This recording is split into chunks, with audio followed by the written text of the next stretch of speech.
The Book's Galaxy. The Mill on the Floss. Book 4th. The Valley of Humiliation.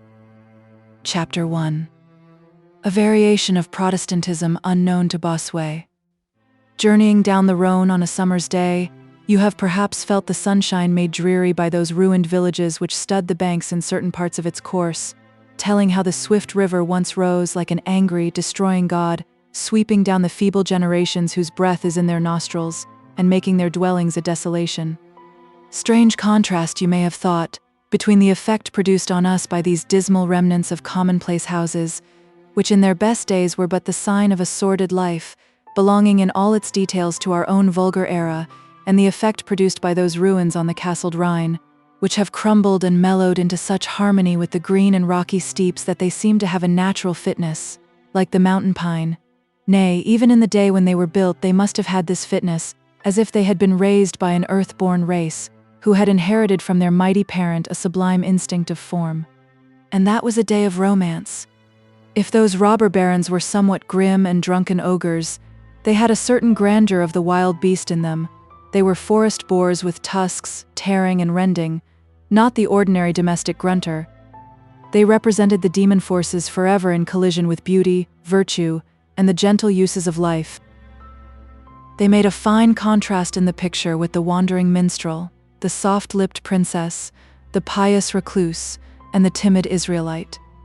That was a time of color, when the sunlight fell on glancing steel and floating banners, a time of adventure and fierce struggle, nay, of living, religious art and religious enthusiasm, for were not cathedrals built in those days, and did not great emperors leave their western palaces to die before the infidel strongholds in the sacred East? Therefore it is that these Rhine castles thrill me with a sense of poetry. They belong to the grand historic life of humanity, and raise up for me the vision of an echo. But these dead-tinted, hollow-eyed, angular skeletons of villages on the Rhone oppress me with the feeling that human life, very much of it, is a narrow, ugly, groveling existence, which even calamity does not elevate, but rather tends to exhibit in all its bare vulgarity of conception. And I have a cruel conviction that the lives these ruins are the traces of were part of a gross sum of obscure vitality that will be swept into the same oblivion with the generations of ants and beavers. Perhaps something akin to this oppressive feeling may have weighed upon you in watching this old-fashioned family life on the banks of the Floss, which even sorrow hardly suffices to lift above the level of the tragicomic. It is a sordid life, you say, this of the Tullivers and Dodsons, irradiated by no sublime principles, no romantic visions, no active self-renouncing faith, moved by none of those wild, uncontrollable passions which create the dark shadows of misery and crime, without that primitive, rough simplicity of wants, that hard, submissive, ill-paid toil, that childlike spelling out of what nature has written, which gives its poetry to peasant life. Here one has conventional, worldly notions and habits without instruction and without polish, surely the most prosaic form of human life, proud respectability in a gig of unfashionable build, worldliness without side dishes. Observing these people narrowly, even when the iron hand of misfortune has shaken them from their unquestioning hold on the world, one sees little trace of religion, still less of a distinctively Christian creed. Their belief in the unseen, so far as it manifests itself at all, seems to be rather a pagan kind. Their moral notions, though held with strong tenacity, seem to have no standard beyond hereditary custom. You could not live among such people. You are stifled for want of an outlet towards something beautiful, great, or noble. You are irritated with these dull men and women, as a kind of population out of keeping with the earth on which they live, with this rich plain where the great river flows forever onward, and links the small pulse of the old English town with the beatings of the world's mighty heart. A vigorous superstition that lashes its gods or lashes its own back seems to be more congruous with the mystery of the human lot than the mental condition of these Emmet-like Dodsons and Tullivers. I share with you this sense of oppressive narrowness, but it is necessary that we should feel it, if we care to understand how it acted on the lives of Tom and Maggie, how it has acted on young natures in many generations, that in the onward tendency of human things have risen above the mental level of the generation before them, to which they have been nevertheless tied by the strongest fibers of their hearts. The suffering, whether of martyr or victim, which belongs to every historical advance of mankind, is represented in this way in every town, and by hundreds of obscure hearths, and we need not shrink from this comparison of small things with great. For does not science tell us that its highest striving is after the ascertainment of a unity which shall bind the smallest things with the greatest? In natural science I have understood there is nothing petty to the mind that has a large vision of relations, and to which every single object suggests a vast sum of conditions. It is surely the same with the observation of human life. Certainly the religious and moral ideas of the Dodsons and Tullivers were of too specific a kind to be arrived at deductively, from the statement that they were part of the Protestant population of Great Britain. Their theory of life had its core of soundness, as all theories must have on which decent and prosperous families have been reared and have flourished, but it had the very slightest tincture of theology. If, in the maiden days of the Dodson sisters, their Bibles opened more easily at some parts than others, it was because of dried tulip petals, which had been distributed quite impartially, without preference for the historical, devotional, or doctrinal. Their religion was of a simple, semi-pagan kind, but there was no heresy in it, if heresy properly means choice, for they didn't know there was any other religion, except that of chapel-goers which appeared to run in families, like asthma.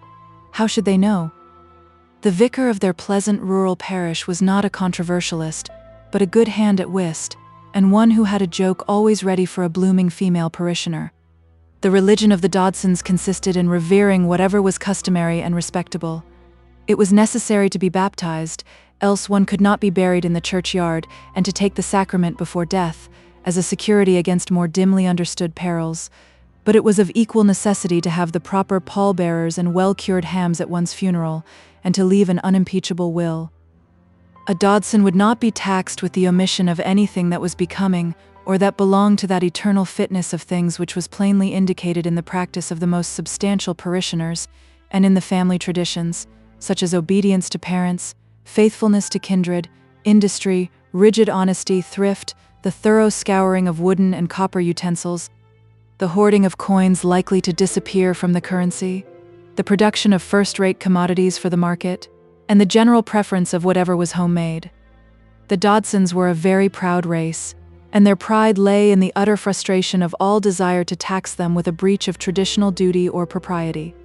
A wholesome pride in many respects, since it identified honor with perfect integrity, thoroughness of work, and faithfulness to admitted rules, and society owes some worthy qualities in many of her members to mothers of the Dodson class, who made their butter and their frumhenty well, and would have felt disgraced to make it otherwise. To be honest and poor was never a Dodson motto, still less to seem rich though being poor. Rather, the family badge was to be honest and rich, and not only rich, but richer than was supposed.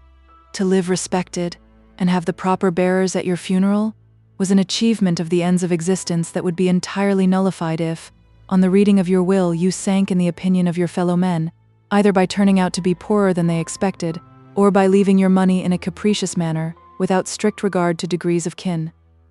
The right thing must always be done toward kindred.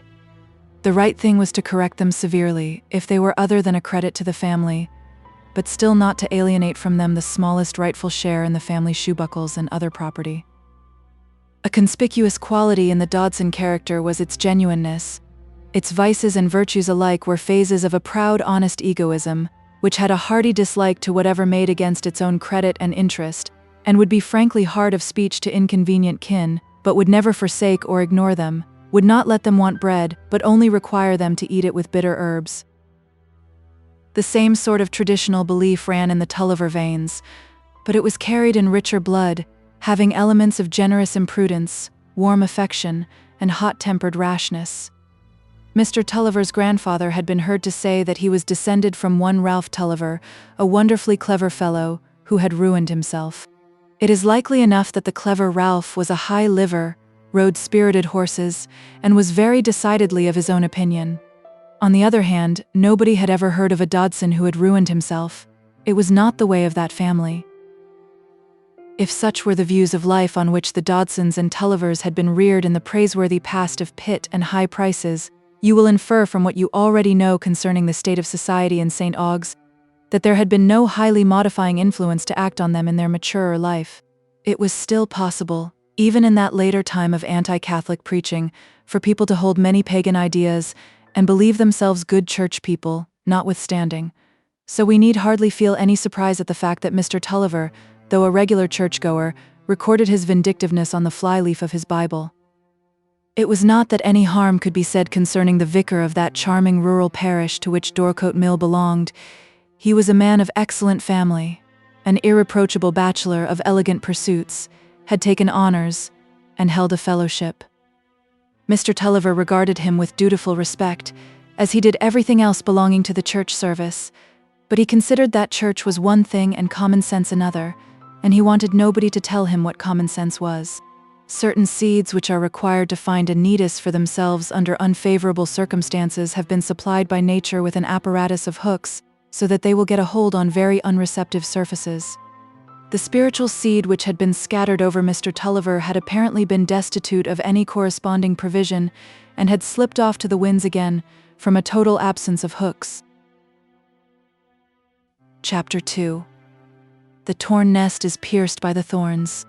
There is something sustaining in the very agitation that accompanies the first shocks of trouble, just as an acute pain is often a stimulus, and produces an excitement which is transient strength. It is in the slow changed life that follows, in the time when sorrow has become stale, and has no longer an emotive intensity that counteracts its pain, in the time when day follows day in dull, unexpectant sameness, and trial is a dreary routine. It is then that despair threatens. It is then that the peremptory hunger of the soul is felt, and eye and ear are strained after some unlearned secret of our existence, which shall give to endurance the nature of satisfaction. This time of utmost need was come to Maggie, with her short span of 13 years. To the usual precocity of the girl, she added that early experience of struggle, of conflict between the inward impulse and outward fact, which is the lot of every imaginative and passionate nature. And the years since she hammered the nails into her wooden fetish among the worm-eaten shelves of the attic had been filled with so eager a life in the triple world of reality, books, and waking dreams, that Maggie was strangely old for her years in everything except in her entire want of that prudence and self-command, which were the qualities that made Tom manly in the midst of his intellectual boyishness. And now her lot was beginning to have a still, sad monotony, which threw her more than ever on her inward self. Her father was able to attend to business again, his affairs were settled, and he was acting as Wakem's manager on the old spot. Tom went to and fro every morning and evening, and became more and more silent in the short intervals at home.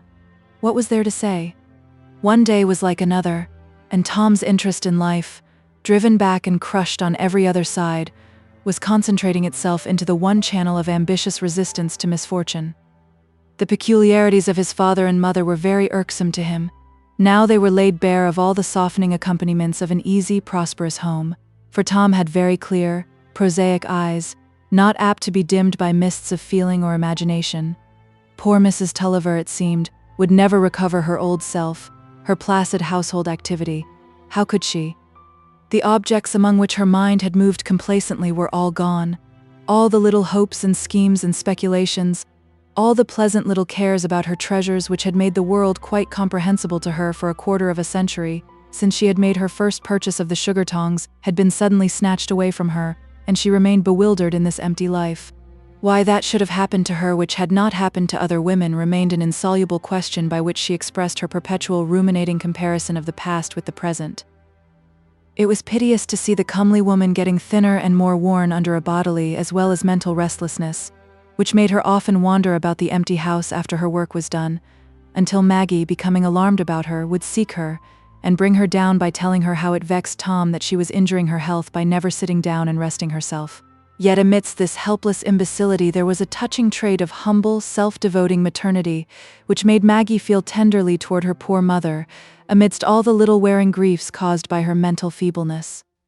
She would let Maggie do none of the work that was heaviest and most soiling to the hands, and was quite peevish when Maggie attempted to relieve her from her great brushing and scouring. "Let it alone, my dear, your hands 'ull get as hard," she would say. "It's your mother's place to do that. I can't do the sewing, my eyes fail me." And she would still brush and carefully tend Maggie's hair, which she had become reconciled to, in spite of its refusal to curl. Now it was so long and massy. Maggie was not her pet child, and, in general, would have been much better if she had been quite different, yet the womanly heart, so bruised in its small personal desires, found a future to rest on in the life of this young thing, and the mother pleased herself with wearing out her own hands to save the hands that had so much more life in them. But the constant presence of her mother's regretful bewilderment was less painful to Maggie than that of her father's sullen, incommunicative depression. As long as the paralysis was upon him, and it seemed as if he might always be in a childlike condition of dependence, as long as he was still only half awakened to his trouble, Maggie had felt the strong tide of pitying love almost as an inspiration, a new power that would make the most difficult life easy for his sake. But now, instead of childlike dependence, there had come a taciturn, hard concentration of purpose, in strange contrast with his old vehement communicativeness and high spirit, and this lasted from day to day, and from week to week, the dull eye never brightening with any eagerness or any joy. It is something cruelly incomprehensible to youthful natures, this somber sameness in middle-aged and elderly people, whose life has resulted in disappointment and discontent, to whose faces a smile becomes so strange that the sad lines all about the lips and brow seem to take no notice of it, and it hurries away again for want of a welcome. Why will they not kindle up and be glad sometimes? Thinks young elasticity. It would be so easy if they only liked to do it. And these leaden clouds that never part are apt to create impatience even in the filial affection that streams forth in nothing but tenderness and pity in the time of more obvious affliction. Mr. Tulliver lingered nowhere away from home. He hurried away from market. He refused all invitations to stay and chat, as in old times, in the houses where he called on business. He could not be reconciled with his lot. There was no attitude in which his pride did not feel its bruises, and in all behavior toward him, whether kind or cold, he detected an allusion to the change in his circumstances. Even the days on which Wakem came to ride round the land and inquire into the business were not so black to him as those market days on which he had met several creditors who had accepted a composition from him. To save something toward the repayment of those creditors was the object toward which he was now bending all his thoughts and efforts, and under the influence of this all-compelling demand of his nature, the somewhat profuse man who hated to be stinted or to stint anyone else in his own house was gradually metamorphosed into the keen-eyed grudger of morsels. Mrs. Tulliver could not economize enough to satisfy him in their food and firing, and he would eat nothing himself but what was of the coarsest quality. Tom, though depressed and strongly repelled by his father's sullenness and the dreariness of home, entered thoroughly into his father's feelings about paying the creditors, and the poor lad brought his first quarter's money with a delicious sense of achievement and gave it to his father to put into the tin box which held the savings.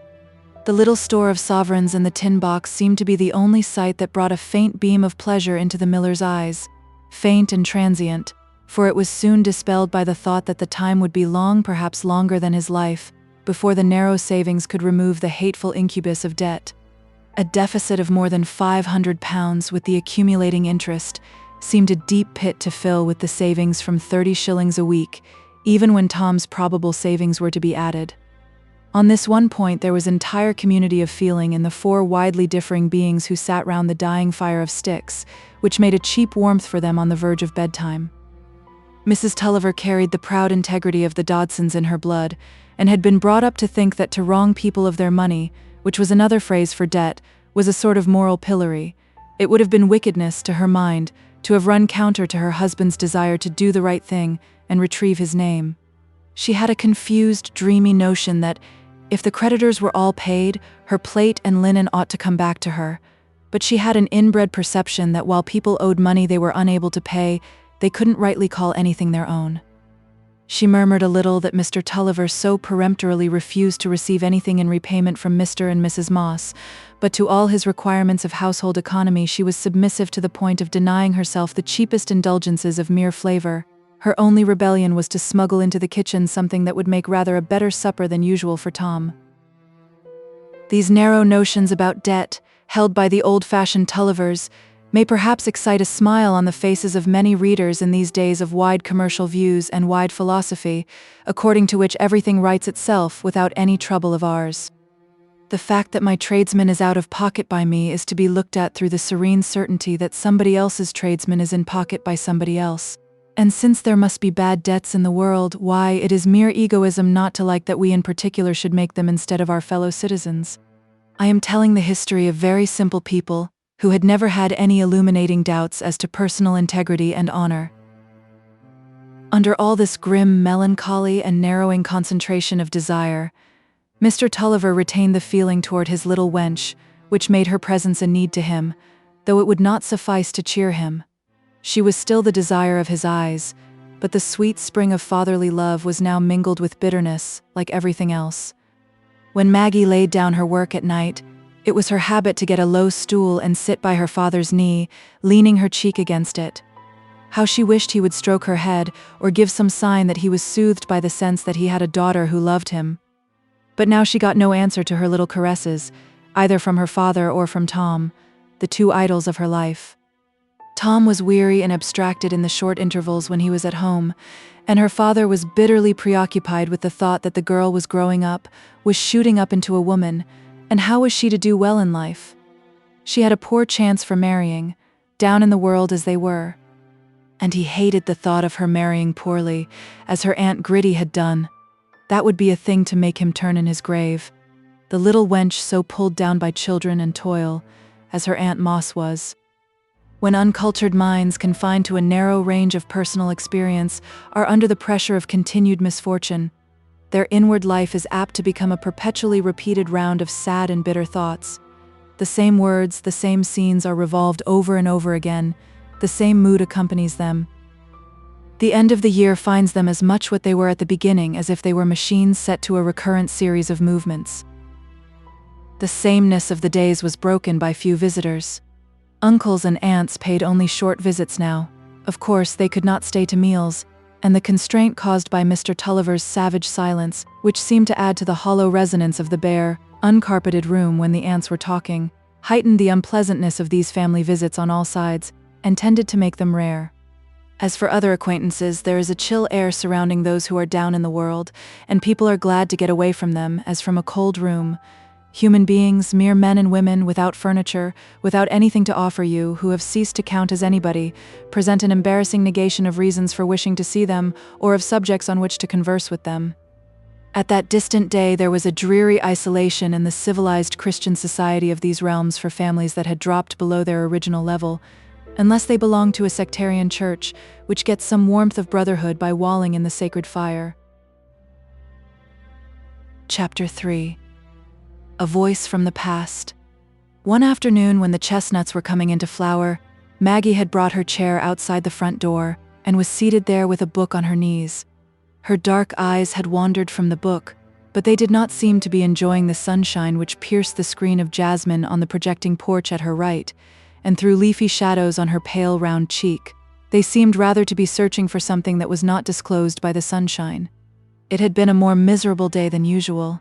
Her father, after a visit of Wakem's, had had a paroxysm of rage, in which for some trifling fault he had beaten the boy who served in the mill. Once before, since his illness, he had had a similar paroxysm in which he had beaten his horse, and the scene had left a lasting terror in Maggie's mind. The thought had risen that some time or other he might beat her mother if she happened to speak in her feeble way at the wrong moment. The keenest of all dread with her was lest her father should add to his present misfortune the wretchedness of doing something irretrievably disgraceful.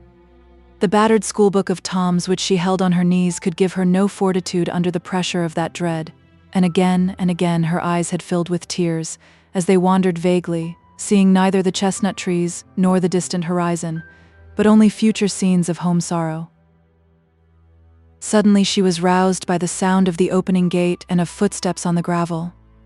It was not Tom who was entering, but a man in a sealskin cap and a blue plush waistcoat, carrying a pack on his back, and followed closely by a bull terrier of brindled coat and defiant aspect.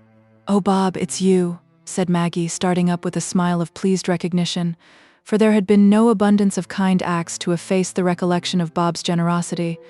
"I'm so glad to see you." "Thank you, miss," said Bob, lifting his cap and showing a delighted face, but immediately relieving himself of some accompanying embarrassment by looking down at his dog and saying in a tone of disgust, "Get out wi' you, you thunderin' Sawney." "My brother is not at home yet, Bob," said Maggie. "He is always at St. Aug's in the daytime."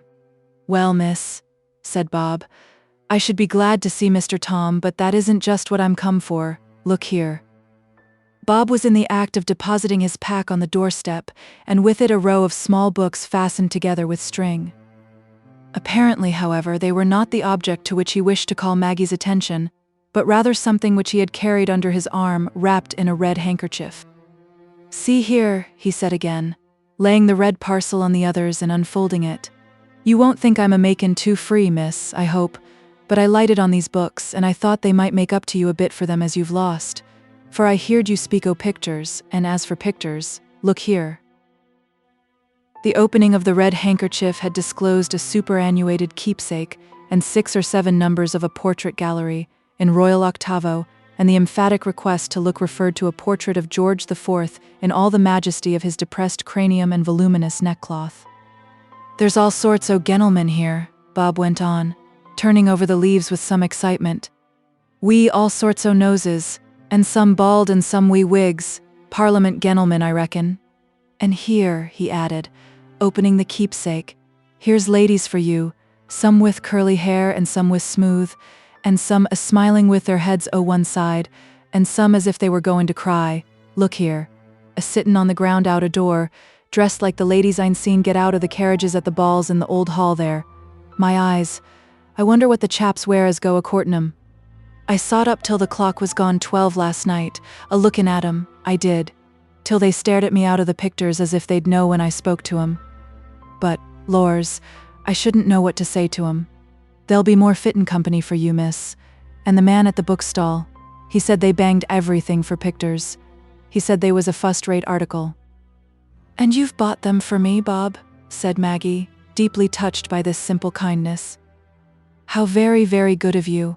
But I'm afraid you gave a great deal of money for them." "Not me," said Bob. "I'd ha' gev 3 times the money if they'll make up to you a bit for them as was sold away from you, miss. For I niver forgot how you looked when you fretted about the books bein' gone. It stuck by me as if it was a picture hingin' before me. An' when I seed the book open upo the stall, with the lady lookin' out of it with eyes a bit like yourn when you was frettin', you'll excuse my takin' the liberty, miss, I thought I'd make free to buy it for you. And then I bought the books full o' gentlemen to match. And then," here Bob took up the small stringed packet of books, "I thought you might like a bit more print as well as the pictures. And I got these for a say-so. They're cram full o' print, and I thought they'd do no harm comin' along with these bettermost books. And I hope you won't say me nay, and tell me as you won't have 'em, like Mr. Tom did with the souverains." "No indeed, Bob," said Maggie.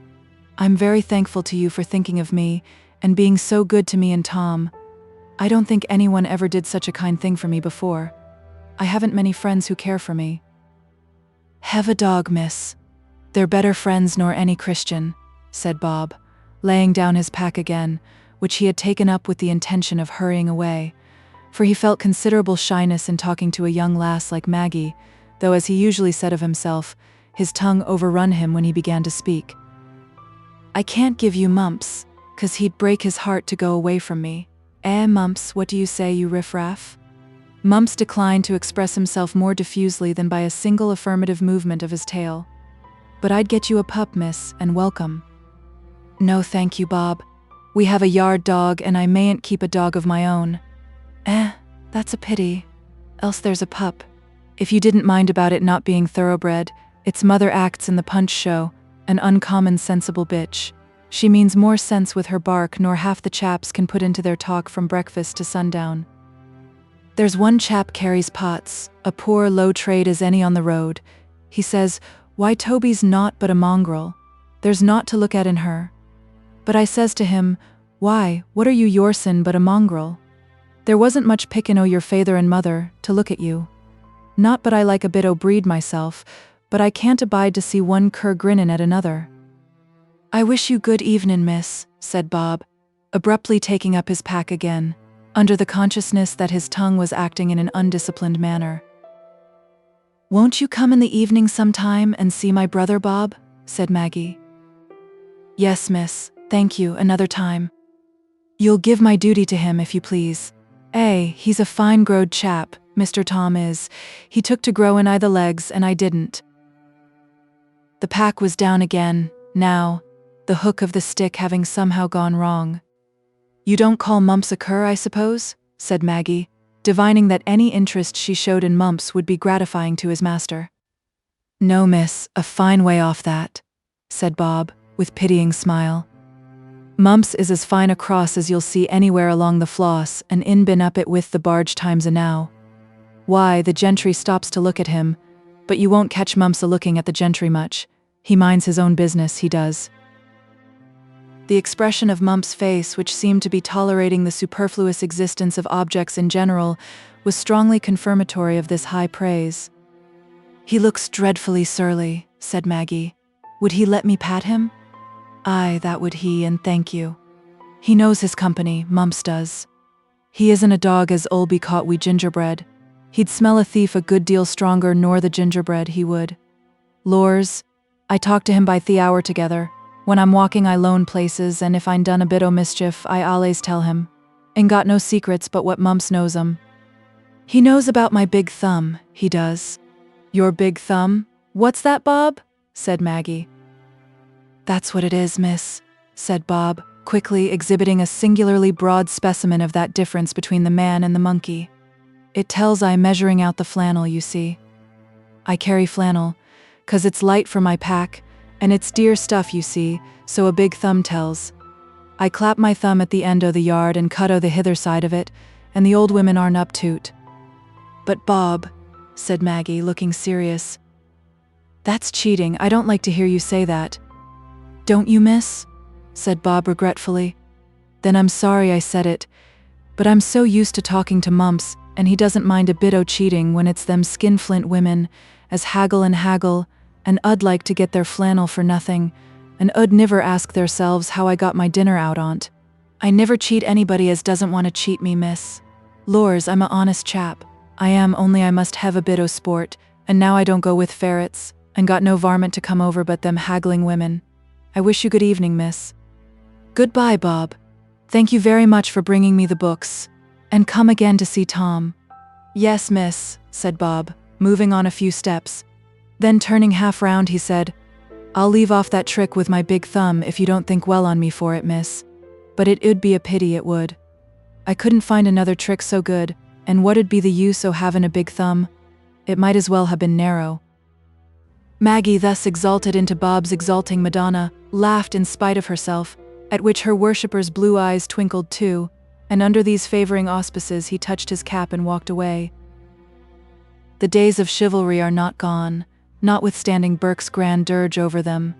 They live still in that far-off worship paid by many a youth and man to the woman of whom he never dreams that he shall touch so much as her little finger or the hem of her robe. Bob, with the pack on his back, had as respectful an adoration for this dark-eyed maiden as if he had been a knight in armor calling aloud on her name as he pricked on to the fight. That gleam of merriment soon died away from Maggie's face, and perhaps only made the returning gloom deeper by contrast.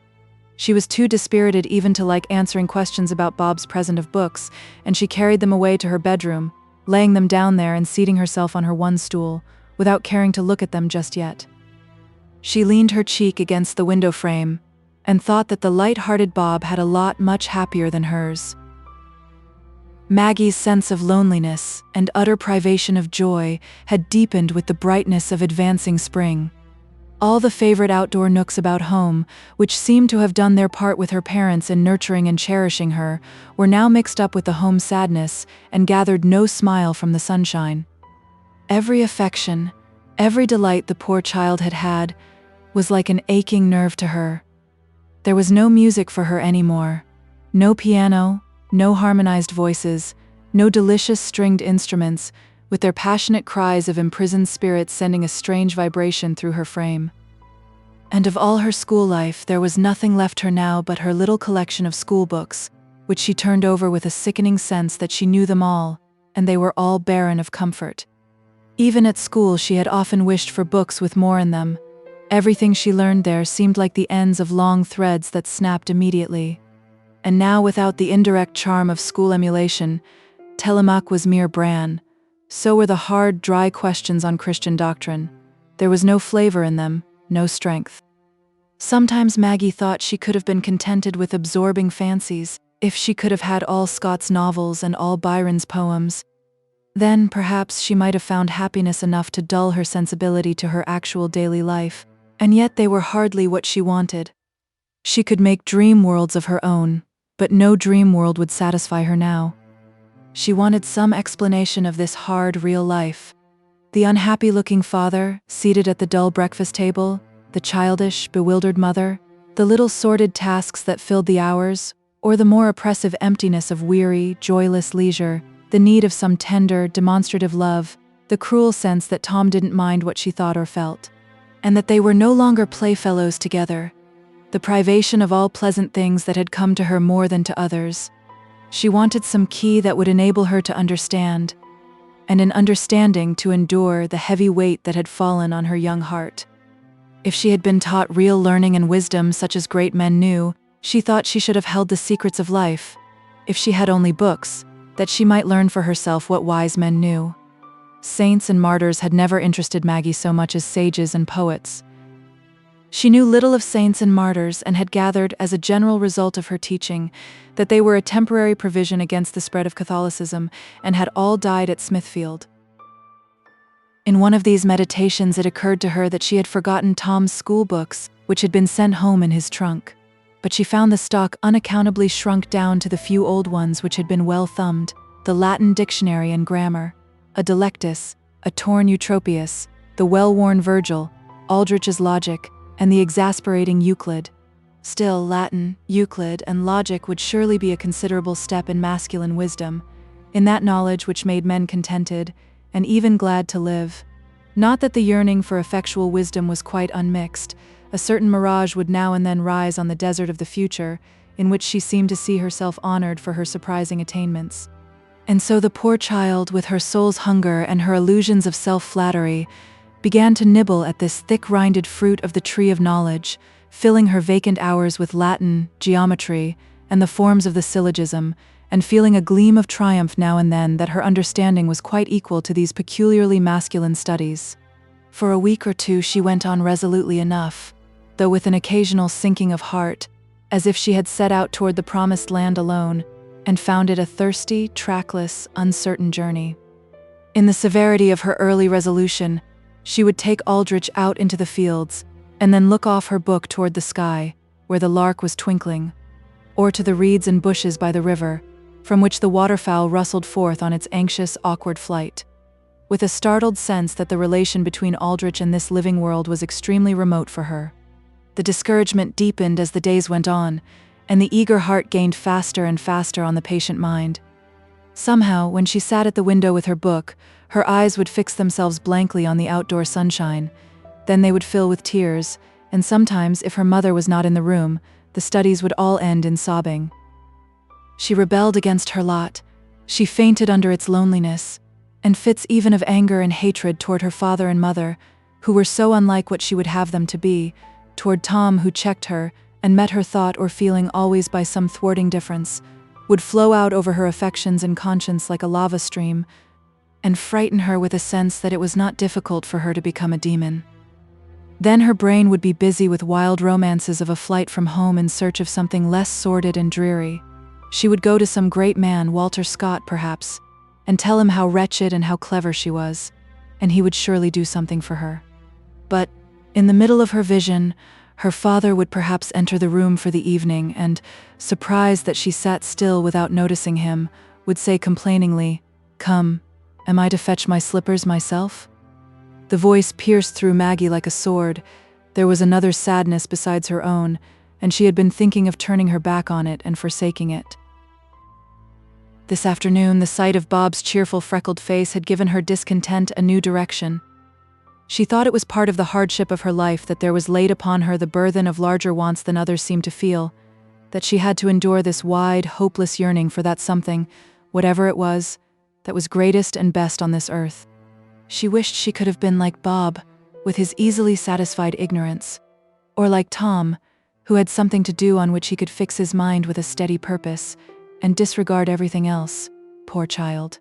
As she leaned her head against the window frame, with her hands clasped tighter and tighter, and her foot beating the ground, she was as lonely in her trouble as if she had been the only girl in the civilized world of that day who had come out of her school life with a soul untrained for inevitable struggles. with no other part of her inherited share in the hard-won treasures of thought which generations of painful toil have laid up for the race of men, than shreds and patches of feeble literature and false history, with much feudal information about Saxon and other kings of doubtful example, but unhappily quite without that knowledge of the irreversible laws within and without her, which, governing the habits, becomes morality, and developing the feelings of submission and dependence, becomes religion. As lonely in her trouble as if every other girl besides herself had been cherished and watched over by elder minds, not forgetful of their own early time, when need was keen and impulse strong. At last Maggie's eyes glanced down on the books that lay on the window shelf, and she half forsook her reverie to turn over listlessly the leaves of the portrait gallery, but she soon pushed this aside to examine the little row of books tied together with string. Beauties of the Spectator, Rasselas, Economy of Human Life, Gregory's Letters. She knew the sort of matter that was inside all these, the Christian Year, that seemed to be a hymn book, and she laid it down again. But Thomas à Kempis, the name had come across her in her reading, and she felt the satisfaction, which everyone knows, of getting some ideas to attach to a name that strays solitary in the memory. She took up the little old clumsy book with some curiosity. It had the corners turned down in many places, and some hand, now forever quiet, had made at certain passages strong pen and ink marks, long since browned by time. Maggie turned from leaf to leaf and read where the quiet hand pointed. Know that the love of thyself doth hurt thee more than anything in the world.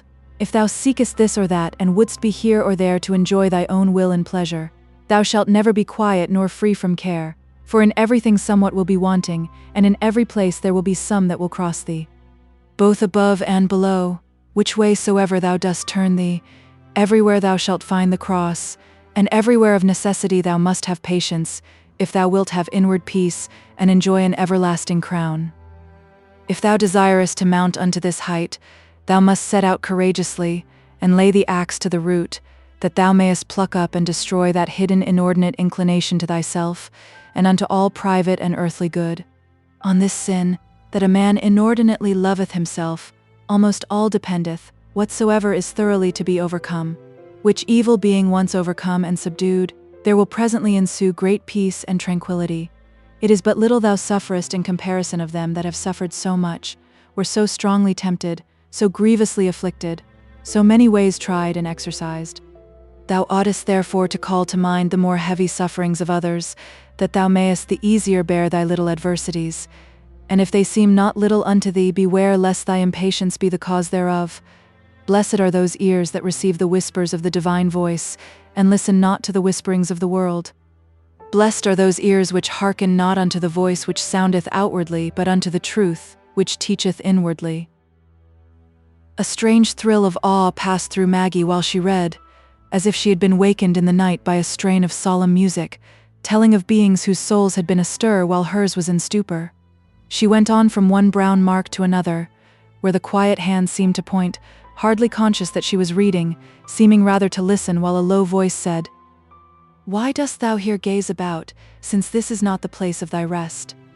In heaven ought to be thy dwelling, and all earthly things are to be looked on as they forward thy journey thither. All things pass away, and thou together with them. Beware thou cleavest not unto them, lest thou be entangled and perish. If a man should give all his substance, yet it is as nothing.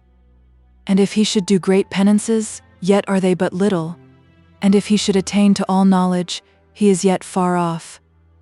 And if he should be of great virtue and very fervent devotion, yet is there much wanting, to wit, one thing, which is most necessary for him. What is that? That having left all, he leave himself, and go wholly out of himself, and retain nothing of self-love. I have often said unto thee, and now again I say the same, forsake thyself, resign thyself, and thou shalt enjoy much inward peace.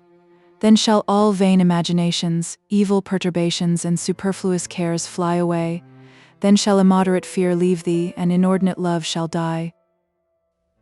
Maggie drew a long breath and pushed her heavy hair back, as if to see a sudden vision more clearly. Here, then, was a secret of life that would enable her to renounce all other secrets.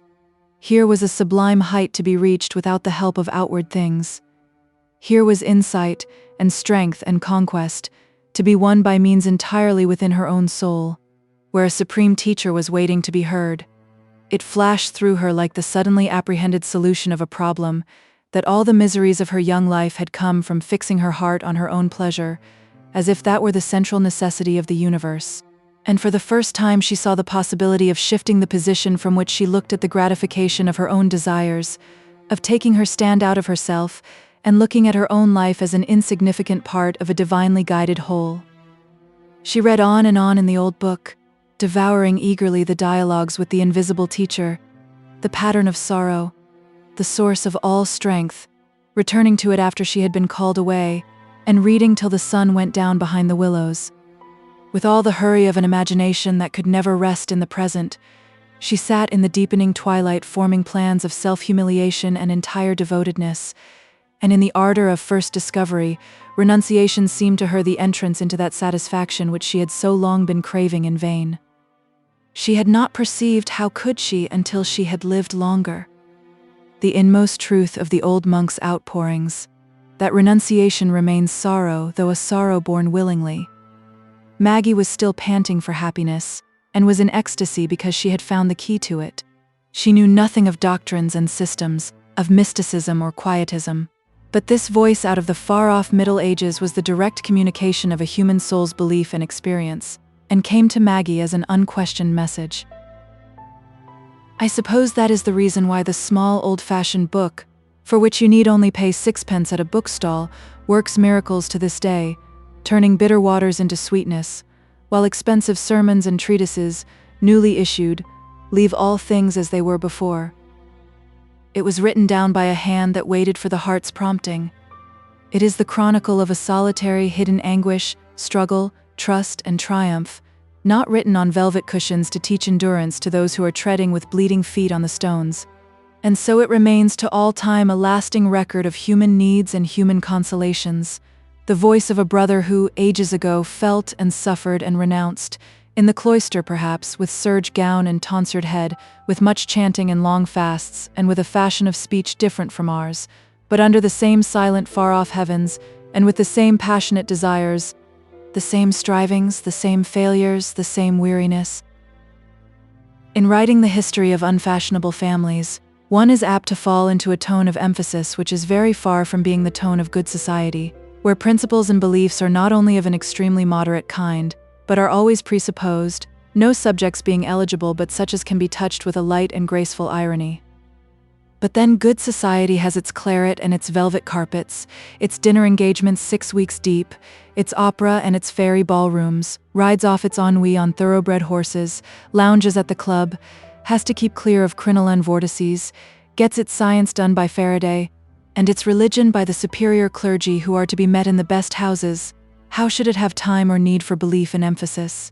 But good society, floated on gossamer wings of light irony, is a very expensive production, requiring nothing less than a wide and arduous national life condensed in unfragrant deafening factories, cramping itself in mines, sweating at furnaces, grinding, hammering, weaving under more or less oppression of carbonic acid, or else spread over sheepwalks, and scattered in lonely houses and huts on the clayey or chalky cornlands, where the rainy days look dreary. This wide national life is based entirely on emphasis, the emphasis of want, which urges it into all the activities necessary for the maintenance of good society and light irony. It spends its heavy years often in a chill, uncarpeted fashion, amidst family discord unsoftened by long corridors. Under such circumstances, there are many among its myriads of souls who have absolutely needed an emphatic belief, life in this unpleasurable shape demanding some solution even to unspeculative minds, just as you inquire into the stuffing of your couch when anything galls you there, whereas eiderdown and perfect French springs excite no question. Some have an emphatic belief in alcohol, and seek their ecstasis or outside standing ground in gin, but the rest require something that good society calls enthusiasm, something that will present motives in an entire absence of high prizes, something that will give patience and feed human love when the limbs ache with weariness, and human looks are hard upon us. Something, clearly, that lies outside personal desires, that includes resignation for ourselves and active love for what is not ourselves. Now and then that sort of enthusiasm finds a far-echoing voice that comes from an experience springing out of the deepest need, and it was by being brought within the long, lingering vibrations of such a voice that Maggie, with her girl's face and unnoted sorrows, found an effort and a hope that helped her through years of loneliness, making out a faith for herself without the aid of established authorities and appointed guides. For they were not at hand, and her need was pressing. From what you know of her, you will not be surprised that she threw some exaggeration and willfulness, some pride and impetuosity, even into her self-renunciation. Her own life was still a drama for her, in which she demanded of herself that her part should be played with intensity. And so it came to pass that she often lost the spirit of humility by being excessive in the outward act. She often strove after too high a flight, and came down with her poor little half-fledged wings dabbled in the mud. For example, she not only determined to work at plain sewing, that she might contribute something toward the fund in the tin box, but she went, in the first instance, in her zeal of self-mortification, to ask for it at a linen shop in St. Augues, instead of getting it in a more quiet and indirect way, and could see nothing but what was entirely wrong and unkind, nay, persecuting, in Tom's reproof of her for this unnecessary act. "I don't like my sister to do such things," said Tom. "I'll take care that the debts are paid, without your lowering yourself in that way." Surely there was some tenderness and bravery mingled with the worldliness and self-assertion of that little speech, but Maggie held it as dross, overlooking the grains of gold, and took Tom's rebuke as one of her outward crosses. Tom was very hard to her, she used to think in her long night watchings, to her who had always loved him so, and then she strove to be contented with that hardness, and to require nothing. That is the path we all like when we set out on our abandonment of egoism, the path of martyrdom and endurance, where the palm branches grow, rather than the steep highway of tolerance, just allowance and self-blame, where there are no leafy honors to be gathered and worn. The old books, Virgil, Euclid, and Aldrich, that wrinkled fruit of the tree of knowledge, had been all laid by, for Maggie had turned her back on the vain ambition to share the thoughts of the wise. In her first ardor she flung away the books with a sort of triumph that she had risen above the need of them, and if they had been her own she would have burned them, believing that she would never repent. She read so eagerly and constantly in her 3 books, the Bible, Thomas à Kempis, and the Christian Year, no longer rejected as a hymn book, that they filled her mind with a continual stream of rhythmic memories, and she was too ardently learning to see all nature and life in the light of her new faith, to need any other material for her mind to work on, as she sat with her well-plied needle, making shirts and other complicated stitchings, falsely called plain, by no means plain to Maggie, since wristband and sleeve and the like had a capability of being sewed in wrong side outward in moments of mental wandering. Hanging diligently over her sewing, Maggie was a sight anyone might have been pleased to look at. That new inward life of hers, notwithstanding some volcanic upheavings of imprisoned passions, yet shone out in her face with a tender, soft light that mingled itself as added loveliness with the gradually enriched color and outline of her blossoming youth. Her mother felt the change in her with a sort of puzzled wonder that Maggie should be growing up so good. It was amazing that this once contrary child was become so submissive, so backward to assert her own will. Maggie used to look up from her work and find her mother's eyes fixed upon her.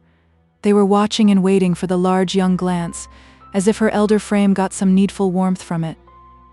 The mother was getting fond of her tall, brown girl, the only bit of furniture now on which she could bestow her anxiety and pride, and Maggie, in spite of her own ascetic wish to have no personal adornment, was obliged to give way to her mother about her hair, and submit to have the abundant black locks plaited into a coronet on the summit of her head, after the pitiable fashion of those antiquated times.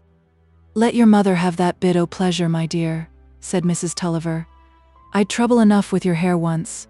So Maggie, glad of anything that would soothe her mother and cheer their long day together, consented to the vain decoration, and showed a queenly head above her old frocks, steadily refusing, however, to look at herself in the glass.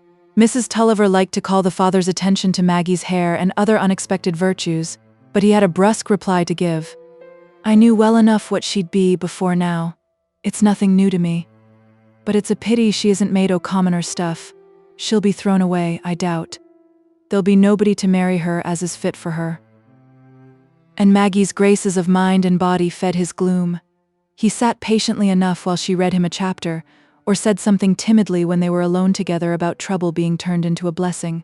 He took it all as part of his daughter's goodness, which made his misfortunes the sadder to him because they damaged her chance in life. In a mind charged with an eager purpose and an unsatisfied vindictiveness, there is no room for new feelings. Mr. Tulliver did not want spiritual consolation. He wanted to shake off the degradation of debt and to have his revenge. Book 5th. Wheat and Tares. Chapter 1. In the Red Deeps. The family sitting room was a long room with a window at each end, one looking toward the croft and along the ripple to the banks of the Floss, the other into the mill yard. Maggie was sitting with her work against the latter window when she saw Mr. Wakem entering the yard, as usual, on his fine black horse, but not alone as usual. Someone was with him, a figure in a cloak, on a handsome pony.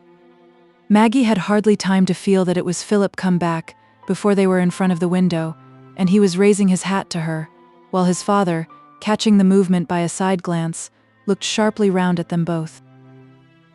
Maggie hurried away from the window and carried her work upstairs, for Mr. Wakem sometimes came in and inspected the books, and Maggie felt that the meeting with Philip would be robbed of all pleasure in the presence of the two fathers. Some day, perhaps, she could see him when they could just shake hands, and she could tell him that she remembered his goodness to Tom and the things he had said to her in the old days, though they could never be friends anymore. It was not at all agitating to Maggie to see Philip again. She retained her childish gratitude and pity toward him, and remembered his cleverness. And in the early weeks of her loneliness, she had continually recalled the image of him among the people who had been kind to her in life, often wishing she had him for a brother and a teacher, as they had fancied it might have been, in their talk together. But that sort of wishing had been banished along with other dreams that savored of seeking her own will, and she thought, besides, that Philip might be altered by his life abroad. He might have become worldly, and really not care about her saying anything to him now. And yet his face was wonderfully little altered. It was only a larger, more manly copy of the pale, small-featured boy's face, with the gray eyes and the boyish waving brown hair. There was the old deformity to awaken the old pity, and after all her meditations, Maggie felt that she really should like to say a few words to him. He might still be melancholy, as he always used to be, and like her to look at him kindly. She wondered if he remembered how he used to like her eyes. With that thought, Maggie glanced toward the square looking-glass which was condemned to hang with its face toward the wall, and she half started from her seat to reach it down, but she checked herself and snatched up her work, trying to repress the rising wishes by forcing her memory to recall snatches of hymns, until she saw Philip and his father returning along the road, and she could go down again. It was far on in June now, and Maggie was inclined to lengthen the daily walk which was her one indulgence. But this day and the following she was so busy with work which must be finished that she never went beyond the gate and satisfied her need of the open air by sitting out of doors. One of her frequent walks, when she was not obliged to go to St. Aug's, was to a spot that lay beyond what was called the hill, an insignificant rise of ground crowned by trees, lying along the side of the road which ran by the gates of Dorcott Mill. Insignificant, I call it, because in height it was hardly more than a bank. But there may come moments when nature makes a mere bank a means toward a fateful result. And that is why I ask you to imagine this high bank crowned with trees, making an uneven wall for some quarter of a mile along the left side of Dorlcote Mill, and the pleasant fields behind it, bounded by the murmuring ripple. Just where this line of banks sloped down again to the level, a by-road turned off and led to the other side of the rise, where it was broken into very capricious hollows and mounds by the working of an exhausted stone quarry, so long exhausted that both mounds and hollows were now clothed with brambles and trees, and here and there by a stretch of grass which a few sheep kept close nibbled. In her childish days, Maggie held this place called the Red Deeps in very great awe, and needed all her confidence in Tom's bravery to reconcile her to an excursion thither, visions of robbers and fierce animals haunting every hollow. But now it had the charm for her which any broken ground, any mimic rock and ravine, have for the eyes that rest habitually on the level, especially in summer, when she could sit on a grassy hollow under the shadow of a branching ash, stooping aslant from the steep above her, and listen to the hum of insects, like tiniest bells on the garment of silence, or see the sunlight piercing the distant boughs, as if to chase and drive home the truant heavenly blue of the wild hyacinths. In this June time, too, the dog roses were in their glory, And that was an additional reason why Maggie should direct her walk to the Red Deeps, rather than to any other spot. On the first day she was free to wander at her will, a pleasure she loved so well, that sometimes, in her ardors of renunciation, she thought she ought to deny herself the frequent indulgence in it. You may see her now, as she walks down the favorite turning and enters the deeps by a narrow path through a group of Scotch firs, her tall figure and old lavender gown visible through an hereditary black silk shawl of some wide-meshed net-like material, and now she is sure of being unseen, she takes off her bonnet and ties it over her arm. One would certainly suppose her to be farther on in life than her 17th year, perhaps because of the slow, resigned sadness of the glance from which all search and unrest seem to have departed. Perhaps because her broad-chested figure has the mold of early womanhood. Youth and health have withstood well the involuntary and voluntary hardships of her lot, and the nights in which she has lain on the hard floor for a penance have left no obvious trace. The eyes are liquid, the brown cheek is firm and round, the full lips are red. With her dark coloring and jet crown surmounting her tall figure, she seems to have a sort of kinship with the grand Scotch firs, at which she is looking up as if she loved them well. Yet one has a sense of uneasiness in looking at her, a sense of opposing elements, of which a fierce collision is imminent. Surely there is a hushed expression, such as one often sees in older faces under borderless caps, out of keeping with the resistant youth, which one expects to flash out in a sudden passionate glance, that will dissipate all the quietude, like a damp fire leaping out again when all seemed safe. But Maggie herself was not uneasy at this moment. She was calmly enjoying the free air, while she looked up at the old fir trees, and thought that those broken ends of branches were the records of past storms, which had only made the red stems soar higher. But while her eyes were still turned upward, she became conscious of a moving shadow cast by the evening sun on the grassy path before her, and looked down with a startled gesture to see Philip Wakem, who first raised his hat, and then, blushing deeply, came forward to her and put out his hand. Maggie, too, colored with surprise, which soon gave way to pleasure. She put out her hand and looked down at the deformed figure before her with frank eyes, filled for the moment with nothing but the memory of her child's feelings, a memory that was always strong in her. She was the first to speak. "You startled me," she said, smiling faintly. "I never meet anyone here. How came you to be walking here? Did you come to meet me?" It was impossible not to perceive that Maggie felt herself a child again. "Yes, I did," said Philip, still embarrassed. "I wished to see you very much. I watched a long while yesterday on the bank near your house to see if you would come out, but you never came. Then I watched again today, and when I saw the way you took, I kept you in sight and came down the bank, behind there. I hope you will not be displeased with me." "No," said Maggie with simple seriousness, walking on as if she meant Philip to accompany her. "I'm very glad you came, for I wished very much to have an opportunity of speaking to you. I've never forgotten how good you were long ago to Tom, and me too, but I was not sure that you would remember us so well. Tom and I have had a great deal of trouble since then, and I think that makes one think more of what happened before the trouble came." "I can't believe that you have thought of me so much as I have thought of you," said Philip timidly. "Do you know, when I was away, I made a picture of you as you looked that morning in the study when you said you would not forget me." Philip drew a large miniature case from his pocket and opened it. Maggie saw her old self leaning on a table, with her black locks hanging down behind her ears, looking into space with strange, dreamy eyes. It was a watercolor sketch, of real merit as a portrait. "Oh dear," said Maggie, smiling and flushed with pleasure, "what a queer little girl I was. I remember myself with my hair in that way, in that pink frock. I really was like a gypsy. I dare say I am now," she added after a little pause. "Am I like what you expected me to be?" The words might have been those of a coquette, but the full, bright glance Maggie turned on Philip was not that of a coquette. She really did hope he liked her face as it was now, but it was simply the rising again of her innate delight in admiration and love. Philip met her eyes and looked at her in silence for a long moment, before he said quietly, "No, Maggie." The light died out a little from Maggie's face, and there was a slight trembling of the lip. Her eyelids fell lower, but she did not turn away her head, and Philip continued to look at her. Then he said slowly, "You are very much more beautiful than I thought you would be." "Am I?" said Maggie, the pleasure returning in a deeper flush.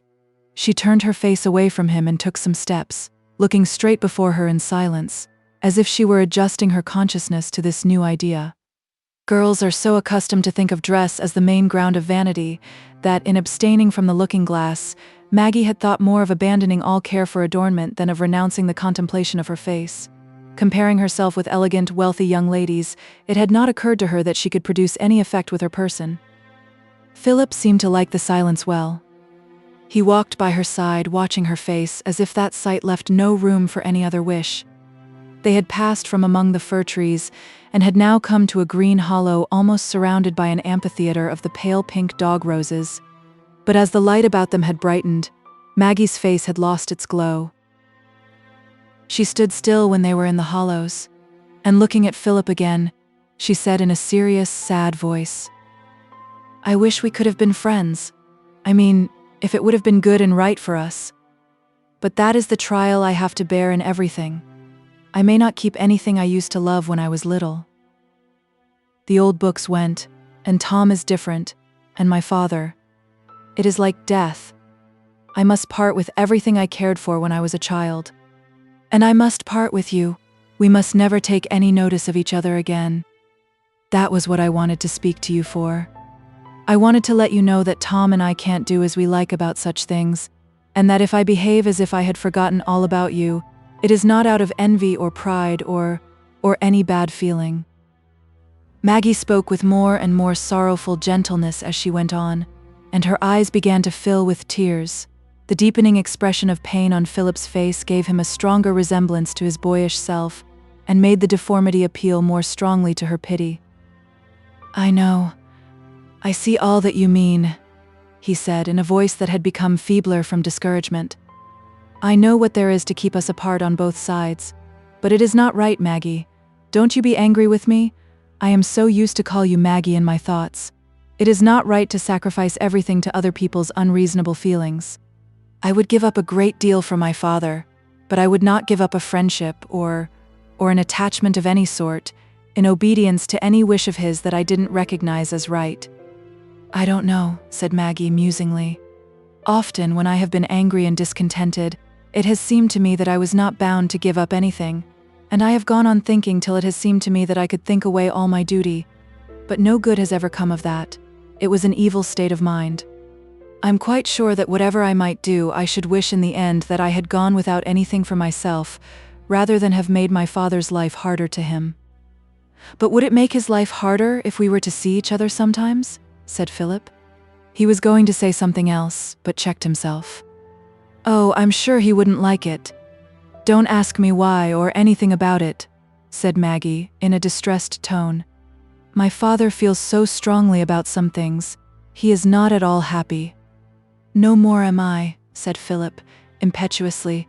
"I am not happy." "Why?" said Maggie gently. "At least I ought not to ask, but I'm very, very sorry." Philip turned to walk on as if he had not patience to stand still any longer, and they went out of the hollow, winding amongst the trees and bushes in silence. After that last word of Philip's, Maggie could not bear to insist immediately on their parting. "I've been a great deal happier," she said at last timidly, "since I have given up thinking about what is easy and pleasant, and being discontented because I couldn't have my own will. Our life is determined for us, and it makes the mind very free when we give up wishing and only think of bearing what is laid upon us, and doing what is given us to do. But I can't give up wishing," said Philip impatiently. "It seems to me we can never give up longing and wishing while we are thoroughly alive. There are certain things we feel to be beautiful and good, and we must hunger after them. How can we ever be satisfied without them until our feelings are deadened? I delight in fine pictures. I long to be able to paint such. I strive and can't produce what I want. That is pain to me and always will be pain until my faculties lose their keenness, like aged eyes. Then there are many other things I long for." Here Philip hesitated a little, and then said, "Things that other men have and that will always be denied me. My life will have nothing great or beautiful in it. I would rather not have lived." "Oh, Philip," said Maggie, "I wish you didn't feel so." But her heart began to beat with something of Philip's discontent. "Well then," said he, turning quickly round and fixing his gray eyes entreatingly on her face. "I should be contented to live, if you would let me see you sometimes." Then, checked by a fear which her face suggested, he looked away again and said more calmly, "I have no friend to whom I can tell everything, no one who cares enough about me, and if I could only see you now and then, and you would let me talk to you a little, and show me that you cared for me, and that we may always be friends in heart, and help each other, then I might come to be glad of life." "But how can I see you, Philip?" said Maggie falteringly. Could she really do him good? It would be very hard to say goodbye this day, and not speak to him again. Here was a new interest to vary the days. It was so much easier to renounce the interest before it came. "If you would let me see you here sometimes, walk with you here, I would be contented if it were only once or twice in a month.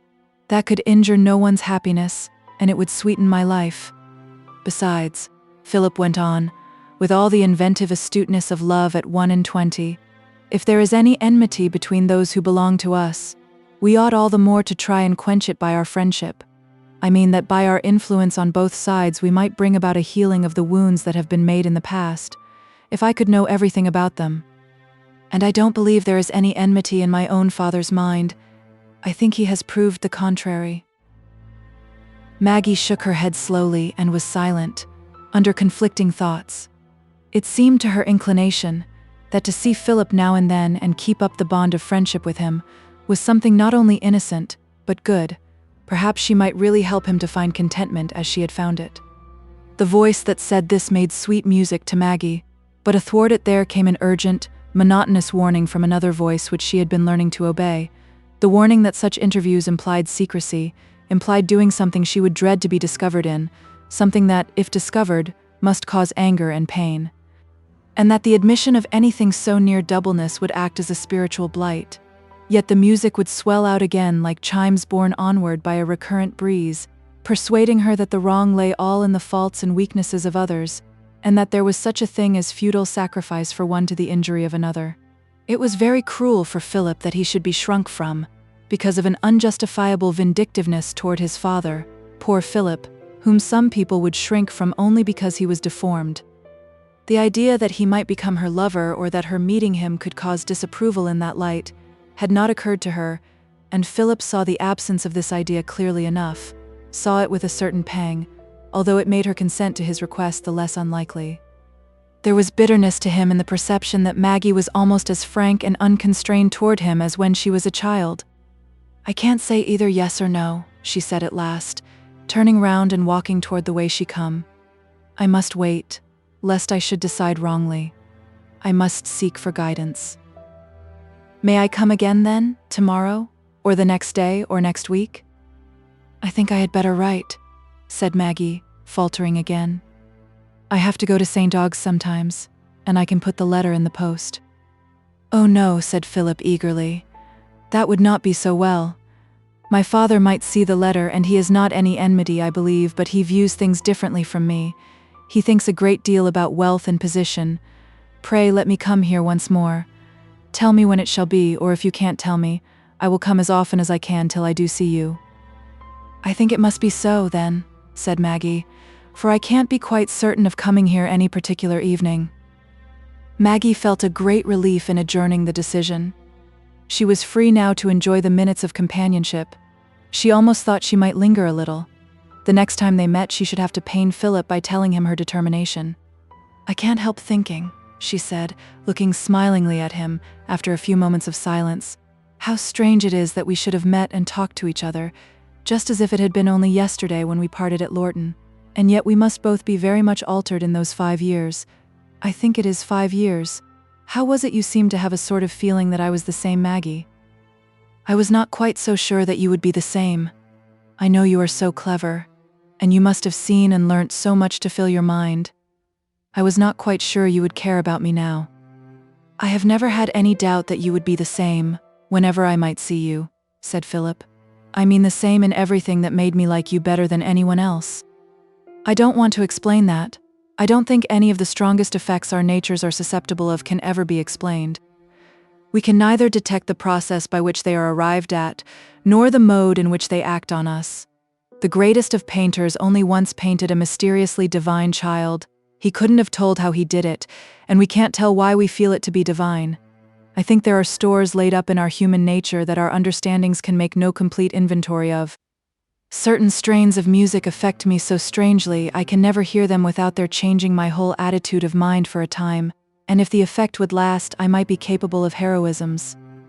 Ah, I know what you mean about music. I feel so, said Maggie, clasping her hands with her old impetuosity. At least, she added, in a saddened tone, I used to feel so when I had any music. I never have any now except the organ at church. And you long for it, Maggie? Said Philip, looking at her with affectionate pity. Ah, you can have very little that is beautiful in your life. Have you many books? You were so fond of them when you were a little girl. They were come back to the hollow, round which the dog roses grew, and they both paused under the charm of the fairy evening light, reflected from the pale pink clusters. No, I have given up books, said Maggie quietly, except a very, very few. Philip had already taken from his pocket a small volume, and was looking at the back as he said, Ah, this is the second volume, I see. Else you might have liked to take it home with you. I put it in my pocket because I'm studying a scene for a picture. Maggie had looked at the back too and saw the title.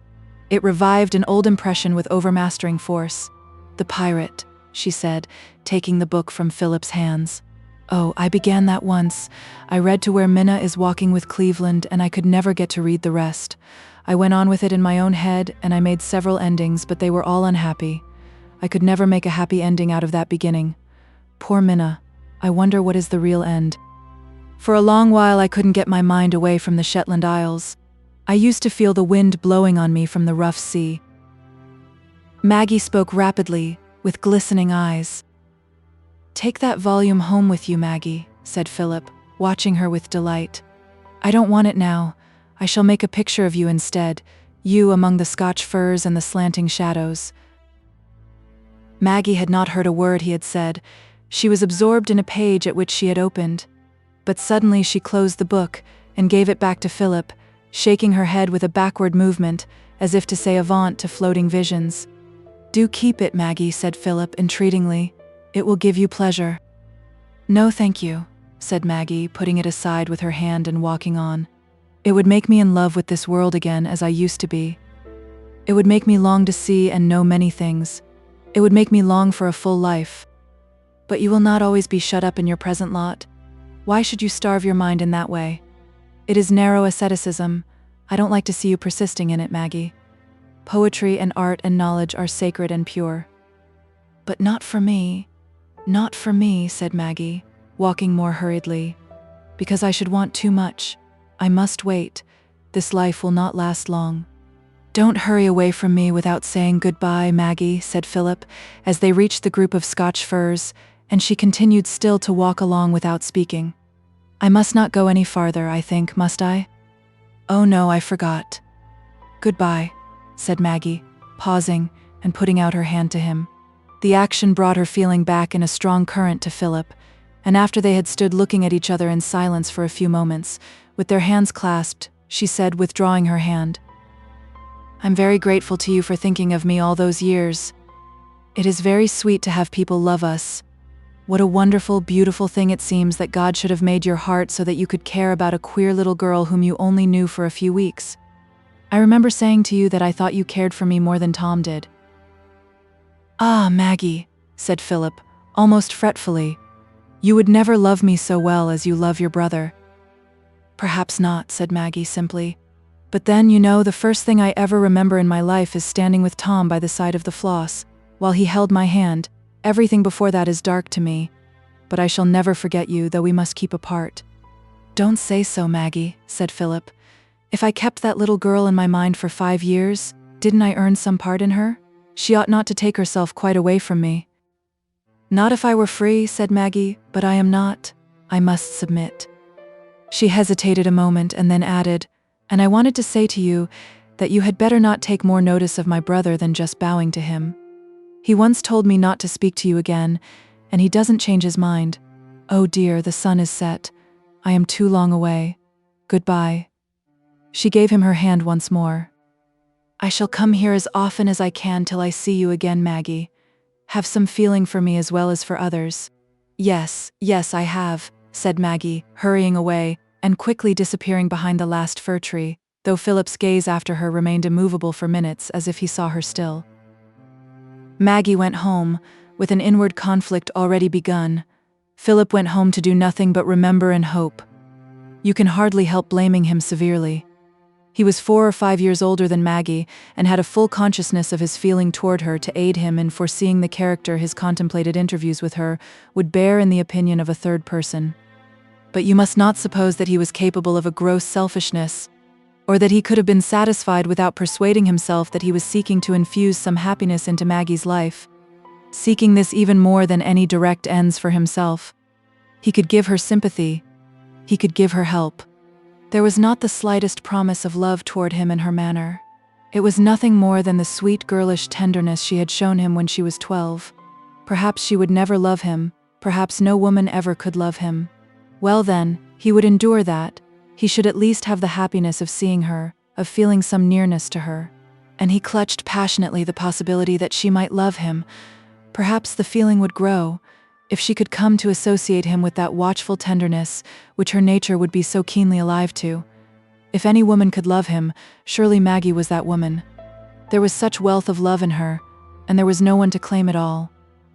Then, the pity of it, that a mind like hers should be withering in its very youth, like a young forest tree for want of the light and space it was formed to flourish in. Could he not hinder that by persuading her out of her system of privation? He would be her guardian angel. He would do anything, bear anything, for her sake, except not seeing her. Chapter 2. Aunt Glegg learns the breadth of Bob's thumb.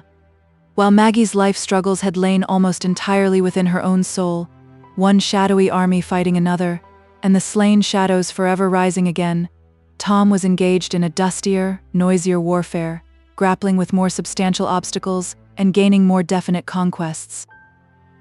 So it has been since the days of Hecuba and of Hector, tamer of horses, inside the gates, the women with streaming hair and uplifted hands offering prayers, watching the world's combat from afar, filling their long, empty days with memories and fears, outside the men in fierce struggle with things divine and human, quenching memory in the stronger light of purpose, losing the sense of dread and even of wounds in the hurrying ardor of action. From what you have seen of Tom, I think he is not a youth of whom you would prophesy failure in anything he had thoroughly wished. The wagers are likely to be on his side, notwithstanding his small success in the classics. For Tom had never desired success in this field of enterprise, and for getting a fine flourishing growth of stupidity there is nothing like pouring out on a mind a good amount of subjects in which it feels no interest. But now Tom's strong will bound together his integrity, his pride, his family regrets, and his personal ambition, and made them one force, concentrating his efforts and surmounting discouragements. His Uncle Dean, who watched him closely, soon began to conceive hopes of him, and to be rather proud that he had brought into the employment of the firm a nephew who appeared to be made of such good commercial stuff. The real kindness of placing him in the warehouse first was soon evident to Tom, in the hints his uncle began to throw out, that after a time he might perhaps be trusted to travel at certain seasons and buy in for the firm various vulgar commodities with which I need not shock refined ears in this place, and it was doubtless with a view to this result that Mr. Dean, when he expected to take his wine alone, would tell Tom to step in and sit with him an hour, and would pass that hour in much lecturing and catechizing concerning articles of export and import, with an occasional excursus of more indirect utility on the relative advantages to the merchants of St. Augues of having goods brought in their own and in foreign bottoms, a subject on which Mr. Dean, as a ship owner, naturally threw off a few sparks when he got warmed with talk and wine. Already in the second year Tom's salary was raised, but all except the price of his dinner and clothes went home into the tin box, and he shunned comradeship, lest it should lead him into expenses in spite of himself. Not that Tom was molded on the spoony type of the industrious apprentice. He had a very strong appetite for pleasure, would have liked to be a tamer of horses and to make a distinguished figure in all neighboring eyes, dispensing treats and benefits to others with well-judged liberality, and being pronounced one of the finest young fellows of those parts. Nay, he determined to achieve these things sooner or later, But his practical shrewdness told him that the means to such achievements could only lie for him in present abstinence and self-denial. There were certain milestones to be passed, and one of the first was the payment of his father's debts. Having made up his mind on that point, he strode along without swerving, contracting some rather saturnine sternness, as a young man is likely to do who has a premature call upon him for self-reliance. Tom felt intensely that common cause with his father which springs from family pride, and was bent on being irreproachable as a son. But his growing experience caused him to pass much silent criticism on the rashness and imprudence of his father's past conduct. Their dispositions were not in sympathy, and Tom's face showed little radiance during his few home hours. Maggie had an awe of him against which she struggled as something unfair to her consciousness of wider thoughts and deeper motives, but it was of no use to struggle. A character at unity with itself that performs what it intends, subdues every counteracting impulse, and has no visions beyond the distinctly possible is strong by its very negations. You may imagine that Tom's more and more obvious unlikeness to his father was well fitted to conciliate the maternal aunts and uncles, and Mr. Dean's favorable reports and predictions to Mr. Glegg concerning Tom's qualifications for business began to be discussed amongst them with various acceptance. He was likely, it appeared, to do the family credit without causing it any expense and trouble. Mrs. Pullet had always thought it strange if Tom's excellent complexion, so entirely that of the Dodsons, did not argue a certainty that he would turn out well. His juvenile errors of running down the peacock, and general disrespect to his aunts, only indicating a tinge of Tulliver blood which he had doubtless outgrown. Mr. Glegg, who had contracted a cautious liking for Tom ever since his spirited and sensible behavior when the execution was in the house, was now warming into a resolution to further his prospects actively, some time, when an opportunity offered of doing so in a prudent manner, without ultimate loss. But Mrs. Glegg observed that she was not given to speak without book, as some people were. That those who said least were most likely to find their words made good, and that when the right moment came, it would be seen who could do something better than talk. Uncle Pullet, after silent meditation for a period of several lozenges, came distinctly to the conclusion that when a young man was likely to do well, it was better not to meddle with him. Tom, meanwhile, had shown no disposition to rely on anyone but himself, though with a natural sensitiveness toward all indications of favorable opinion, he was glad to see his Uncle Glegg look in on him sometimes in a friendly way during business hours, and glad to be invited to dine at his house, though he usually preferred declining on the ground that he was not sure of being punctual. But about a year ago something had occurred which induced Tom to test his Uncle Glegg's friendly disposition. Bob Jakin, who rarely returned from one of his rounds without seeing Tom and Maggie, awaited him on the bridge as he was coming home from St. Aug's one evening, that they might have a little private talk. He took the liberty of asking if Mr. Tom had ever thought of making money by trading a bit on his own account. Trading? How? Tom wished to know. Why, by sending out a bit of a cargo to foreign ports, because Bob had a particular friend who had offered to do a little business for him in that way and lay some goods, and would be glad to serve Mr. Tom on the same footing. Tom was interested at once and begged for full explanation, wondering he had not thought of this plan before. He was so well pleased with the prospect of a speculation that might change the slow process of addition into multiplication, that he at once determined to mention the matter to his father and get his consent to appropriate some of the savings in the tin box to the purchase of a small cargo. He would rather not have consulted his father, but he had just paid his last quarter's money into the tin box, and there was no other resource. All the savings were there, for Mr. Tulliver would not consent to put the money out at interest lest he should lose it. Since he had speculated in the purchase of some corn, and had lost by it, he could not be easy without keeping the money under his eye. Tom approached the subject carefully, as he was seated on the hearth with his father that evening, and Mr. Tulliver listened, leaning forward in his armchair and looking up in Tom's face with a skeptical glance. His first impulse was to give a positive refusal, but he was in some awe of Tom's wishes, and since he had the sense of being an unlucky father, he had lost some of his old peremptoriness and determination to be master. He took the key of the bureau from his pocket, got out the key of the large chest and fetched down the tin box, slowly as if he were trying to defer the moment of a painful parting. Then he seated himself against the table, and opened the box with that little padlock key which he fingered in his waistcoat pocket in all vacant moments. There they were, the dingy banknotes and the bright sovereigns, and he counted them out on the table. Only £116 in 2 years after all the pinching. "How much do you want, then?" he said, speaking as if the words burnt his lips. "Suppose I begin with the £36, father," said Tom. Mr. Tulliver separated this sum from the rest, and keeping his hand over it said, "It's as much as I can save out of my pay in a year." "Yes, father, it is such slow work, saving out of the little money we get. And in this way we might double our savings." "Aye, my lad," said the father, keeping his hand on the money, "but you might lose it. You might lose a year o' my life, and I haven't got many." Tom was silent. "And you know I wouldn't pay a dividend with the first 100, because I wanted to see it all in a lump, and when I see it, I'm sure on't. If you trust to luck, it's sure to be against me. It's old Harry's got the luck in his hands, and if I lose 1 year I shall never pick it up again. Death'll o'ertake me." Mr. Tulliver's voice trembled, and Tom was silent for a few minutes before he said, "I'll give it up, father, since you object to it so strongly."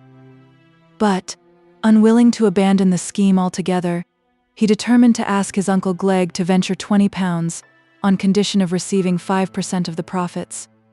That was really a very small thing to ask. So when Bob called the next day at the wharf to know the decision, Tom proposed that they should go together to his uncle Glegg's to open the business, for his diffident pride clung to him and made him feel that Bob's tongue would relieve him from some embarrassment. Mr. Glegg, at the pleasant hour of 4 in the afternoon of a hot August day, was naturally counting his wall fruit to assure himself that the sum total had not varied since yesterday. To him entered Tom, in what appeared to Mr. Glegg very questionable companionship, that of a man with a pack on his back, for Bob was equipped for a new journey, and of a huge brindled bull-terrier who walked with a slow, swaying movement from side to side and glanced from under his eyelids with a surly indifference which might after all be a cover to the most offensive designs. Mr. Glegg's spectacles, which had been assisting him in counting the fruit, made these suspicious details alarmingly evident to him. Hi, keep that dog back, will you?" he shouted, snatching up a stake and holding it before him as a shield when the visitors were within 3 yards of him. "Get out with you, Mumps," said Bob with a kick. "He's as quiet as a lamb, sir," an observation which Mumps corroborated by a low growl as he retreated behind his master's legs. "Why, whatever does this mean, Tom?" said Mr. Glegg. "Have you brought information about the scoundrels as cut my trees?" If Bob came in the character of information, Mr. Glegg saw reasons for tolerating some irregularity. "No, sir," said Tom. "I came to speak to you about a little matter of business of my own." "Aye, well, but what has this dog got to do with it?" said the old gentleman, getting mild again. "It's my dog, sir," said the ready Bob. "And it's me as put Mr. Tom up to the bit o' business, for Mr. Tom's been a friend o' mine iver since I was a little chap. Fust thing iver I did was frightenin' the birds for the old master. And if a bit o' luck turns up, I'm a lays thinkin' if I can let Mr. Tom have a pull at it. And it's a downright roarin' shame, as when he's got the chance o' making a bit o' money with sending goods out, 10 or 12% clear, when freight and commissions paid, as he shouldn't lay hold o' the chance for want o' money. And when there's the Laceham goods, lors, they're made o' purpose for folks as want to send out a little carguy, light and take up no room. You may pack £20 so as you can't see the parcel, and they're manufactors as please fools, so I reckon they aren't like to want a market, and I'd go to Laceham and buy in the goods for Mr. Tom along with my own. And there's the supercargo o' the bit of a vessel as is going to take 'em out. I know him particular. He's a solid man, and got a family i' the town here. Salt his name is, and a briny chap he is too, and if you don't believe me I can take you to him." Uncle Glegg stood open-mouthed with astonishment at this unembarrassed loquacity, with which his understanding could hardly keep pace. He looked at Bob first over his spectacles, then through them, then over them again, while Tom, doubtful of his uncle's impression, began to wish he had not brought this singular errand, or mouthpiece. Bob's talk appeared less seemly. Now someone besides himself was listening to it. "You seem to be a knowing fellow?" said Mr. Glegg at last. "Aye, sir, you say true," returned Bob, nodding his head aside. "I think my head's all alive inside like an old cheese, for I'm so full o' plans, one knocks another over. If I hadn't mumps to talk to, I should get top-heavy and tumble in a fit. I suppose it's because I never went to school much. That's what I jaw my old mother for. I says, you should ha sent me to school a bit more. I says, and then I could ha read I the books like fun, and kept my head cool and empty.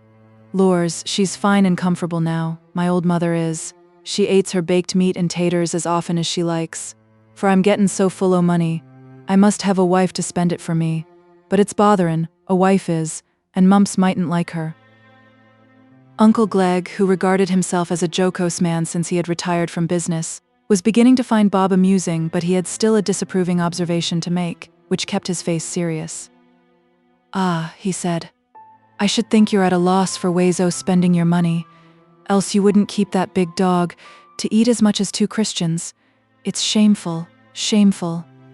But he spoke more in sorrow than in anger, and quickly added, but come now, let's hear more about this business, Tom. I suppose you want a little sum to make a venture with, but where's all your own money? You don't spend it all, eh? No, sir, said Tom, coloring, but my father is unwilling to risk it, and I don't like to press him. If I could get 20 or 30 pounds to begin with, I could pay 5% for it, and then I could gradually make a little capital of my own, and do without a loan. Aye, said Mr. Glegg in an approving tone. That's not a bad notion, and I won't say as I wouldn't be your man. But it'll be as well for me to see this salt, as you talk on. And then, here's this friend o' yours offers to buy the goods for you. Perhaps you've got somebody to stand surety for you if the money's put into your hands, added the cautious old gentleman, looking over his spectacles at Bob. I don't think that's necessary, uncle, said Tom.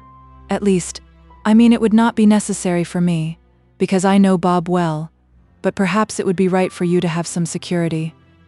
You get your percentage out of the purchase, I suppose? Said Mr. Glegg, looking at Bob. No, sir, said Bob, rather indignantly. I didn't offer to get a apple for Mr. Tom, o' purpose to have a bite out of it myself.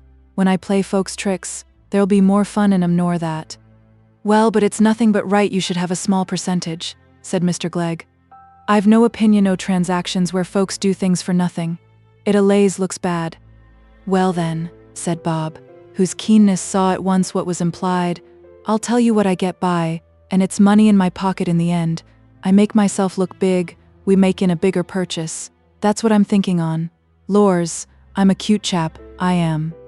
Mr. Glegg, said a severe voice from the open parlor window. Pray, are you coming in to tea, or are you going to stand talking with packmen till you get murdered in the open daylight? Murdered? Said Mr. Glegg. What's the woman talking of? Here's your nephew Tom come about a bit o' business. Murdered, yes. It isn't many sizes ago since a packman murdered a young woman in a lone place, and stole her thimble, and threw her body into a ditch. Nay, said Mr. Glegg soothingly. You're thinking, oh, the man with no legs, as drove a dog cart. Well, it's the same thing, Mr. Glegg. Only you're fond o' contradicting what I say, and if my nephay's come about business, it 'ud be more fitting if you'd bring him into the house, and let his aunt know about it, instead o' whispering in corners, in that plodding, undermining way. Well, said Mr. Glegg. We'll come in now. You needn't stay here, said the lady to Bob in a loud voice adapted to the moral, not the physical, distance between them. We don't want anything. I don't deal with packmen. Mind you shut the gate after you. Stop a bit. Not so fast, said Mr. Glegg. I haven't done with this young man yet. Come in, Tom. Come in, he added, stepping in at the French window. Mr. Glegg, said Mrs. G in a fatal tone, if you're going to let that man and his dog in on my carpet, before my very face, be so good as to let me know. A wife's got a right to ask that, I hope. Don't you be uneasy, Mum, said Bob, touching his cap. He saw at once that Mrs. Glegg was a bit of game worth running down, and longed to be at the sport. We'll stay out upo the gravel here, Mumps and me will. Mumps knows his company, he does. I might hish at him by the hour together, before he'd fly at a real gentlewoman like you. It's wonderful how he knows which is the good-looking ladies and's particular fond of 'em when they've good shapes. Lors, added Bob, laying down his pack on the gravel, it's 1,000 pities such a lady as you shouldn't deal with a packman, instead o' goin' into these newfangled shops, where there's half a dozen fine gents with their chins propped up wi' a stiff stock. looking like bottles wi' ornamental stoppers, and all got to get their dinner out of a bit o' calico. It stands to reason you must pay 3 times the price you pay a packman, as is the natural way o' gettin' goods, and pays no rent, and isn't forced to throttle himself till the lies are squeezed out on him, whether he will or no. But lors, Mom, you know what it is better nor I do. You can see through them shopmen, I'll be bound. Yes, I reckon I can, and through the packman too, observed Mrs. Glegg, intending to imply that Bob's flattery had produced no effect on her, while her husband, standing behind her with his hands in his pockets and legs apart, winked and smiled with conjugal delight at the probability of his wife's being circumvented. Aye, to be sure, Mum, said Bob. Why, you must ha' dealt wi' no end o' packmen when you wore a young lass, before the master here had the luck to set eyes on you. I know where you lived, I do, seen the house many a time, close upon Squire Darley's, a stone house with steps. Ah, that it had, said Mrs. Glegg, pouring out the tea. You know something o' my family, then? Are you akin to that packman with a squint in his eye as used to bring the Irish linen? Look you there now, said Bob evasively.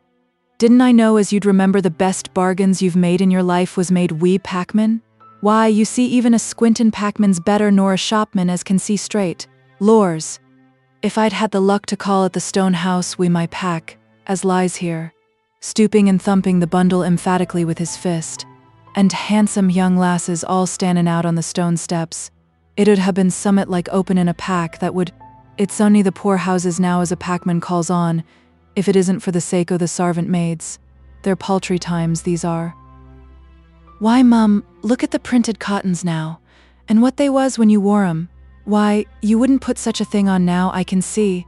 It must be first-rate quality, the manufacture as you'd buy, summat as 'ud wear as well as your own features.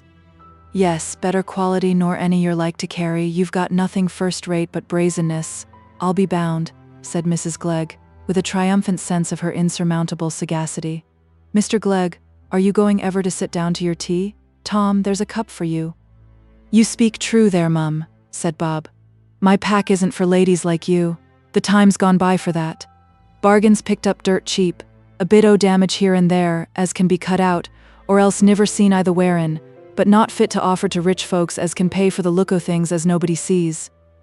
I'm not the man as 'ud offer to open my pack to you, Mum. No. I'm a imparent chap, as you say. These times makes folks imparent, but I'm not up to the mark o' that. Why, what goods do you carry in your pack? Said Mrs. Glegg. Fine-colored things, I suppose, shawls and that? All sorts, Mum, all sorts, said Bob, thumping his bundle. But let us say no more about that, if you please. I'm here up o' Mr. Tom's business, and I'm not the man to take up the time with my own. And pray, what is this business as is to be kept from me?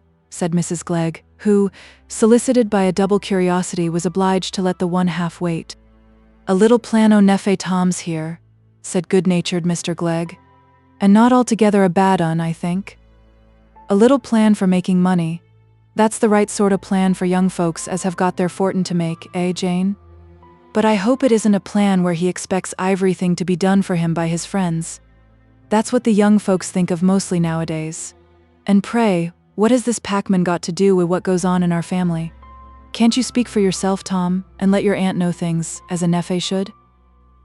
This is Bob Jakin, Aunt, said Tom, bridling the irritation that Aunt Glegg's voice always produced. I've known him ever since we were little boys. He's a very good fellow, and always ready to do me a kindness. And he has had some experience in sending goods out, a small part of a cargo as a private speculation, and he thinks if I could begin to do a little in the same way, I might make some money. A large interest is got in that way. Large interest? Said Aunt Glegg with eagerness. And what do you call large interest? 10 or 12%, Bob says, after expenses are paid. Then why wasn't I let to know of such things before, Mr. Glegg? Said Mrs. Glegg, turning to her husband with a deep grating tone of reproach. Haven't you allays told me as there was no getting more nor 5%? Pooh, nonsense, my good woman, said Mr. Glegg. You couldn't go into trade, could you? You can't get more than 5% with security. But I can turn a bit o' money for you, and welcome, Mum, said Bob, if you'd like to risk it. Not as there's any risk to speak on. but if you'd a mind to lend a bit o' money to Mr. Tom, he'd pay you 6 or 7%, and get a trifle for himself as well. And a good-natured lady like you 'ud like the feel o' the money better if your nephew took part on it." "What do you say, Mrs. G?" said Mr. Glegg. "I've a notion when I've made a bit more inquiry, as I shall perhaps start Tom here with a bit of a nest egg. He'll pay me interest, you know, and if you've got some little sums lying idle twisted up in a stock and toe, or that—" "Mr. Glegg, it's beyond everything. You'll go and give information to the tramps next, as they may come and rob me." Well, as I was sayin', if you like to join me with £20 you can, I'll make it 50. That'll be a pretty good nest egg, eh, Tom?" "You're not counting on me, Mr. Glegg, I hope," said his wife. "You could do fine things with my money, I don't doubt." "Very well," said Mr. Glegg rather snappishly. "Then we'll do without you. I shall go with you to see this salt," he added, turning to Bob. "And now I suppose you'll go all the other way, Mr. Glegg," said Mrs. G, "and want to shut me out of my own nephay's business. I never said I wouldn't put money into it. I don't say as it shall be £20, though you're so ready to say it for me, but he'll see some day as his aunt's in the right not to risk the money she's saved for him till it's proved as it won't be lost." "Aye, that's a pleasant sort o' risk, that is," said Mr. Glegg, indiscreetly winking at Tom, who couldn't avoid smiling. But Bob stemmed the injured lady's outburst. "Aye, Mum," he said admiringly. "You know what's what you do, and it's nothing but fair. You see how the first bit of a job answers, and then you'll come down handsome. Lors, it's a fine thing to have good kin. I got my bit of a nest egg, as the master calls it, all by my own sharpness. 10 sovereigns it was, we dousing the fire at Tory's mill, and it's growed and growed by a bit and a bit, tillin' got a matter o' £30 to lay out, besides makin' my mother comfortable. I should get more, only I'm such a soft with the women. I can't help lettin' 'em have such good bargains. There's this bundle now," thumping it lustily. "Any other chap would make a pretty penny out on it. But me? Lors, I shall sell 'em for pretty near what I paid for 'em." "Have you got a bit of good net now?" said Mrs. Glegg in a patronizing tone, moving from the tea table and folding her napkin. Mum, not what you'd think it worth your while to look at. I'd scorn to show it you. It 'ud be an insult to you." "But let me see," said Mrs. Glegg, still patronizing. "If they're damaged goods, they're like enough to be a bit the better quality." "No, Mum, I know my place," said Bob, lifting up his pack and shouldering it. "I'm not going to expose the lowness o' my trade to a lady like you. Packs has come down i' the world, it 'ud cut you to the heart to see the difference.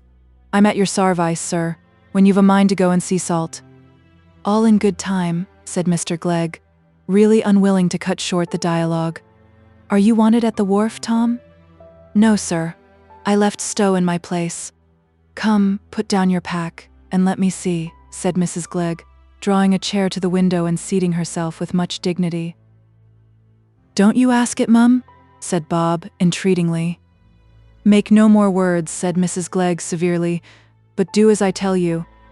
Mum, I'm loath that I am," said Bob, slowly depositing his pack on the step and beginning to untie it with unwilling fingers.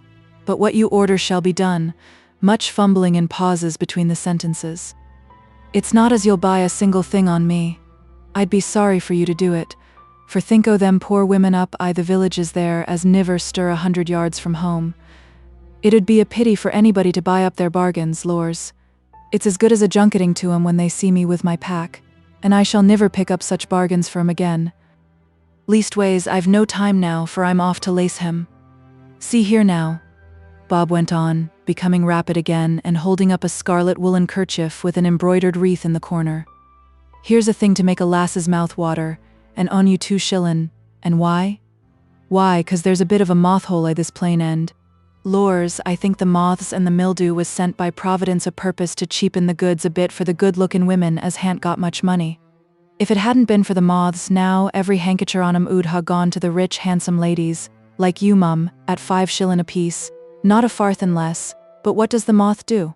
Why, it nibbles off 3 shillin' o' the price i' no time, and then a packman like me can carry to the poor lasses as live under the dark thack, to make a bit of a blaze for 'em. Lors, it's as good as a fire to look at such a handkercher." Bob held it at a distance for admiration. But Mrs. Glegg said sharply, "Yes, but nobody wants a fire this time o' year. Put these colored things by. Let me look at your nets, if you've got 'em." Mum, I told you how it'd be," said Bob, flinging aside the colored things with an air of desperation. "I knowed it 'ud turn again you to look at such paltry articles as I carry. Here's a piece o' figured muslin now. What's the use o' you looking at it? You might as well look at poor folks's victual, mum. It 'ud only take away your appetite. There's a yard I the middle on't as the pattern's all missed. Lors, why, it's a muslin as the Princess Victory might ha' wore, but," added Bob, flinging it behind him onto the turf as if to save Mrs. Glegg's eyes, "it'll be bought up by the huckster's wife at Fib's End. That's where it'll go 10 shillin' for the whole lot, 10 yards. Countin' the damaged 5 and 20 shillin', 'ud ha' been the price, not a penny less. But I'll say no more, mum. It's nothing to you. A piece o' muslin like that, you can afford to pay 3 times the money for a thing as isn't half so good. It's nets you talked on. Well, I've got a piece as 'ull serve you to make fun on." "Bring me that muslin," said Mrs. Glegg. "It's a buff. I'm partial to buff." But a damaged thing," said Bob, in a tone of deprecating disgust. "You'd do nothing with it, mum. You'd give it to the cook, I know you would, and it 'ud be a pity. She'd look too much like a lady in it, it's unbecoming for servants." "Fetch it, and let me see you measure it," said Mrs. Glegg authoritatively. Bob obeyed with ostentatious reluctance. "See what there is over measure," he said, holding forth the extra half-yard, while Mrs. Glegg was busy examining the damaged yard and throwing her head back to see how far the fault would be lost on a distant view. "I'll give you 6 shilling for it," she said, throwing it down with the air of a person who mentions an ultimatum. "Didn't I tell you now, mum, as it 'ud hurt your feelings to look at my pack? That damaged bit's turned your stomach now, I see it has," said Bob, wrapping the muslin up with the utmost quickness and apparently about to fasten up his pack. "You're used to seein' a different sort of article carried by packmen when you lived at the stone house. Packs is come down i' the world. I told you that. My goods are for common folks. Mrs. Pepper'll give me 10 shillin' for that muslin, and be sorry as I didn't ask her more. Such articles answer i' the wearin'. They keep their color till the threads melt away i' the wash tub, and that won't be while I'm a young un." "Well, 7 shilling," said Mrs. Glegg. "Put it out o' your mind, mum, now do," said Bob. "Here's a bit o' net, then, for you to look at before I tie up my pack, just for you to see what my trade's come to. Spotted and sprigged, you see, beautiful but yallow. It's been lyin' by and got the wrong color. I could niver ha' bought such net, if it hadn't been yallow. Lors, it's took me a deal o' study to know the value o' such articles. When I begun to carry a pack, I was as ignorant as a pig. Net or calico was all the same to me. I thought them things the most vally as was the thickest. I was tooken dreadful, for I'm a straightforward chap. Up to no tricks, mum. I can only say my nose is my own, for if I went beyond I should lose myself pretty quick. And I give 5 and 8 pence for that piece o' net. If I was to tell 'ee anything else I should be tellin' you fibs, and 5 and 8 pence I shall ask of it, not a penny more, for it's a woman's article, and I like to commodate the women. 5 and 8 pence for 6 yards, as cheap as if it was only the dirt on it as was paid for." "I don't mind having 3 yards of it," said Mrs. Glegg. "Why, there's but 6 altogether," said Bob. "No, mum, it isn't worth your while. You can go to the shop tomorrow and get the same pattern ready whitened. It's ennui 3 times the money. What's that to a lady like you?" He gave an emphatic tie to his bundle. "Come, lay me out that muslin," said Mrs. Glegg. "Here's 8 shilling for it." "You will be jokin'," said Bob, looking up with a laughing face. "I seed you was a pleasant lady when I fust come to the winder." "Well, put it me out," said Mrs. Glegg, peremptorily. "But if I let you have it for 10 shillin', mum, you'll be so good as not tell nobody. I should be a laughin' stock. The trade'd hoot me if they knowed it. I'm obliged to make believe as I ask more nor I do for my goods, else they'd find out I was a flat. I'm glad you don't insist upo buyin' the net, for then I should ha' lost my 2 best bargains for Mrs. Pepper o' Fib's End, and she's a rare customer." "Let me look at the net again," said Mrs. Glegg, yearning after the cheap spots and sprigs, now they were vanishing. "Well, I can't deny you, mum," said Bob, handing it out. See what a pattern now? Real lacem goods? Now, this is the sort of article I'm recommending Mr. Tom to send out. Lors, it's a fine thing for anybody as has got a bit o' money. These lacem goods 'ud make it breed like maggots. If I was a lady with a bit o' money, why, I know one as put £30 into them goods. A lady with a cork leg but as sharp, you wouldn't catch her runnin' her head into a sack. She'd see her way clear out o' anything afore she'd be in a hurry to start. Well, she let out £30 to a young man in the drapering line, and he laid it out a lacem goods, and a supercargo o' my acquaintances, not salt, took 'em out, and she got her 8% fust go off, and now you can't hold her but she must be sendin' out cargies wi' every ship, till she's gettin' as rich as a Jew. Bucks her name is, she doesn't live I this town. Now then, mum, if you'll please to give me the net. Here's 15 shilling then for the two, said Mrs. Glegg. But it's a shameful price. Nay, mum, you'll niver say that when you're up o' your knees I church I 5 years' time. I'm makin' you a present o' the articles, I am indeed. That 8p shaves off my profits as clean as a razor. Now then, sir, continued Bob, shouldering his pack, if you please, I'll be glad to go and see about makin' Mr. Tom's fortin. I wish I'd got another £20 to lay out mysen. I shouldn't stay to say my catechism afore I knowed what to do wit. Stop a bit, Mr. Glegg, said the lady as her husband took his hat. You never will give me the chance o' speaking. You'll go away now and finish everything about this business, and come back and tell me it's too late for me to speak. As if I wasn't my nephey's own aunt, and the head o' the family on his mother's side, and laid by guineas, all full weight for him, as he'll know who to respect when I'm laid in my coffin. Well, Mrs. G, say what you mean, said Mr. G hastily. Well then, I desire as nothing may be done without my knowing. I don't say as I shan't venture £20 if you make out as everything's right and safe. And if I do, Tom, concluded Mrs. Glegg, turning impressively to her nephew, I hope you'll allays bear it in mind and be grateful for such an aunt. I mean you to pay me interest, you know. I don't approve o' giving. We never looked for that in my family. Thank you, aunt, said Tom, rather proudly. I prefer having the money only lent to me. Very well, that's the Dodson spirit, said Mrs. Glegg, rising to get her knitting with the sense that any further remark after this would be bathos. Salt, that eminently briny chap, having been discovered in a cloud of tobacco smoke at the Anchor Tavern, Mr. Glegg commenced inquiries which turned out satisfactorily enough to warrant the advance of the nest egg, to which Aunt Glegg contributed £20, and in this modest beginning you see the ground of a fact which might otherwise surprise you, namely, Tom's accumulation of a fund, unknown to his father, that promised in no very long time to meet the more tardy process of saving, and quite cover the deficit. When once his attention had been turned to this source of gain, Tom determined to make the most of it, and lost no opportunity of obtaining information and extending his small enterprises. In not telling his father, he was influenced by that strange mixture of opposite feelings which often gives equal truth to those who blame an action and those who admire it. Partly, it was that disinclination to confidence which is seen between near kindred, that family repulsion which spoils the most sacred relations of our lives. Partly, it was the desire to surprise his father with a great joy. He did not see that it would have been better to soothe the interval with a new hope, and prevent the delirium of a too sudden elation. At the time of Maggie's first meeting with Philip, Tom had already nearly £150 of his own capital, and while they were walking by the evening light in the Red Deeps, he, by the same evening light, was riding into Laceham, proud of being on his first journey on behalf of Guest and Company, and revolving in his mind all the chances that by the end of another year he should have doubled his gains, lifted off the obloquy of debt from his father's name, and perhaps, for he should be 21, have got a new start for himself on a higher platform of employment. Did he not desire it? He was quite sure that he did.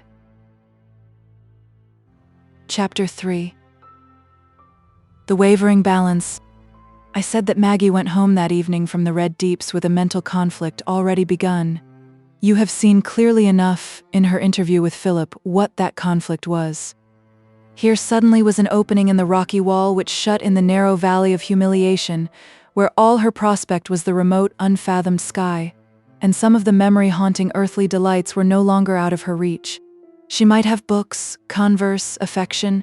She might hear tidings of the world from which her mind had not yet lost its sense of exile, and it would be a kindness to Philip too, who was pitiable, clearly not happy. and perhaps here was an opportunity indicated for making her mind more worthy of its highest service. Perhaps the noblest, completest devoutness could hardly exist without some width of knowledge. Must she always live in this resigned imprisonment? It was so blameless, so good a thing that there should be friendship between her and Philip. The motives that forbade it were so unreasonable, so unchristian. But the severe, monotonous warning came again and again, that she was losing the simplicity and clearness of her life by admitting a ground of concealment, and that, by forsaking the simple rule of renunciation, she was throwing herself under the seductive guidance of illimitable wants. She thought she had won strength to obey the warning before she allowed herself the next week to turn her steps in the evening to the red deeps. But while she was resolved to say an affectionate farewell to Philip, how she looked forward to that evening walk in the still, fleckered shade of the hollows, away from all that was harsh and unlovely, to the affectionate, admiring looks that would meet her, to the sense of comradeship that childish memories would give to wiser, older talk, to the certainty that Philip would care to hear everything she said, which no one else cared for. It was a half hour that it would be very hard to turn her back upon, with the sense that there would be no other like it. Yet she said what she meant to say. She looked firm as well as sad. "Philip, I have made up my mind. It is right that we should give each other up, in everything but memory. I could not see you without concealment. Stay, I know what you are going to say. It is other people's wrong feelings that make concealment necessary. But concealment is bad, however it may be caused. I feel that it would be bad for me, for us both. And then if our secret were discovered, there would be nothing but misery, dreadful anger, and then we must part after all, and it would be harder when we were used to seeing each other." Philip's face had flushed, and there was a momentary eagerness of expression, as if he had been about to resist this decision with all his might. But he controlled himself, and said, with assumed calmness, "Well, Maggie, if we must part, let us try and forget it for 1/2 hour. Let us talk together a little while for the last time." He took her hand, and Maggie felt no reason to withdraw it. His quietness made her all the more sure she had given him great pain, and she wanted to show him how unwillingly she had given it. They walked together hand in hand in silence. "Let us sit down in the hollow," said Philip, "where we stood the last time. See how the dog roses have strewed the ground and spread their opal petals over it." They sat down at the roots of the slanting ash. "I've begun my picture of you among the Scotch firs, Maggie," said Philip, "so you must let me study your face a little while you stay, since I am not to see it again. Please turn your head this way." This was said in an entreating voice, and it would have been very hard of Maggie to refuse. The full, lustrous face, with the bright black coronet, looked down like that of a divinity well pleased to be worshipped, on the pale-hued, small-featured face that was turned up to it. "I shall be sitting for my second portrait then," she said, smiling. "Will it be larger than the other?" "Oh yes, much larger. It is an oil painting. You will look like a tall hamadryad, dark and strong and noble, just issued from one of the fir trees, when the stems are casting their afternoon shadows on the grass." "You seem to think more of painting than of anything now, Philip?" "Perhaps I do," said Philip rather sadly. "But I think of too many things, sow all sorts of seeds and get no great harvest from any one of them. I'm cursed with susceptibility in every direction, an effective faculty in none. I care for painting and music. I care for classic literature, and medieval literature, and modern literature. I flutter all ways and fly in none." "But surely that is a happiness to have so many tastes, to enjoy so many beautiful things when they are within your reach," said Maggie musingly. "It always seemed to me a sort of clever stupidity only to have one sort of talent, almost like a carrier pigeon." "It might be a happiness to have many tastes if I were like other men," said Philip bitterly. "I might get some power and distinction by mere mediocrity as they do. At least I should get those middling satisfactions which make men contented to do without great ones. I might think society at St. Aug's agreeable then. But nothing could make life worth the purchase money of pain to me. But some faculty that would lift me above the dead level of provincial existence. Yes, there is one thing. A passion answers as well as a faculty." Maggie did not hear the last words. She was struggling against the consciousness that Philip's words had set her own discontent vibrating again as it used to do. I understand what you mean, she said, though I know so much less than you do. I used to think I could never bear life if it kept on being the same every day, and I must always be doing things of no consequence, and never know anything greater. But, dear Philip, I think we are only like children that someone who is wiser is taking care of. Is it not right to resign ourselves entirely, whatever may be denied us? I have found great peace in that for the last 2 or 3 years, even joy in subduing my own will. Yes, Maggie, said Philip, vehemently. And you are shutting yourself up in a narrow, self-delusive fanaticism, which is only a way of escaping pain by starving into dullness all the highest powers of your nature. Joy and peace are not resignation. Resignation is the willing endurance of a pain that is not allayed, that you don't expect to be allayed. Stupefaction is not resignation, and it is stupefaction to remain in ignorance, to shut up all the avenues by which the life of your fellow men might become known to you. I am not resigned. I am not sure that life is long enough to learn that lesson. You are not resigned, you are only trying to stupefy yourself. Maggie's lips trembled. She felt there was some truth in what Philip said, and yet there was a deeper consciousness that for any immediate application it had to her conduct, it was no better than falsity. Her double impression corresponded to the double impulse of the speaker. Philip seriously believed what he said, but he said it with vehemence because it made an argument against the resolution that opposed his wishes. But Maggie's face, made more childlike by the gathering tears, touched him with a tenderer, less egotistic feeling. He took her hand and said gently, "Don't let us think of such things in this short half-hour, Maggie. Let us only care about being together. We shall be friends in spite of separation. We shall always think of each other. I shall be glad to live as long as you're alive, because I shall think there may always come a time when I can, when you will let me help you in some way." "What a dear, good brother you would have been, Philip," said Maggie, smiling through the haze of tears. "I think you would have made as much fuss about me and been as pleased for me to love you as would have satisfied even me.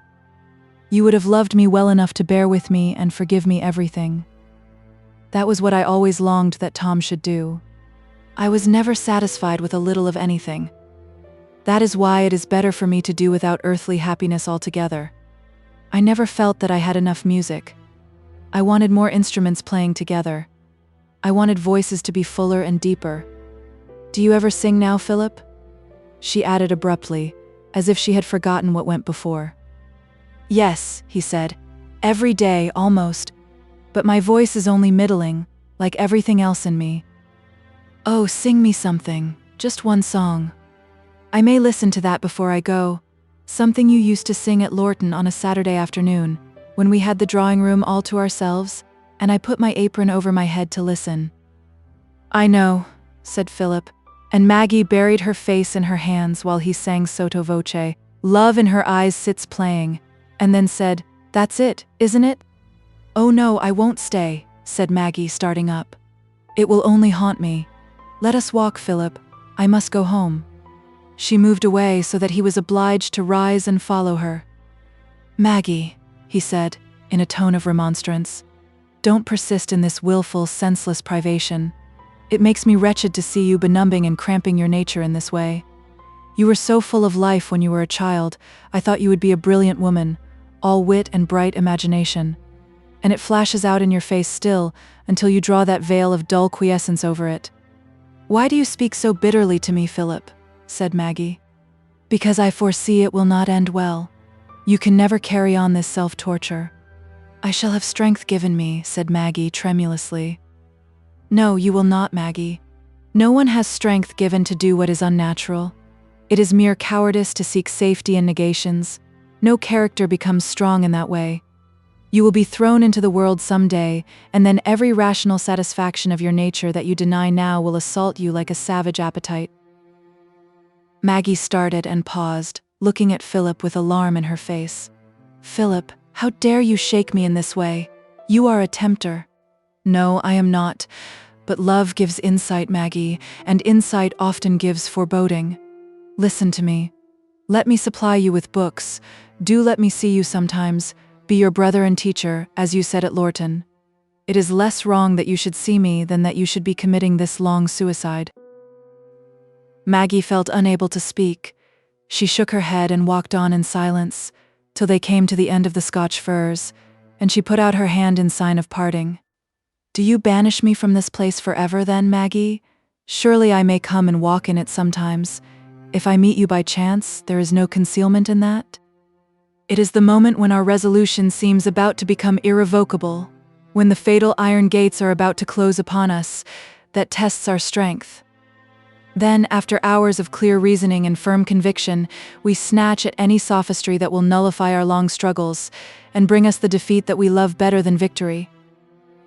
Maggie felt her heart leap at this subterfuge of Philip's, and there passed over her face that almost imperceptible shock which accompanies any relief. He saw it, and they parted in silence. Philip's sense of the situation was too complete for him not to be visited with glancing fears lest he had been intervening too presumptuously in the action of Maggie's conscience, perhaps for a selfish end. But no. He persuaded himself his end was not selfish. He had little hope that Maggie would ever return the strong feeling he had for her, and it must be better for Maggie's future life, when these petty family obstacles to her freedom had disappeared, that the present should not be entirely sacrificed, and that she should have some opportunity of culture, some interchange with a mind above the vulgar level of those she was now condemned to live with. If we only look far enough off for the consequence of our actions, we can always find some point in the combination of results by which those actions can be justified. By adopting the point of view of a providence who arranges results, or of a philosopher who traces them, we shall find it possible to obtain perfect complacency in choosing to do what is most agreeable to us in the present moment. And it was in this way that Philip justified his subtle efforts to overcome Maggie's true prompting against a concealment that would introduce doubleness into her own mind, and might cause new misery to those who had the primary natural claim on her. But there was a surplus of passion in him that made him half independent of justifying motives.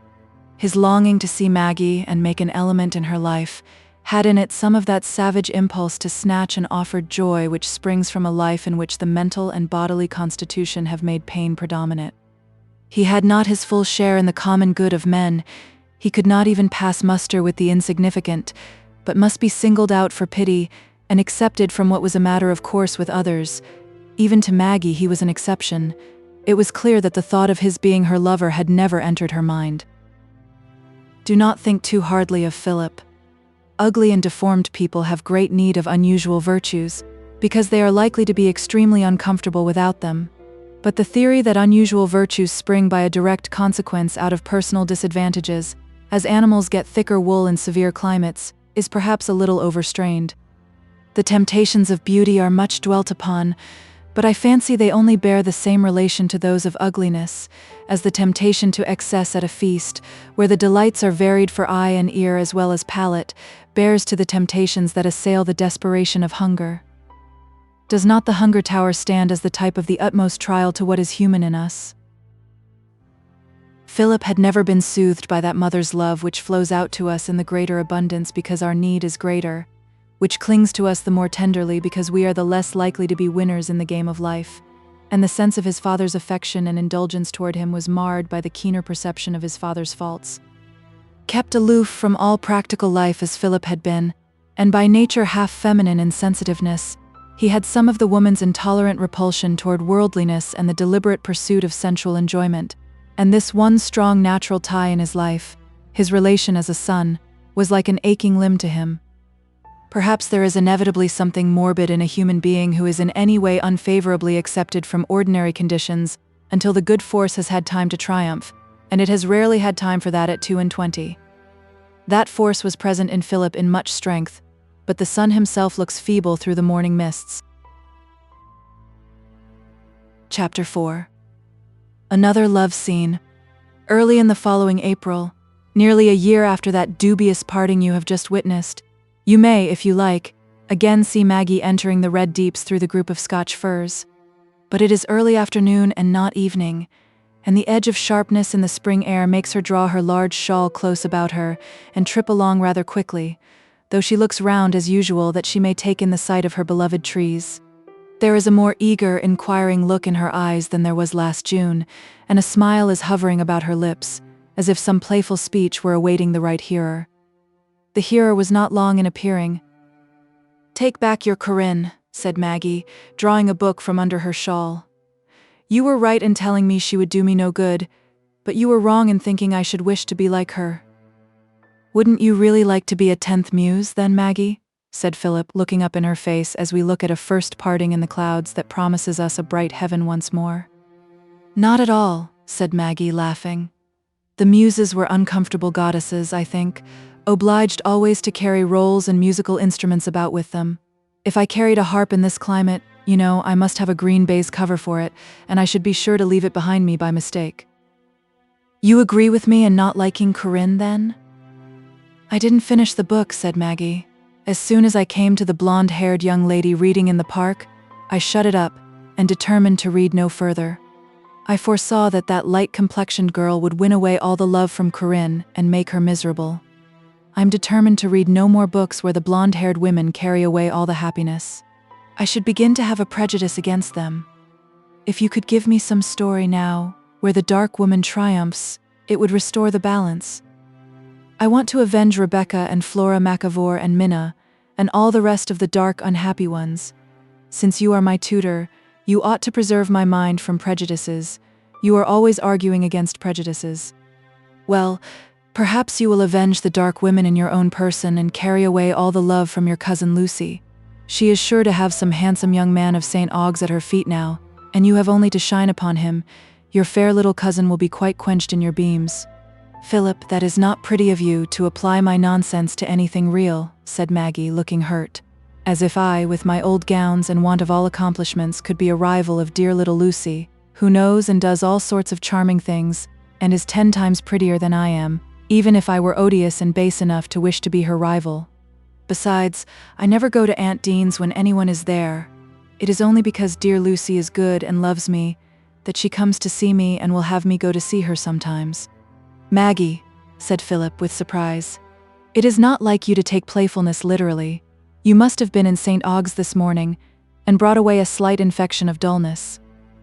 "Well," said Maggie, smiling, "if you meant that for a joke, it was a poor one, but I thought it was a very good reproof. I thought you wanted to remind me that I am vain and wish everyone to admire me most. But it isn't for that I'm jealous for the dark women, not because I'm dark myself. It's because I always care the most about the unhappy people. If the blonde girl were forsaken, I should like her best. I always take the side of the rejected lover in the stories." "Then you would never have the heart to reject one yourself, should you, Maggie?" said Philip, flushing a little. "I don't know," said Maggie, hesitatingly. Then, with a bright smile, "I think perhaps I could if he were very conceited, and yet, if he got extremely humiliated afterward, I should relent."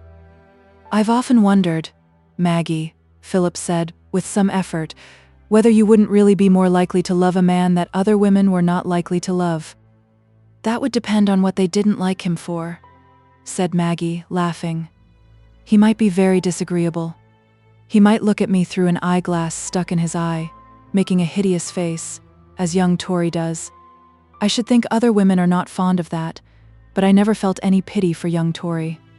I've never any pity for conceited people, because I think they carry their comfort about with them.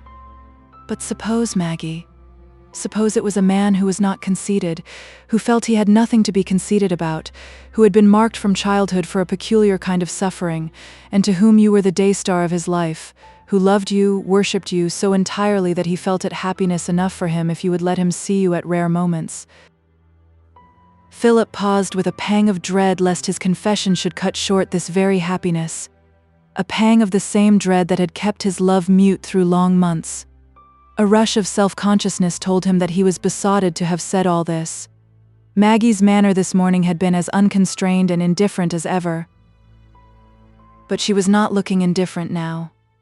Struck with the unusual emotion in Philip's tone, she had turned quickly to look at him, and as he went on speaking, a great change came over her face, a flush and slight spasm of the features, such as we see in people who hear some news that will require them to readjust their conceptions of the past. She was quite silent, and walking on toward the trunk of a fallen tree, she sat down, as if she had no strength to spare for her muscles. She was trembling. "Maggie," said Philip, getting more and more alarmed in every fresh moment of silence, I was a fool to say it. Forget that I've said it. I shall be contented if things can be as they were." The distress with which he spoke urged Maggie to say something. "I am so surprised, Philip. I had not thought of it." And the effort to say this brought the tears down too. "Has it made you hate me, Maggie?" said Philip impetuously. "Do you think I'm a presumptuous fool?" "Oh, Philip," said Maggie. "How can you think I have such feelings? As if I were not grateful for any love. But I had never thought of your being my lover. It seemed so far off, like a dream, only like one of the stories one imagines, that I should ever have a lover." "Then can you bear to think of me as your lover, Maggie?" said Philip, seating himself by her and taking her hand in the elation of a sudden hope. "Do you love me?" Maggie turned rather pale. This direct question seemed not easy to answer, but her eyes met Philip's, which were in this moment liquid and beautiful with beseeching love. She spoke with hesitation, yet with sweet, simple, girlish tenderness. "I think I could hardly love anyone better. There is nothing but what I love you for." She paused a little while, and then added, "But it will be better for us not to say any more about it, won't it, dear Philip? You know we couldn't even be friends if our friendship were discovered. I have never felt that I was right in giving way about seeing you, though it has been so precious to me in some ways. And now the fear comes upon me strongly again, that it will lead to evil. But no evil has come, Maggie. And if you had been guided by that fear before, you would only have lived through another dreary, benumbing year, instead of reviving into your real self." Maggie shook her head. "It has been very sweet, I know, all the talking together and the books and the feeling that I had the walk to look forward to when I could tell you the thoughts that had come into my head while I was away from you. But it has made me restless. It has made me think a great deal about the world, and I have impatient thoughts again. I get weary of my home, and then it cuts me to the heart afterward that I should ever have felt weary of my father and mother. I think what you call being benumbed was better for me, for then my selfish desires were benumbed." Philip had risen again, and was walking backward and forward impatiently. "No, Maggie, you have wrong ideas of self-conquest, as I've often told you. What you call self-conquest, blinding and deafening yourself to all but one train of impressions, is only the culture of monomania in a nature like yours." He had spoken with some irritation, but now he sat down by her again and took her hand. "Don't think of the past now, Maggie. Think only of our love. If you can really cling to me with all your heart, every obstacle will be overcome in time. We need only wait. I can live on hope. Look at me, Maggie. Tell me again it is possible for you to love me. Don't look away from me to that cloven tree. It is a bad omen." She turned her large, dark glance upon him with a sad smile. "Come, Maggie, say one kind word, or else you were better to me at Lorton. You asked me if I should like you to kiss me, don't you remember? And you promised to kiss me when you met me again? You never kept the promise." The recollection of that childish time came as a sweet relief to Maggie. It made the present moment less strange to her. She kissed him almost as simply and quietly as she had done when she was 12 years old. Philip's eyes flashed with delight, but his next words were words of discontent. "You don't seem happy enough, Maggie. You are forcing yourself to say you love me, out of pity." "No, Philip," said Maggie, shaking her head, in her old childish way. "I'm telling you the truth. It is all new and strange to me, but I don't think I could love anyone better than I love you. I should like always to live with you to make you happy. I have always been happy when I have been with you. There is only one thing I will not do for your sake. I will never do anything to wound my father. You must never ask that from me." "No, Maggie, I will ask nothing. I will bear everything. I'll wait another year only for a kiss, if you will only give me the first place in your heart." "No," said Maggie, smiling. "I won't make you wait so long as that." But then, looking serious again, she added as she rose from her seat, "But what would your own father say, Philip? Oh, it is quite impossible we can ever be more than friends, brother and sister in secret, as we have been. Let us give up thinking of everything else." "No, Maggie, I can't give you up. Unless you are deceiving me, unless you really only care for me as if I were your brother. Tell me the truth." "Indeed I do, Philip. What happiness have I ever had so great as being with you? Since I was a little girl, the days Tom was good to me. And your mind is a sort of world to me. You can tell me all I want to know. I think I should never be tired of being with you." They were walking hand in hand, looking at each other. Maggie indeed was hurrying along, for she felt it time to be gone. But the sense that their parting was near made her more anxious lest she should have unintentionally left some painful impression on Philip's mind. It was one of those dangerous moments when speech is at once sincere and deceptive, when feeling, rising high above its average depth, leaves flood marks which are never reached again. They stopped to part among the Scotch firs. "Then my life will be filled with hope, Maggie, and I shall be happier than other men, in spite of all. We do belong to each other, for always, whether we are apart or together." "Yes, Philip, I should like never to part. I should like to make your life very happy. I am waiting for something else. I wonder whether it will come." Maggie smiled, with glistening tears, and then stooped her tall head to kiss the pale face that was full of pleading, timid love, like a woman's. She had a moment of real happiness then, a moment of belief that if there were sacrifice in this love, it was all the richer and more satisfying. She turned away and hurried home, feeling that in the hours since she had trodden this road before, a new era had begun for her. The tissue of vague dreams must now get narrower and narrower, and all the threads of thought and emotion be gradually absorbed in the woof of her actual daily life.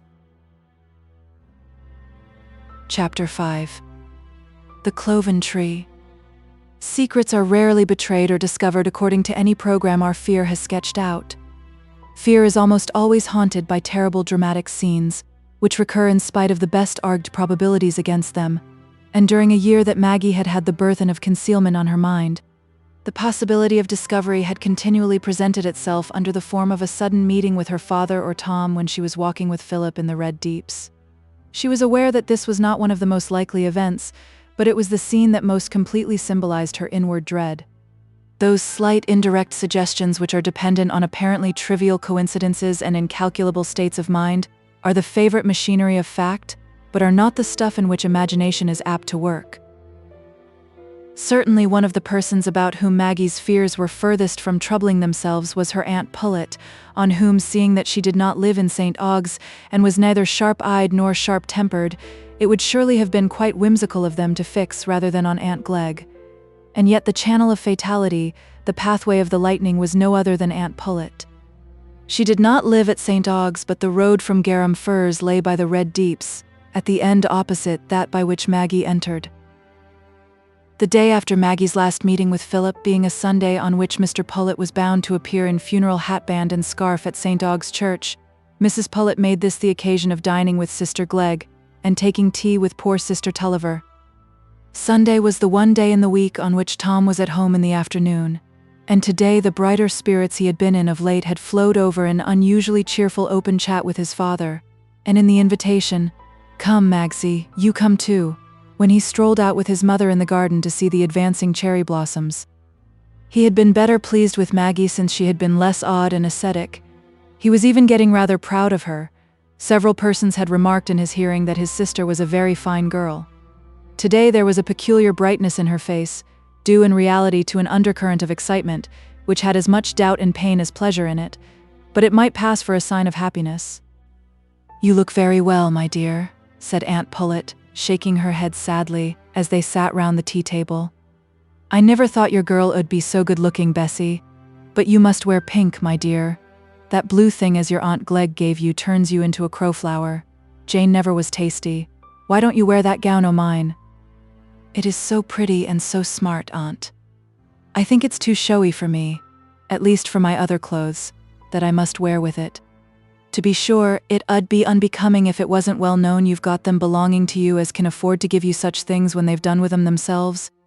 It stands to reason I must give my own niece clothes now and then, such things as I buy every year and never wear anything out. And as for Lucy, there's no giving to her, for she's got everything o' the choicest. Sister Dean may well hold her head up, though she looks dreadful yallow. Poor thing, I doubt this liver complaint 'ull carry her off. That's what this new vicar, this Dr. Ken, said in the funeral sermon today. "Ah, he's a wonderful preacher, by all account. Isn't he, Sophie?" said Mrs. Tulliver. "Why, Lucy had got a collar on this blessed day," continued Mrs. Pullet, with her eyes fixed in a ruminating manner. "As I don't say I haven't got as good, but I must look out my best to match it. Miss Lucy's called the Belle o' St. Augs, they say." "That's a curious word," observed Mr. Pullet, on whom the mysteries of etymology sometimes fell with an oppressive weight. "Pooh," said Mr. Tulliver, jealous for Maggie. "She's a small thing, not much of a figure, but fine feathers make fine birds.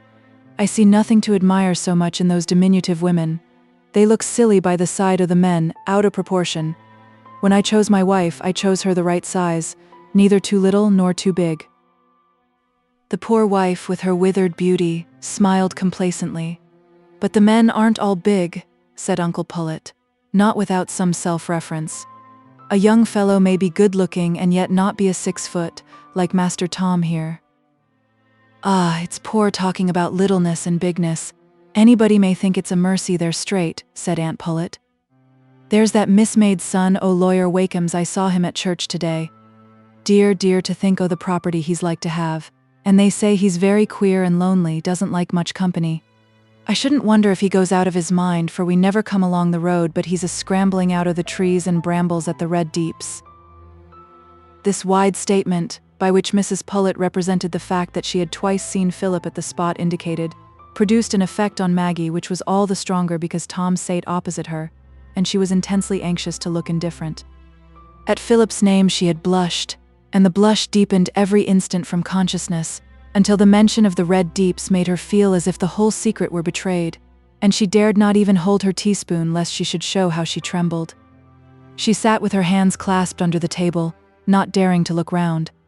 Happily, her father was seated on the same side with herself, beyond her Uncle Pullet, and could not see her face without stooping forward. Her mother's voice brought the first relief, turning the conversation, for Mrs. Tulliver was always alarmed when the name of Wakem was mentioned in her husband's presence. Gradually Maggie recovered composure enough to look up. Her eyes met Tom's, but he turned away his head immediately, and she went to bed that night wondering if he had gathered any suspicion from her confusion. Perhaps not. Perhaps he would think it was only her alarm at her aunt's mention of Wakem before her father. That was the interpretation her mother had put on it. To her father, Wakem was like a disfiguring disease, of which he was obliged to endure the consciousness, but was exasperated to have the existence recognized by others, and no amount of sensitiveness in her about her father could be surprising, Maggie thought. But Tom was too keen-sighted to rest satisfied with such an interpretation. He had seen clearly enough that there was something distinct from anxiety about her father in Maggie's excessive confusion. In trying to recall all the details that could give shape to his suspicions, he remembered only lately hearing his mother scold Maggie for walking in the red deeps when the ground was wet, and bringing home shoes clogged with red soil. Still Tom, retaining all his old repulsion for Philip's deformity, shrank from attributing to his sister the probability of feeling more than a friendly interest in such an unfortunate exception to the common run of men. Tom's was a nature which had a sort of superstitious repugnance to everything exceptional. A love for a deformed man would be odious in any woman, in a sister intolerable. But if she had been carrying on any kind of intercourse whatever with Philip, a stop must be put to it at once. She was disobeying her father's strongest feelings and her brother's express commands, besides compromising herself by secret meetings. He left home the next morning in that watchful state of mind which turns the most ordinary course of things into pregnant coincidences. That afternoon, about 3:30, Tom was standing on the wharf, talking with Bob Jakin about the probability of the good ship Adelaide coming in a day or two, with results highly important to both of them. "Eh?" said Bob, parenthetically, as he looked over the fields on the other side of the river. "There goes that crooked young Wakem. I know him or his shadow as far off as I can see him. I'm allays lighting on him o' that side the river." A sudden thought seemed to have darted through Tom's mind. "I must go, Bob," he said. "I've something to attend to," hurrying off to the warehouse where he left notice for someone to take his place. He was called away home on peremptory business. The swiftest pace and the shortest road took him to the gate, and he was pausing to open it deliberately, that he might walk into the house with an appearance of perfect composure, when Maggie came out at the front door in bonnet and shawl. His conjecture was fulfilled, and he waited for her at the gate. She started violently when she saw him. "Tom, how is it you are come home? Is there anything the matter?" Maggie spoke in a low, tremulous voice. "I'm come to walk with you to the Red Deeps and meet Philip Wakem," said Tom, the central fold in his brow, which had become habitual with him, deepening as he spoke. Maggie stood helpless, pale and cold. By some means, then, Tom knew everything. At last she said, "I'm not going," and turned round. "Yes, you are, but I want to speak to you first. Where is my father?" "Out on horseback." "And my mother?" "In the yard, I think, with the poultry." "I can go in then, without her seeing me?" They walked in together, and Tom, entering the parlor, said to Maggie, "Come in here." She obeyed, and he closed the door behind her. "Now, Maggie, tell me this instant everything that has passed between you and Philip Wakem." "Does my father know anything?" said Maggie, still trembling. "No," said Tom indignantly. "But he shall know, if you attempt to use deceit toward me any further." "I don't wish to use deceit," said Maggie, flushing into resentment at hearing this word applied to her conduct. "Tell me the whole truth, then. Perhaps you know it. Never mind whether I know it or not. Tell me exactly what has happened, or my father shall know everything." "I tell it for my father's sake, then." "Yes, it becomes you to profess affection for your father, when you have despised his strongest feelings." "You never do wrong, Tom," said Maggie, tauntingly. "Not if I know it," answered Tom, with proud sincerity. "But I have nothing to say to you beyond this. Tell me what has passed between you and Philip Wakem. When did you first meet him in the Red Deeps?" "A year ago," said Maggie quietly. Tom's severity gave her a certain fund of defiance, and kept her sense of error in abeyance. "You need ask me no more questions. We have been friendly a year. We have met and walked together often. He has lent me books." "Is that all?" said Tom, looking straight at her with his frown. Maggie paused a moment, then, determined to make an end of Tom's right to accuse her of deceit, she said haughtily, "No, not quite all. On Saturday he told me that he loved me. I didn't think of it before then. I had only thought of him as an old friend." "And you encouraged him?" said Tom, with an expression of disgust. "I told him that I loved him too." Tom was silent a few moments, looking on the ground and frowning, with his hands in his pockets. At last he looked up and said coldly, "Now then, Maggie, there are but two courses for you to take. Either you vow solemnly to me, with your hand on my father's Bible, that you will never have another meeting or speak another word in private with Philip Wakem, or you refuse, and I tell my father everything, and this month, when by my exertions he might be made happy once more, you will cause him the blow of knowing that you are a disobedient, deceitful daughter, who throws away her own respectability by clandestine meetings with the son of a man that has helped to ruin her father. Choose," Tom ended with cold decision, going up to the large Bible, drawing it forward, and opening it at the flyleaf, where the writing was. It was a crushing alternative to Maggie. "Tom," she said, urged out of pride into pleading, "don't ask me that. I will promise you to give up all intercourse with Philip, if you will let me see him once, or even only write to him and explain everything, to give it up as long as it would ever cause any pain to my father. I feel something for Philip too. He is not happy." "I don't wish to hear anything of your feelings. I have said exactly what I mean. Choose, and quickly, lest my mother should come in." "If I give you my word, that will be as strong a bond to me as if I laid my hand on the Bible. I don't require that to bind me." "Do what I require," said Tom. "I can't trust you, Maggie. There is no consistency in you. Put your hand on this Bible and say, 'I renounce all private speech and intercourse with Philip Wakem from this time forth.' Else you will bring shame on us all, and grief on my father. And what is the use of my exerting myself and giving up everything else for the sake of paying my father's debts? If you are to bring madness and vexation on him, just when he might be easy and hold up his head once more?" "Oh, Tom, will the debts be paid soon?" said Maggie, clasping her hands, with a sudden flash of joy across her wretchedness. "If things turn out as I expect," said Tom. But, he added, his voice trembling with indignation, while I have been contriving and working that my father may have some peace of mind before he dies, working for the respectability of our family, you have done all you can to destroy both. Maggie felt a deep movement of compunction. For the moment, her mind ceased to contend against what she felt to be cruel and unreasonable, and in her self-blame she justified her brother. "Tom," she said in a low voice, "it was wrong of me, but I was so lonely, and I was sorry for Philip, and I think enmity and hatred are wicked." "Nonsense," said Tom. "Your duty was clear enough. Say no more, but promise, in the words I told you. I must speak to Philip once more. You will go with me now and speak to him.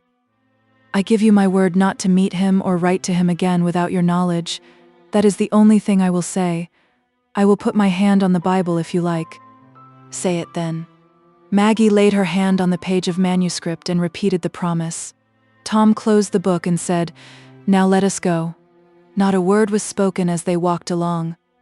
Maggie was suffering in anticipation of what Philip was about to suffer, and dreading the galling words that would fall on him from Tom's lips, but she felt it was in vain to attempt anything but submission.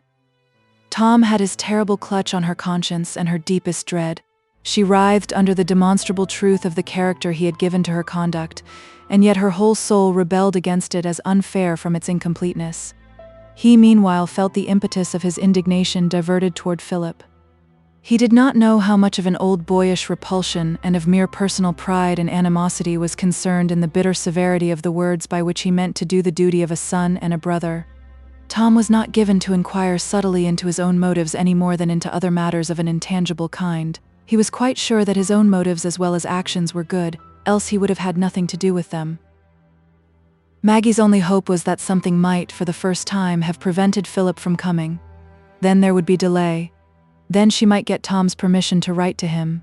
Her heart beat with double violence when they got under the Scotch firs. It was the last moment of suspense, she thought. Philip always met her soon after she got beyond them. But they passed across the more open green space, and entered the narrow bushy path by the mound. Another turning, and they came so close upon him that both Tom and Philip stopped suddenly within a yard of each other. There was a moment's silence, in which Philip darted a look of inquiry at Maggie's face. He saw an answer there in the pale, parted lips, and the terrified tension of the large eyes. Her imagination, always rushing extravagantly beyond an immediate impression, saw her tall, strong brother grasping the feeble Philip bodily, crushing him and trampling on him. "Do you call this acting the part of a man and a gentleman, sir?" Tom said in a voice of harsh scorn, as soon as Philip's eyes were turned on him again. "What do you mean?" answered Philip haughtily. "Mean? Stand farther from me, lest I should lay hands on you, and I'll tell you what I mean. I mean taking advantage of a young girl's foolishness and ignorance to get her to have secret meetings with you. I mean daring to trifle with the respectability of a family that has a good and honest name to support." "I deny that," interrupted Philip, impetuously. "I could never trifle with anything that affected your sister's happiness. She is dearer to me than she is to you. I honor her more than you can ever honor her. I would give up my life to her." "Don't talk high-flown nonsense to me, sir. Do you mean to pretend that you didn't know it would be injurious to her to meet you here week after week? Do you pretend you had any right to make professions of love to her, even if you had been a fit husband for her, when neither her father nor your father would ever consent to a marriage between you? And you to try and worm yourself into the affections of a handsome girl who is not 18 and has been shut out from the world by her father's misfortunes?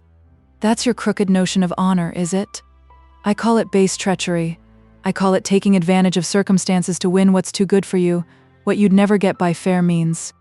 "It is manly of you to talk in this way to me," said Philip, bitterly, his whole frame shaken by violent emotions. "Giants have an immemorial right to stupidity and insolent abuse.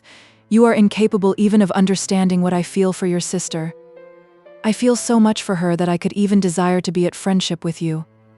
"I should be very sorry to understand your feelings," said Tom, with scorching contempt. "What I wish is that you should understand me, that I shall take care of my sister, and that if you dare to make the least attempt to come near her, or to write to her, or to keep the slightest hold on her mind, your puny, miserable body, that ought to have put some modesty into your mind. Shall not protect you. I'll thrash you. I'll hold you up to public scorn. Who wouldn't laugh at the idea of your turning lover to a fine girl? Tom and Maggie walked on in silence for some yards. He burst out in a convulsed voice. "Stay, Maggie," said Philip, making a strong effort to speak. Then looking at Tom, "You have dragged your sister here, I suppose, that she may stand by while you threaten and insult me. These naturally seem to you the right means to influence me, but you are mistaken. Let your sister speak. If she says she is bound to give me up, I shall abide by her wishes to the slightest word." "It was for my father's sake, Philip," said Maggie imploringly. "Tom threatens to tell my father, and he couldn't bear it. I have promised, I have vowed solemnly that we will not have any intercourse without my brother's knowledge." "It is enough, Maggie. I shall not change, but I wish you to hold yourself entirely free. But trust me. Remember that I can never seek for anything but good to what belongs to you." "Yes," said Tom, exasperated by this attitude of Philip's. "You can talk of seeking good for her, and what belongs to her now? Did you seek her good before?" "I did, at some risk, perhaps. But I wished her to have a friend for life, who would cherish her, who would do her more justice than a coarse and narrow-minded brother that she has always lavished her affections on. Yes, my way of befriending her is different from yours, and I'll tell you what is my way. I'll save her from disobeying and disgracing her father. I'll save her from throwing herself away on you, from making herself a laughingstock, from being flouted by a man like your father, because she's not good enough for his son. You know well enough what sort of justice and cherishing you were preparing for her. I'm not to be imposed upon by fine words. I can see what actions mean. Come away, Maggie." He seized Maggie's right wrist as he spoke, and she put out her left hand. Philip clasped it an instant, with one eager look, and then hurried away. Tom and Maggie walked on in silence for some yards. He was still holding her wrist tightly, as if he were compelling a culprit from the scene of action. At last Maggie, with a violent snatch, drew her hand away, and her pent-up, long-gathered irritation burst into utterance. "Don't suppose that I think you are right, Tom, or that I bow to your will. I despise the feelings you have shown in speaking to Philip. I detest your insulting, unmanly allusions to his deformity. You have been reproaching other people all your life. You have been always sure you yourself are right. It is because you have not a mind large enough to see that there is anything better than your own conduct and your own petty aims." "Certainly," said Tom coolly. "I don't see that your conduct is better, or your aims either. If your conduct and Philip Wakem's conduct has been right, why are you ashamed of its being known? Answer me that. I know what I have aimed at in my conduct, and I've succeeded. Pray, what good has your conduct brought to you or anyone else?" "I don't want to defend myself," said Maggie, still with vehemence. "I know I've been wrong, often, continually, but yet sometimes when I have done wrong, it has been because I have feelings that you would be the better for, if you had them. If you were in fault ever, if you had done anything very wrong, I should be sorry for the pain it brought you. I should not want punishment to be heaped on you. But you have always enjoyed punishing me. You have always been hard and cruel to me, even when I was a little girl, and always loved you better than anyone else in the world. You would let me go crying to bed without forgiving me. You have no pity. You have no sense of your own imperfection and your own sins. It is a sin to be hard. It is not fitting for a mortal, for a Christian. You are nothing but a Pharisee. You thank God for nothing but your own virtues. You think they are great enough to win you everything else. You have not even a vision of feelings by the side of which your shining virtues are mere darkness." "Well," said Tom, with cold scorn, "if your feelings are so much better than mine, let me see you show them in some other way than by conduct that's likely to disgrace us all, than by ridiculous flights first into one extreme and then into another. Pray, how have you shown your love, that you talk of, either to me or my father? By disobeying and deceiving us. I have a different way of showing my affection. Because you are a man, Tom, and have power, and can do something in the world. Then if you can do nothing, submit to those that can. So I will submit to what I acknowledge and feel to be right. I will submit even to what is unreasonable from my father, but I will not submit to it from you. You boast of your virtues as if they purchased you a right to be cruel and unmanly, as you've been today. Don't suppose I would give up Philip Wakem in obedience to you. The deformity you insult would make me cling to him and care for him the more." "Very well, that is your view of things," said Tom, more coldly than ever. "You need say no more to show me what a wide distance there is between us. Let us remember that in future, and be silent." Tom went back to St. Aug's to fulfill an appointment with his Uncle Dean, and received directions about a journey on which he was to set out the next morning. Maggie went up to her own room to pour out all that indignant remonstrance, against which Tom's mind was close barred, in bitter tears. Then, when the first burst of unsatisfied anger was gone by, came the recollection of that quiet time before the pleasure which had ended in today's misery had perturbed the clearness and simplicity of her life. She used to think in that time that she had made great conquests, and won a lasting stand on serene heights above worldly temptations and conflict, and here she was down again in the thick of a hot strife with her own and others' passions. Life was not so short then, and perfect rest was not so near as she had dreamed when she was 2 years younger. There was more struggle for her, and perhaps more falling. If she had felt that she was entirely wrong, and that Tom had been entirely right, she could sooner have recovered more inward harmony. But now her penitence and submission were constantly obstructed by resentment that would present itself to her no otherwise than as a just indignation. Her heart bled for Philip.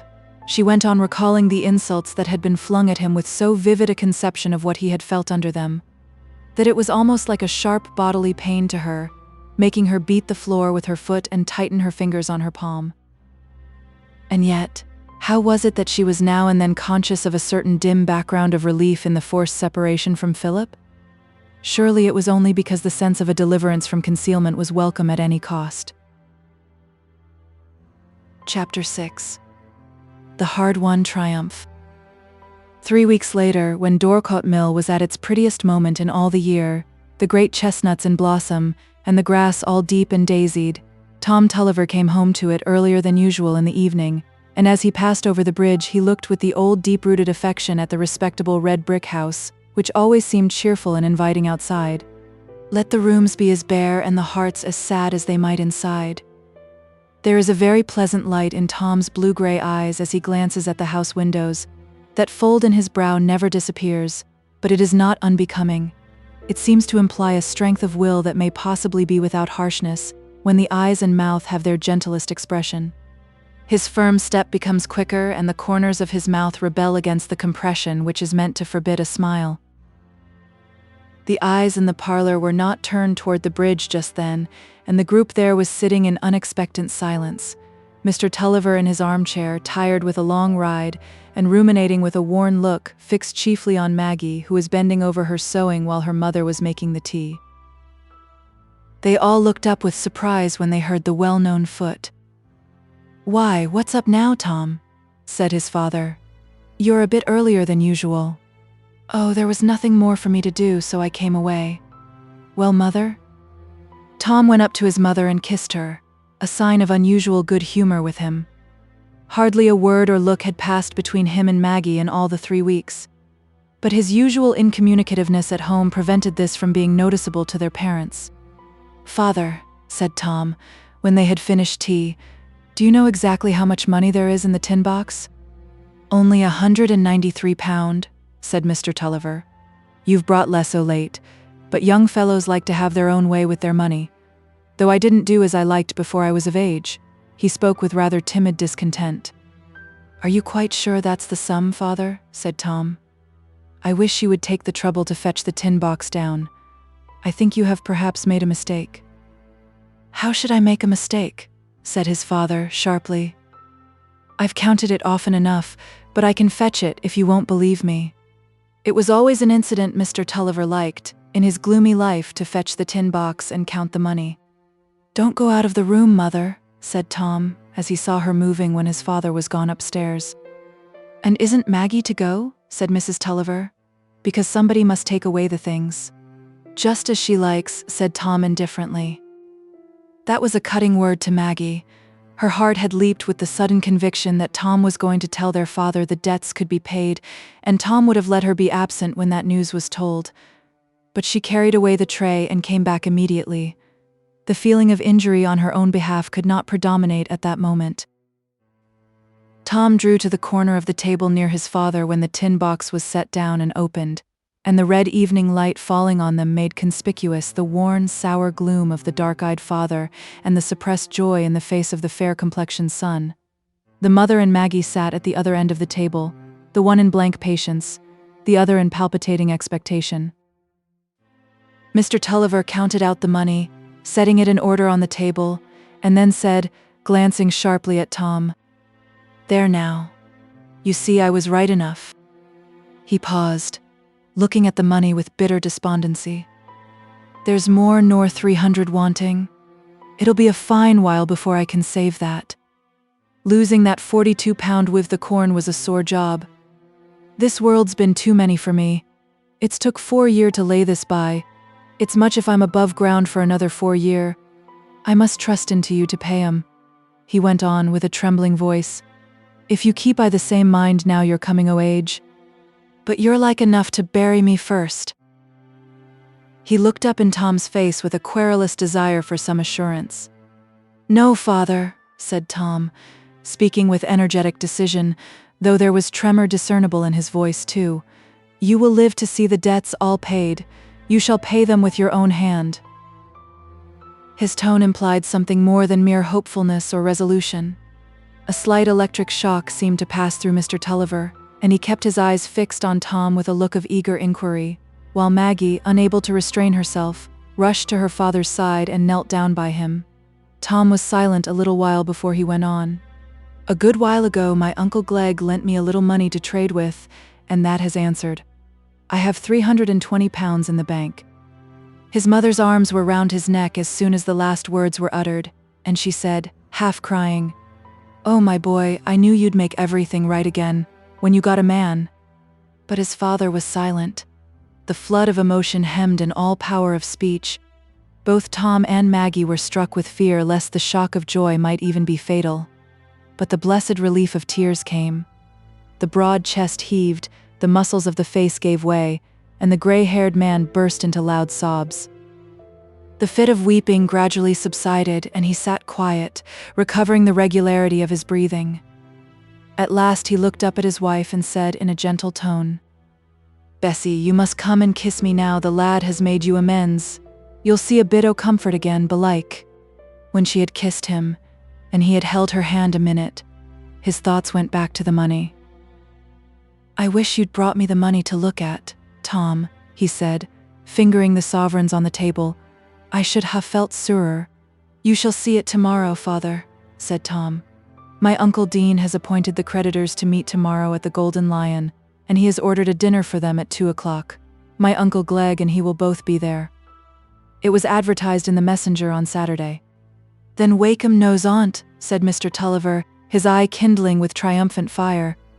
"Ah," he went on, with a long-drawn guttural enunciation, taking out his snuff-box, the only luxury he had left himself, and tapping it with something of his old air of defiance. "I'll get from under his thumb now, though I must leave the old mill. I thought I could held out to die here, but I can't. We've got a glass o' nothing in the house, have we, Bessie?" "Yes," said Mrs. Tulliver, drawing out her much-reduced bunch of keys. "There's some brandy Sister Dean brought me when I was ill." "Get it me, then. Get it me. I feel a bit weak." "Tom, my lad," he said in a stronger voice, when he had taken some brandy and water, "you shall make a speech to 'em. I'll tell 'em it's you as got the best part of the money. They'll see I'm honest at last, and ha got an honest son. Ah, Wakem 'ud be fine and glad to have a son like mine. A fine straight fellow, stead o' that poor creature. You'll prosper I the world, my lad. You'll maybe see the day when Wakem and his son 'ull be a round or two below you. You'll like enough be ta'en into partnership, as your Uncle Dean was before you. You're in the right way for it, and then there's nothing to hinder your getting rich. And if ever you're rich enough, mind this, try and get the old mill again." Mr. Tulliver threw himself back in his chair. His mind, which had so long been the home of nothing but bitter discontent and foreboding, suddenly filled, by the magic of joy, with visions of good fortune. But some subtle influence prevented him from foreseeing the good fortune as happening to himself. "Shake hands with me, my lad," he said, suddenly putting out his hand. "It's a great thing when a man can be proud as he's got a good son. I've had that luck." Tom never lived to taste another moment so delicious as that, and Maggie couldn't help forgetting her own grievances. Tom was good, and in the sweet humility that springs in us all in moments of true admiration and gratitude, she felt that the faults he had to pardon in her had never been redeemed as his faults were. She felt no jealousy this evening that, for the first time, she seemed to be thrown into the background in her father's mind. There was much more talk before bedtime. Mr. Tulliver naturally wanted to hear all the particulars of Tom's trading adventures, and he listened with growing excitement and delight. He was curious to know what had been said on every occasion, if possible what had been thought, and Bob Jakin's part in the business threw him into peculiar outbursts of sympathy with the triumphant knowingness of that remarkable packman. Bob's juvenile history, so far as it had come under Mr. Tulliver's knowledge, was recalled with that sense of astonishing promise it displayed, which is observable in all reminiscences of the childhood of great men. It was well that there was this interest of narrative to keep under the vague but fierce sense of triumph over Wakem, which would otherwise have been the channel his joy would have rushed into with dangerous force. Even as it was, that feeling from time to time gave threats of its ultimate mastery, in sudden bursts of irrelevant exclamation. It was long before Mr. Tulliver got to sleep that night, and the sleep, when it came, was filled with vivid dreams. At 5:30 in the morning, when Mrs. Tulliver was already rising, he alarmed her by starting up with a sort of smothered shout, and looking round in a bewildered way at the walls of the bedroom. "What's the matter, Mr. Tulliver?" said his wife. He looked at her, still with a puzzled expression, and said at last, "Ah, I was dreaming. Did I make a noise? I thought I'd got hold of him." Chapter 7. A Day of Reckoning. Mr. Tulliver was an essentially sober man, able to take his glass and not averse to it, but never exceeding the bounds of moderation. He had naturally an active Hotspur temperament, which did not crave liquid fire to set it aglow. His impetuosity was usually equal to an exciting occasion without any such reinforcements, and his desire for the brandy and water implied that the too sudden joy had fallen with a dangerous shock on a frame depressed by 4 years of gloom and unaccustomed hard fare. But that first doubtful tottering moment passed, he seemed to gather strength with his gathering excitement, and the next day, when he was seated at table with his creditors, his eye kindling and his cheek flushed with the consciousness that he was about to make an honorable figure once more, he looked more like the proud, confident, warm-hearted, and warm-tempered Tulliver of old times than might have seemed possible to anyone who had met him a week before, riding along as had been his wont for the last 4 years since the sense of failure and debt had been upon him, with his head hanging down, casting brief, unwilling looks on those who forced themselves on his notice. He made his speech, asserting his honest principles with his old confident eagerness, alluding to the rascals and the luck that had been against him, but that he had triumphed over to some extent by hard efforts and the aid of a good son, and winding up with the story of how Tom had got the best part of the needful money. But the streak of irritation and hostile triumph seemed to melt for a little while into pure fatherly pride and pleasure, when, Tom's health having been proposed, and Uncle Dean having taken occasion to say a few words of eulogy on his general character and conduct, Tom himself got up and made the single speech of his life. It could hardly have been briefer. He thanked the gentlemen for the honor they had done him. He was glad that he had been able to help his father in proving his integrity and regaining his honest name, and, for his own part, he hoped he should never undo that work and disgrace that name. But the applause that followed was so great, and Tom looked so gentlemanly as well as tall and straight, that Mr. Tulliver remarked in an explanatory manner, to his friends on his right and left, that he had spent a deal of money on his son's education. The party broke up in very sober fashion at 5:00. Tom remained in St. Aug's to attend to some business, and Mr. Tulliver mounted his horse to go home, and described the memorable things that had been said and done, to poor Bessie and the little wench. The air of excitement that hung about him was but faintly due to good cheer, or any stimulus but the potent wine of triumphant joy. He did not choose any back street today, but rode slowly, with uplifted head and free glances, along the principal street all the way to the bridge. Why did he not happen to meet Wakem? The want of that coincidence vexed him, and set his mind at work in an irritating way. Perhaps Wakem was gone out of town today on purpose to avoid seeing or hearing anything of an honorable action which might well cause him some unpleasant twinges. If Wakem were to meet him then, Mr. Tulliver would look straight at him, and the rascal would perhaps be forsaken a little by his cool, domineering impudence.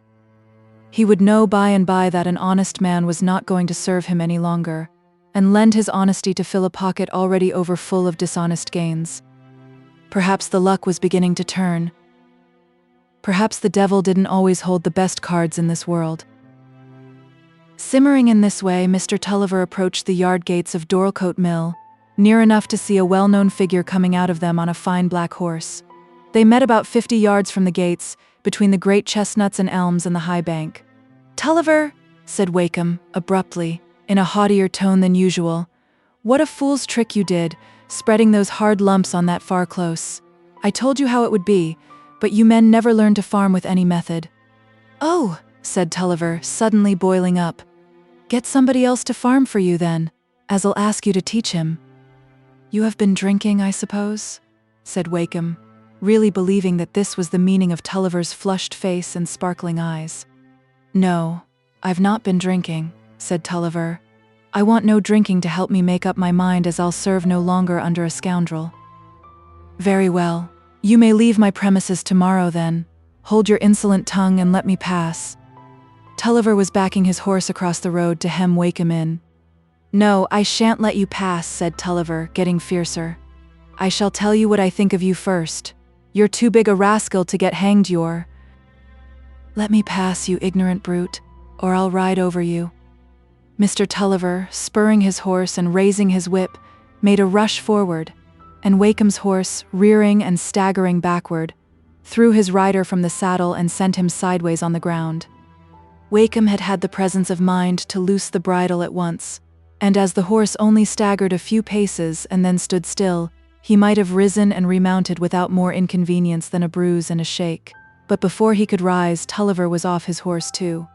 The sight of the long-hated, predominant man down, and in his power, threw him into a frenzy of triumphant vengeance, which seemed to give him preternatural agility and strength. He rushed on Wakem, who was in the act of trying to recover his feet, grasped him by the left arm so as to press Wakem's whole weight on the right arm, which rested on the ground, and flogged him fiercely across the back with his riding whip. Wakem shouted for help, but no help came, until a woman's scream was heard, and the cry of "Father, father!"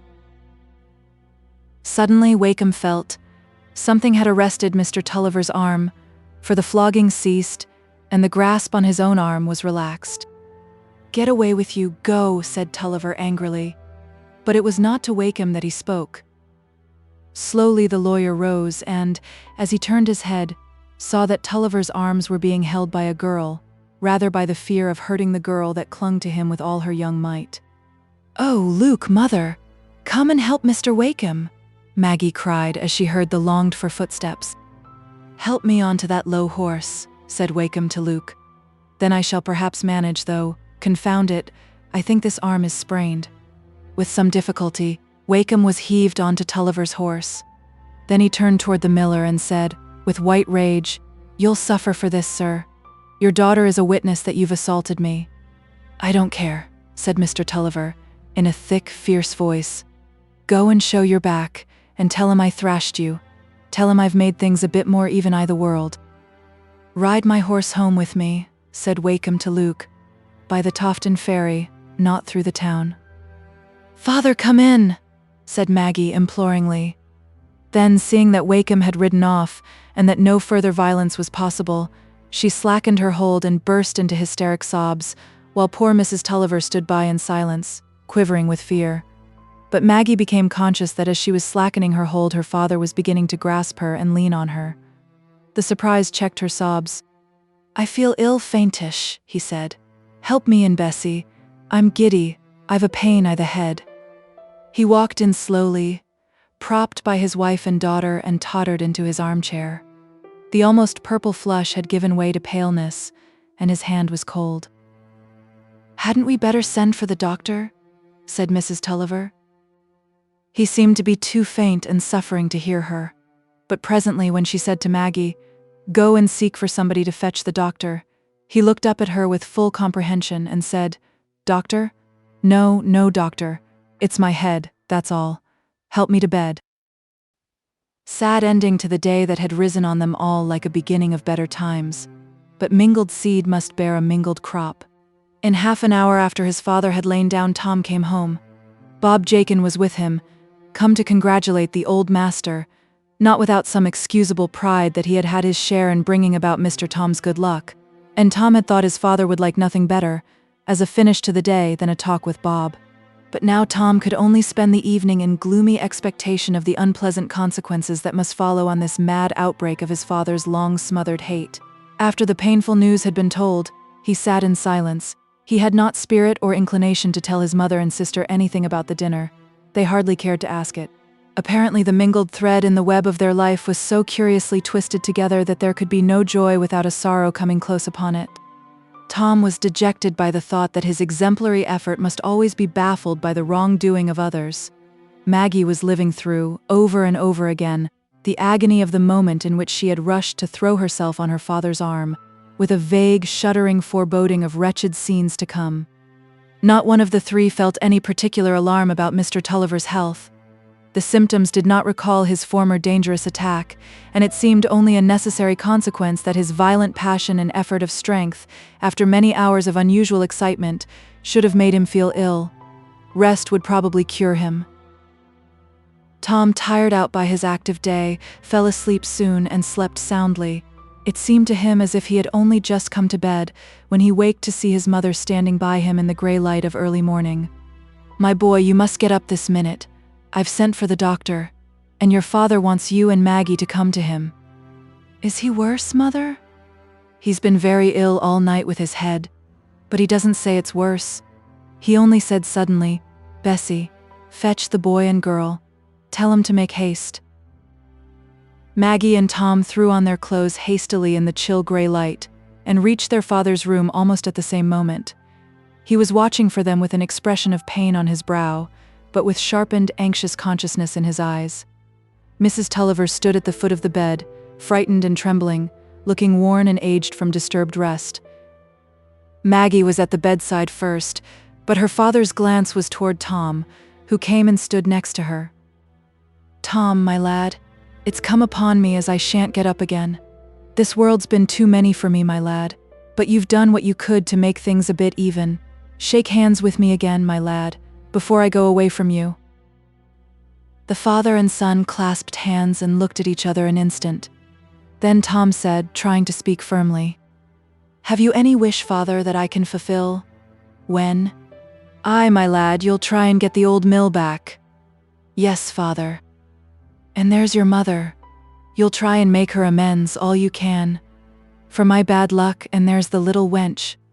The father turned his eyes on Maggie with a still more eager look, while she, with a bursting heart, sank on her knees, to be closer to the dear, time-worn face which had been present with her through long years, as the sign of her deepest love and hardest trial.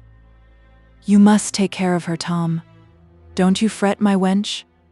There'll come somebody as'll love you and take your part, and you must be good to her, my lad. I was good to my sister. Kiss me, Maggie. Come, Bessie, you'll manage to pay for a brick grave, Tom, so as your mother and me can lie together." He looked away from them all when he had said this, and lay silent for some minutes, while they stood watching him, not daring to move. The morning light was growing clearer for them, and they could see the heaviness gathering in his face, and the dullness in his eyes.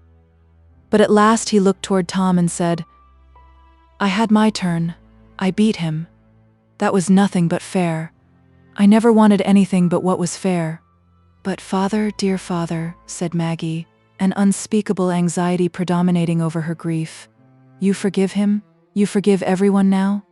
He did not move his eyes to look at her, but he said, "No, my wench, I don't forgive him. What's forgiving to do? I can't love a rascal." His voice had become thicker, but he wanted to say more, and moved his lips again and again, struggling in vain to speak. At length the words forced their way. "Does God forgive rascals? But if he does, he won't be hard with me." His hands moved uneasily, as if he wanted them to remove some obstruction that weighed upon him. 2 or 3 times there fell from him some broken words. This world's too many honest man puzzling. Soon they merged into mere mutterings. The eyes had ceased to discern, and then came the final silence, but not of death. For an hour or more the chest heaved, the loud, hard breathing continued, getting gradually slower as the cold dews gathered on the brow. At last there was total stillness, and poor Tulliver's dimly lighted soul had forever ceased to be vexed with the painful riddle of this world. Help was come now. Luke and his wife were there, and Mr. Turnbull had arrived, too late for everything but to say, "This is death." Tom and Maggie went downstairs together into the room where their father's place was empty. Their eyes turned to the same spot, and Maggie spoke. "Tom, forgive me. Let us always love each other," and they clung and wept together. Book 6. The Great Temptation. Chapter 1. A Duet in Paradise. The well-furnished drawing-room, with the open grand piano and the pleasant outlook down a sloping garden to a boathouse by the side of the Floss, is Mr. Dean's.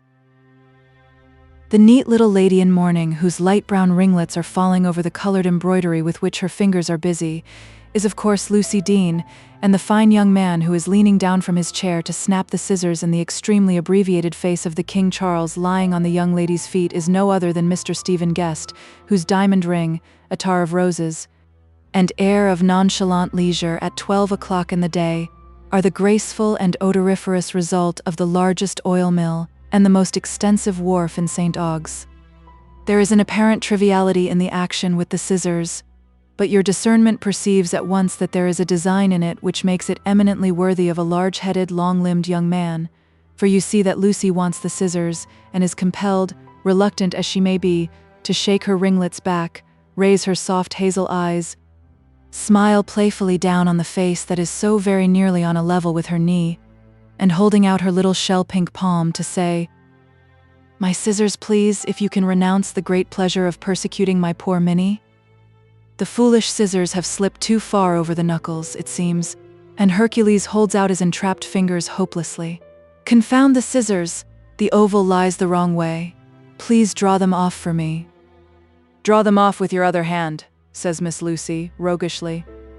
"Oh, but that's my left hand. I'm not left-handed." Lucy laughs, and the scissors are drawn off with gentle touches from tiny tips, which naturally dispose Mr. Stephen for a repetition da capo. Accordingly, he watches for the release of the scissors, that he may get them into his possession again. "No, no," said Lucy, sticking them in her band. "You shall not have my scissors again. You have strained them already. Now don't set Minnie growling again. Sit up and behave properly, and then I will tell you some news." "What is that?" said Stephen, throwing himself back and hanging his right arm over the corner of his chair. He might have been sitting for his portrait, which would have represented a rather striking young man of 25, with a square forehead, short dark brown hair, standing erect, with a slight wave at the end, like a thick crop of corn, and a half-ardent, half-sarcastic glance from under his well-marked horizontal eyebrows. "Is it very important news?" "Yes, very. Guess. You are going to change Minnie's diet and give him 3 ratafias soaked in a dessert spoonful of cream daily? Quite wrong." "Well then, Dr. Ken has been preaching against buckram, and you ladies have all been sending him around Robin saying, 'This is a hard doctrine. Who can bear it?'"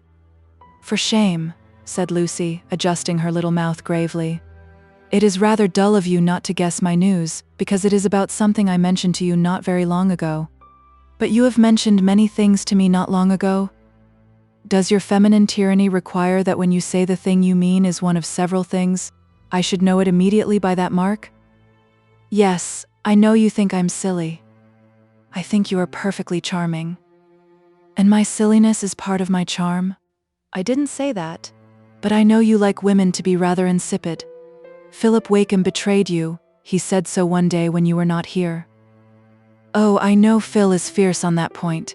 He makes it quite a personal matter. I think he must be lovesick for some unknown lady, some exalted Beatrice whom he met abroad." "By the by," said Lucy, pausing in her work, "it has just occurred to me that I never found out whether my cousin Maggie will object to see Philip as her brother does. Tom will not enter a room where Philip is if he knows it. Perhaps Maggie may be the same, and then we shan't be able to sing our glees, shall we?" "What, is your cousin coming to stay with you?" said Stephen, with a look of slight annoyance. "Yes, that was my news which you have forgotten. She's going to leave her situation where she has been nearly 2 years, poor thing, ever since her father's death, and she will stay with me a month or two, many months I hope. And am I bound to be pleased at that news?" "Oh no, not at all," said Lucy with a little air of pique. "I am pleased, but that, of course, is no reason why you should be pleased. There is no girl in the world I love so well as my cousin Maggie. And you will be inseparable, I suppose, when she comes. There will be no possibility of a tête-à-tête with you any more, unless you can find an admirer for her who will pair off with her occasionally. What is the ground of dislike to Philip? He might have been a resource. It is a family quarrel with Philip's father. There were very painful circumstances, I believe. I never quite understood them, or knew them all. My uncle Tulliver was unfortunate and lost all his property, and I think he considered Mr. Wakem was somehow the cause of it. Mr. Wakem bought Dorlcote Mill, my uncle's old place, where he always lived. You must remember my uncle Tulliver, don't you?" "No," said Stephen, with rather supercilious indifference. "I've always known the name, and I dare say I knew the man by sight, apart from his name. I know half the names and faces in the neighborhood in that detached, disjointed way. He was a very hot-tempered man. I remember, when I was a little girl and used to go to see my cousins, he often frightened me by talking as if he were angry. Papa told me there was a dreadful quarrel, the very day before my uncle's death, between him and Mr. Wakem, but it was hushed up. That was when you were in London. Papa says my uncle was quite mistaken in many ways. His mind had become embittered. But Tom and Maggie must naturally feel it very painful to be reminded of these things. They have had so very much trouble. Maggie was at school with me 6 years ago, when she was fetched away because of her father's misfortunes, and she has hardly had any pleasure since, I think. She has been in a dreary situation in a school since Uncle's death, because she is determined to be independent and not live with Aunt Pullet.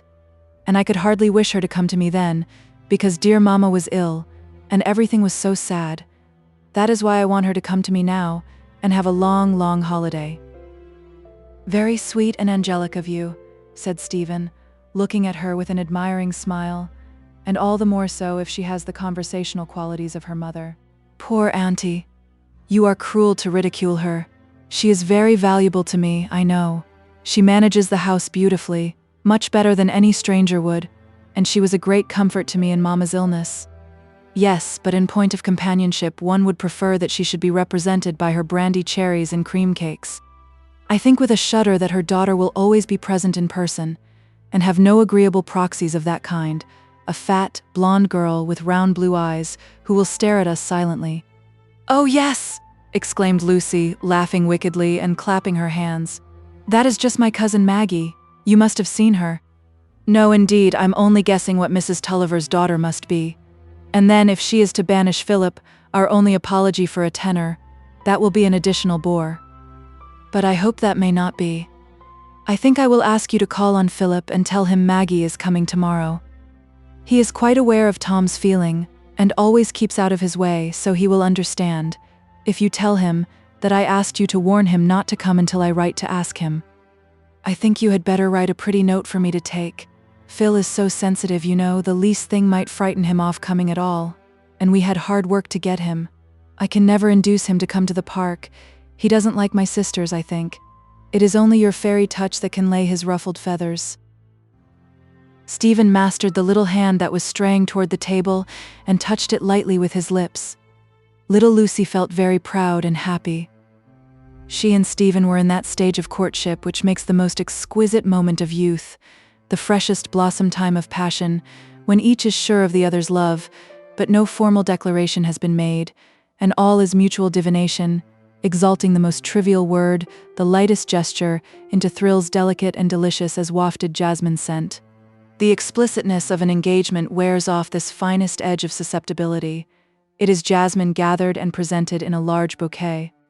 "But it is really odd that you should have hit so exactly on Maggie's appearance and manners," said the cunning Lucy, moving to reach her desk, because she might have been like her brother, you know, and Tom has not round eyes, and he is as far as possible from staring at people. Oh, I suppose he is like the father.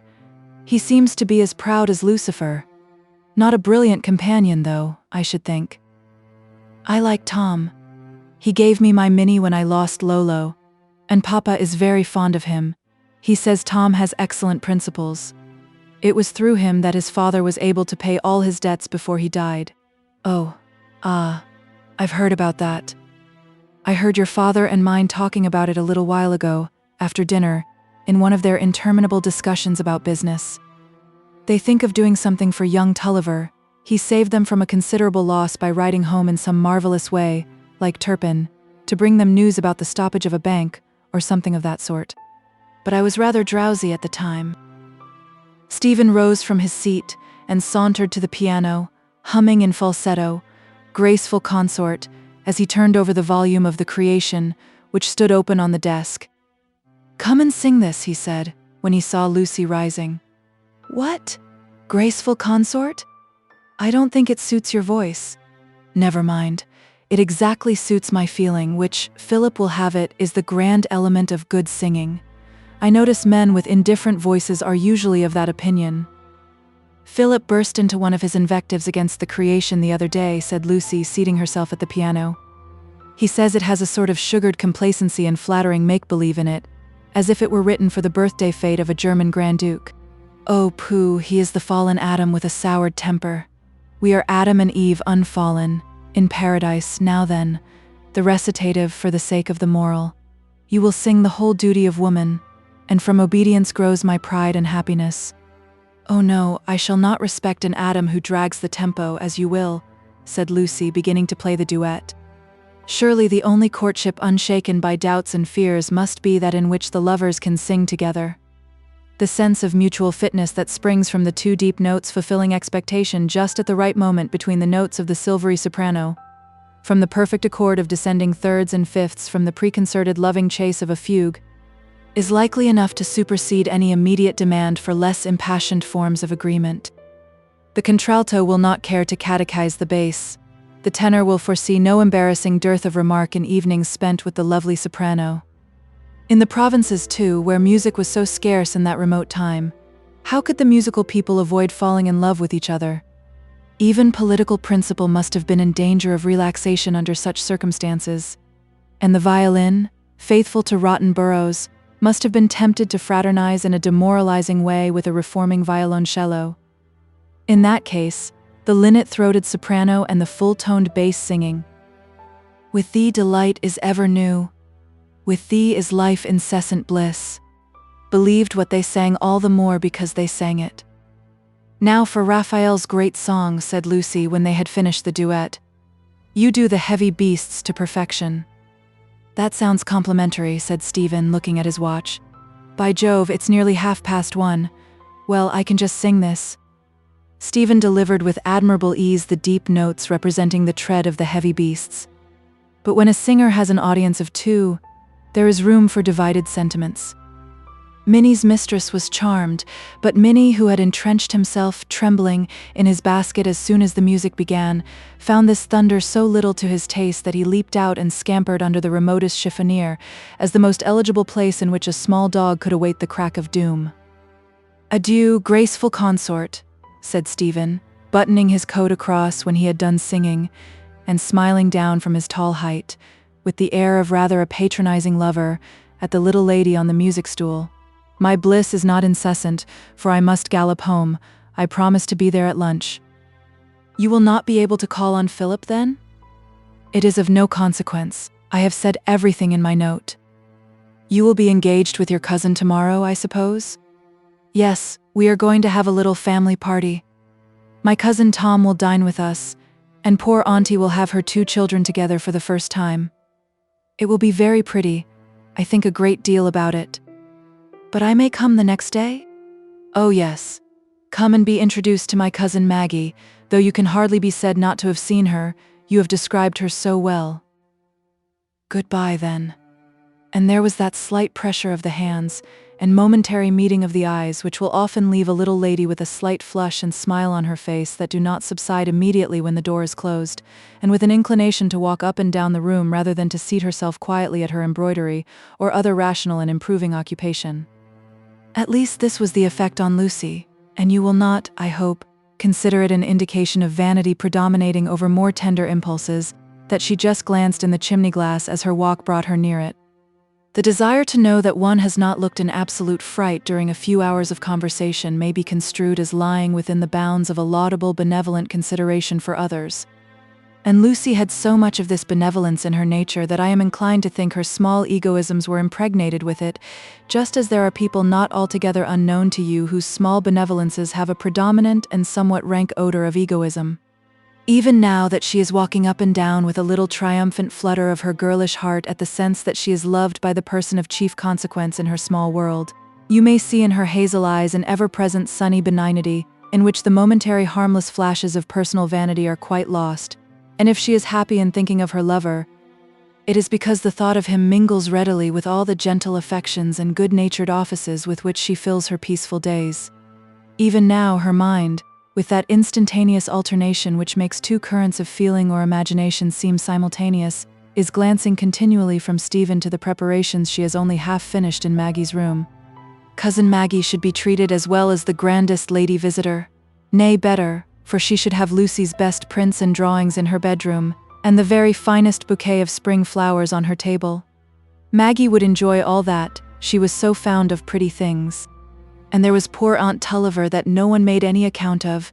She was to be surprised with the present of a cap of superlative quality, and to have her health drunk in a gratifying manner, for which Lucy was going to lay a plot with her father this evening. Clearly she had not time to indulge in long reveries about her own happy love affairs. With this thought she walked toward the door but paused there. "What's the matter then, Minnie?" she said, stooping in answer to some whimpering of that small quadruped, and lifting his glossy head against her pink cheek. "Did you think I was going without you? Come then, let us go and see Sinbad." Sinbad was Lucy's chestnut horse, that she always fed with her own hand when he was turned out in the paddock. She was fond of feeding dependent creatures, and knew the private tastes of all the animals about the house, delighting in the little rippling sounds of her canaries when their beaks were busy with fresh seed, and in the small nibbling pleasures of certain animals which, lest she should appear too trivial, I will here call the more familiar rodents. Was not Stephen Guest right in his decided opinion that this slim maiden of 18 was quite the sort of wife a man would not be likely to repent of marrying? A woman who was loving and thoughtful for other women, not giving them Judas kisses with eyes askance on their welcome defects, but with real care and vision for their half-hidden pains and mortifications, with long ruminating enjoyment of little pleasures prepared for them. Perhaps the emphasis of his admiration did not fall precisely on this rarest quality in her. Perhaps he approved his own choice of her chiefly because she did not strike him as a remarkable rarity. A man likes his wife to be pretty. Well, Lucy was pretty, but not to a maddening extent. A man likes his wife to be accomplished, gentle, affectionate, and not stupid, and Lucy had all these qualifications. Stephen was not surprised to find himself in love with her, and was conscious of excellent judgment in preferring her to Miss Leyburn, the daughter of the county member, although Lucy was only the daughter of his father's subordinate partner. Besides, he had had to defy and overcome a slight unwillingness and disappointment in his father and sisters, a circumstance which gives a young man an agreeable consciousness of his own dignity. Stephen was aware that he had sense and independence enough to choose the wife who was likely to make him happy, unbiased by any indirect considerations. He meant to choose Lucy. She was a little darling, and exactly the sort of woman he had always admired.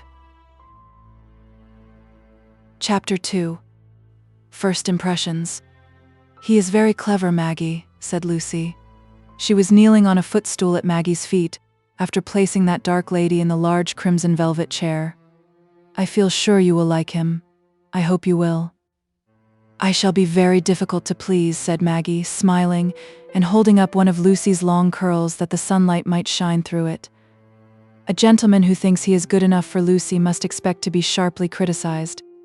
"Indeed, he's a great deal too good for me, and sometimes when he is away I almost think it can't really be that he loves me. But I can never doubt it when he is with me, though I couldn't bear anyone but you to know that I feel in that way, Maggie. Oh, then, if I disapprove of him, you can give him up, since you are not engaged, said Maggie with playful gravity. I would rather not be engaged. When people are engaged, they begin to think of being married soon, said Lucy, too thoroughly preoccupied to notice Maggie's joke. And I should like everything to go on for a long while just as it is. Sometimes I am quite frightened lest Stephen should say that he has spoken to Papa, and from something that fell from Papa the other day, I feel sure he and Mr. Guest are expecting that. And Stephen's sisters are very civil to me now. At first I think they didn't like his paying me attention, and that was natural. It does seem out of keeping that I should ever live in a great place like the Park House, such a little insignificant thing as I am. But people are not expected to be large in proportion to the houses they live in like snails, said Maggie, laughing.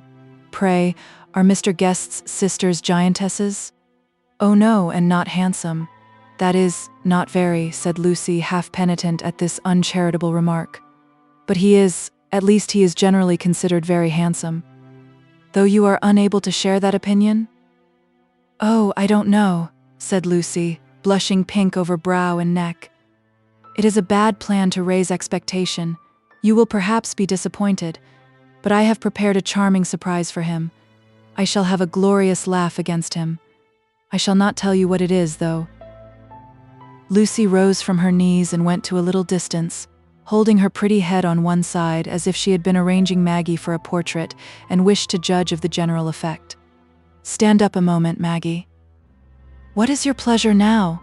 Said Maggie, smiling languidly as she rose from her chair and looked down on her slight, aerial cousin, whose figure was quite subordinate to her faultless drapery of silk and crepe. Lucy kept her contemplative attitude a moment or two in silence, and then said, I can't think what witchery it is in you, Maggie, that makes you look best in shabby clothes, though you really must have a new dress now. But do you know, last night I was trying to fancy you in a handsome, fashionable dress, and do what I would, that old limp merino would come back as the only right thing for you. I wonder if Marie Antoinette looked all the grander when her gown was darned at the elbows. Now, if I were to put anything shabby on, I should be quite unnoticeable.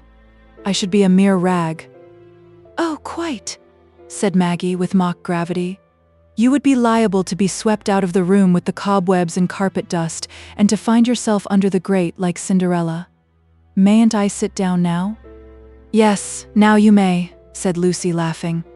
Then with an air of serious reflection, unfastening her large jet brooch, but you must change brooches, Maggie, that little butterfly looks silly on you. But won't that mar the charming effect of my consistent shabbiness? Said Maggie, seating herself submissively, while Lucy knelt again and unfastened the contemptible butterfly. I wish my mother were of your opinion, for she was fretting last night because this is my best frock. I've been saving my money to pay for some lessons. I shall never get a better situation without more accomplishments. Maggie gave a little sigh. Now, don't put on that sad look again, said Lucy, pinning the large brooch below Maggie's fine throat. You're forgetting that you've left that dreary schoolroom behind you, and have no little girl's clothes to mend. Yes, said Maggie. It is with me as I used to think it would be with the poor, uneasy white bear I saw at the show. I thought he must have got so stupid with the habit of turning backward and forward in that narrow space that he would keep doing it if they set him free. One gets a bad habit of being unhappy. But I shall put you under a discipline of pleasure that will make you lose that bad habit, said Lucy, sticking the black butterfly absently in her own collar, while her eyes met Maggie's affectionately. You dear tiny thing, said Maggie, in one of her bursts of loving admiration. You enjoy other people's happiness so much, I believe you would do without any of your own. I wish I were like you. I've never been tried in that way, said Lucy. I've always been so happy. I don't know whether I could bear much trouble. I never had any but poor Mama's death. You have been tried, Maggie, and I'm sure you feel for other people quite as much as I do. No, Lucy, said Maggie, shaking her head slowly. I don't enjoy their happiness as you do, else I should be more contented. I do feel for them when they are in trouble. I don't think I could ever bear to make anyone unhappy, and yet I often hate myself, because I get angry sometimes at the sight of happy people. I think I get worse as I get older, more selfish. That seems very dreadful. "Now, Maggie," said Lucy in a tone of remonstrance. "I don't believe a word of that. It is all a gloomy fancy, just because you are depressed by a dull, wearisome life." "Well, perhaps it is," said Maggie, resolutely clearing away the clouds from her face with a bright smile, and throwing herself backward in her chair. "Perhaps it comes from the school diet, watery rice pudding spiced with pinnock. Let us hope it will give way before my mother's custards and this charming Geoffrey crayon." Maggie took up the sketchbook, which lay by her on the table. "Do I look fit to be seen with this little brooch?" said Lucy, going to survey the effect in the chimney glass. "Oh no, Mr. Guest will be obliged to go out of the room again if he sees you in it. Pray make haste and put another on." Lucy hurried out of the room, but Maggie did not take the opportunity of opening her book. She let it fall on her knees, while her eyes wandered to the window, where she could see the sunshine falling on the rich clumps of spring flowers and on the long hedge of laurels, and beyond, the silvery breadth of the dear old Floss, that at this distance seemed to be sleeping in a morning holiday. The sweet, fresh garden scent came through the open window, and the birds were busy flitting and alighting, gurgling and singing. Yet Maggie's eyes began to fill with tears. The sight of the old scenes had made the rush of memories so painful that even yesterday she had only been able to rejoice in her mother's restored comfort and Tom's brotherly friendliness as we rejoice in good news of friends at a distance, rather than in the presence of a happiness which we share. Memory and imagination urged upon her a sense of privation too keen to let her taste what was offered in the transient present.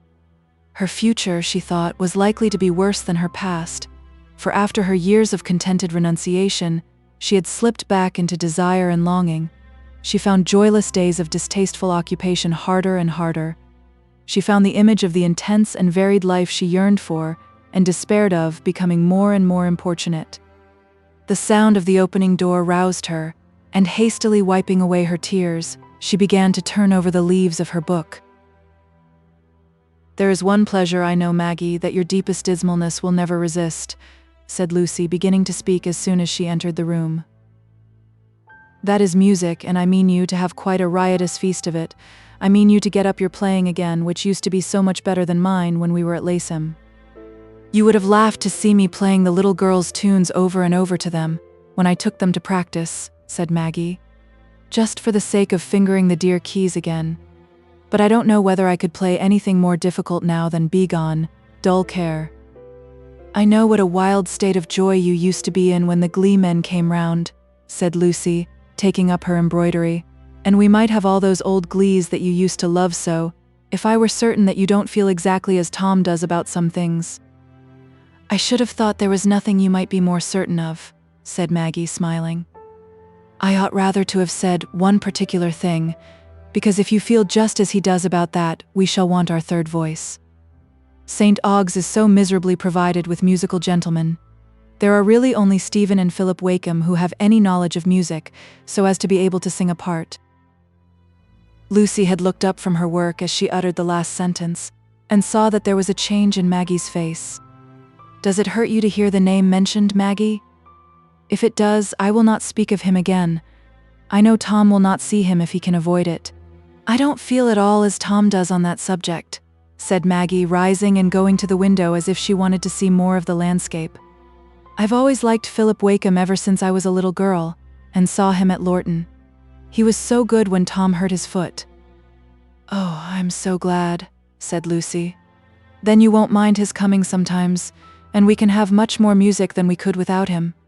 I'm very fond of poor Philip, only I wish he were not so morbid about his deformity. I suppose it is his deformity that makes him so sad, and sometimes bitter.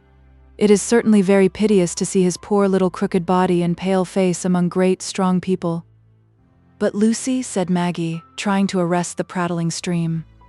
"Ah, there is the doorbell. That must be Stephen," Lucy went on, not noticing Maggie's faint effort to speak. "One of the things I most admire in Stephen is that he makes a greater friend of Philip than anyone." It was too late for Maggie to speak now. The drawing-room door was opening, and Minnie was already growling in a small way at the entrance of a tall gentleman, who went up to Lucy and took her hand with a half-polite, half-tender glance and tone of inquiry, which seemed to indicate that he was unconscious of any other presence. "Let me introduce you to my cousin, Miss Tulliver," said Lucy, turning with wicked enjoyment toward Maggie, who now approached from the farther window. "This is Mr. Stephen Guest." For one instant Stephen could not conceal his astonishment at the sight of this tall, dark-eyed nymph with her jet-black coronet of hair. The next, Maggie felt herself, for the first time in her life, receiving the tribute of a very deep blush and a very deep bow from a person toward whom she herself was conscious of timidity. This new experience was very agreeable to her, so agreeable that it almost effaced her previous emotion about Philip. There was a new brightness in her eyes, and a very becoming flush on her cheek as she seated herself. "I hope you perceive what a striking likeness you drew the day before yesterday," said Lucy, with a pretty laugh of triumph. She enjoyed her lover's confusion. The advantage was usually on his side. "This designing cousin of yours quite deceived me, Miss Tulliver," said Stephen, seating himself by Lucy and stooping to play with Minnie, only looking at Maggie furtively. "She said you had light hair and blue eyes." "Nay, it was you who said so," remonstrated Lucy. "I only refrained from destroying your confidence in your own second sight." "I wish I could always err in the same way," said Stephen, "and find reality so much more beautiful than my preconceptions." "Now you have proved yourself equal to the occasion," said Maggie, and said what it was incumbent on you to say under the circumstances.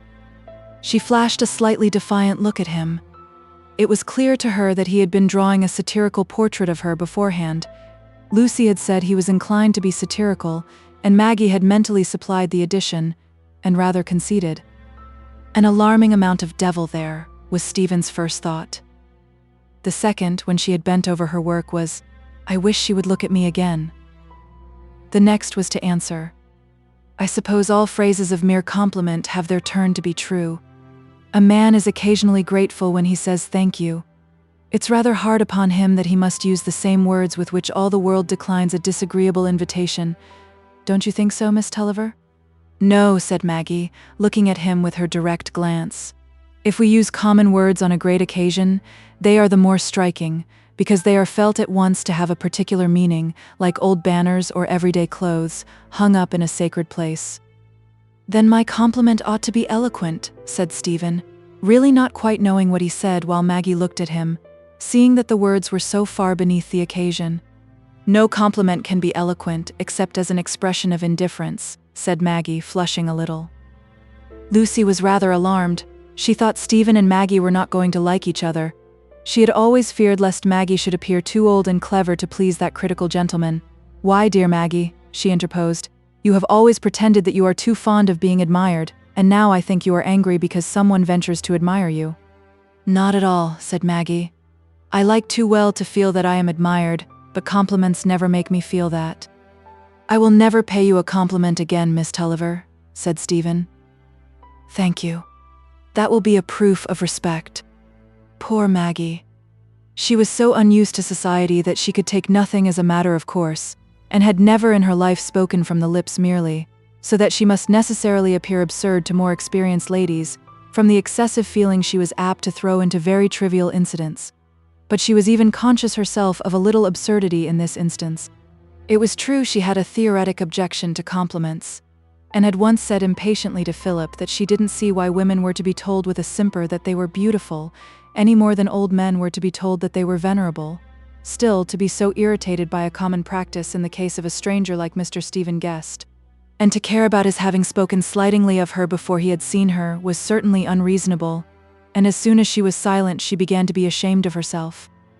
It did not occur to her that her irritation was due to the pleasanter emotion which preceded it, just as when we are satisfied with a sense of glowing warmth an innocent drop of cold water may fall upon us as a sudden smart.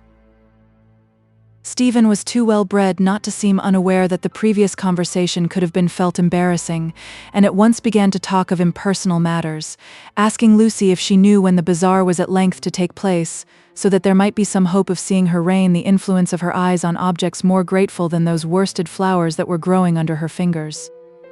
"Some day next month, I believe," said Lucy. "But your sisters are doing more for it than I am. They are to have the largest stall." "Ah, yes. But they carry on their manufactures in their own sitting room, where I don't intrude on them. I see you are not addicted to the fashionable vice of fancy work, Miss Tulliver. said Stephen, looking at Maggie's plain hemming. No, said Maggie, I can do nothing more difficult or more elegant than shirt-making. And your plain sewing is so beautiful, Maggie, said Lucy, that I think I shall beg a few specimens of you to show as fancy work. Your exquisite sewing is quite a mystery to me. You used to dislike that sort of work so much in old days. It is a mystery easily explained, dear, said Maggie, looking up quietly. Plain sewing was the only thing I could get money by, so I was obliged to try and do it well. Lucy, good and simple as she was, could not help blushing a little. She did not quite like that Stephen should know that. Maggie need not have mentioned it. Perhaps there was some pride in the confession, the pride of poverty that will not be ashamed of itself. But if Maggie had been the queen of coquettes, she could hardly have invented a means of giving greater piquancy to her beauty in Stephen's eyes. I'm not sure that the quiet admission of plain sewing and poverty would have done alone, but assisted by the beauty, they made Maggie more unlike other women even than she had seemed at first. But I can knit, Lucy, Maggie went on, if that will be of any use for your bazaar. Oh yes, of infinite use. I shall set you to work with scarlet wool tomorrow. But your sister is the most enviable person, continued Lucy, turning to Stephen, to have the talent of modeling. She is doing a wonderful bust of Dr. Ken entirely from memory. Why, if she can remember to put the eyes very near together, and the corners of the mouth very far apart, the likeness can hardly fail to be striking in St. Aug's. Now that is very wicked of you, said Lucy, looking rather hurt. I didn't think you would speak disrespectfully of Dr. Ken. I say anything disrespectful of Dr. Ken? Heaven forbid, but I am not bound to respect a libelous bust of him. I think Ken one of the finest fellows in the world. I don't care much about the tall candlesticks he has put on the communion table, and I shouldn't like to spoil my temper by getting up to early prayers every morning. But he's the only man I ever knew personally who seems to me to have anything of the real apostle in him. A man who has $800 a year and is contented with deal furniture and boiled beef because he gives away 2/3 of his income. That was a very fine thing of him, taking into his house that poor lad Grattan, who shot his mother by accident. He sacrifices more time than a less busy man could spare to save the poor fellow from getting into a morbid state of mind about it. He takes the lad out with him constantly, I see. That is beautiful, said Maggie, who had let her work fall and was listening with keen interest. I never knew anyone who did such things. And one admires that sort of action in Ken all the more, said Stephen, because his manners in general are rather cold and severe. There's nothing sugary and maudlin about him. Oh, I think he's a perfect character, said Lucy, with pretty enthusiasm. No, there I can't agree with you, said Stephen, shaking his head with sarcastic gravity. Now, what fault can you point out in him? He's an Anglican.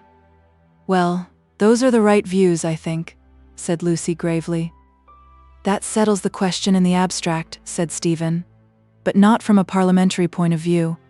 He has set the dissenters and the church people by the ears, and a rising senator like myself, of whose services the country is very much in need, will find it inconvenient when he puts up for the honor of representing St. Aug's in Parliament.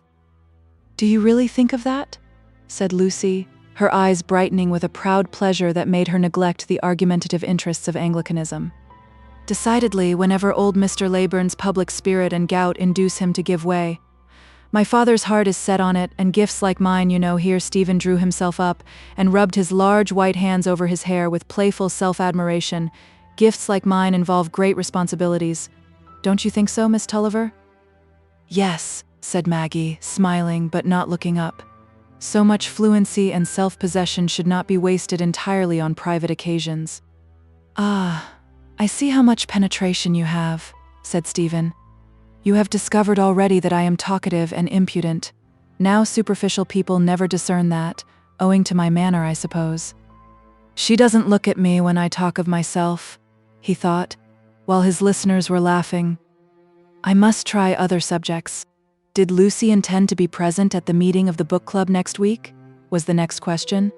Then followed the recommendation to choose Southey's Life of Cowper, unless she were inclined to be philosophical, and startle the ladies of St. Aug's by voting for one of the Bridgewater treatises. Of course Lucy wished to know what these alarmingly learned books were, And as it is always pleasant to improve the minds of ladies by talking to them at ease on subjects of which they know nothing, Stephen became quite brilliant in an account of Buckland's treatise, which he had just been reading. He was rewarded by seeing Maggie let her work fall, and gradually get so absorbed in his wonderful geological story that she sat looking at him, leaning forward with crossed arms, and with an entire absence of self-consciousness, as if he had been the snuffiest of old professors, and she a downy-lipped alumna. He was so fascinated by the clear, large gaze that at last he forgot to look away from it occasionally toward Lucy. But she, sweet child, was only rejoicing that Stephen was proving to Maggie how clever he was, and that they would certainly be good friends after all. "I will bring you the book, shall I, Miss Tulliver?" said Stephen, when he found the stream of his recollections running rather shallow. "There are many illustrations in it that you will like to see." "Oh, thank you," said Maggie, blushing with returning self-consciousness at this direct address, and taking up her work again.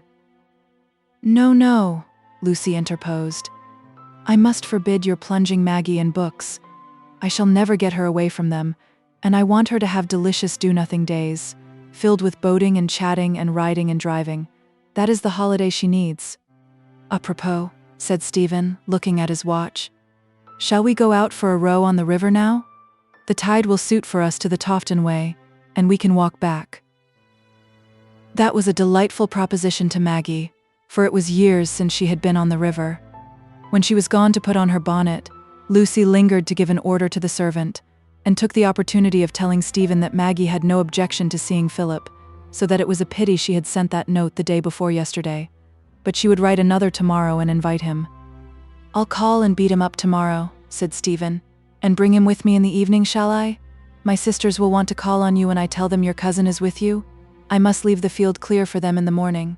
"Oh yes, pray bring him," said Lucy. "And you will like Maggie, shan't you?" she added in a beseeching tone. "Isn't she a dear, noble-looking creature?" "Too tall," said Stephen, smiling down upon her, "and a little too fiery. She is not my type of woman, you know. Gentlemen, you are aware, are apt to impart these imprudent confidences to ladies concerning their unfavorable opinion of sister fair ones.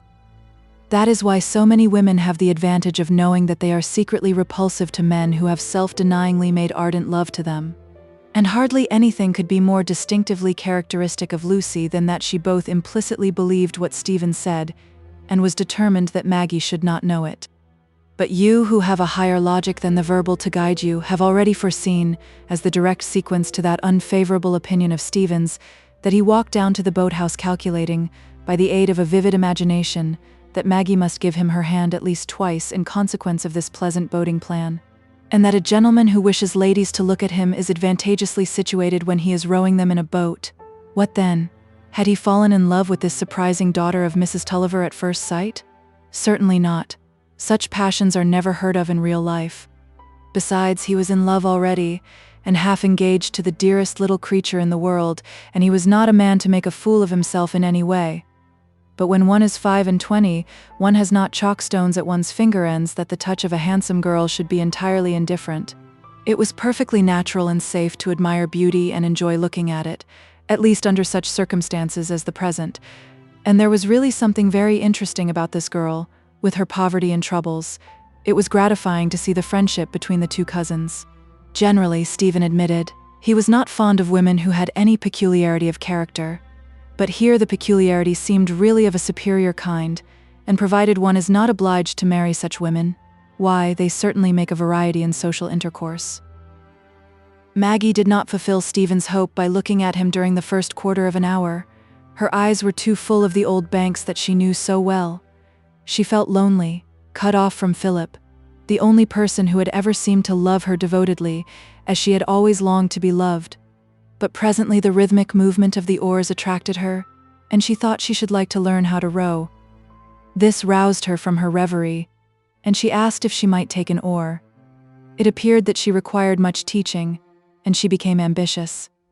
The exercise brought the warm blood into her cheeks, and made her inclined to take her lesson merrily.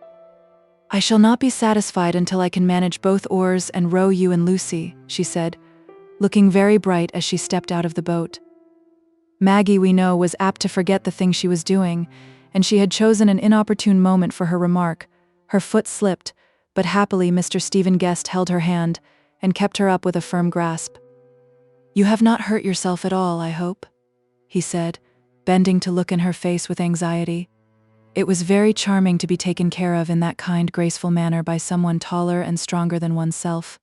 Maggie had never felt just in the same way before.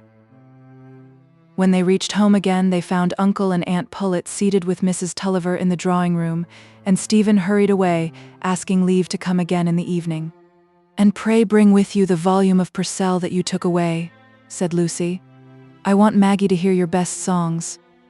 Aunt Pullet, under the certainty that Maggie would be invited to go out with Lucy, probably to Park House, was much shocked at the shabbiness of her clothes, which when witnessed by the higher society of St. Ogg's would be a discredit to the family that demanded a strong and prompt remedy.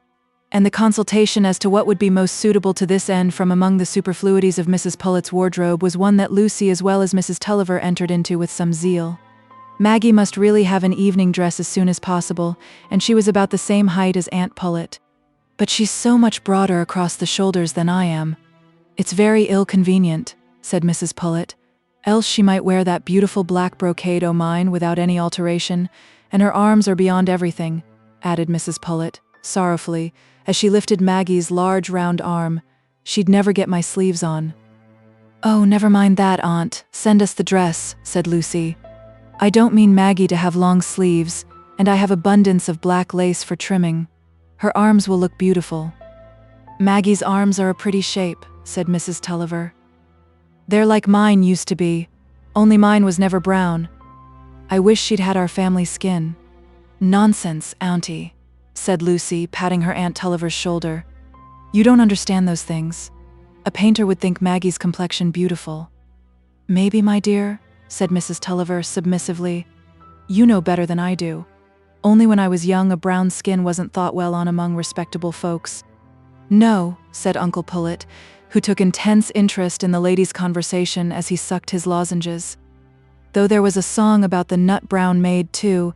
I think she was crazy Kate, but I can't justly remember." "Oh dear, dear," said Maggie, laughing but impatient. "I think that will be the end of my brown skin, if it is always to be talked about so much." Chapter 3.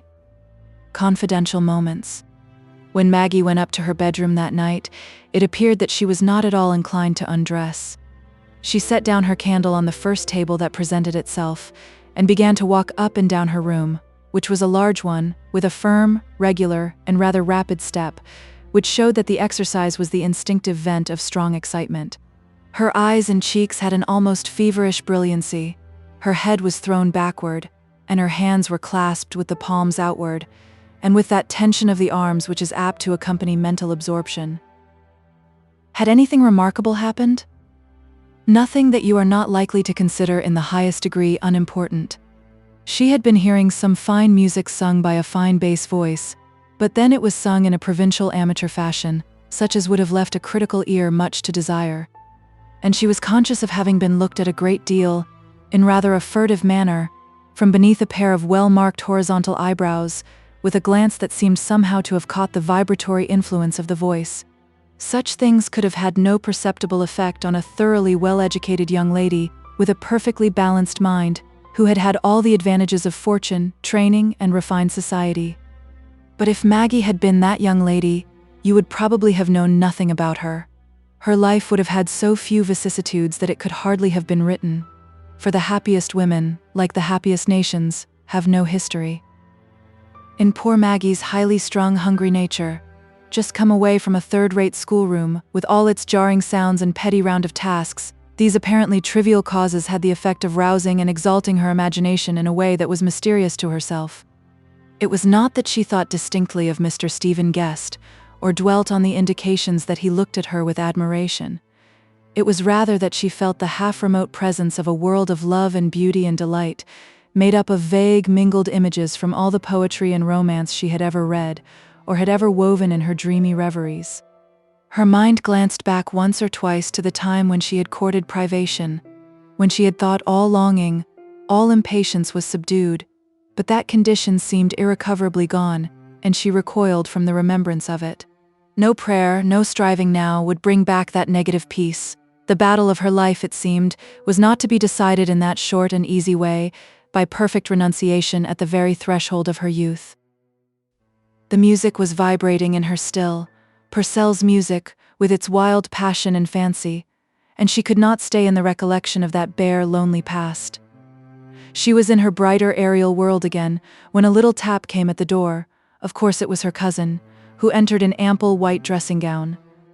"Why, Maggie, you naughty child, haven't you begun to undress?" said Lucy in astonishment. "I promised not to come and talk to you because I thought you must be tired, but here you are looking as if you were ready to dress for a ball. Come, come, get on your dressing gown and unplait your hair." "Well, you are not very forward," retorted Maggie, hastily reaching her own pink cotton gown and looking at Lucy's light brown hair brushed back in curly disorder. "Oh, I have not much to do. I shall sit down and talk to you till I see you are really on the way to bed." While Maggie stood and unplaited her long black hair over her pink drapery, Lucy sat down near the toilette table, watching her with affectionate eyes, and head a little aside, like a pretty spaniel. "If it appears to you at all incredible that young ladies should be led on to talk confidentially in a situation of this kind, I will beg you to remember that human life furnishes many exceptional cases." "You really have enjoyed the music tonight, haven't you, Maggie?" "Oh yes, that is what prevented me from feeling sleepy. I think I should have no other mortal wants if I could always have plenty of music. It seems to infuse strength into my limbs, and ideas into my brain. Life seems to go on without effort when I am filled with music. At other times one is conscious of carrying a weight. And Stephen has a splendid voice, hasn't he?" "Well, perhaps we are neither of us judges of that," said Maggie, laughing, as she seated herself and tossed her long hair back. "You are not impartial, and I think any barrel organ splendid. But tell me what you think of him, now. Tell me exactly, good and bad too." "Oh, I think you should humiliate him a little. A lover should not be so much at ease and so self-confident. He ought to tremble more." "Nonsense, Maggie. As if anyone could tremble at me. You think he is conceited, I see that. But you don't dislike him, do you?" "Dislike him? No. Am I in the habit of seeing such charming people that I should be very difficult to please? Besides, how could I dislike anyone that promised to make you happy, my dear thing?" Maggie pinched Lucy's dimpled chin. "We shall have more music tomorrow evening," said Lucy, looking happy already, "for Stephen will bring Philip Wakem with him." "Oh, Lucy, I can't see him," said Maggie, turning pale. "At least I could not see him without Tom's leave." "Is Tom such a tyrant as that?" said Lucy, surprised. "I'll take the responsibility then. Tell him it was my fault." "But, dear," said Maggie falteringly, "I promised Tom very solemnly, before my father's death.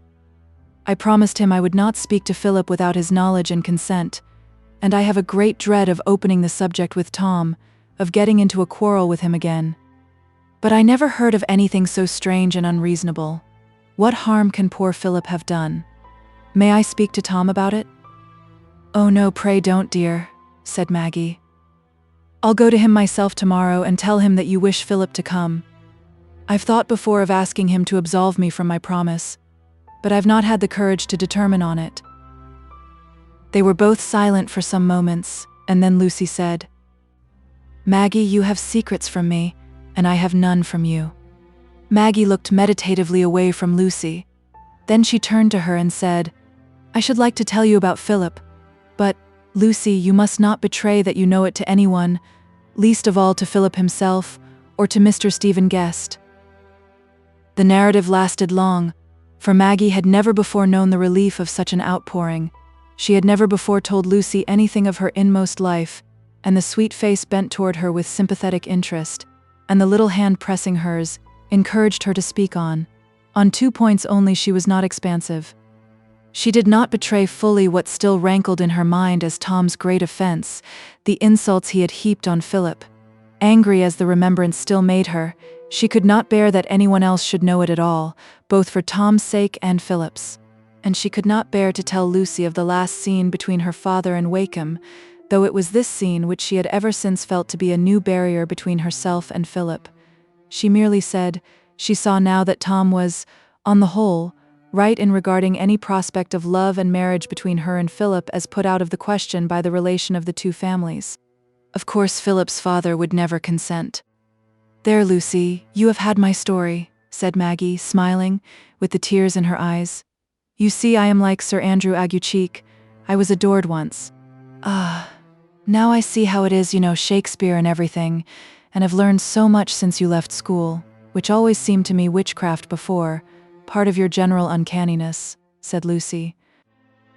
She mused a little with her eyes downward, and then added, looking at Maggie, "It is very beautiful that you should love Philip.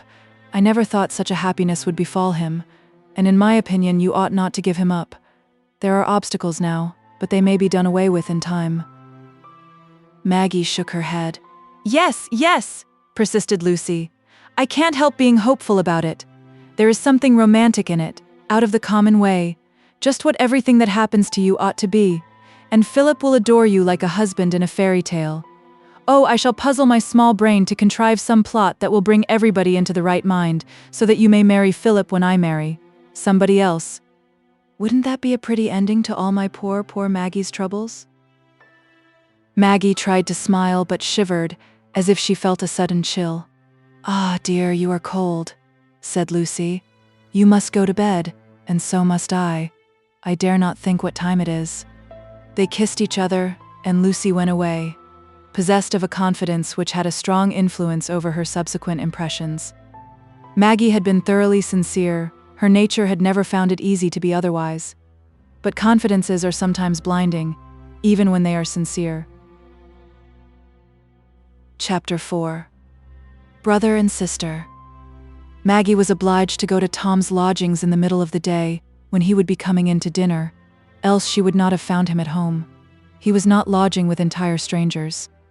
Our friend Bob Jakin had, with Mumps's tacit consent, taken not only a wife about 8 months ago, but also one of those queer old houses, pierced with surprising passages by the waterside, where, as he observed, his wife and mother could keep themselves out of mischief by letting out 2 pleasure boats in which he had invested some of his savings, and by taking in a lodger for the parlor and spare bedroom.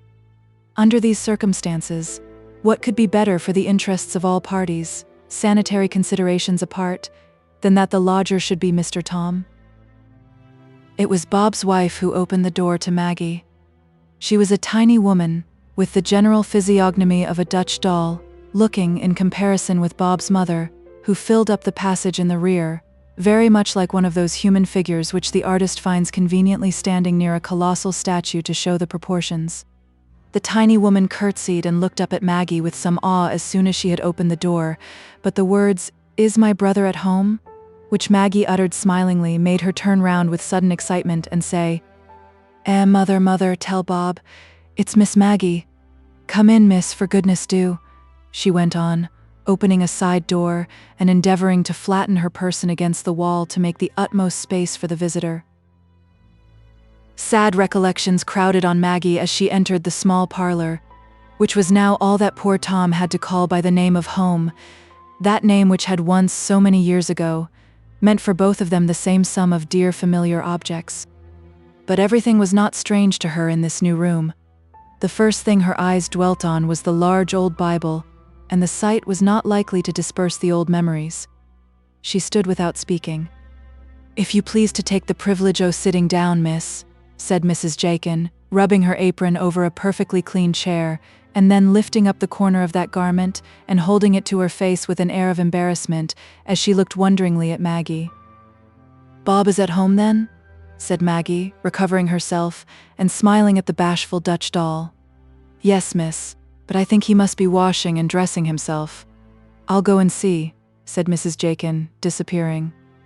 But she presently came back walking with new courage a little way behind her husband, who showed the brilliancy of his blue eyes and regular white teeth in the doorway, bowing respectfully.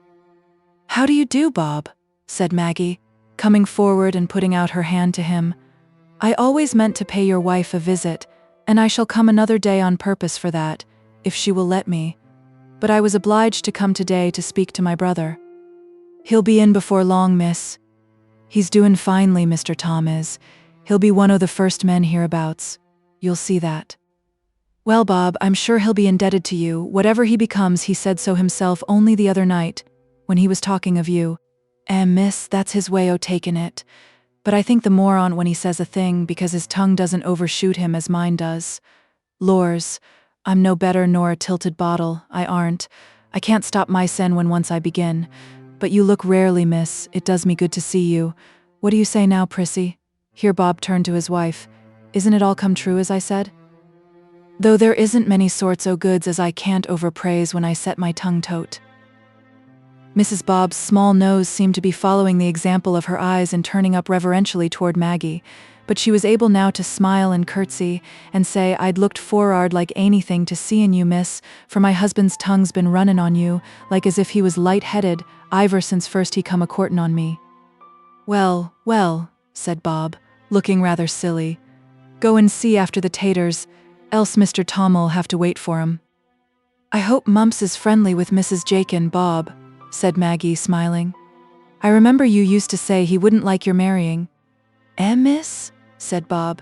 He made up his mind to tote when he seed what a little she was. He pretends not to see her mostly, or else to think as she isn't full growed. But about Mr. Tom, miss, said Bob, speaking lower and looking serious. He's as close as a iron biler, he is, but I'm a coutish chap, and when I've left off carrying my pack, and am at a loose end, I've got more brains nor I know what to do wi', and I'm forced to busy myself wi' other folks' insides. And it worrits me as Mr. Tom'll sit by himself so glumpish, a-knittin' his brow, and a-lookin' at the fire of a night.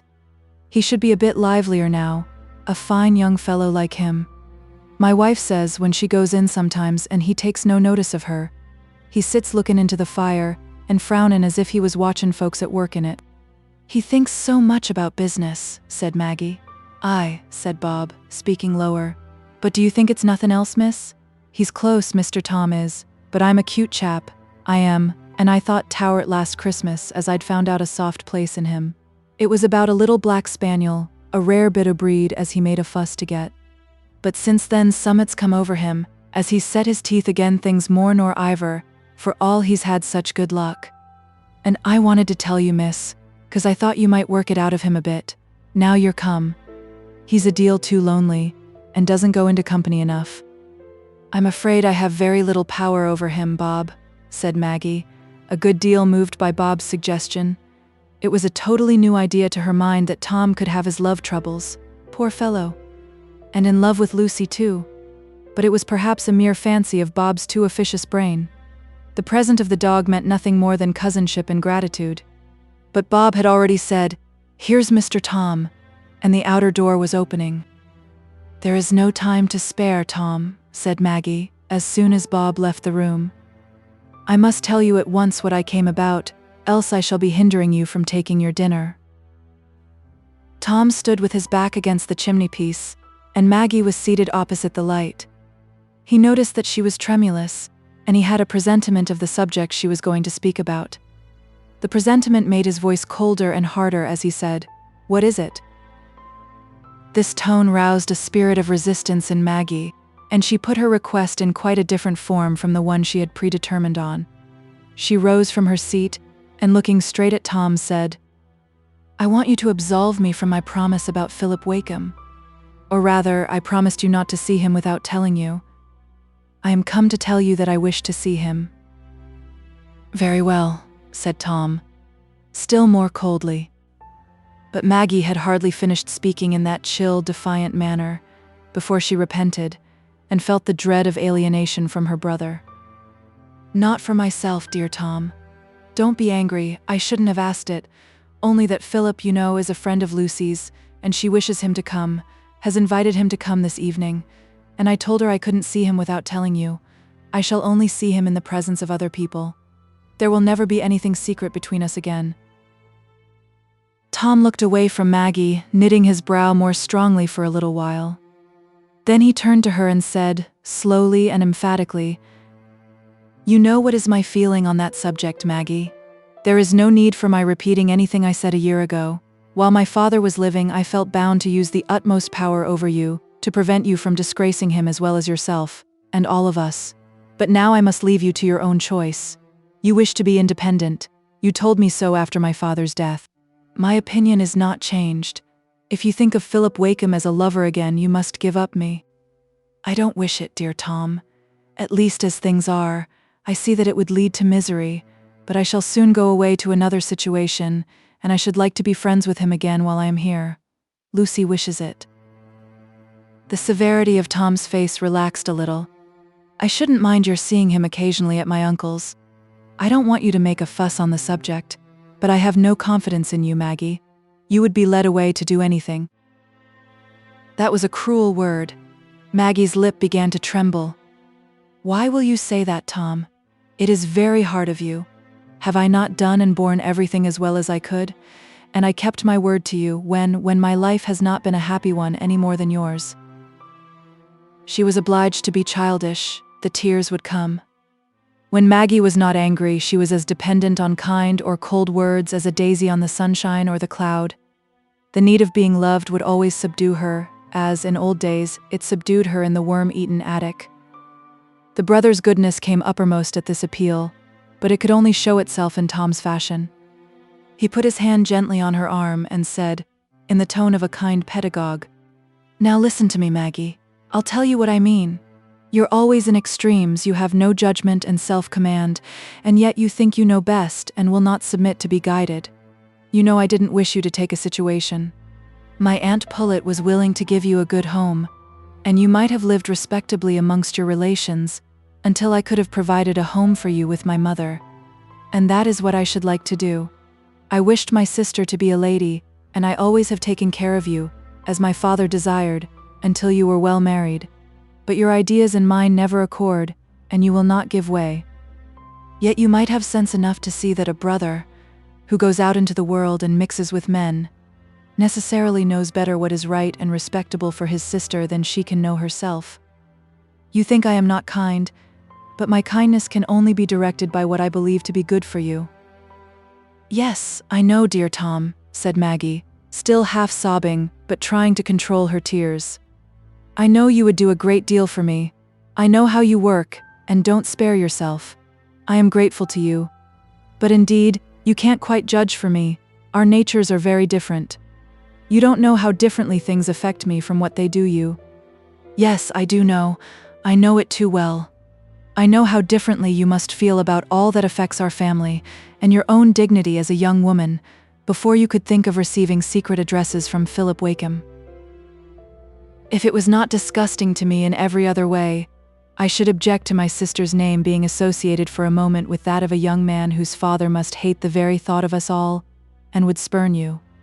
With anyone but you, I should think it quite certain that what you witnessed just before my father's death would secure you from ever thinking again of Philip Wakem as a lover. But I don't feel certain of it with you. I never feel certain about anything with you. At one time you take pleasure in a sort of perverse self-denial, and at another you have not resolution to resist a thing that you know to be wrong."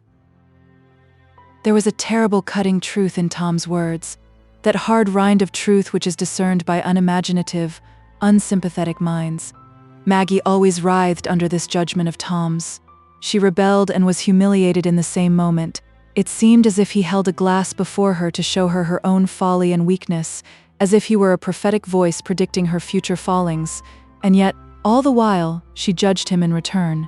She said inwardly that he was narrow and unjust, that he was below feeling those mental needs which were often the source of the wrongdoing or absurdity that made her life a planless riddle to him. She did not answer directly.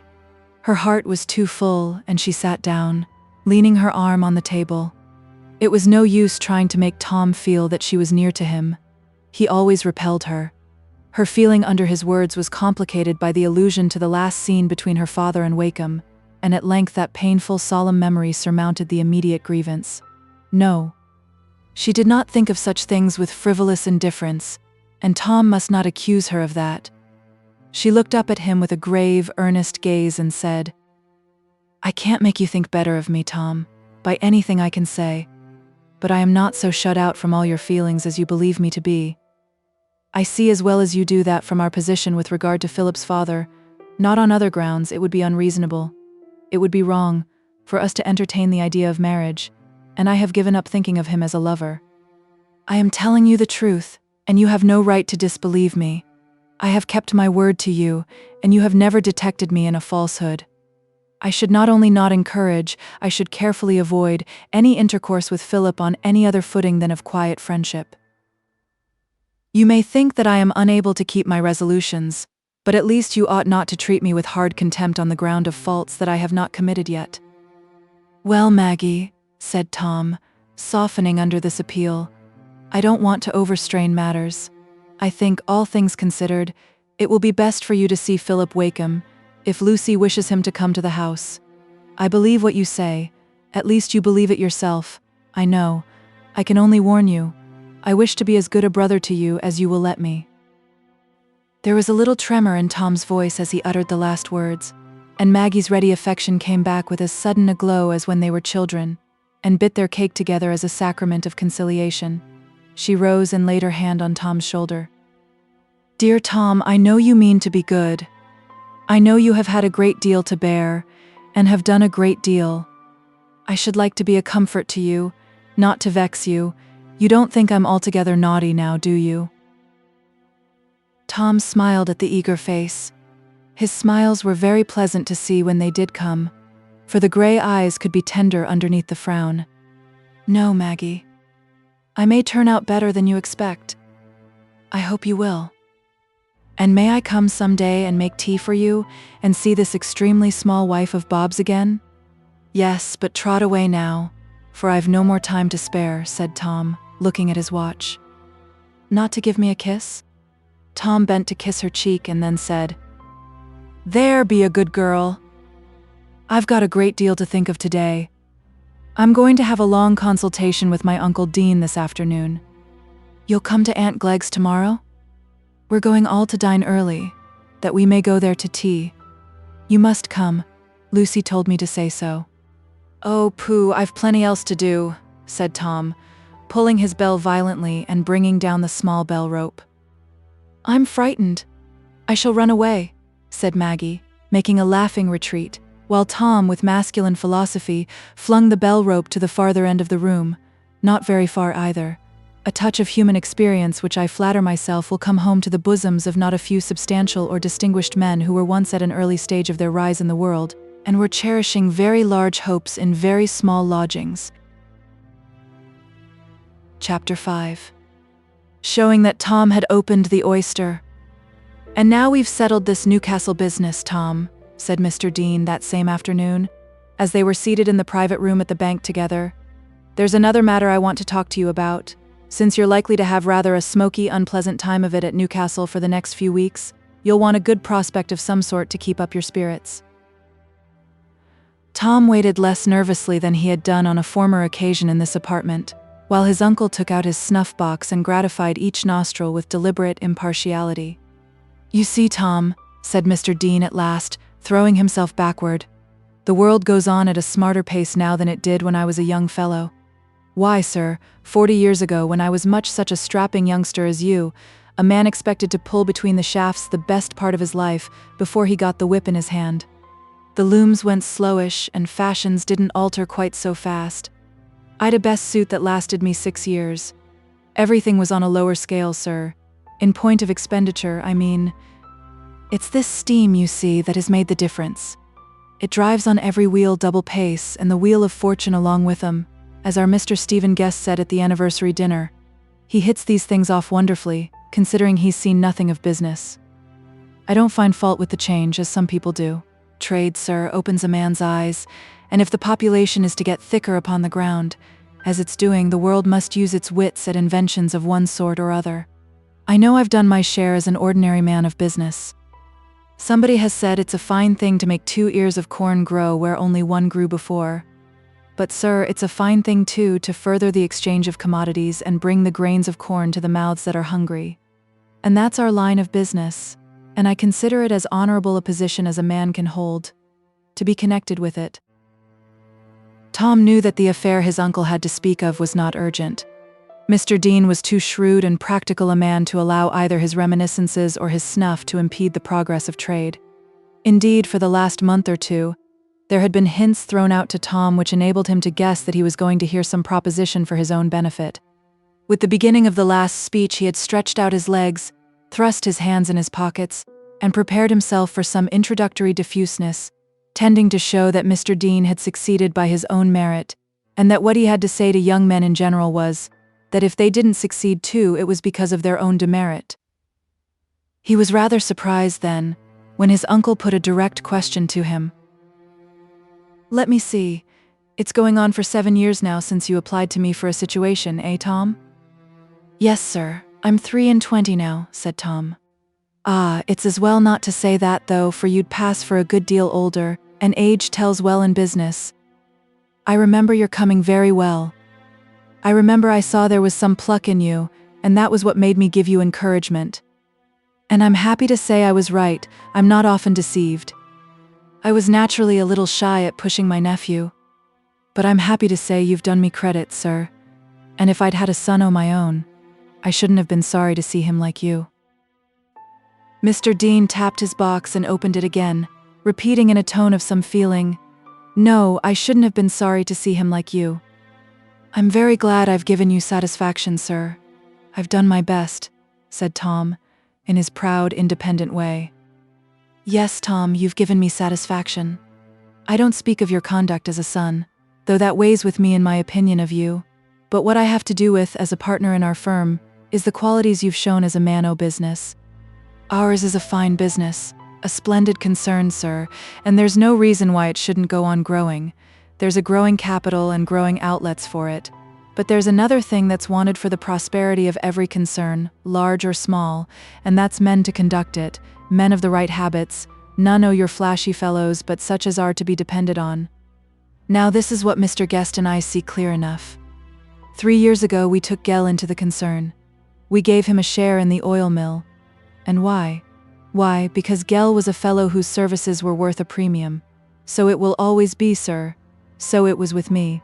And though Gell is pretty near 10 years older than you, there are other points in your favor."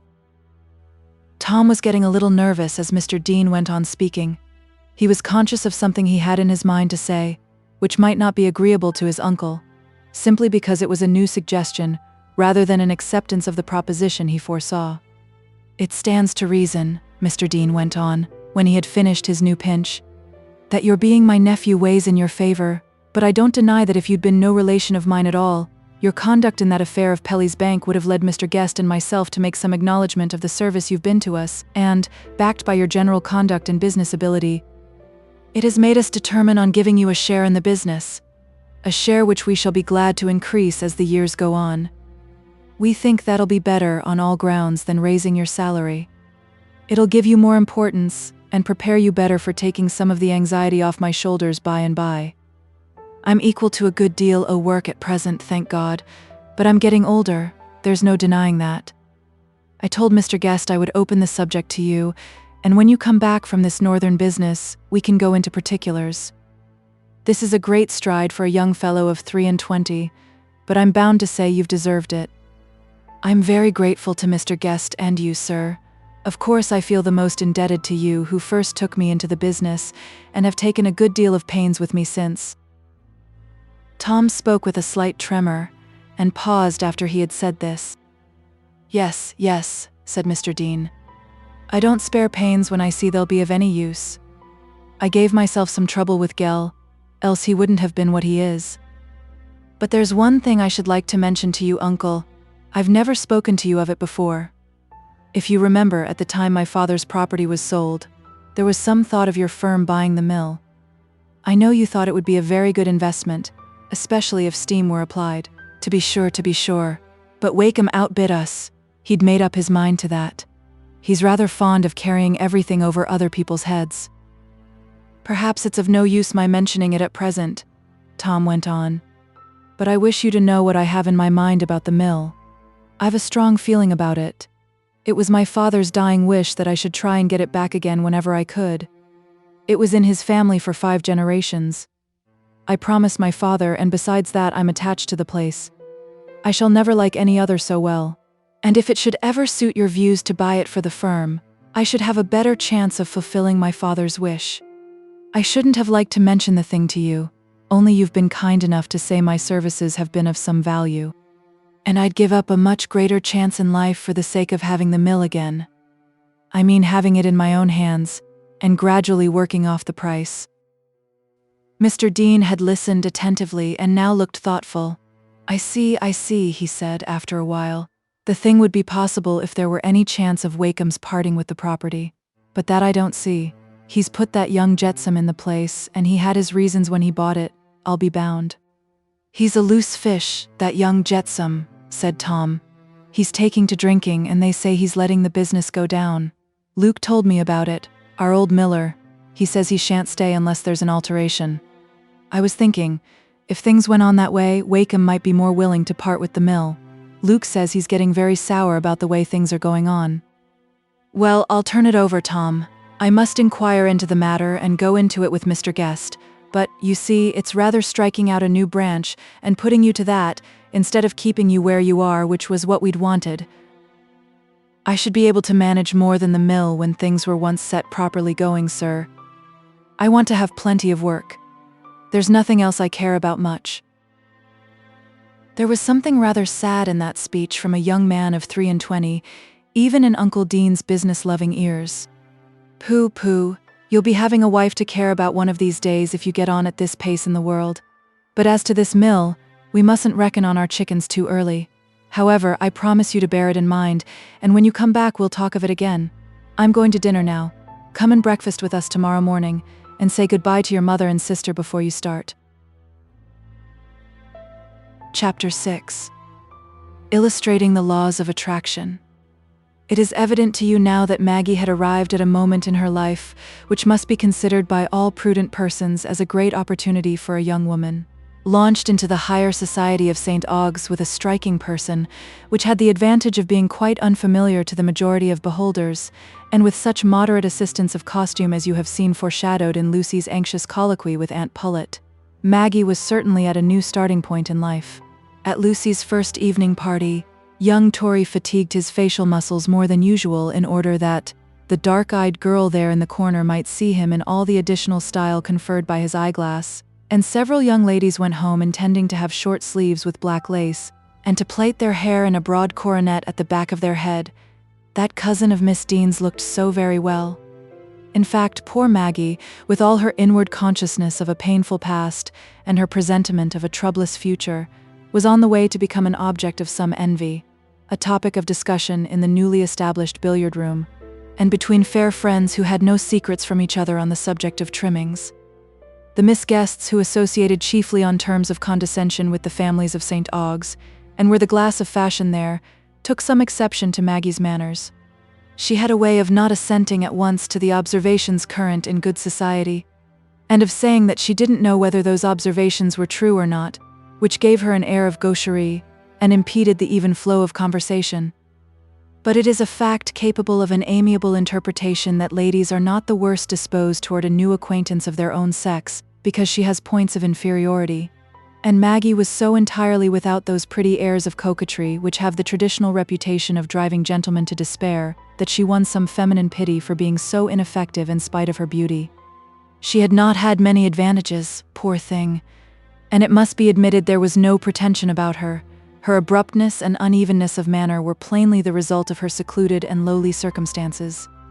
It was only a wonder that there was no tinge of vulgarity about her, considering what the rest of poor Lucy's relations were, an illusion which always made the Miss Guests shudder a little. It was not agreeable to think of any connection by marriage with such people as the Gleggs and the Pullets, but it was of no use to contradict Stephen when once he had set his mind on anything, and certainly there was no possible objection to Lucy and herself. No one could help liking her. She would naturally desire that the Miss Guests should behave kindly to this cousin of whom she was so fond, and Stephen would make a great fuss if they were deficient in civility. Under these circumstances, the invitations to Park House were not wanting, and elsewhere also.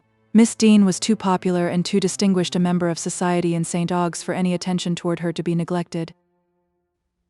Thus Maggie was introduced for the first time to the young lady's life, and knew what it was to get up in the morning without any imperative reason for doing one thing more than another. This new sense of leisure and unchecked enjoyment amidst the soft breathing airs and garden scents of advancing spring, amidst the new abundance of music, and lingering strolls in the sunshine, and the delicious dreaminess of gliding on the river could hardly be without some intoxicating effect on her, after her years of privation. And even in the first week, Maggie began to be less haunted by her sad memories and anticipations. Life was certainly very pleasant just now. It was becoming very pleasant to dress in the evening, and to feel that she was one of the beautiful things of this springtime. And there were admiring eyes always awaiting her now. She was no longer an unheeded person, liable to be chid, from whom attention was continually claimed, and on whom no one felt bound to confer any.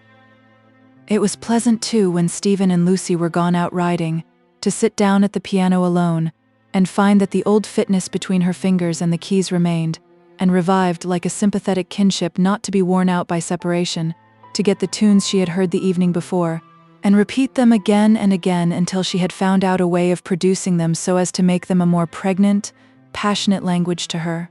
The mere concord of octaves was a delight to Maggie, and she would often take up a book of studies rather than any melody, that she might taste more keenly by abstraction the more primitive sensation of intervals.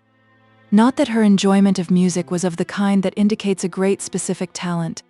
It was rather that her sensibility to the supreme excitement of music was only one form of that passionate sensibility which belonged to her whole nature, and made her faults and virtues all merge in each other, made her affection sometimes an impatient demand, but also prevented her vanity from taking the form of mere feminine coquetry and device, and gave it the poetry of ambition.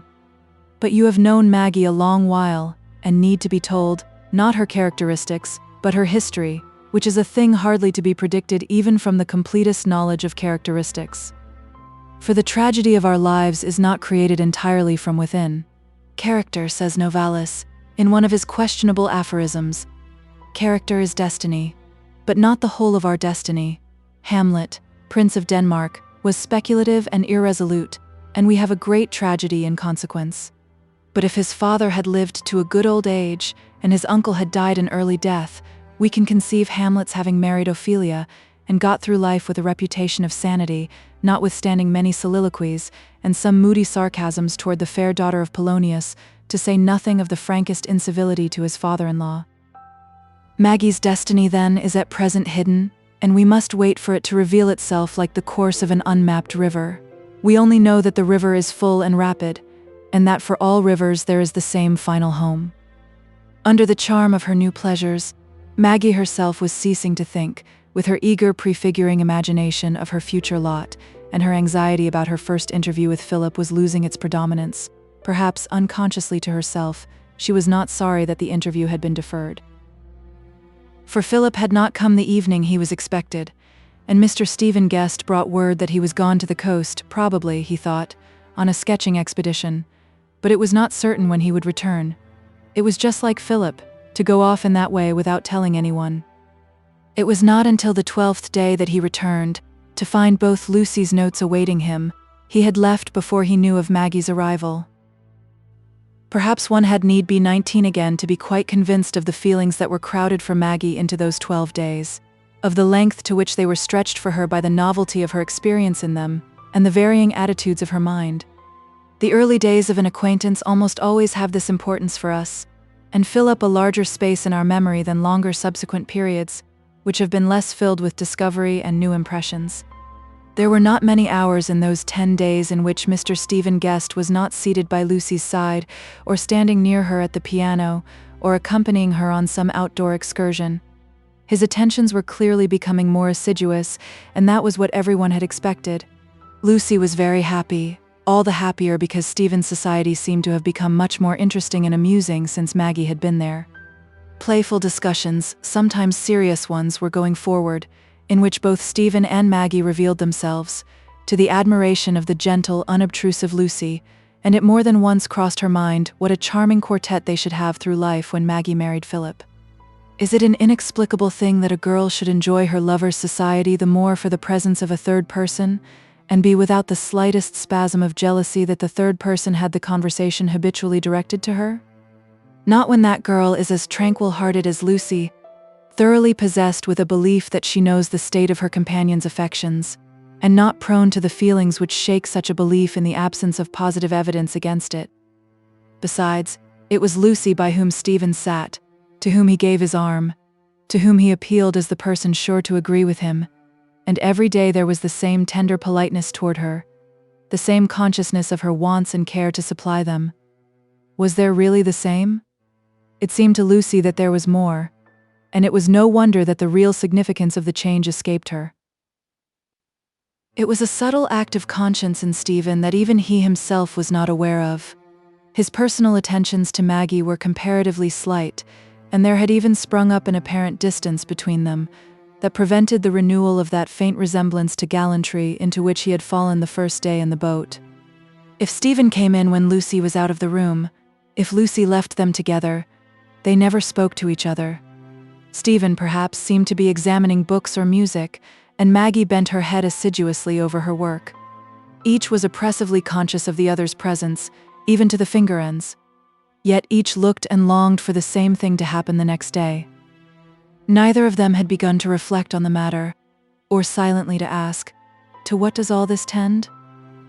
Maggie only felt that life was revealing something quite new to her, and she was absorbed in the direct, immediate experience, without any energy left for taking account of it and reasoning about it.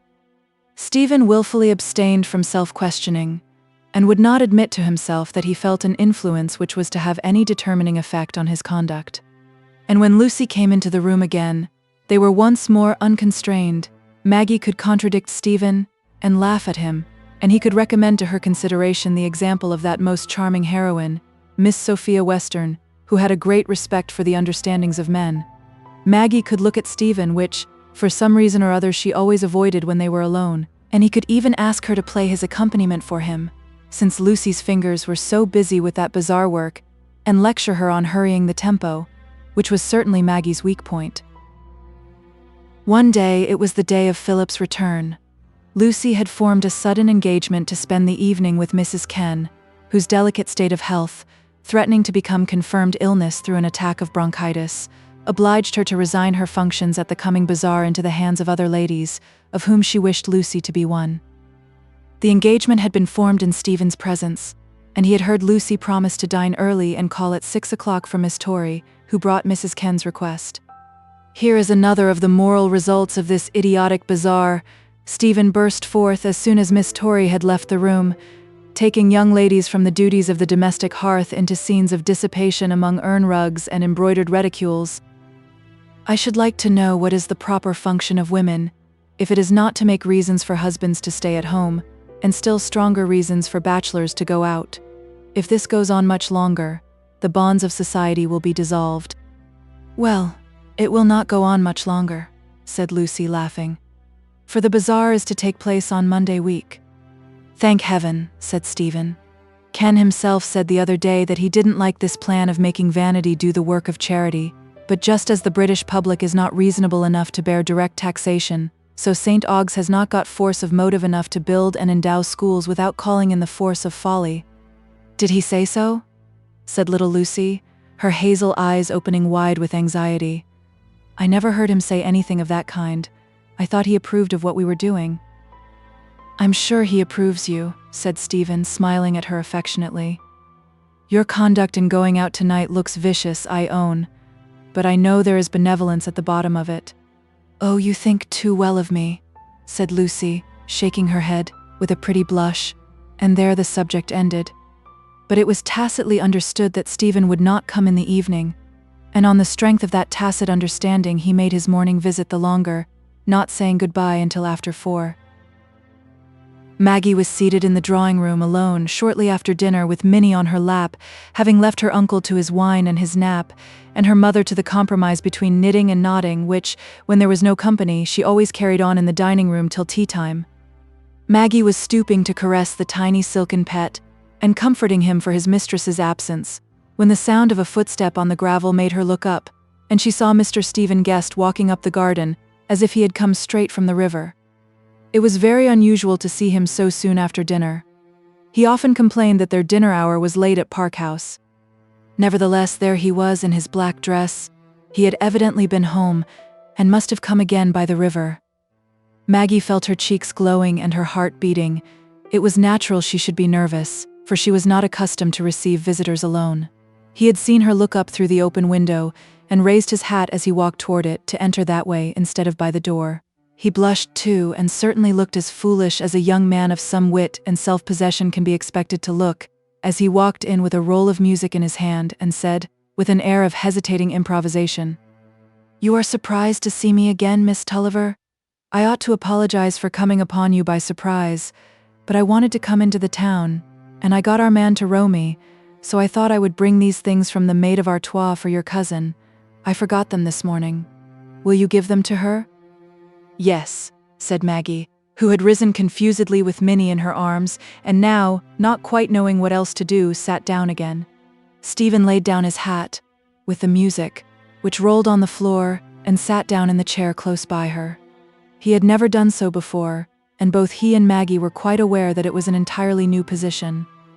"Well, you pampered minion," said Stephen, leaning to pull the long curly ears that drooped over Maggie's arm. It was not a suggestive remark, and as the speaker did not follow it up by further development, it naturally left the conversation at a standstill.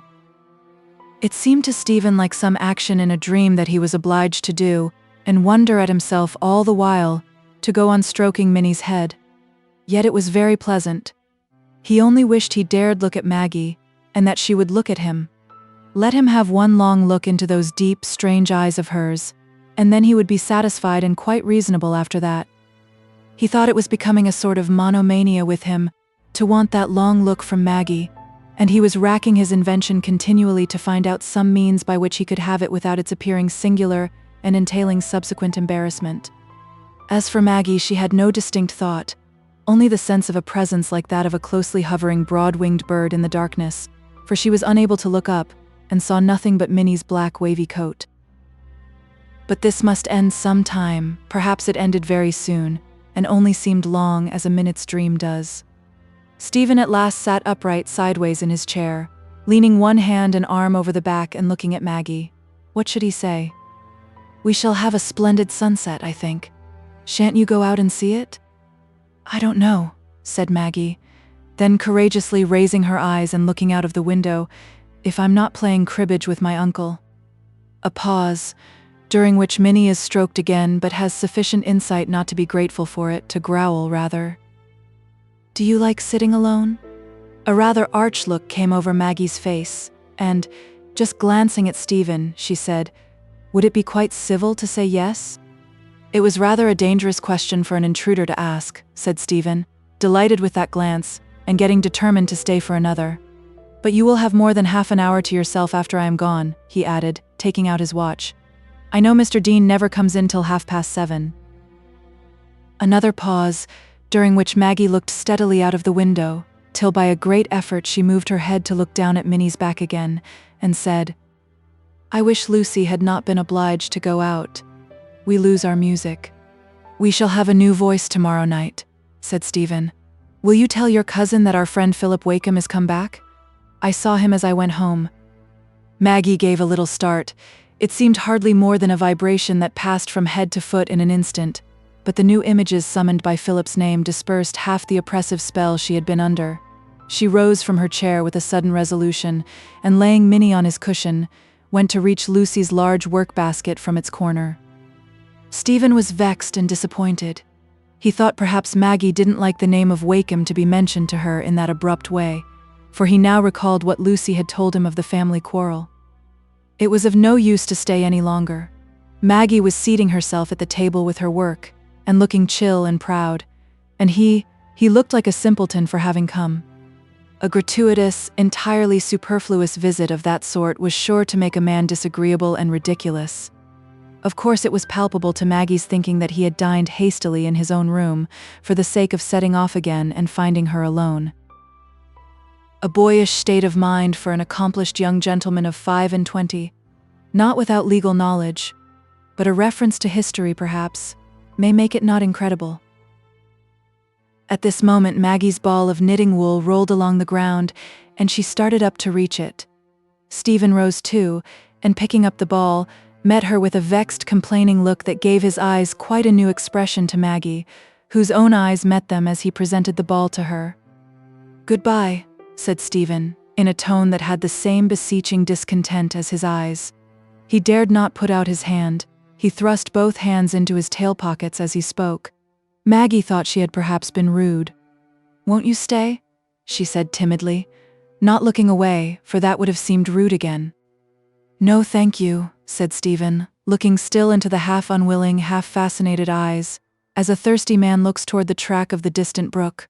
"The boat is waiting for me. You'll tell your cousin?" "Yes." "That I brought the music, I mean?" "Yes." "And that Philip has come back?" "Yes." Maggie did not notice Philip's name this time. "Won't you come out a little way into the garden?" said Stephen in a still gentler tone. But the next moment he was vexed that she did not say no, for she moved away now toward the open window, and he was obliged to take his hat and walk by her side. But he thought of something to make him amends. "Do take my arm," he said in a low tone, as if it were a secret. There is something strangely winning to most women in that offer of the firm arm.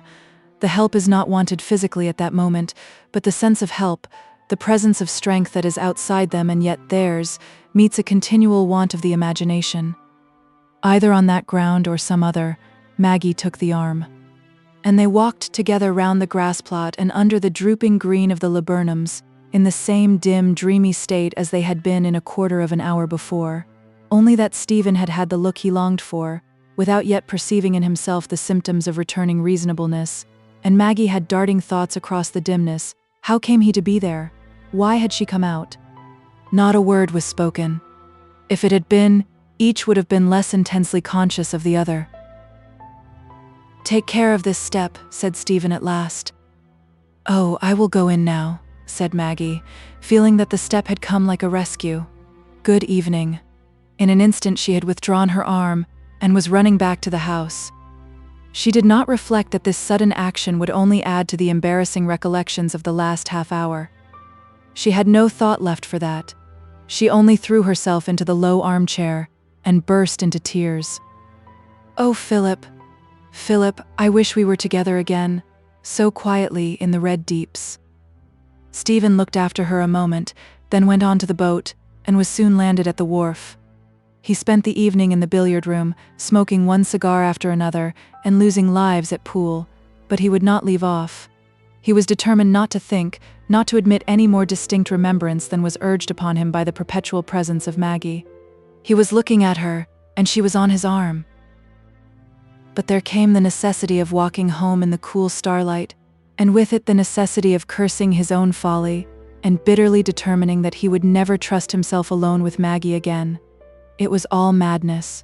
He was in love, thoroughly attached to Lucy, and engaged as strongly as an honorable man need be. He wished he had never seen this Maggie Tulliver, to be thrown into a fever by her in this way. She would make a sweet, strange, troublesome, adorable wife to some man or other, but he would never have chosen her himself. Did she feel as he did? He hoped she did, not. He ought not to have gone. He would master himself in future.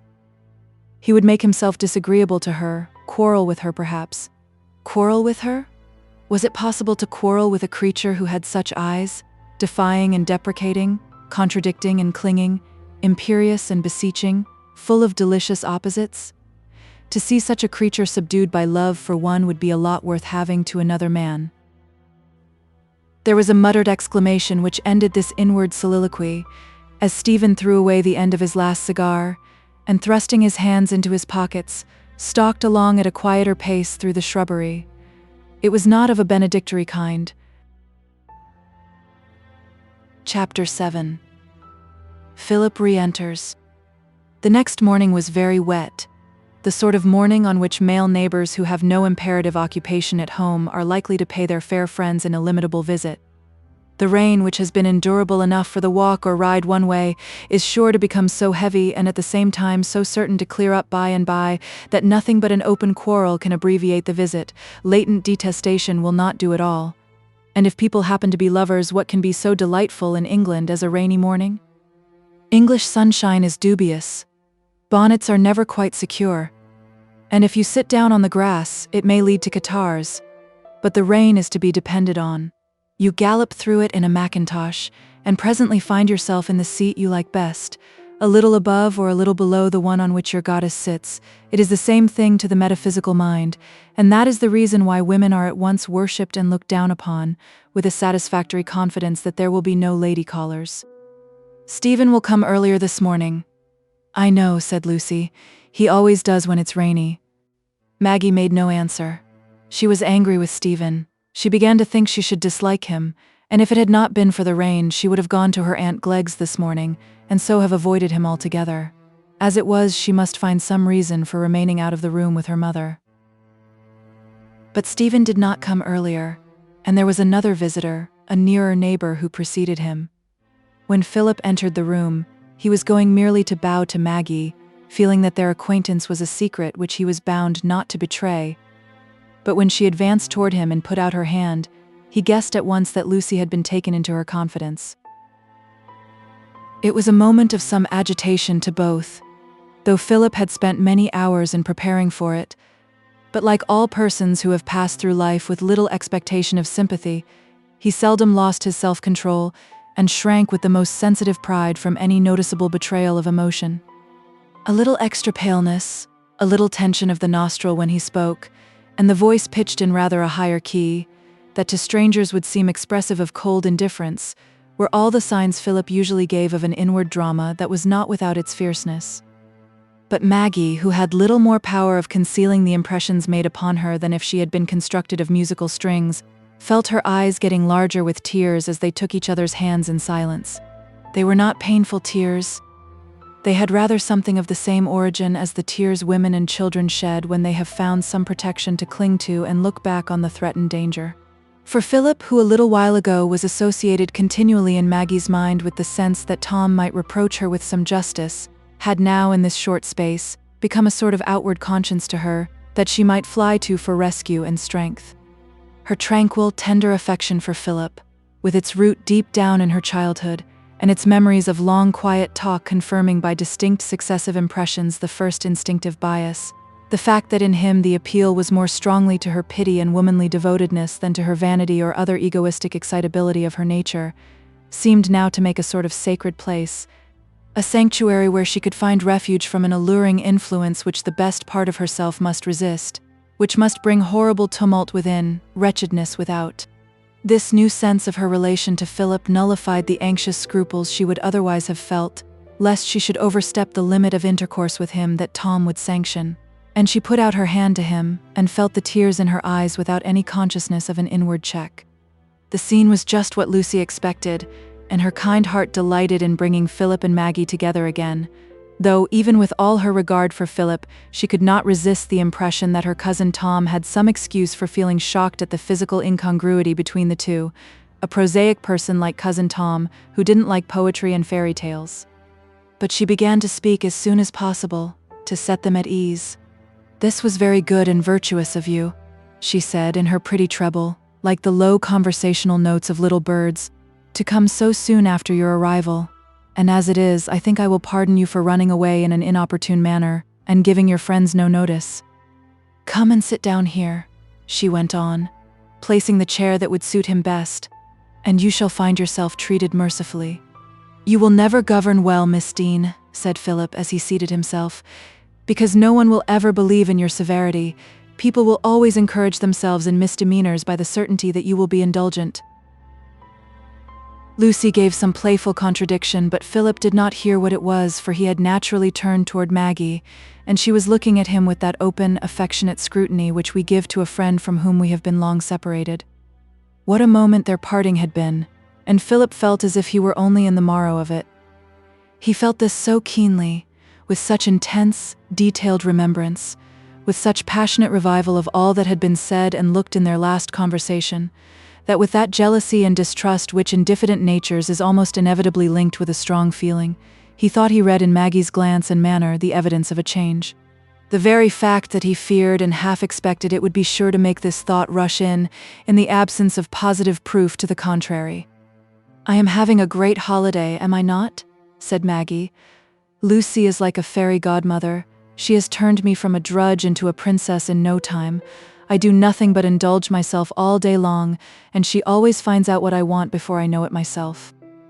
I am sure she is the happier for having you then, said Philip. You must be better than a whole menagerie of pets to her, and you look well. You are benefiting by the change. Artificial conversation of this sort went on a little while, till Lucy, determined to put an end to it, exclaimed with a good imitation of annoyance that she had forgotten something, and was quickly out of the room. In a moment Maggie and Philip leaned forward, and the hands were clasped again, with a look of sad contentment, like that of friends who meet in the memory of recent sorrow. I told my brother I wished to see you, Philip. I asked him to release me from my promise, and he consented. Maggie, in her impulsiveness, wanted Philip to know at once the position they must hold toward each other. But she checked herself. The things that had happened since he had spoken of his love for her were so painful that she shrank from being the first to allude to them. It seemed almost like an injury toward Philip even to mention her brother who had insulted him. But he was thinking too entirely of her to be sensitive on any other point at that moment. Then we can at least be friends, Maggie? There is nothing to hinder that now? Will not your father object? Said Maggie, withdrawing her hand. I should not give you up on any ground but your own wish, Maggie, said Philip, coloring. There are points on which I should always resist my father, as I used to tell you. That is one. Then there is nothing to hinder our being friends, Philip, seeing each other and talking to each other while I am here. I shall soon go away again. I mean to go very soon to a new situation. Is that inevitable, Maggie? Yes. I must not stay here long. It would unfit me for the life I must begin again at last. I can't live independence. I can't live with my brother, though he is very good to me. He would like to provide for me, but that would be intolerable to me. Philip was silent a few moments, and then said, in that high, feeble voice which with him indicated the resolute suppression of emotion, Is there no other alternative, Maggie? Is that life away from those who love you the only one you will allow yourself to look forward to? Yes, Philip, she said, looking at him pleadingly, as if she entreated him to believe that she was compelled to this course. At least, as things are, I don't know what may be in years to come, but I begin to think there can never come much happiness to me from loving. I have always had so much pain mingled with it. I wish I could make myself a world outside it, as men do. Now you are returning to your old thought in a new form, Maggie. The thought I used to combat, said Philip, with a slight tinge of bitterness. You want to find out a mode of renunciation that will be an escape from pain. I tell you again, there is no such escape possible except by perverting or mutilating one's nature. What would become of me if I tried to escape from pain? Scorn and cynicism would be my only opium, unless I could fall into some kind of conceited madness, and fancy myself a favorite of heaven because I am not a favorite with men. The bitterness had taken on some impetuosity as Philip went on speaking. The words were evidently an outlet for some immediate feeling of his own, as well as an answer to Maggie. There was a pain pressing on him at that moment. He shrank with proud delicacy from the faintest allusion to the words of love, of plighted love that had passed between them. It would have seemed to him like reminding Maggie of a promise. It would have had for him something of the baseness of compulsion. He could not dwell on the fact that he himself had not changed, for that too would have had the air of an appeal. His love for Maggie was stamped, even more than the rest of his experience, with the exaggerated sense that he was an exception, that everyone saw him in the light of an exception. But Maggie was conscience-stricken. Yes, Philip, she said, with her childish contrition when he used to chide her. You are right, I know. I do always think too much of my own feelings and not enough of others, not enough of yours. I had need have you always to find fault with me and teach me. So many things have come true that you used to tell me. Maggie was resting her elbow on the table, leaning her head on her hand and looking at Philip with half-penitent dependent affection, as she said this, while he was returning her gaze with an expression that, to her consciousness, gradually became less vague, became charged with a specific recollection. Had his mind flown back to something that she now remembered, something about a lover of Lucy's? It was a thought that made her shudder. It gave new definiteness to her present position, and to the tendency of what had happened the evening before. She moved her arm from the table, urged to change her position by that positive physical oppression at the heart that sometimes accompanies a sudden mental pang. What is the matter, Maggie? Has something happened? Philip said, in inexpressible anxiety, his imagination being only too ready to weave everything that was fatal to them both. No, nothing, said Maggie, rousing her latent will. Philip must not have that odious thought in his mind. She would banish it from her own. Nothing, she repeated, except in my own mind. You used to say I should feel the effect of my starved life, as you called it, and I do. I am too eager in my enjoyment of music and all luxuries. Now they are come to me. She took up her work and occupied herself resolutely, while Philip watched her, really in doubt whether she had anything more than this general illusion in her mind. It was quite in Maggie's character to be agitated by vague self-reproach, but soon there came a violent, well-known ring at the doorbell resounding through the house. "Oh, what a startling announcement," said Maggie, quite mistress of herself, though not without some inward flutter. "I wonder where Lucy is." Lucy had not been deaf to the signal, and after an interval long enough for a few solicitous but not hurried inquiries, she herself ushered Stephen in. "Well, old fellow," he said, going straight up to Philip and shaking him heartily by the hand, bowing to Maggie in passing, "It's glorious to have you back again, only I wish you'd conduct yourself a little less like a sparrow with a residence on the housetop, and not go in and out constantly without letting the servants know. This is about the 20th time I've had to scamper up those countless stairs to that painting room of yours, all to no purpose, because your people thought you were at home. Such incidents embitter friendship. I've so few visitors, it seems hardly worthwhile to leave notice of my exit and entrances," said Philip, feeling rather oppressed just then by Stephen's bright, strong presence and strong voice. "Are you quite well this morning, Miss Tulliver?" said Stephen, turning to Maggie with stiff politeness, and putting out his hand with the air of fulfilling a social duty. Maggie gave the tips of her fingers and said, "Quite well, thank you," in a tone of proud indifference. Philip's eyes were watching them keenly, but Lucy was used to seeing variations in their manner to each other, and only thought with regret that there was some natural antipathy which every now and then surmounted their mutual goodwill. Maggie is not the sort of woman Stephen admires, and she is irritated by something in him which she interprets as conceit, was the silent observation that accounted for everything to guileless Lucy. Stephen and Maggie had no sooner completed this studied greeting than each felt hurt by the other's coldness. And Stephen, while rattling on in questions to Philip about his recent sketching expedition, was thinking all the more about Maggie because he was not drawing her into the conversation as he had invariably done before. Maggie and Philip are not looking happy, thought Lucy. This first interview has been saddening to them. "I think we people who have not been galloping," she said to Stephen, "are all a little damped by the rain. Let us have some music. We ought to take advantage of having Philip and you together. Give us the duet in Masaniello. Maggie has not heard that, and I know it will suit her." "Come then," said Stephen, going toward the piano, and giving a foretaste of the tune in his deep brum-brum, very pleasant to hear. "You please, Philip, you play the accompaniment," said Lucy, "and then I can go on with my work. You will like to play, shan't you?" she added, with a pretty inquiring look, anxious, as usual, lest she should have proposed what was not pleasant to another, but with yearnings toward her unfinished embroidery.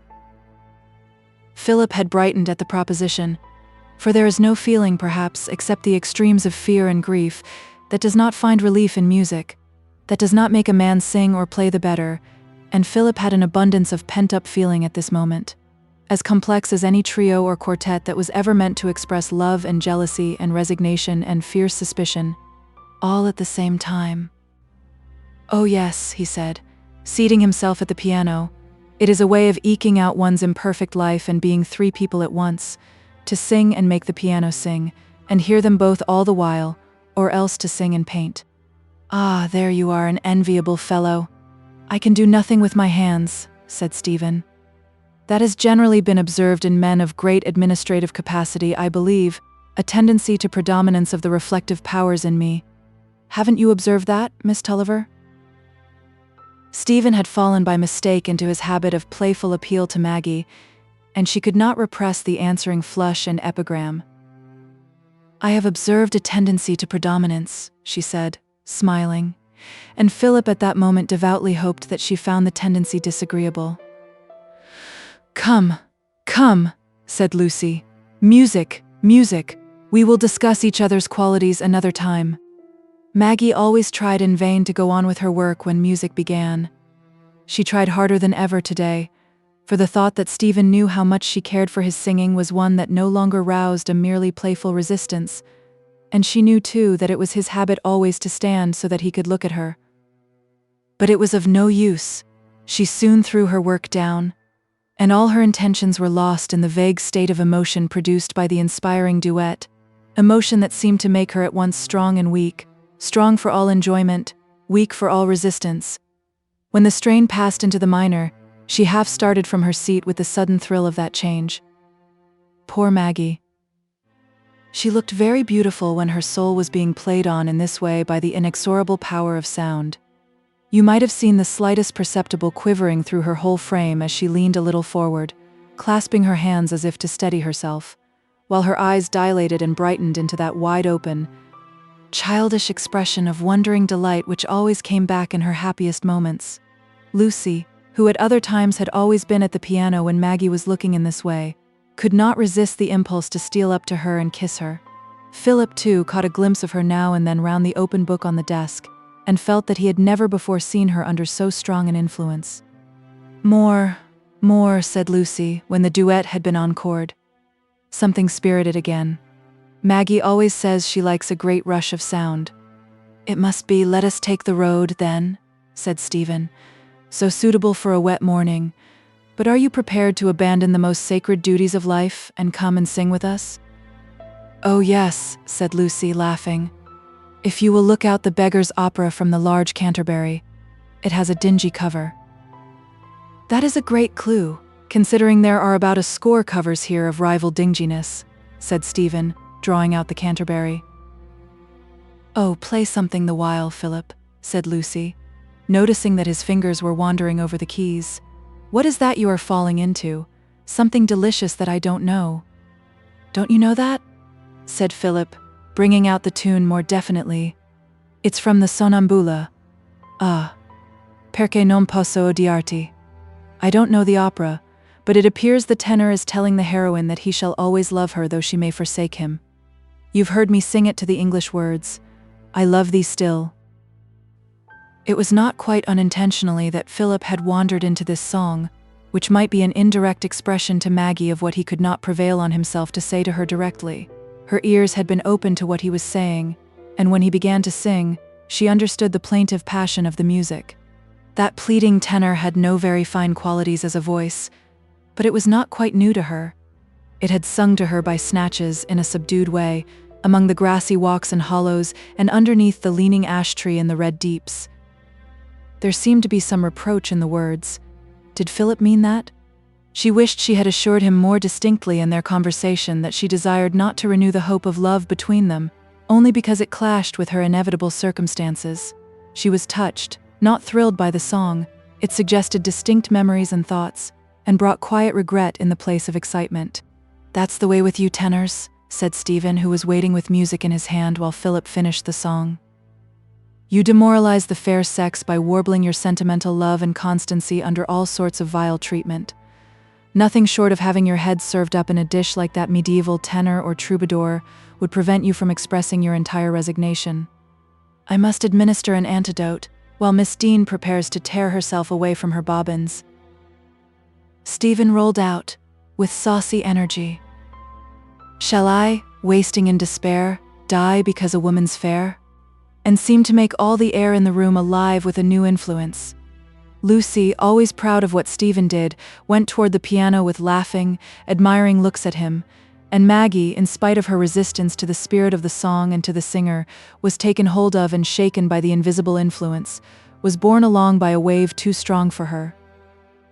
But angrily resolved not to betray herself, she seized her work and went on making false stitches and pricking her fingers with much perseverance, not looking up or taking notice of what was going forward, until all the three voices united in "Let Us Take the Road."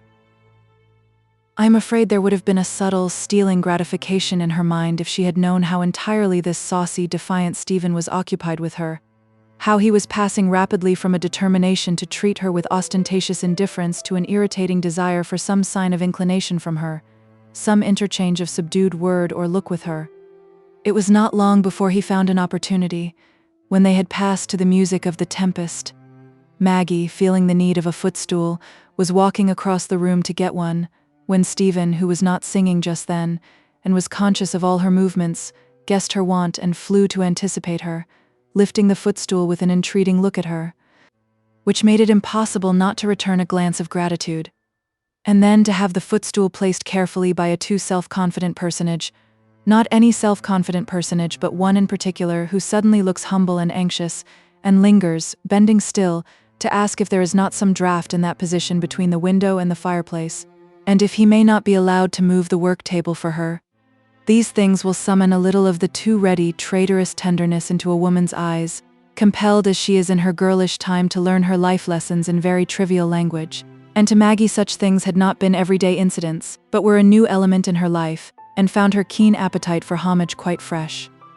That tone of gentle solicitude obliged her to look at the face that was bent toward her, and to say, "No, thank you," and nothing could prevent that mutual glance from being delicious to both, as it had been the evening before. It was but an ordinary act of politeness in Stephen. It had hardly taken 2 minutes, and Lucy, who was singing, scarcely noticed it. But to Philip's mind, filled already with a vague anxiety that was likely to find a definite ground for itself in any trivial incident, this sudden eagerness in Stephen and the change in Maggie's face, which was plainly reflecting a beam from his, seemed so strong a contrast with the previous overwrought signs of indifference, as to be charged with painful meaning. Stephen's voice, pouring in again, jarred upon his nervous susceptibility as if it had been the clang of sheet iron, and he felt inclined to make the piano shriek in utter discord. He had really seen no communicable ground for suspecting any as usual feeling between Stephen and Maggie.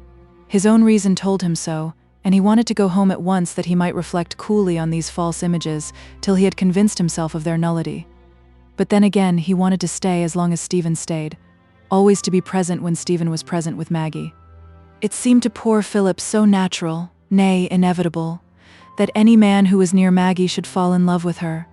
There was no promise of happiness for her if she were beguiled into loving Stephen Guest, and this thought emboldened Philip to view his own love for her in the light of a less unequal offering. He was beginning to play very falsely under this deafening inward tumult, and Lucy was looking at him in astonishment, when Mrs. Tulliver's entrance to summon them to lunch came as an excuse for abruptly breaking off the music. "Ah, Mr. Philip," said Mr. Dean when they entered the dining room, "I've not seen you for a long while. Your father's not at home, I think, is he? I went after him to the office the other day and they said he was out of town." "He's been to Mudport on business for several days," said Philip, "but he's come back now. As fond of his farming hobby as ever, eh?" "I believe so," said Philip, rather wondering at this sudden interest in his father's pursuits. "Ah," said Mr. Dean, "he's got some land in his own hands on this side the river as well as the other, I think." "Yes, he has." "Ah," continued Mr. Dean as he dispensed the pigeon pie, "he must find farming a heavy item, an expensive hobby. I never had a hobby myself, never would give in to that. And the worst of all hobbies are those that people think they can get money at. They shoot their money down like corn out of a sack then." Lucy felt a little nervous under her father's apparently gratuitous criticism of Mr. Wakem's expenditure, but it ceased there, and Mr. Dean became unusually silent and meditative during his luncheon. Lucy, accustomed to watch all indications in her father, and having reasons which had recently become strong for an extra interest in what referred to the Wakems, felt an unusual curiosity to know what had prompted her father's questions. His subsequent silence made her suspect there had been some special reason for them in his mind. With this idea in her head, she resorted to her usual plan when she wanted to tell or ask her father anything particular. She found a reason for her Aunt Tulliver to leave the dining room after dinner, and seated herself on a small stool at her father's knee. Mr. Dean, under those circumstances, considered that he tasted some of the most agreeable moments his merits had purchased him in life, notwithstanding that Lucy, disliking to have her hair powdered with snuff, usually began by mastering his snuff-box on such occasions.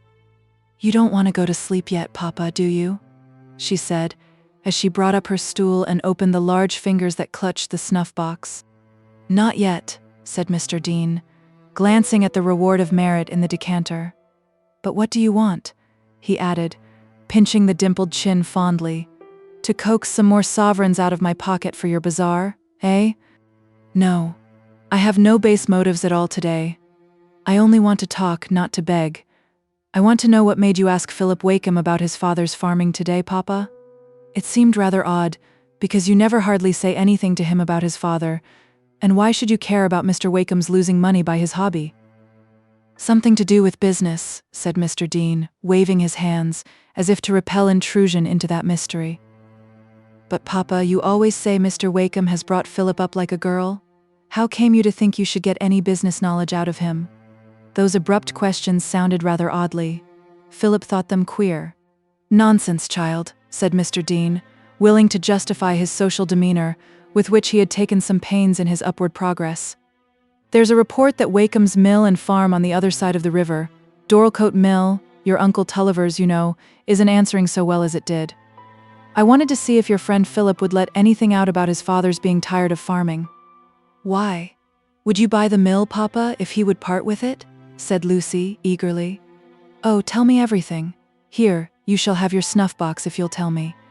Because Maggie says all their hearts are set on Tom's getting back the mill sometime. It was one of the last things her father said to Tom, that he must get back the mill. Hush, you little puss, said Mr. Dean, availing himself of the restored snuff box. You must not say a word about this thing, do you hear? There's very little chance of their getting the mill or of anybody's getting it out of Wakem's hands, and if he knew that we wanted it with a view to the Tullivers getting it again, he'd be the less likely to part with it. It's natural, after what happened. He behaved well enough to Tulliver before, but a horsewhipping is not likely to be paid for with sugar plums. Now, Papa, said Lucy, with a little air of solemnity, will you trust me? You must not ask me all my reasons for what I'm going to say, but I have very strong reasons, and I'm very cautious, I am indeed. Well, let us hear. Why, I believe if you will let me take Philip Wakem into our confidence, let me tell him all about your wish to buy and what it's for, that my cousins wish to have it, and why they wish to have it. I believe Philip would help to bring it about. I know he would desire to do it. I don't see how that can be, child, said Mr. Dean, looking puzzled. Why should he care? Then, with a sudden penetrating look at his daughter, you don't think the poor lad's fond of you, and so you can make him do what you like? Mr. Dean felt quite safe about his daughter's affections. No, Papa. He cares very little about me, not so much as I care about him. But I have a reason for being quite sure of what I say. Don't you ask me. And if you ever guess, don't tell me. Only give me leave to do as I think fit about it. Lucy rose from her stool to seat herself on her father's knee and kissed him with that last request. Are you sure you won't do mischief now? He said, looking at her with delight. Yes, Papa, quite sure. I'm very wise. I've got all your business talents. Didn't you admire my account book, now, when I showed it you? Well, if this youngster will keep his counsel, there won't be much harm done. And to tell the truth, I think there's not much chance for us any other way. Now, let me go off to sleep. Chapter 8. Wakem in a New Light. Before 3 days had passed after the conversation you have just overheard between Lucy and her father, she had contrived to have a private interview with Philip during a visit of Maggie's to her Aunt Glegg. For a day and a night, Philip turned over in his mind with restless agitation all that Lucy had told him in that interview, till he had thoroughly resolved on a course of action. He thought he saw before him now a possibility of altering his position with respect to Maggie, and removing at least one obstacle between them. He laid his plan and calculated all his moves with the fervid deliberation of a chess player in the days of his first ardor, and was amazed himself at his sudden genius as a tactician. His plan was as bold as it was thoroughly calculated. Having watched for a moment when his father had nothing more urgent on his hands than the newspaper, he went behind him, laid a hand on his shoulder, and said, "Father, will you come up into my sanctum and look at my new sketches? I've arranged them now. I'm getting terrible stiff in the joints, Phil, for climbing those stairs of yours," said Wakem, looking kindly at his son as he laid down his paper. "But come along then. This is a nice place for you, isn't it, Phil? A capital light that from the roof, eh?" was, as usual, the first thing he said on entering the painting room.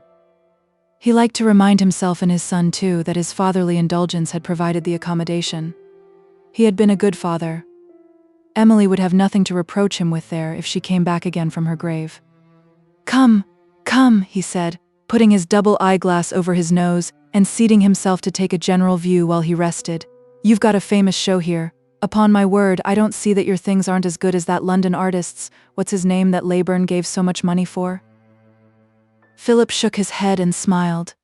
He had seated himself on his painting stool and had taken a lead pencil in his hand, with which he was making strong marks to counteract the sense of tremulousness. He watched his father get up and walk slowly round, good-naturedly dwelling on the pictures much longer than his amount of genuine taste for landscape would have prompted, till he stopped before a stand on which two pictures were placed, one much larger than the other, the smaller one in a leather case. "Bless me, what have you here?" said Wakem, startled by a sudden transition from landscape to portrait. "I thought you'd left off figures. Who are these?" "They are the same person," said Philip with calm promptness, "at different ages." "And what person?" said Wakem, sharply fixing his eyes with a growing look of suspicion on the larger picture. "Miss Tulliver. The small one is something like what she was when I was at school with her brother at King's Lorton. The larger one is not quite so good a likeness of what she was when I came from abroad." Wakem turned round fiercely, with a flushed face, letting his eyeglass fall, and looking at his son with a savage expression for a moment, as if he was ready to strike that daring feebleness from the stool. But he threw himself into the armchair again, and thrust his hands into his trouser pockets, still looking angrily at his son, however.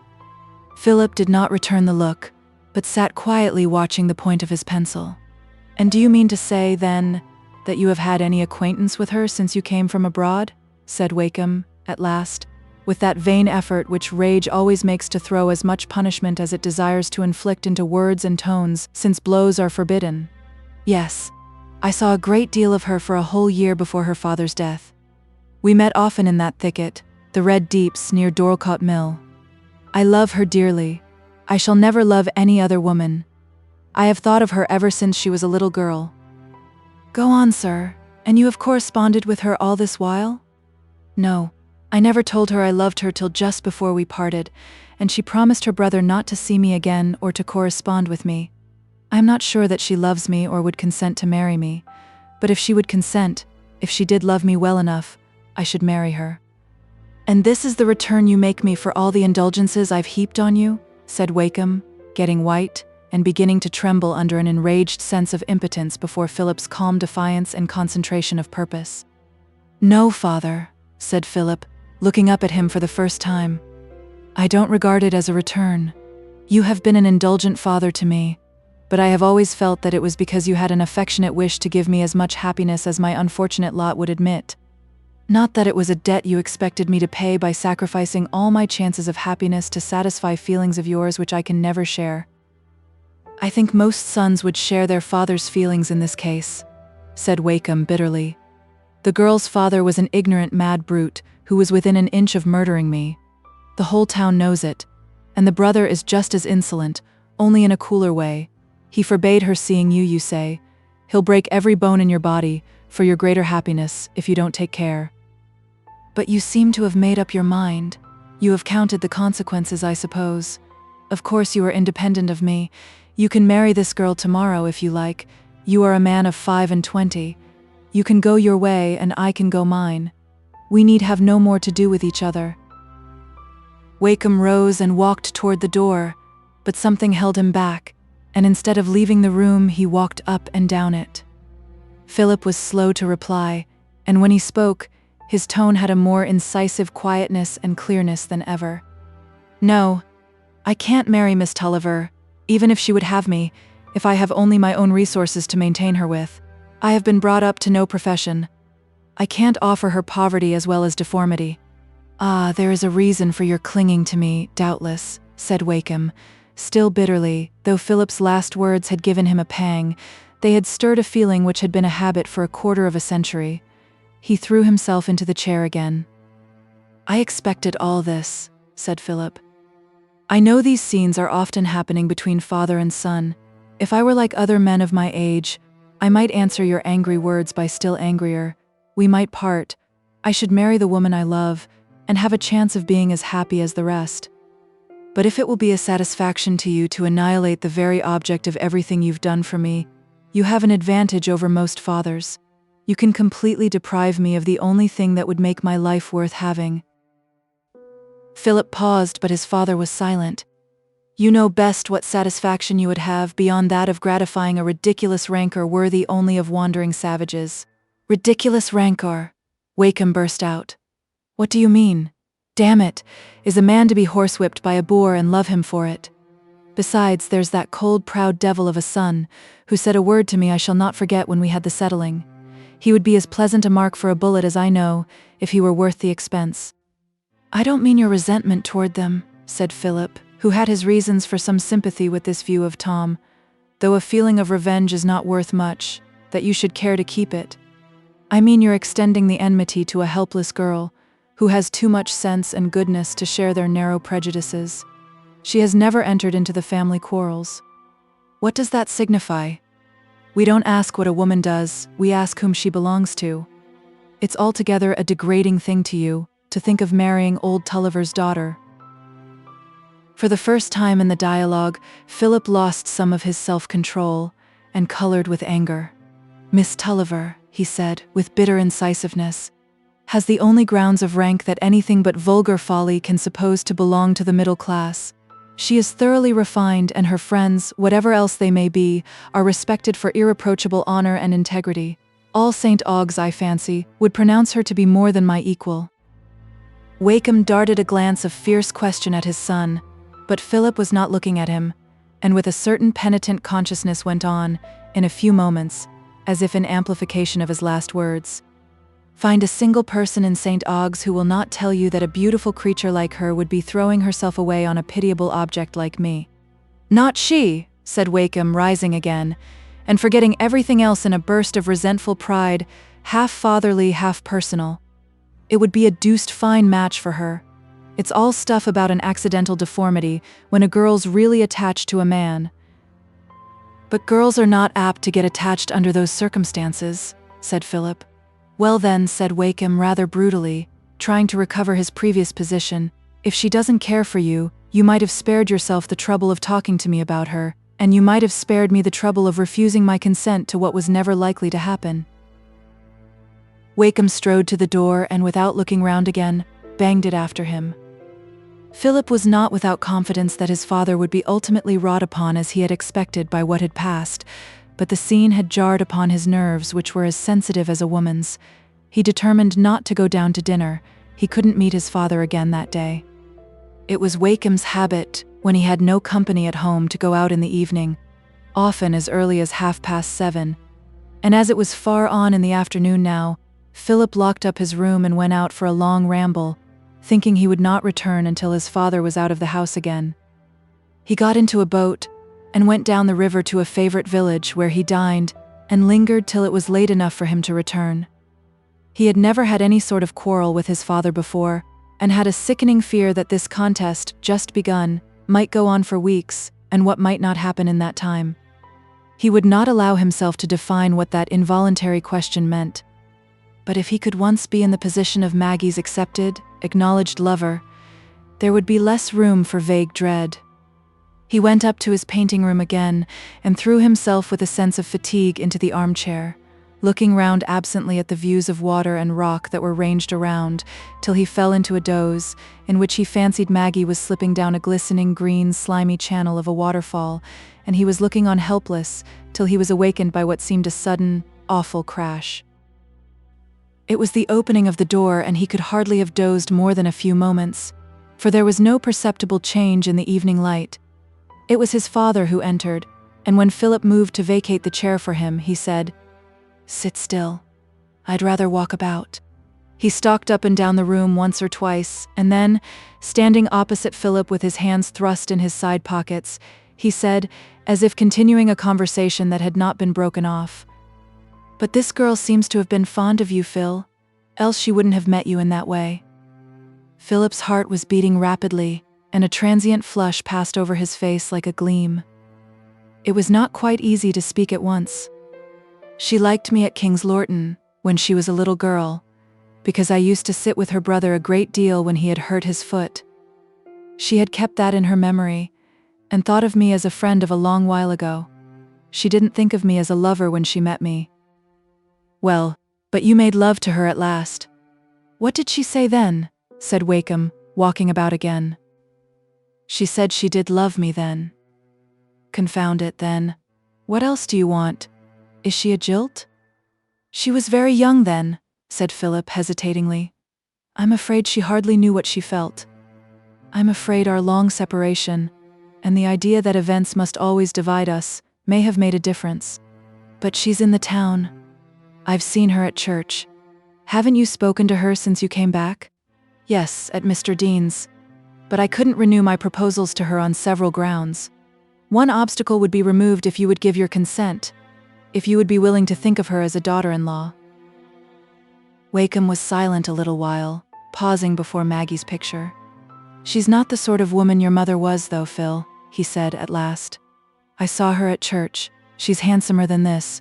Deuced fine eyes and fine figure I saw, but rather dangerous and unmanageable, eh? She's very tender and affectionate, and so simple, without the airs and petty contrivances other women have. Ah, said Wakem, then looking round at his son. But your mother looked gentler. She had that brown wavy hair and grey eyes, like yours. You can't remember her very well. It was 1,000 pities I'd no likeness of her. Then, shouldn't you be glad for me to have the same sort of happiness, father, to sweeten my life for me? There can never be another tie so strong to you as that which began 28 years ago, when you married my mother, and you have been tightening it ever since. Ah, Phil, you're the only fellow that knows the best of me, said Wakem, giving his hand to his son. We must keep together if we can. And now, what am I to do? You must come downstairs and tell me. Am I to go and call on this dark-eyed damsel? The barrier once thrown down in this way, Philip could talk freely to his father of their entire relation with the Tullivers, of the desire to get the mill and land back into the family, and of its transfer to Guest and Company as an intermediate step. He could venture now to be persuasive and urgent, and his father yielded with more readiness than he had calculated on. I don't care about the mill, he said at last, with a sort of angry compliance. I've had an infernal deal of bother lately about the mill. Let them pay me for my improvements, that's all. But there's one thing you needn't ask me. I shall have no direct transactions with young Tulliver. If you like to swallow him for his sister's sake, you may, but I've no sauce that will make him go down. I leave you to imagine the agreeable feelings with which Philip went to Mr. Dean the next day, to say that Mr. Wakem was ready to open the negotiations, and Lucy's pretty triumph as she appealed to her father whether she had not proved her great business abilities. Mr. Dean was rather puzzled, and suspected that there had been something going on among the young people to which he wanted a clue, but to men of Mr. Dean's stamp, what goes on among the young people is as extraneous to the real business of life as what goes on among the birds and butterflies, until it can be shown to have a malign bearing on monetary affairs. And in this case, the bearing appeared to be entirely propitious. Chapter 9. Charity in Full Dress. The culmination of Maggie's career as an admired member of society in St. Ogg's was certainly the day of the bazaar, when her simple noble beauty, clad in a white muslin of some soft floating kind, which I suspect must have come from the stores of Aunt Pullet's wardrobe, appeared with marked distinction among the more adorned and conventional women around her. We perhaps never detect how much of our social demeanor is made up of artificial airs until we see a person who is at once beautiful and simple. Without the beauty, we are apt to call simplicity awkwardness. The Miss Guests were much too well bred to have any of the grimaces and affected tones that belong to pretentious vulgarity, but their stall being next to the one where Maggie sat, it seemed newly obvious today that Miss Guest held her chin too high, and that Miss Laura spoke and moved continually with a view to effect. All well-dressed St. Ogg's and its neighborhood were there, and it would have been worthwhile to come even from a distance to see the fine old hall, with its open roof and carved oaken rafters, and great oaken folding doors, and light shed down from a height on the many-colored show beneath, a very quaint place, with broad faded stripes painted on the walls, and here and there a show of heraldic animals of a bristly, long-snouted character, the cherished emblems of a noble family once the seigneurs of this now civic hall. A grand arch cut in the upper wall at one end surmounted an oaken orchestra, with an open room behind it, where hothouse plants and stalls for refreshments were disposed, an agreeable resort for gentlemen disposed to loiter, and yet to exchange the occasional crush down below for a more commodious point of view. In fact, the perfect fitness of this ancient building for an admirable modern purpose that made charity truly elegant and led through vanity up to the supply of a deficit was so striking that hardly a person entered the room without exchanging the remark more than once. Near the great arch over the orchestra was the stone oriel with painted glass, which was one of the venerable inconsistencies of the old hall, and it was close by this that Lucy had her stall, for the convenience of certain large plain articles which she had taken charge of for Mrs. Ken. Maggie had begged to sit at the open end of the stall, and to have the sale of these articles rather than of bead mats and other elaborate products of which she had but a dim understanding. But it soon appeared that the gentlemen's dressing gowns, which were among her commodities, were objects of such general attention and inquiry, and excited so troublesome a curiosity as to their lining and comparative merits, together with a determination to test them by trying on, as to make her post a very conspicuous one. The ladies who had commodities of their own to sell, and did not want dressing gowns, saw at once the frivolity and bad taste of this masculine preference for goods which any tailor could furnish, and it is possible that the emphatic notice of various kinds which was drawn toward Miss Tulliver on this public occasion threw a very strong and unmistakable light on her subsequent conduct in many minds then present. Not that anger on account of spurned beauty can dwell in the celestial breasts of charitable ladies, but rather that the errors of persons who have once been much admired necessarily take a deeper tinge from the mere force of contrast, and also that today Maggie's conspicuous position, for the first time, made evident certain characteristics which were subsequently felt to have an explanatory bearing. There was something rather bold in Miss Tulliver's direct gaze, and something undefinably coarse in the style of her beauty, which placed her, in the opinion of all feminine judges, far below her cousin Miss Dean. For the ladies of St. Ogg's had now completely ceded to Lucy their hypothetic claims on the admiration of Mr. Stephen Guest.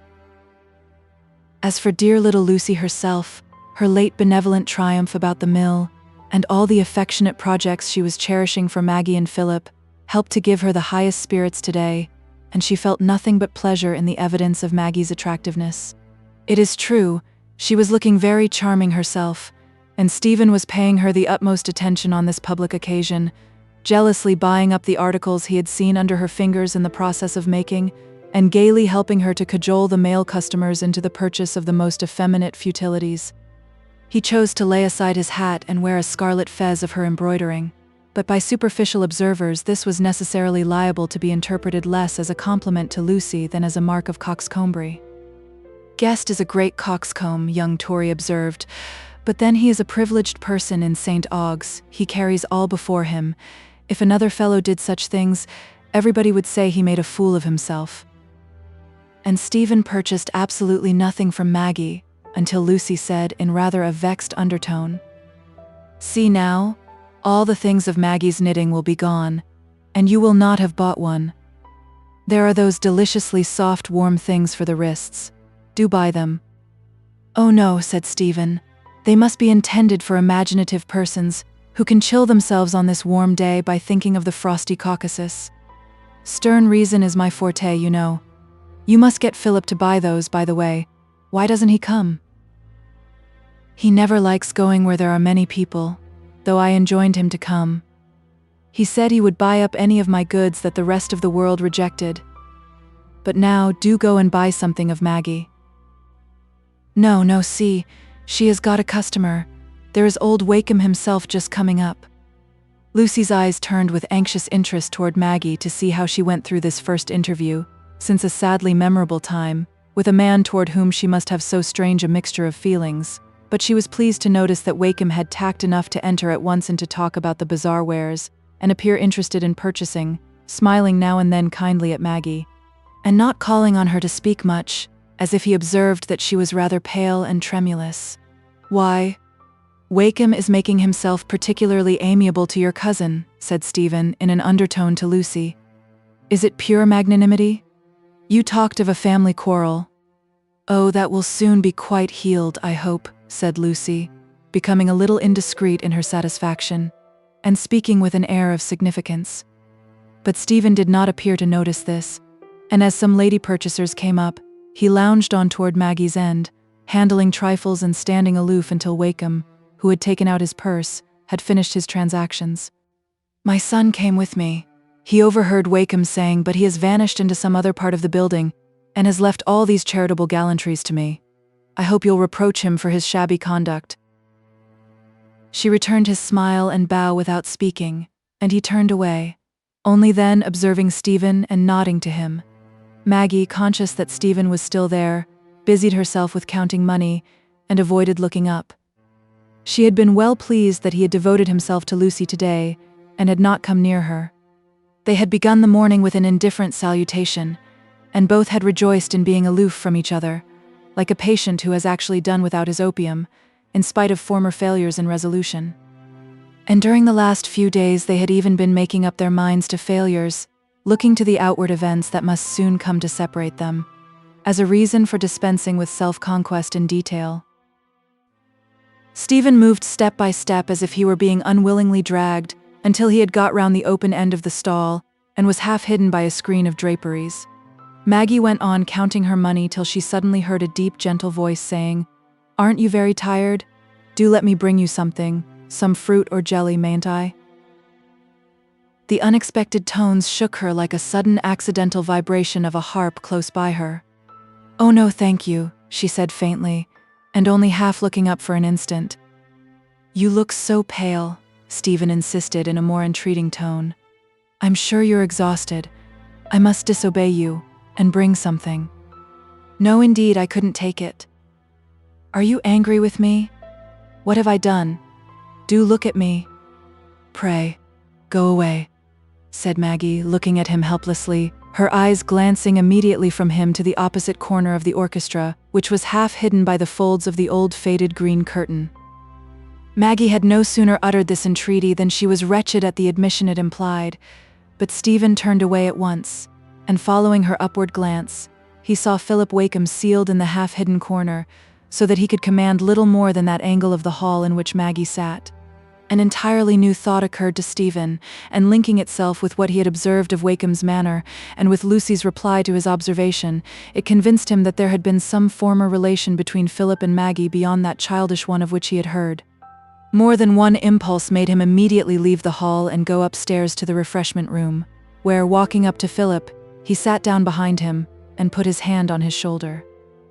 "Are you studying for a portrait, Phil?" he said. "Or for a sketch of that oriel window? By George, it makes a capital bit from this dark corner, with the curtain just marking it off." "I have been studying expression," said Philip curtly. "What? Miss Tulliver's? It's rather of the savage, moody order today, I think. Something of the fallen princess serving behind a counter. Her cousin sent me to her with a civil offer to get her some refreshment, but I have been snubbed as usual. There's natural antipathy between us, I suppose. I have seldom the honor to please her." "What a hypocrite you are," said Philip, flushing angrily. "What? Because experience must have told me that I'm universally pleasing? I admit the law, but there's some disturbing force here." "I am going," said Philip, rising abruptly. "So am I, to get a breath of fresh air. This place gets oppressive. I think I have done suit and service long enough." The two friends walked downstairs together without speaking. Philip turned through the outer door into the courtyard, but Stephen, saying, "Oh, by the by, I must call in here," went on along the passage to one of the rooms at the other end of the building, which were appropriated to the town library. He had the room all to himself, and a man requires nothing less than this when he wants to dash his cap on the table, throw himself astride a chair, and stare at a high brick wall with a frown which would not have been beneath the occasion if he had been slaying the giant python.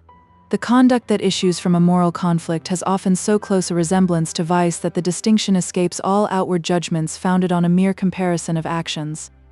It is clear to you, I hope, that Stephen was not a hypocrite, capable of deliberate doubleness for a selfish end, and yet his fluctuations between the indulgence of a feeling and the systematic concealment of it might have made a good case in support of Philip's accusation. Meanwhile, Maggie sat at her stall cold and trembling, with that painful sensation in the eyes which comes from resolutely repressed tears. Was her life to be always like this, always bringing some new source of inward strife? She heard confusedly the busy, indifferent voices around her, and wished her mind could flow into that easy babbling current.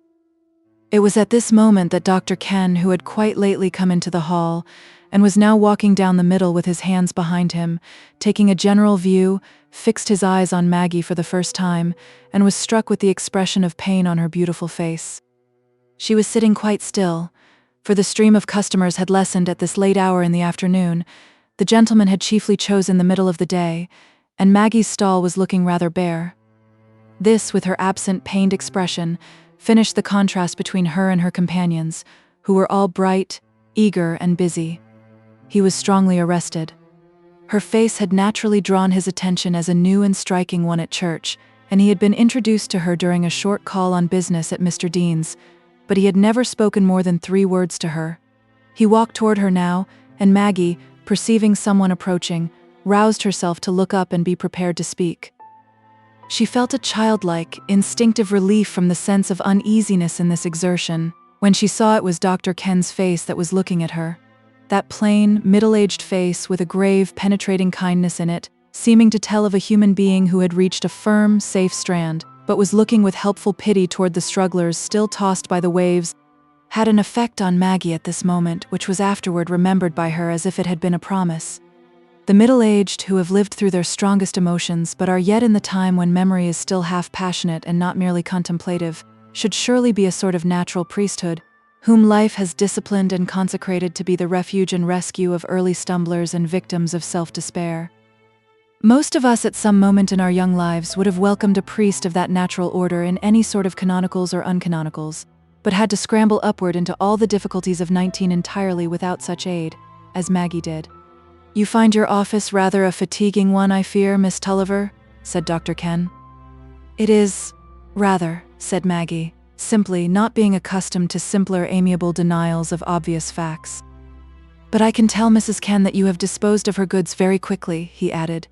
"She will be very much obliged to you." "Oh, I have done nothing. The gentleman came very fast to buy the dressing gowns and embroidered waistcoats, but I think any of the other ladies would have sold more. I didn't know what to say about them." Dr. Ken smiled. "I hope I'm going to have you as a permanent parishioner now, Miss Tulliver, am I? You have been at a distance from us hitherto?" "I have been a teacher in a school, and I'm going into another situation of the same kind very soon." "Ah, I was hoping you would remain among your friends, who are all in this neighborhood, I believe." "Oh, I must go," said Maggie, earnestly, looking at Dr. Ken with an expression of reliance, as if she had told him her history in those 3 words.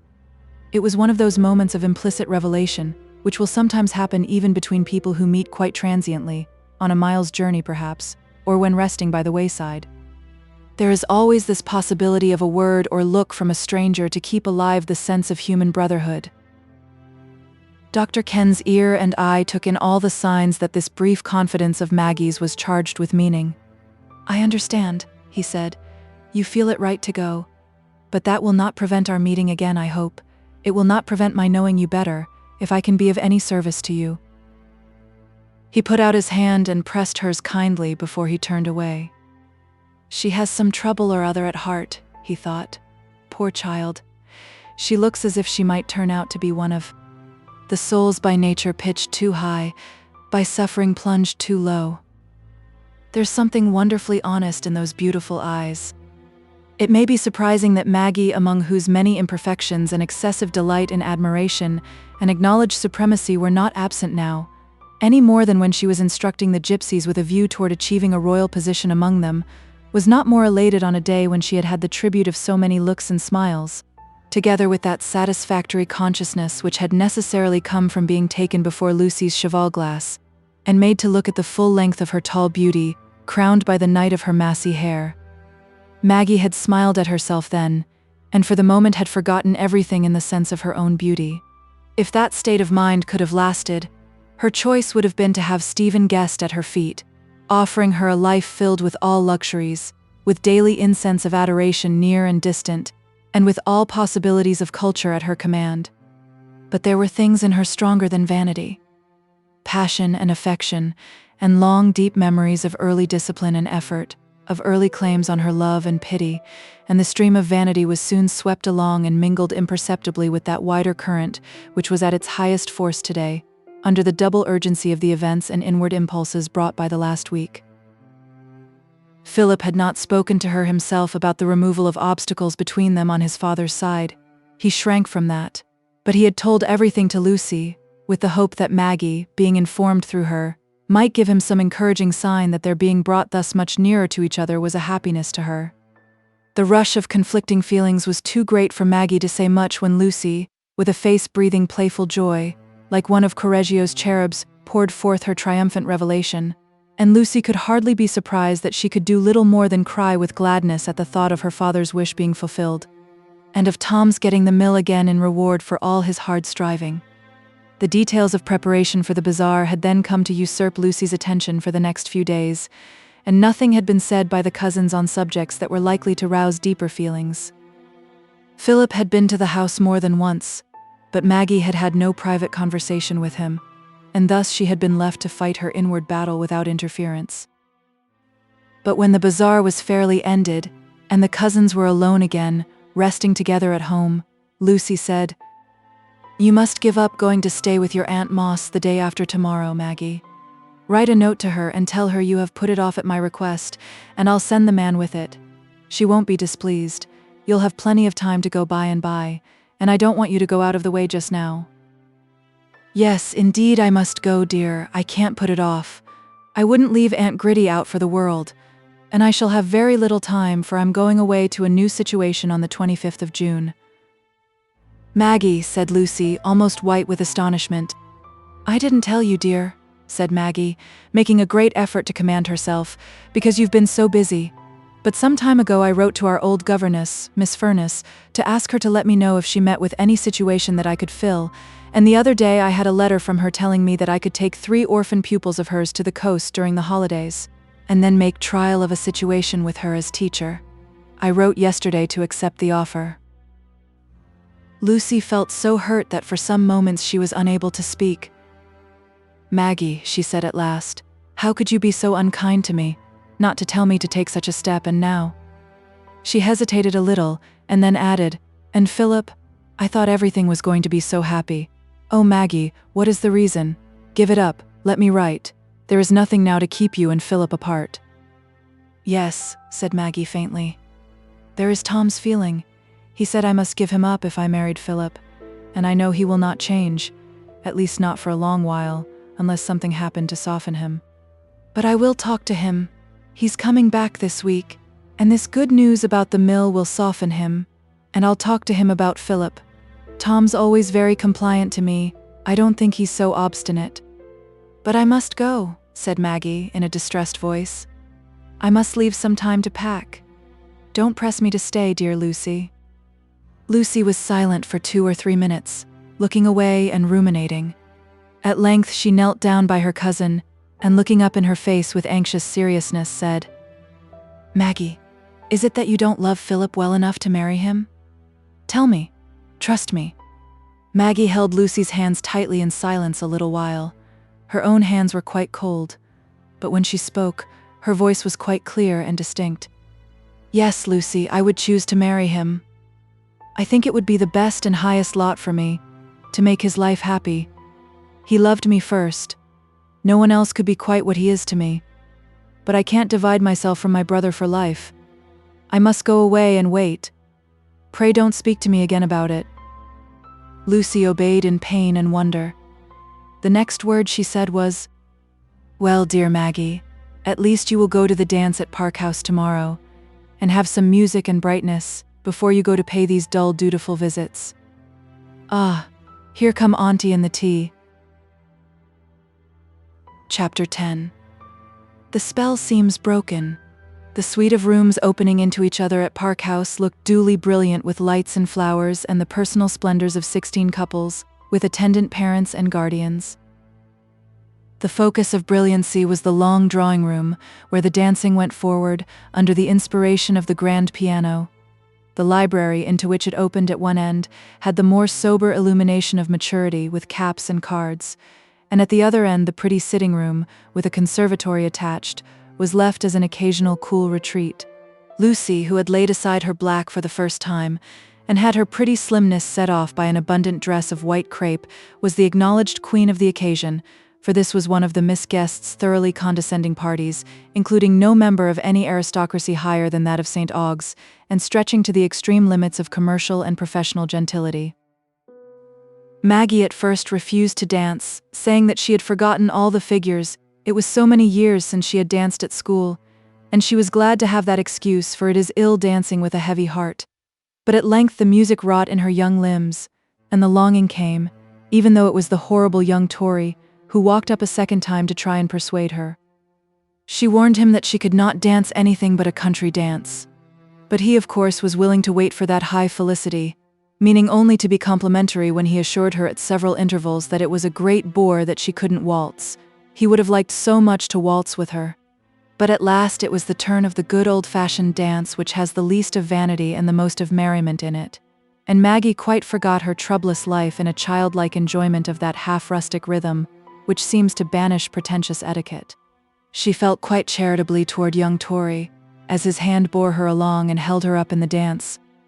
Her eyes and cheeks had that fire of young joy in them which will flame out if it can find the least breath to fan it, and her simple black dress, with its bit of black lace, seemed like the dim setting of a jewel. Stephen had not yet asked her to dance, had not yet paid her more than a passing civility.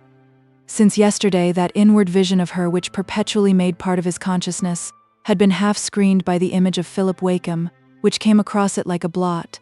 There was some attachment between her and Philip, at least there was an attachment on his side, which made her feel in some bondage.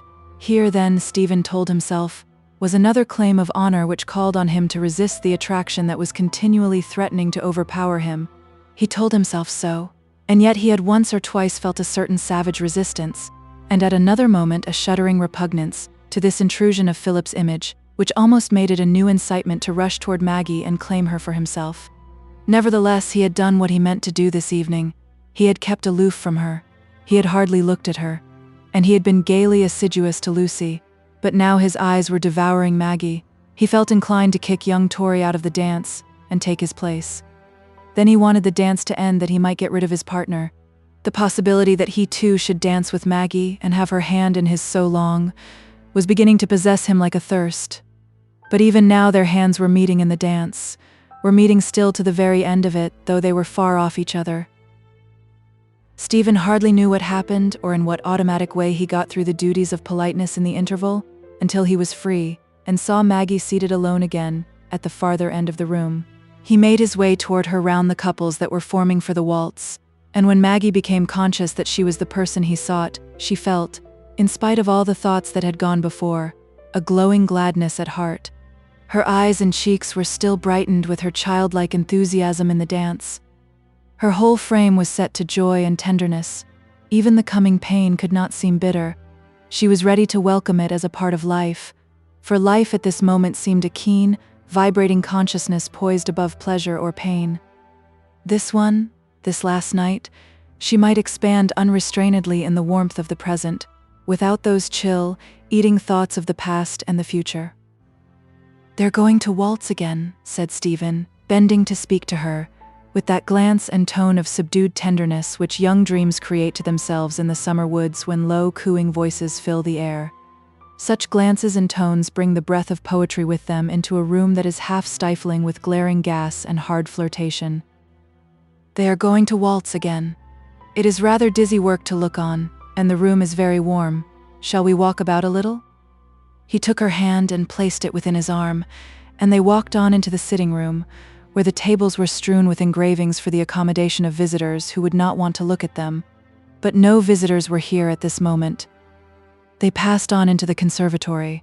"How strange and unreal the trees and flowers look with the lights among them," said Maggie in a low voice.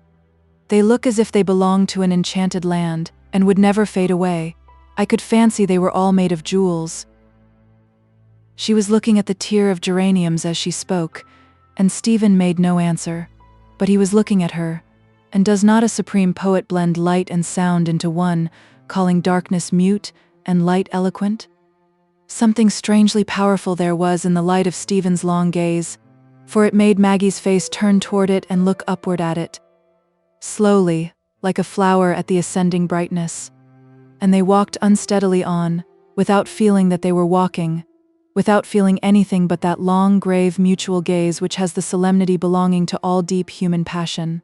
The hovering thought that they must and would renounce each other made this moment of mute confession more intense in its rapture. But they had reached the end of the conservatory, and were obliged to pause and turn. The change of movement brought a new consciousness to Maggie.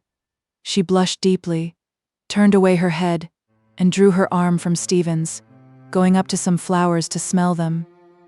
Stephen stood motionless, and still pale. "Oh, may I get this rose?" said Maggie, making a great effort to say something, and dissipate the burning sense of irretrievable confession. "I think I am quite wicked with roses. I like to gather them and smell them till they have no scent left." Stephen was mute. He was incapable of putting a sentence together, and Maggie bent her arm a little upward toward the large half-opened rose that had attracted her. Who has not felt the beauty of a woman's arm? The unspeakable suggestions of tenderness that lie in the dimpled elbow, and all the varied, gently lessening curves, down to the delicate wrist, with its tiniest, almost imperceptible nicks in the firm softness. A woman's arm touched the soul of a great sculptor 2,000 years ago, so that he wrought an image of it for the Parthenon which moves us still as it clasps lovingly the time-worn marble of a headless trunk. Maggie's was such an arm as that, and it had the warm tints of life. A mad impulse seized on Stephen. He darted toward the arm and showered kisses on it, clasping the wrist. But the next moment Maggie snatched it from him and glared at him like a wounded war goddess, quivering with rage and humiliation. "How dare you?" She spoke in a deeply shaken, half-smothered voice. "What right have I given you to insult me?" She darted from him into the adjoining room and threw herself on the sofa, panting and trembling. A horrible punishment was come upon her for the sin of allowing a moment's happiness that was treachery to Lucy, to Philip, to her own better soul. That momentary happiness had been smitten with a blight, a leprosy. Stephen thought more lightly of her than he did of Lucy. As for Stephen, he leaned back against the framework of the conservatory, dizzy with the conflict of passions, love, rage, and confused despair, despair at his want of self-mastery, and despair that he had offended Maggie. The last feeling surmounted every other. To be by her side again and entreat forgiveness was the only thing that had the force of a motive for him, and she had not been seated more than a few minutes when he came and stood humbly before her. But Maggie's bitter rage was unspent. "Leave me to myself, if you please," she said, with impetuous haughtiness, "and for the future avoid me." Stephen turned away and walked backward and forward at the other end of the room. There was the dire necessity of going back into the dancing room again, and he was beginning to be conscious of that. They had been absent so short a time that when he went in again the waltz was not ended. Maggie, too, was not long before she re-entered. All the pride of her nature was stung into activity. The hateful weakness which had dragged her within reach of this wound to her self-respect had at least wrought its own cure. The thoughts and temptations of the last month should all be flung away into an unvisited chamber of memory. There was nothing to allure her now. Duty would be easy, and all the old calm purposes would reign peacefully once more. She re-entered the drawing-room still with some excited brightness in her face, but with a sense of proud self-command that defied anything to agitate her. She refused to dance again, but she talked quite readily and calmly with everyone who addressed her. And when they got home that night, she kissed Lucy with a free heart, almost exulting in this scorching moment, which had delivered her from the possibility of another word or look that would have the stamp of treachery toward that gentle, unsuspicious sister. The next morning Maggie did not set off to Basset quite so soon as she had expected. Her mother was to accompany her in the carriage, and household business could not be dispatched hastily by Mrs. Tulliver. So Maggie, who had been in a hurry to prepare herself, had to sit waiting, equipped for the drive, in the garden. Lucy was busy in the house wrapping up some bizarre presents for the younger ones at Basset, and when there was a loud ring at the doorbell, Maggie felt some alarm lest Lucy should bring out Stephen to her. It was sure to be Stephen. But presently the visitor came out into the garden alone, and seated himself by her on the garden chair. It was not Stephen. "We can just catch the tips of the Scotch firs," Maggie, from this seat, said Philip. They had taken each other's hands in silence, but Maggie had looked at him with a more complete revival of the old childlike affectionate smile than he had seen before, and he felt encouraged. Yes, she said. I often look at them and wish I could see the low sunlight on the stems again. But I have never been that way but once, to the churchyard with my mother. I have been there. I go there. Continually, said Philip. I have nothing but the past to live upon. A keen remembrance and keen pity impelled Maggie to put her hand in Philip's. They had so often walked hand in hand. I remember all the spots, she said. Just where you told me of particular things, beautiful stories that I had never heard of before. You will go there again soon, won't you, Maggie? Said Philip, getting timid. The mill will soon be your brother's home again. Yes, but I shall not be there, said Maggie. I shall only hear of that happiness. I am going away again. Lucy has not told you, perhaps? Then the future will never join on to the past again, Maggie? That book is quite closed? The gray eyes that had so often looked up at her with entreating worship, looked up at her now, with a last struggling ray of hope in them, and Maggie met them with her large, sincere gaze. That book never will be closed, Philip, she said with grave sadness. I desire no future that will break the ties of the past, but the tie to my brother is one of the strongest. I can do nothing willingly that will divide me always from him.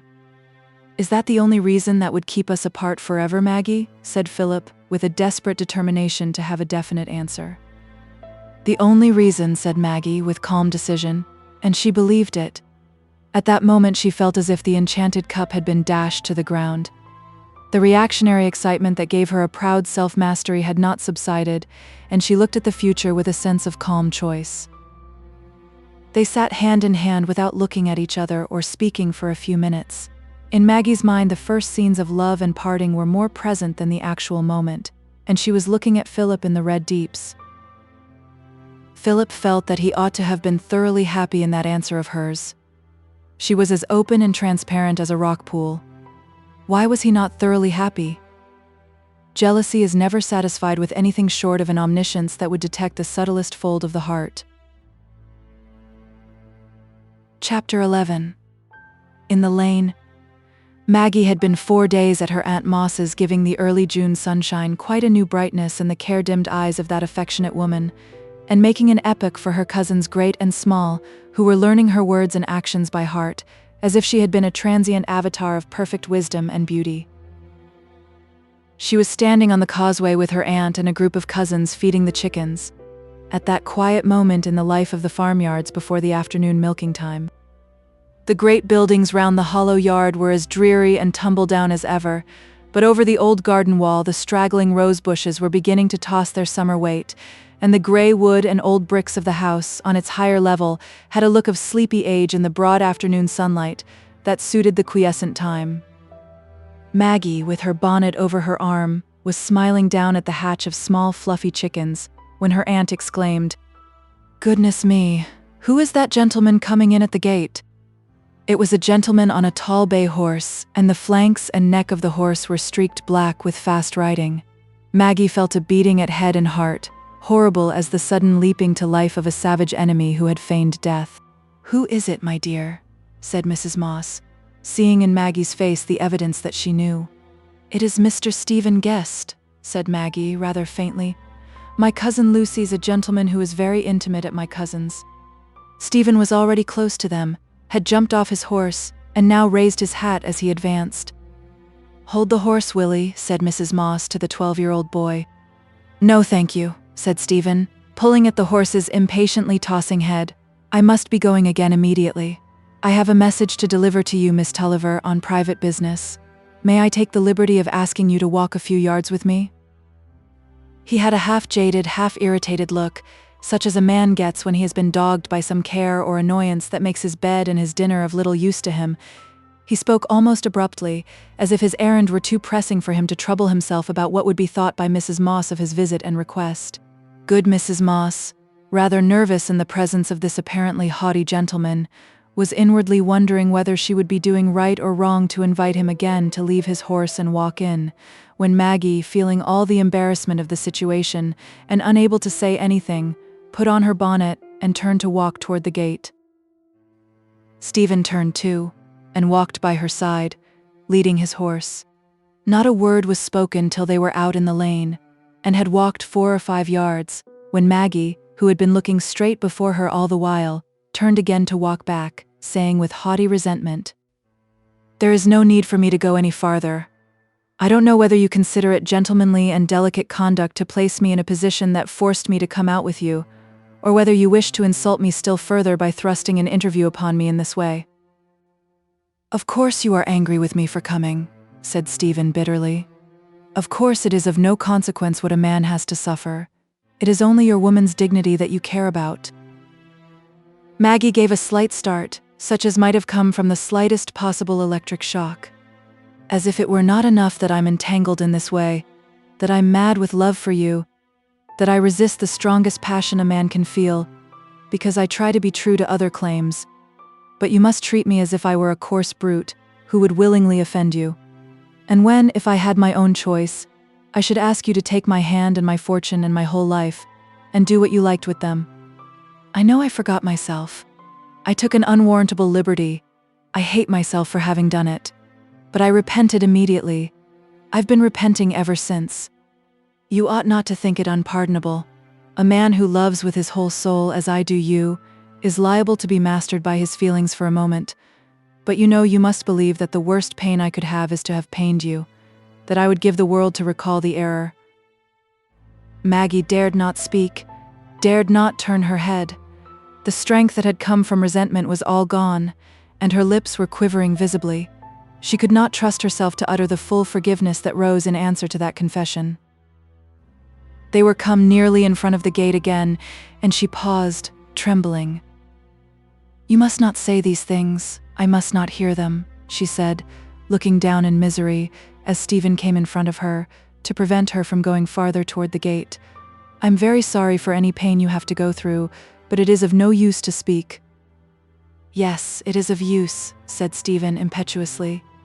"It would be of use if you would treat me with some sort of pity and consideration, instead of doing me vile injustice in your mind. I could bear everything more quietly if I knew you didn't hate me for an insolent coxcomb. Look at me. See what a hunted devil I am. I've been riding 30 miles every day to get away from the thought of you." Maggie did not, dared not, look. She had already seen the harassed face, but she said gently, "I don't think any evil of you." "Then, dearest, look at me," said Stephen, in deepest, tenderest tones of entreaty. "Don't go away from me yet. Give me a moment's happiness. Make me feel you've forgiven me." "Yes, I do forgive you," said Maggie, shaken by those tones, and all the more frightened at herself. "But pray let me go in again. Pray go away." A great tear fell from under her lowered eyelids. "I can't go away from you. I can't leave you," said Stephen, with still more passionate pleading. "I shall come back again if you send me away with this coldness. I can't answer for myself. But if you will go with me only a little way, I can live on that. You see plainly enough that your anger has only made me 10 times more unreasonable." Maggie turned. But Tancred, the bay horse, began to make such spirited remonstrances against this frequent change of direction that Stephen, catching sight of Willie Moss peeping through the gate, called out, "Here, just come and hold my horse for 5 minutes." "Oh no," said Maggie hurriedly. "My aunt will think it's so strange." "Never mind," Stephen answered impatiently. "They don't know the people at St. Aug's. Lead him up and down just here for 5 minutes," he added to Willie, who was now close to them.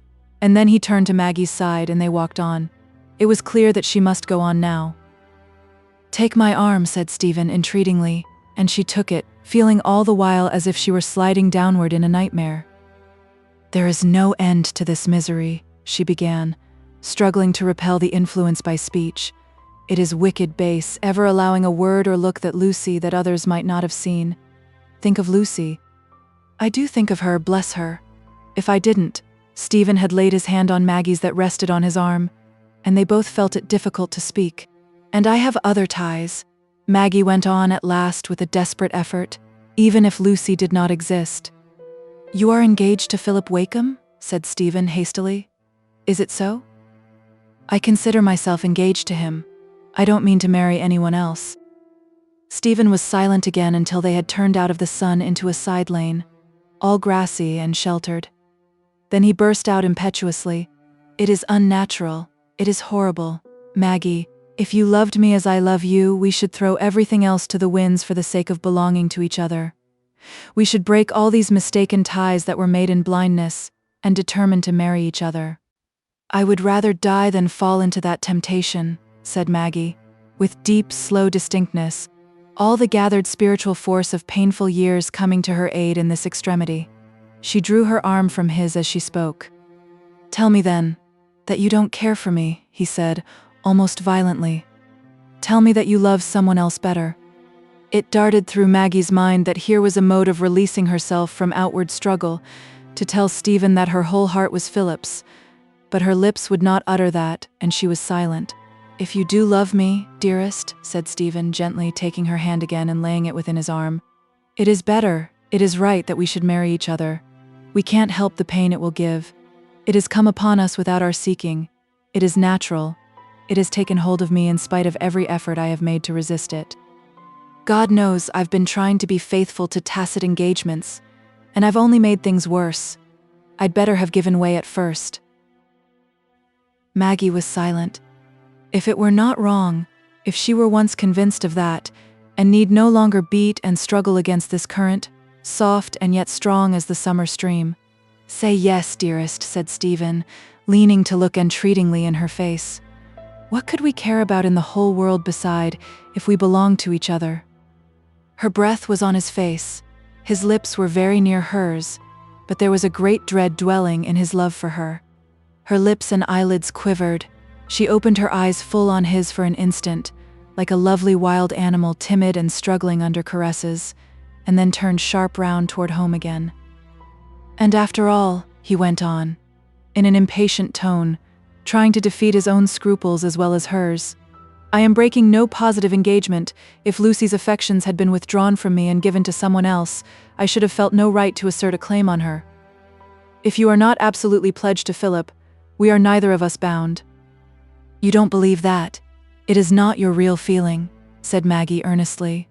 "You feel, as I do, that the real tie lies in the feelings and expectations we have raised in other minds.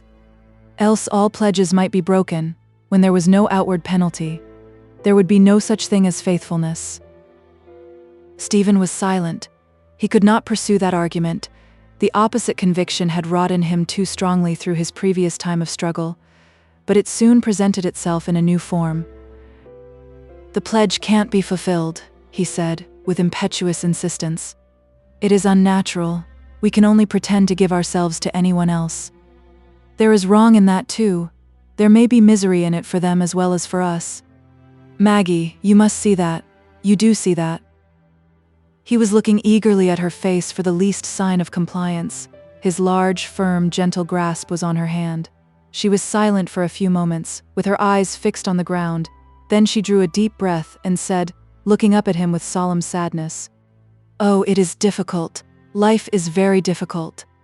It seems right to me sometimes that we should follow our strongest feeling, but then, such feelings continually come across the ties that all our former life has made for us, the ties that have made others dependent on us, and would cut them in two.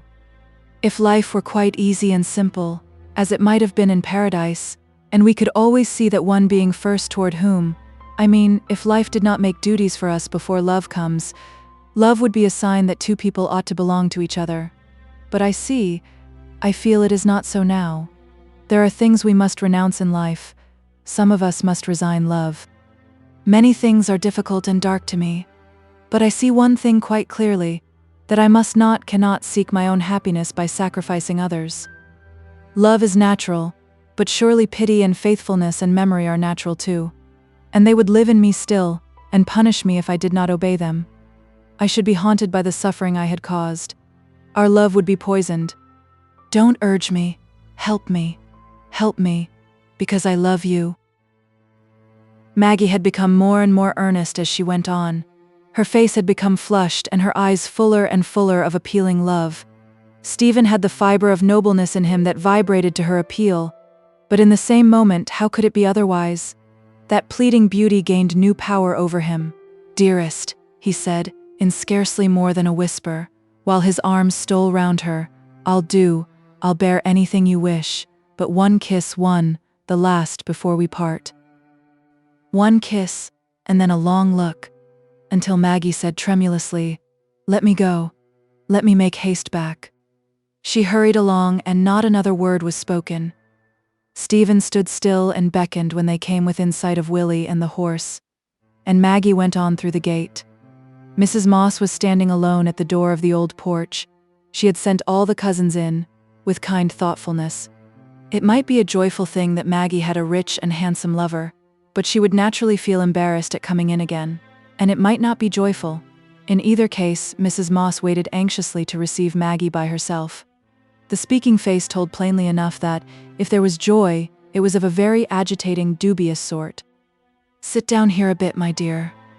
She drew Maggie into the porch, and sat down on the bench by her. There was no privacy in the house. "Oh, Aunt Gritty, I'm very wretched.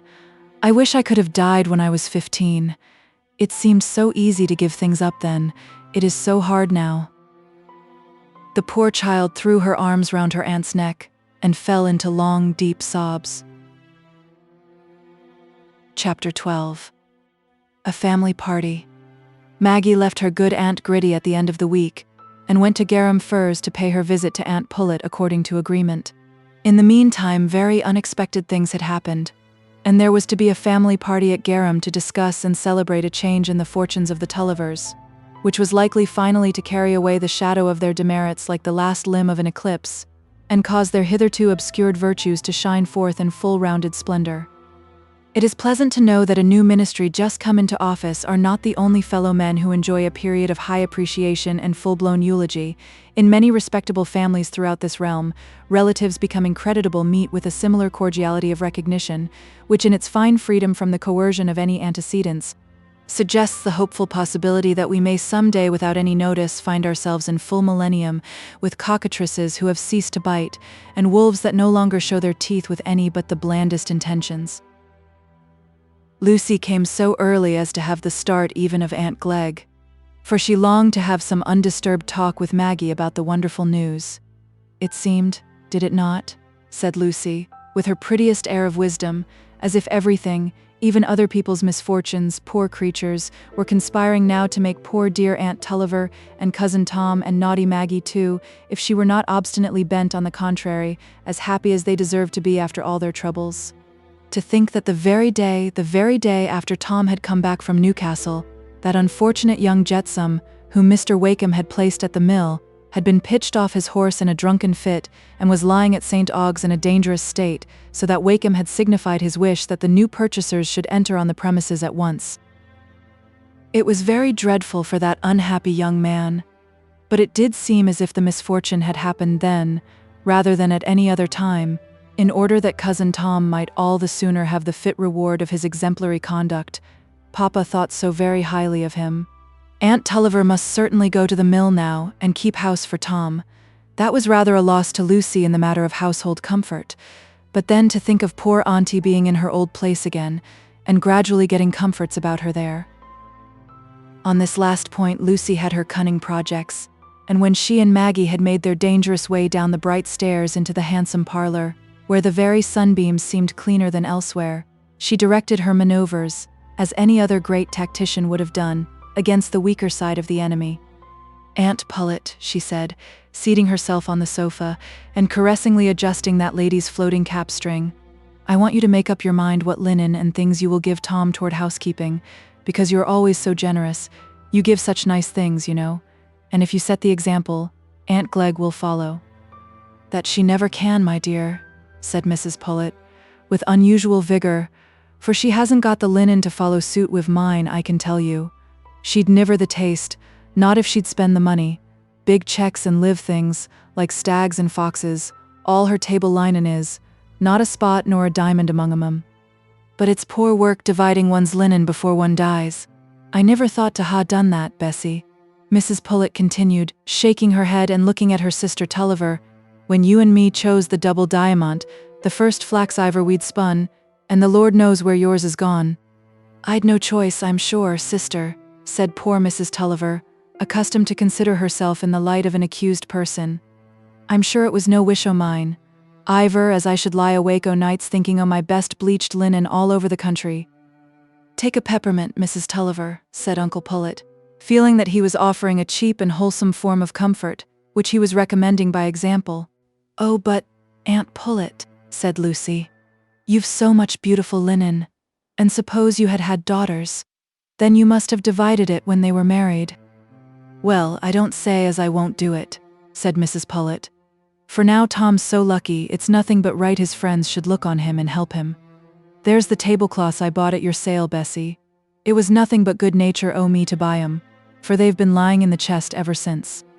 But I'm not going to give Maggie any more o' my Indy muslin and things, if she's to go into service again, when she might stay and keep me company, and do my sewing for me, if she wasn't wanted at her brother's." Going into service was the expression by which the Dodson mind represented to itself the position of teacher or governess, and Maggie's return to that menial condition, now circumstances offered her more eligible prospects, was likely to be a sore point with all her relatives, besides Lucy. Maggie in her crude form, with her hair down her back, and altogether in a state of dubious promise, was a most undesirable niece, but now she was capable of being at once ornamental and useful. The subject was revived in Aunt and Uncle Glegg's presence, over the tea and muffins. "Hegg, Hegg," said Mr. Glegg, good-naturedly patting Maggie on the back. "Nonsense, nonsense. Don't let us hear of you taking a place again, Maggie. Why, you must ha picked up half a dozen sweethearts at the bazaar. Isn't there one of 'em the right sort of article? Come now?" Mr. Glegg said his wife with that shade of increased politeness in her severity which she always put on with her crisper fronts. "You'll excuse me, but you're far too light for a man of your years. It's respect and duty to her aunts, and the rest of her kin as are so good to her, should have kept my niece from fixing about going away again without consulting us. Not sweethearts, if I'm to use such a word, though it was never heard in my family." "Why, what did they call us, when we went to see 'em then, eh, neighbor Pullet?" "They thought us sweet enough then," said Mr. Glegg, winking pleasantly, while Mr. Pullet, at the suggestion of sweetness, took a little more sugar. "Mr. Glegg," said Mrs. G., "if you're going to be undelicate, let me know." "La Jane, your husband's only joking," said Mrs. Pullet. "Let him joke while he's got health and strength. There's poor Mr. Tilt got his mouth drawn all o' one side, and couldn't laugh if he was to try." "I'll trouble you for the muffineer then, Mr. Glegg," said Mrs. G., "if I may be so bold to interrupt your joking. Though it's other people must see the joke in a niece's putting a slight on her mother's eldest sister, as is the head o' the family, and only coming in and out on short visits all the time she's been in the town. And then settling to go away without my knowledge, as I'd laid caps out on purpose for her to make 'em up for me, and me as have divided my money so equal." "Sister," Mrs. Tulliver broke in anxiously, "I'm sure Maggie never thought o' going away without staying at your house as well as the others. Not as it's my wish she should go away at all, but quite contrary. I'm sure I'm innocent. I've said over and over again, my dear, you've no call to go away. But there's 10 days or a fortnight Maggie'll have before she's fixed to go. She can stay at your house just as well, and I'll step in when I can, and so will Lucy." "Bessie," said Mrs. Glegg, "if you'd exercise a little more thought, you might know I should hardly think it was worthwhile to unpin a bed, and go to all that trouble now, just at the end of the time, when our house isn't above a quarter of an hour's walk from Mr. Dean's. She can come the first thing in the morning, and go back the last at night, and be thankful she's got a good aunt so close to her to come and sit with. I know I should when I was her age." "La Jane," said Mrs. Pullet, "it 'ud do your beds good to have somebody to sleep in 'em. There's that striped room smells dreadful mouldy, and the glass mildewed like anything. I'm sure I thought I should be struck with death when you took me in." "Oh, there is Tom," exclaimed Lucy, clapping her hands. "He's come on Sinbad, as I told him. I was afraid he was not going to keep his promise." Maggie jumped up to kiss Tom as he entered, with strong feeling, at this first meeting since the prospect of returning to the mill had been open to him, and she kept his hand, leading him to the chair by her side. To have no cloud between herself and Tom was still a perpetual yearning in her, that had its root deeper than all change. He smiled at her very kindly this evening and said, "Well, Maggie, how's Aunt Moss?" Come, sir," said Mr. Glegg, putting out his hand. "Why, you're such a big man, you carry all before you. It seems you're come into your luck a good deal earlier than us old folks did. But I wish you joy, you'll get the mill all for your own again some day. I'll be bound, you won't stop halfway up the hill." "But I hope he'll bear in mind as it's his mother's family as he owes it to," said Mrs. Glegg. "If he hadn't had them to take after, he'd have been poorly off. There was never any failures, nor lawing, nor wastefulness in our family, nor dying without wills." "No, nor sudden deaths," said Aunt Pullet. "Allays the doctor called in. But Tom had the Dodson skin, I said that from the first. And I don't know what you mean to do, Sister Glegg, but I mean to give him a tablecloth of all my 3 biggest sizes but one besides sheets. I don't say what more I shall do, but that I shall do, and if I should die tomorrow, Mr. Pullet, you'll bear it in mind, though you'll be blundering with the keys and never remember as that on the 3rd shelf o' the left-hand wardrobe behind the nightcaps with the broad ties, not the narrow-frilled uns, is the key of the drawer in the blue room where the key o' the blue closet is. You'll make a mistake and I shall niver be worthy to know it. You've a memory for my pills and draughts, wonderful. I'll allays say that of you, but you're lost among the keys." This gloomy prospect of the confusion that would ensue on her decease was very affecting to Mrs. Pullet.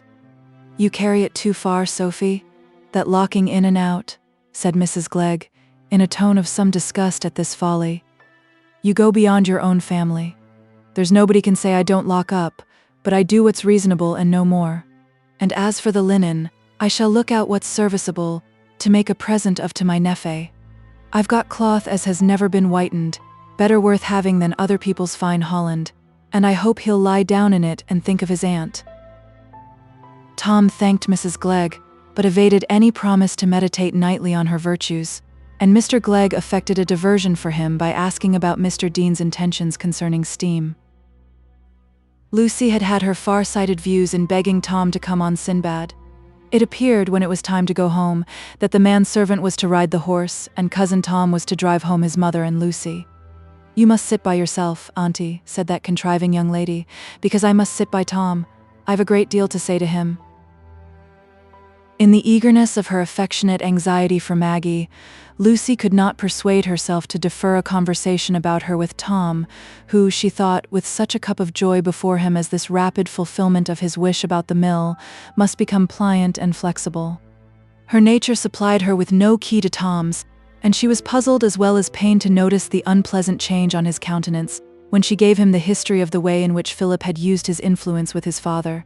She had counted on this revelation as a great stroke of policy, which was to turn Tom's heart toward Philip at once, and besides that, prove that the elder Wakem was ready to receive Maggie with all the honors of a daughter-in-law.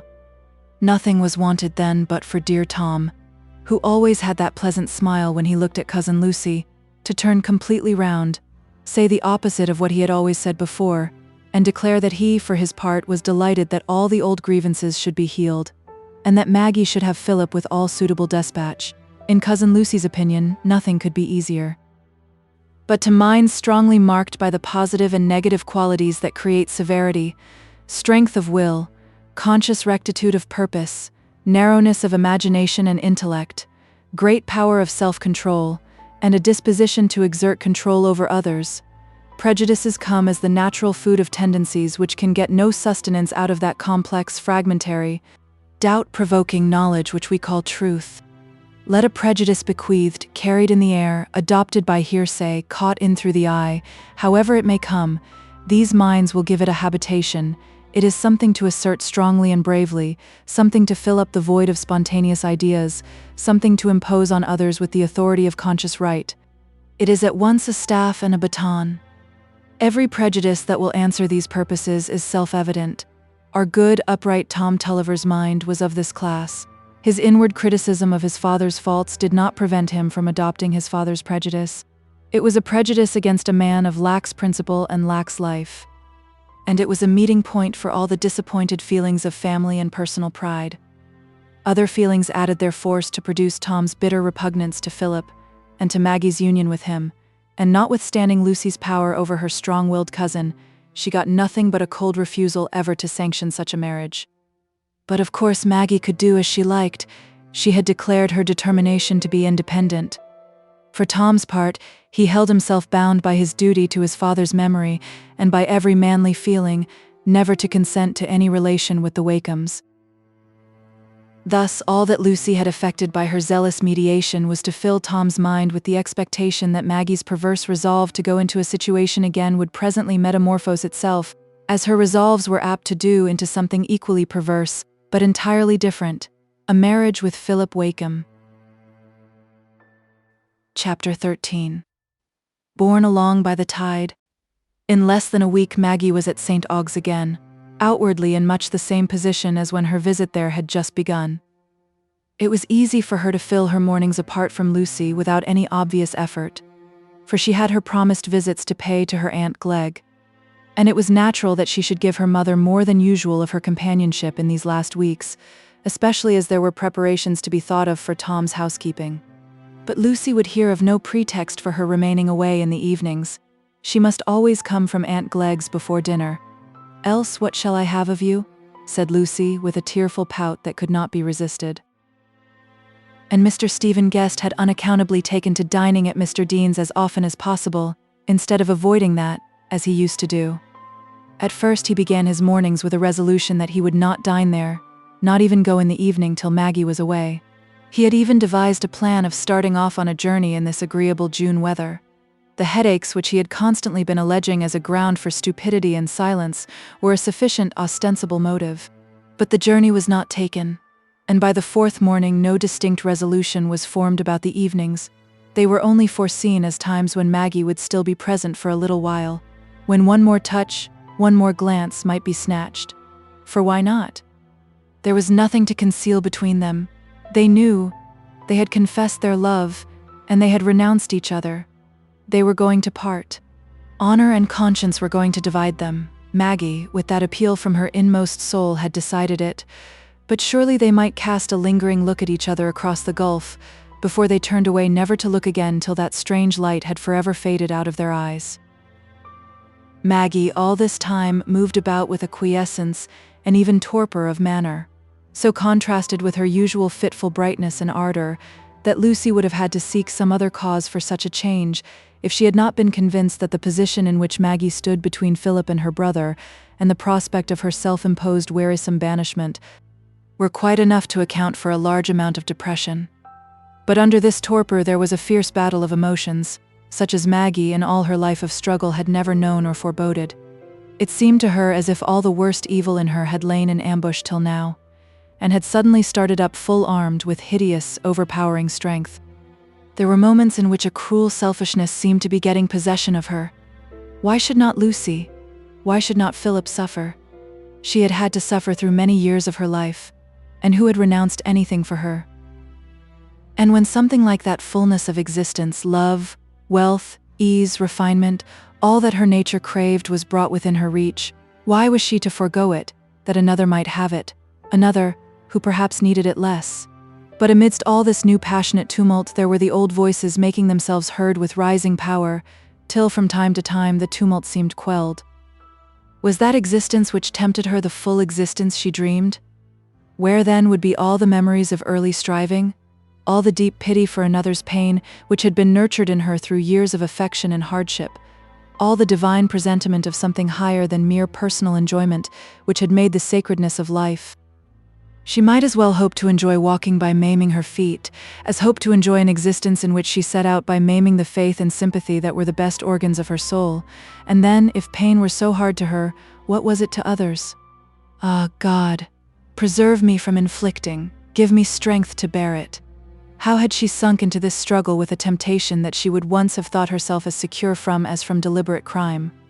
When was that first hateful moment in which she had been conscious of a feeling that clashed with her truth, affection, and gratitude, and had not shaken it from her with horror, as if it had been a loathsome thing? And yet, since this strange, sweet, subduing influence should not conquer her, since it was to remain simply her own suffering, her mind was meeting Stephen's in that thought of his, that they might still snatch moments of mute confession before the parting came. For was not he suffering too? She saw it daily, saw it in the sickened look of fatigue with which, as soon as he was not compelled to exert himself, he relapsed into indifference toward everything but the possibility of watching her. Could she refuse sometimes to answer that beseeching look which she felt to be following her like a low murmur of love and pain? She refused it less and less, till at last the evening for them both was sometimes made of a moment's mutual gaze. They thought of it till it came, and when it had come, they thought of nothing else. One other thing Stephen seemed now and then to care for, and that was to sing. It was a way of speaking to Maggie. Perhaps he was not distinctly conscious that he was impelled to it by a secret longing, running counter to all his self-confessed resolves to deepen the hold he had on her. Watch your own speech, and notice how it is guided by your less conscious purposes, and you will understand that contradiction in Stephen. Philip Wakem was a less frequent visitor, but he came occasionally in the evening, and it happened that he was there when Lucy said, as they sat out on the lawn, near sunset, "Now Maggie's tale of visits to Aunt Glegg is completed. I mean that we shall go out boating every day until she goes. She has not had half enough boating because of these tiresome visits, and she likes it better than anything. Don't you, Maggie?" "Better than any sort of locomotion, I hope you mean," said Philip, smiling at Maggie, who was lolling backward in a low garden chair. "Else she will be selling her soul to that ghostly boatman who haunts the Floss, only for the sake of being drifted in a boat forever." "Should you like to be her boatman?" said Lucy. "Because if you would, you can come with us and take an oar. If the Floss were but a quiet lake instead of a river, we should be independent of any gentleman, for Maggie can row splendidly. As it is, we are reduced to ask services of knights and squires who do not seem to offer them with great alacrity." She looked playful reproach at Stephen, who was sauntering up and down, and was just singing in pianissimo falsetto, "The thirst that from the soul doth rise doth ask a drink divine."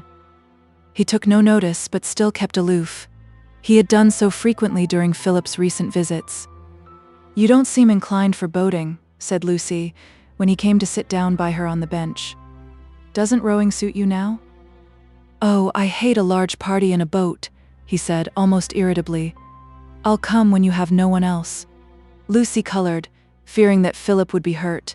It was quite a new thing for Stephen to speak in that way, but he had certainly not been well of late. Philip colored too, but less from a feeling of personal offense than from a vague suspicion that Stephen's moodiness had some relation to Maggie, who had started up from her chair as he spoke, and had walked toward the hedge of laurels to look at the descending sunlight on the river. "As Miss Dean didn't know she was excluding others by inviting me," said Philip, "I am bound to resign." "No, indeed, you shall not," said Lucy, much vexed. "I particularly wish for your company tomorrow. The tide will suit at 10:30. It will be a delicious time for a couple of hours to row to Luckreth and walk back, before the sun gets too hot. And how can you object to 4 people in a boat?" she added, looking at Stephen. "I don't object to the people, but the number," said Stephen, who had recovered himself, and was rather ashamed of his rudeness. "If I voted for a 4th at all, of course it would be you, Phil. But we won't divide the pleasure of escorting the ladies. We'll take it alternately. I'll go the next day." This incident had the effect of drawing Philip's attention with freshened solicitude towards Stephen and Maggie, but when they re-entered the house, music was proposed, and Mrs. Tulliver and Mr. Dean being occupied with cribbage, Maggie sat apart near the table where the books and work were placed, doing nothing, however, but listening abstractedly to the music. Stephen presently turned to a duet which he insisted that Lucy and Philip should sing. He had often done the same thing before, but this evening Philip thought he divined some double intention in every word and look of Stephen's, and watched him keenly, angry with himself all the while for this clinging suspicion. For had not Maggie virtually denied any ground for his doubts on her side? And she was truth itself. It was impossible not to believe her word and glance when they had last spoken together in the garden. Stephen might be strongly fascinated by her, what was more natural, but Philip felt himself rather base for intruding on what must be his friend's painful secret. Still, he watched. Stephen, moving away from the piano, sauntered slowly toward the table near which Maggie sat, and turned over the newspapers, apparently in mere idleness. Then he seated himself with his back to the piano, dragging a newspaper under his elbow, and thrusting his hand through his hair, as if he had been attracted by some bit of local news in the Laceham Courier. He was in reality looking at Maggie, who had not taken the slightest notice of his approach. She had always additional strength of resistance when Philip was present, just as we can restrain our speech better in a spot that we feel to be hallowed. but at last she heard the word dearest uttered in the softest tone of pained entreaty, like that of a patient who asks for something that ought to have been given without asking. She had never heard that word since the moments in the lane at Bassett, when it had come from Stephen again and again, almost as involuntarily as if it had been an inarticulate cry.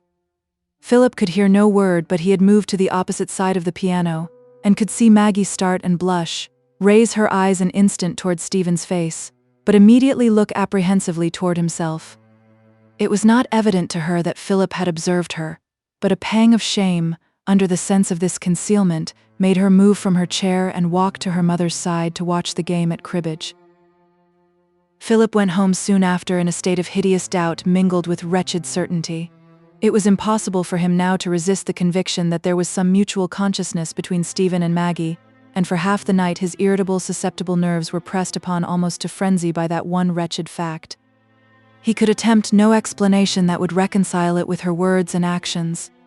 When at last the need for belief in Maggie rose to its habitual predominance, he was not long in imagining the truth. She was struggling, she was banishing herself.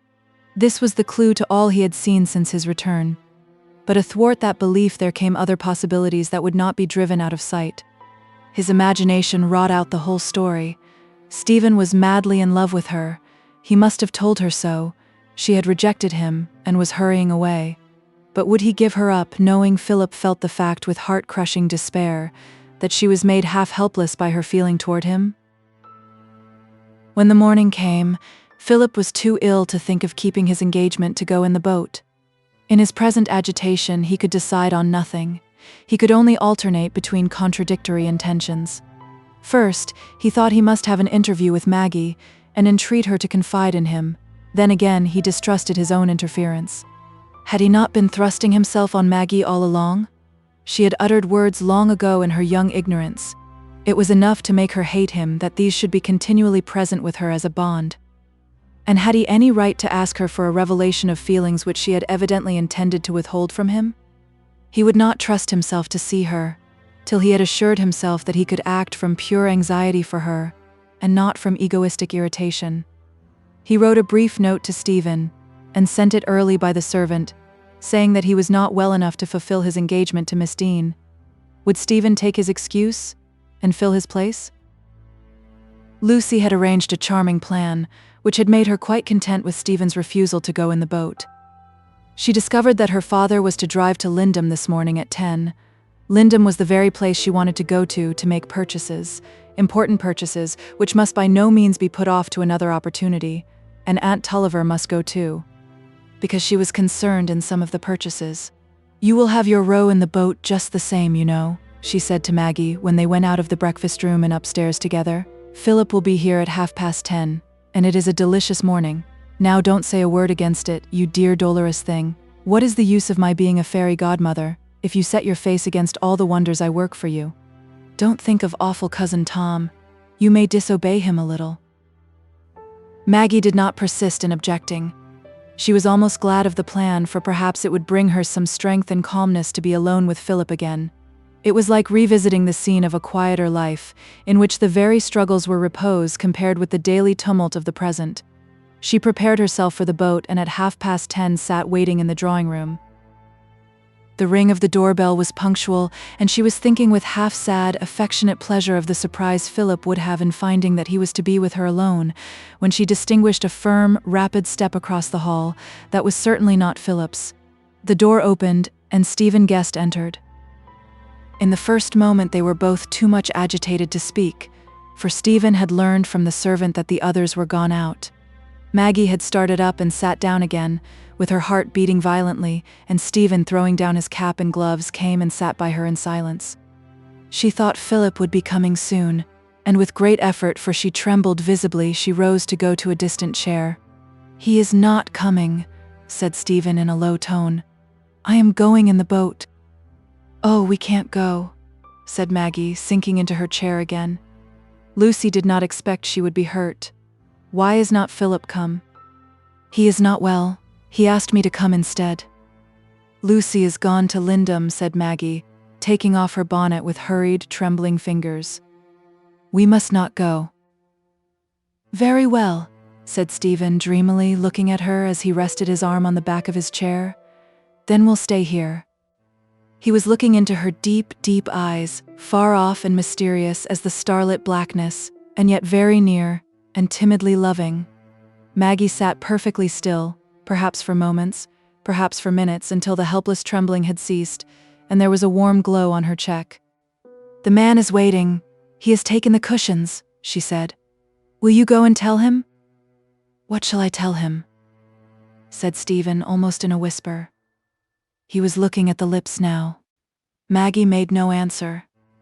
"Let us go," Stephen murmured entreatingly, rising and taking her hand to raise her too.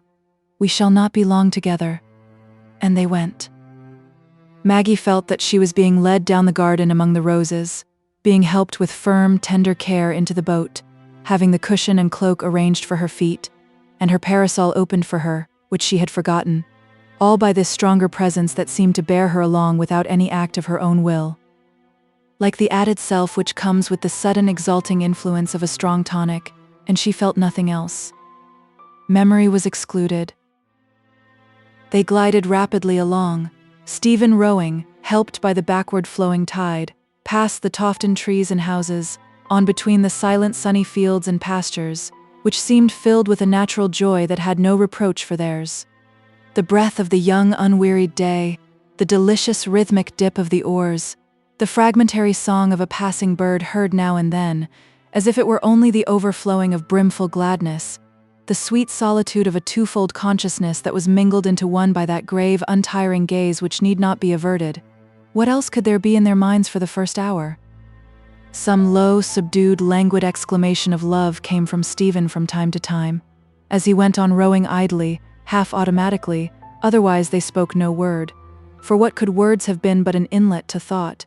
And thought did not belong to that enchanted haze in which they were enveloped, it belonged to the past and the future that lay outside the haze. Maggie was only dimly conscious of the banks as they passed them, and dwelt with no recognition on the villages. She knew there were several to be passed before they reached Luckreth, where they always stopped and left the boat. At all times she was so liable to fits of absence that she was likely enough to let her waymarks pass unnoticed. But at last Stephen, who had been rowing more and more idly, ceased to row, laid down the oars, folded his arms, and looked down on the water as if watching the pace at which the boat glided without his help. This sudden change roused Maggie.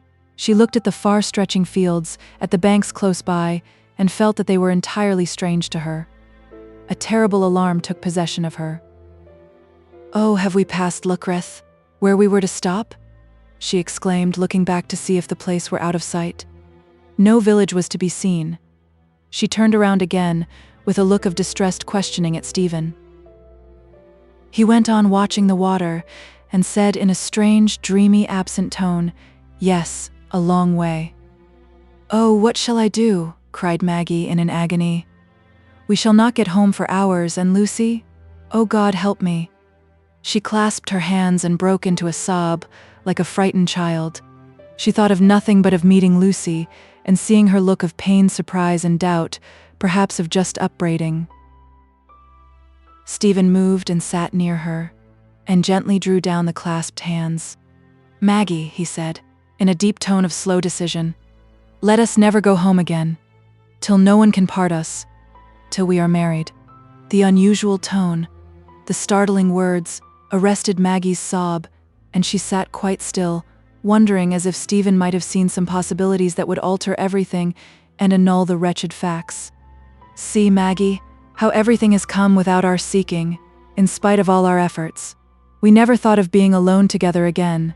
It has all been done by others. See how the tide is carrying us out, away from all those unnatural bonds that we have been trying to make faster round us, and trying in vain. It will carry us on to Torby, and we can land there and get some carriage, and hurry on to York and then to Scotland, and never pause a moment till we are bound to each other so that only death can part us. It is the only right thing, dearest. It is the only way of escaping from this wretched entanglement. Everything has concurred to point it out to us. We have contrived nothing. We have thought of nothing ourselves."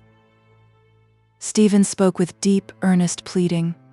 Maggie listened, passing from her startled wonderment to the yearning after that belief that the tide was doing it all, that she might glide along with the swift, silent stream and not struggle anymore. But across that stealing influence came the terrible shadow of past thoughts, and the sudden horror lest now, at last the moment of fatal intoxication was close upon her, called up feelings of angry resistance toward Stephen. "Let me go," she said, in an agitated tone, flashing an indignant look at him and trying to get her hands free. "You have wanted to deprive me of any choice. You knew we were come too far. You have dared to take advantage of my thoughtlessness. It is unmanly to bring me into such a position." Stung by this reproach, he released her hands, moved back to his former place, and folded his arms, in a sort of desperation at the difficulty Maggie's words had made present to him. If she would not consent to go on, he must curse himself for the embarrassment he had led her into. But the reproach was the unendurable thing. The one thing worse than parting with her was that she should feel he had acted unworthily toward her. At last he said in a tone of suppressed rage, "I didn't notice that we had passed Luckreth till we had got to the next village, and then it came into my mind that we would go on. I can't justify it. I ought to have told you.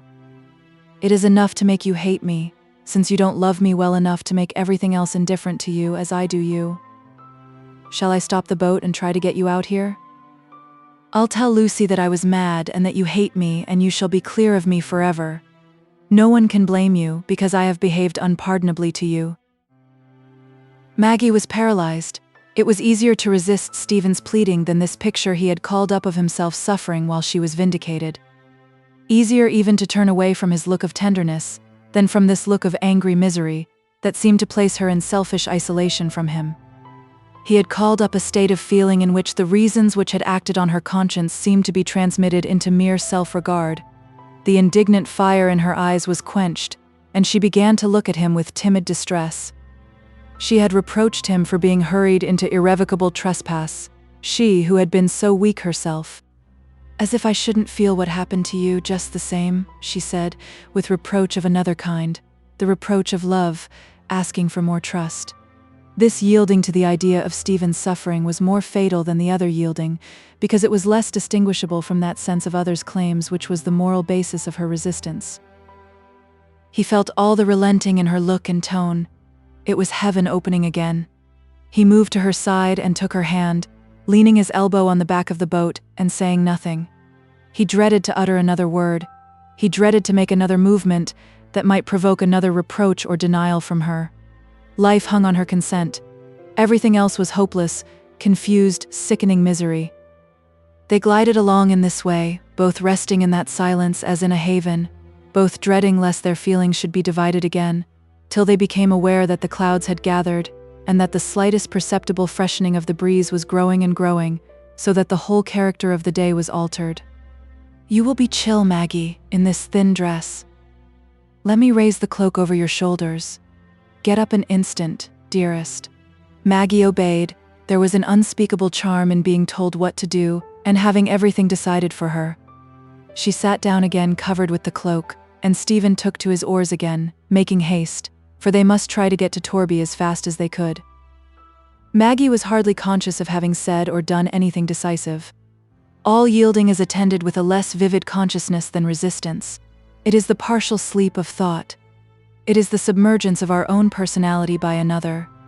Every influence tended to lull her into acquiescence. That dreamy gliding in the boat which had lasted for 4 hours, and had brought some weariness and exhaustion, the recoil of her fatigued sensations from the impracticable difficulty of getting out of the boat at this unknown distance from home, and walking for long miles, all helped to bring her into more complete subjection to that strong, mysterious charm which made a last parting from Stephen seem the death of all joy, and made the thought of wounding him like the first touch of the torturing iron before which resolution shrank. And then there was the present happiness of being with him, which was enough to absorb all her languid energy. Presently Stephen observed a vessel coming after them. Several vessels, among them the steamer to Mudport, had passed them with the early tide, but for the last hour they had seen none. He looked more and more eagerly at this vessel, as if a new thought had come into his mind along with it, and then he looked at Maggie hesitatingly.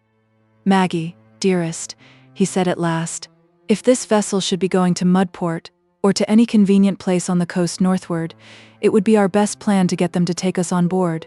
You are fatigued, and it may soon rain. It may be a wretched business, getting to Torby in this boat.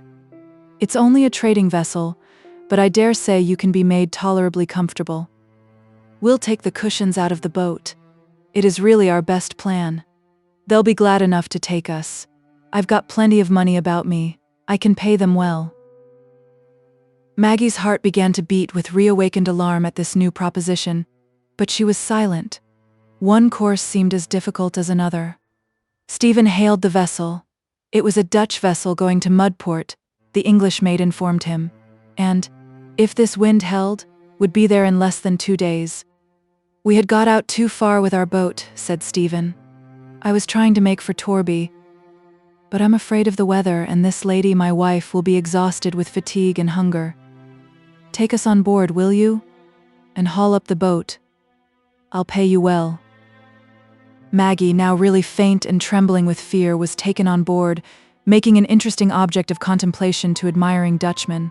The mate feared the lady would have a poor time of it on board, for they had no accommodation for such entirely unlooked-for passengers, no private cabin larger than an old-fashioned church pew. But at least they had Dutch cleanliness, which makes all other inconveniences tolerable, and the boat cushions were spread into a couch for Maggie on the poop with all alacrity. But to pace up and down the deck leaning on Stephen, being upheld by his strength, was the first change that she needed. Then came food, and then quiet reclining on the cushions, with the sense that no new resolution could be taken that day. Everything must wait till tomorrow. Stephen sat beside her with her hand in his. They could only speak to each other in low tones, only look at each other now and then, for it would take a long while to dull the curiosity of the 5 men on board and reduce these handsome young strangers to that minor degree of interest which belongs, in a sailor's regard, to all objects nearer than the horizon. But Stephen was triumphantly happy. Every other thought or care was thrown into unmarked perspective by the certainty that Maggie must be his. The leap had been taken now. He had been tortured by scruples. He had fought fiercely with overmastering inclination. He had hesitated, but repentance was impossible. He murmured forth in fragmentary sentences his happiness, his adoration, his tenderness, his belief that their life together must be heaven, that her presence with him would give rapture to every common day, that to satisfy her lightest wish was dearer to him than all other bliss, that everything was easy for her sake except to part with her, and now they never would part. He would belong to her forever, and all that was his was hers, had no value for him except as it was hers. Such things, uttered in low, broken tones by the one voice that has first stirred the fiber of young passion, have only a feeble effect on experienced minds at a distance from them. To poor Maggie they were very near. They were like nectar held close to thirsty lips. There must be, then, a life for mortals here below which was not hard and chill, in which affection would no longer be self-sacrifice. Stephen's passionate words made the vision of such a life more fully present to her than it had ever been before, and the vision for the time excluded all realities, all except the returning sun-gleams which broke out on the waters as the evening approached and mingled with the visionary sunlight of promised happiness, all except the hand that pressed hers and the voice that spoke to her, and the eyes that looked at her with grave, unspeakable love. There was to be no rain, after all.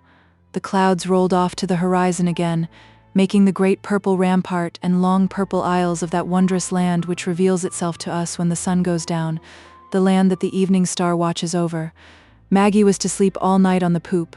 It was better than going below, and she was covered with the warmest wrappings the ship could furnish. It was still early when the fatigues of the day brought on a drowsy longing for perfect rest, and she laid down her head, looking at the faint, dying flush in the west, where the one golden lamp was getting brighter and brighter. Then she looked up at Stephen, who was still seated by her, hanging over her as he leaned his arm against the vessel's side.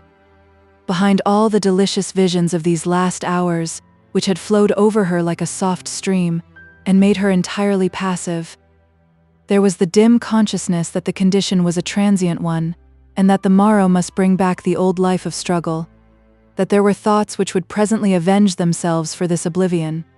But now nothing was distinct to her. She was being lulled to sleep with that soft stream still flowing over her, with those delicious visions melting and fading like the wondrous aerial land of the West.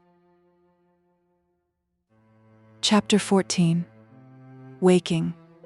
When Maggie was gone to sleep, Stephen, weary too with his unaccustomed amount of rowing and with the intense inward life of the last 12 hours, but too restless to sleep, walked and lounged about the deck with his cigar far on into midnight, not seeing the dark water, hardly conscious there were stars, living only in the near and distant future. At last fatigue conquered restlessness, and he rolled himself up in a piece of tarpaulin on the deck near Maggie's feet. She had fallen asleep before 9 and had been sleeping for 6 hours before the faintest hint of a midsummer daybreak was discernible. She awoke from that vivid dreaming which makes the margin of our deeper rest. She was in a boat on the wide water with Stephen, and in the gathering darkness something like a star appeared, that grew and grew till they saw it was the Virgin seated in St. Aug's boat, and it came nearer and nearer, till they saw the Virgin was Lucy, and the boatman was Philip. No, not Philip, but her brother, who rowed past without looking at her. And she rose to stretch out her arms and call to him, and their own boat turned over with the movement, and they began to sink, till with one spasm of dread she seemed to awake, and find she was a child again in the parlor at evening twilight, and Tom was not really angry. From the soothed sense of that false waking she passed to the real waking, to the plash of water against the vessel, and the sound of a footstep on the deck, and the awful starlit sky. There was a moment of utter bewilderment before her mind could get disentangled from the confused web of dreams, but soon the whole terrible truth urged itself upon her. Stephen was not by her now.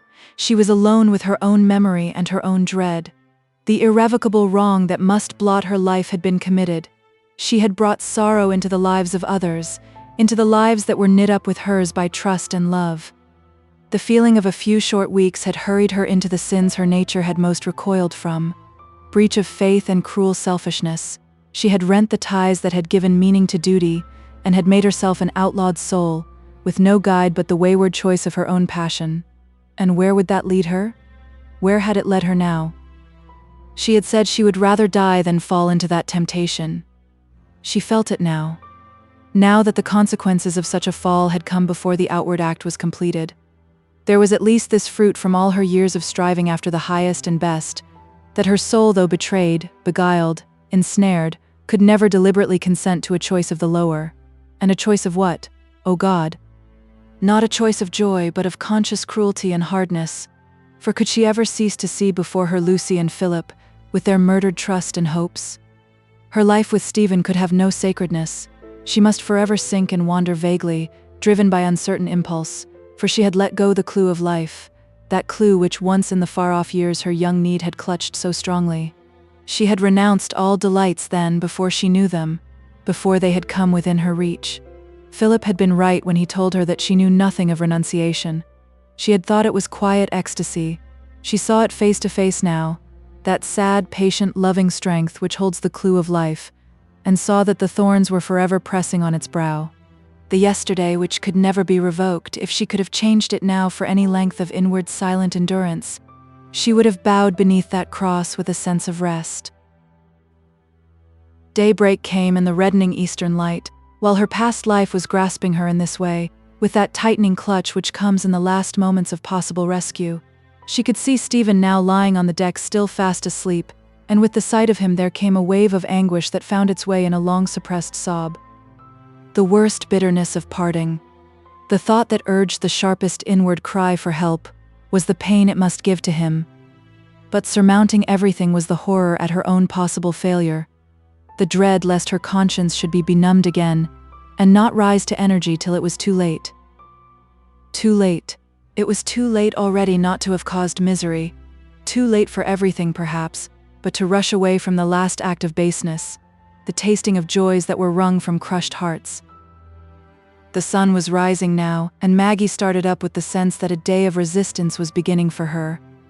Her eyelashes were still wet with tears as, with her shawl over her head, she sat looking at the slowly rounding sun. Something roused Stephen too, and getting up from his hard bed, he came to sit beside her. The sharp instinct of anxious love saw something to give him alarm in the very first glance. He had a hovering dread of some resistance in Maggie's nature that he would be unable to overcome.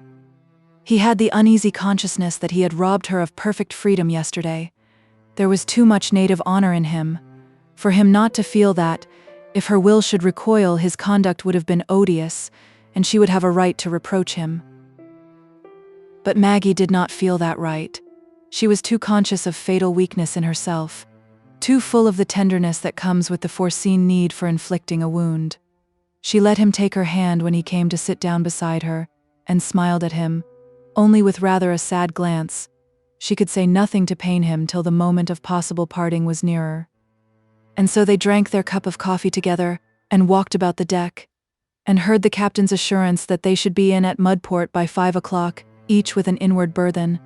But in him it was an undefined fear, which he trusted to the coming hours to dissipate. In her it was a definite resolve on which she was trying silently to tighten her hold. Stephen was continually through the morning, expressing his anxiety at the fatigue and discomfort she was suffering, and alluded to landing and to the change of motion and repose she would have in a carriage, wanting to assure himself more completely by presupposing that everything would be as he had arranged it. For a long while Maggie contented herself with assuring him that she had had a good night's rest, and that she didn't mind about being on the vessel.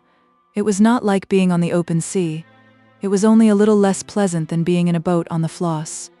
But a suppressed resolve will betray itself in the eyes, and Stephen became more and more uneasy as the day advanced, under the sense that Maggie had entirely lost her passiveness. He longed, but did not dare, to speak of their marriage, of where they would go after it, and the steps he would take to inform his father and the rest of what had happened.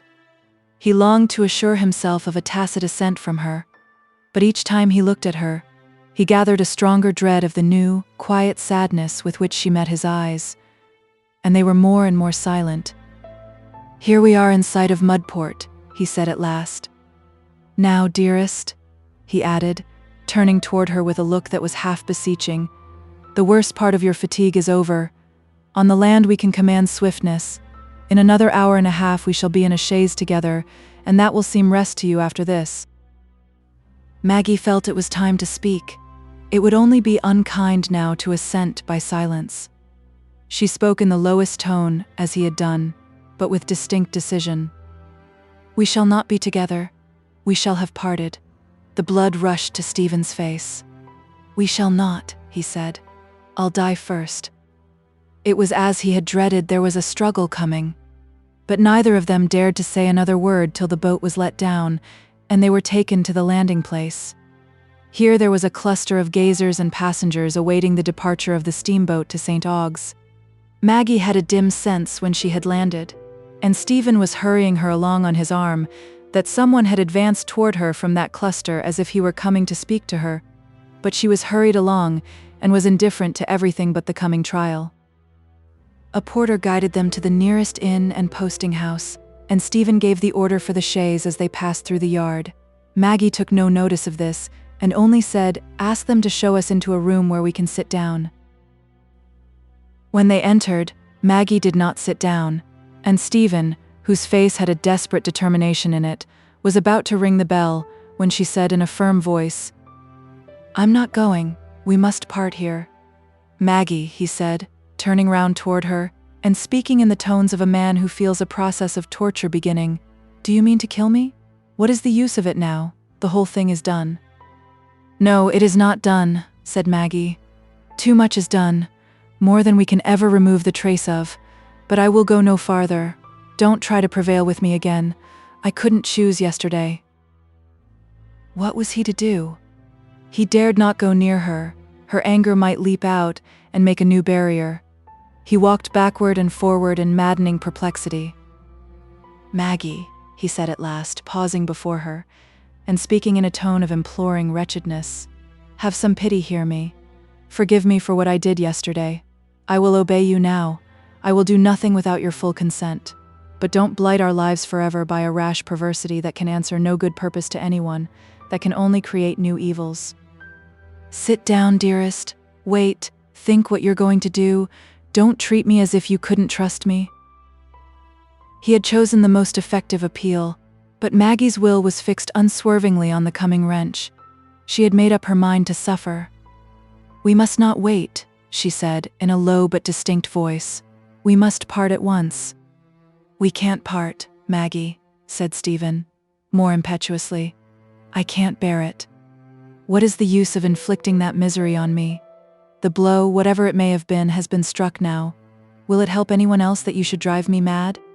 I will not begin any future even for you, said Maggie, tremulously, with a deliberate consent to what ought not to have been. What I told you at Basset I feel now. I would rather have died than fall into this temptation. It would have been better if we had parted forever then. But we must part now. We will not part, Stephen burst out, instinctively placing his back against the door, forgetting everything he had said a few moments before. I will not endure it. You'll make me desperate. I shan't know what I do. Maggie trembled. She felt that the parting could not be effected suddenly. She must rely on a slower appeal to Stephen's better self. She must be prepared for a harder task than that of rushing away while resolution was fresh. She sat down. Stephen, watching her with that look of desperation which had come over him like a lurid light, approached slowly from the door, seated himself close beside her, and grasped her hand. Her heart beat like the heart of a frightened bird, but this direct opposition helped her. She felt her determination growing stronger. Remember what you felt weeks ago, she began with beseeching earnestness. Remember what we both felt, that we owed ourselves to others, and must conquer every inclination which could make us false to that debt. We have failed to keep our resolutions, but the wrong remains the same. No, it does not remain the same, said Stephen. We have proved that it was impossible to keep our resolutions. We have proved that the feeling which draws us toward each other is too strong to be overcome. That natural law surmounts every other. We can't help what it clashes with. It is not so, Stephen. I'm quite sure that is wrong. I have tried to think it again and again, but I see, if we judged in that way, there would be a warrant for all treachery and cruelty. We should justify breaking the most sacred ties that can ever be formed on earth. If the past is not to bind us, where can duty lie? We should have no law but the inclination of the moment. But there are ties that can't be kept by mere resolution, said Stephen, starting up and walking about again. What is outward faithfulness? Would they have thanked us for anything so hollow as constancy without love? Maggie did not answer immediately. She was undergoing an inward as well as an outward contest. At last she said, with a passionate assertion of her conviction, as much against herself as against him, "That seems right, at first, but when I look further, I'm sure it is not right. Faithfulness and constancy mean something else besides doing what is easiest and pleasantest to ourselves.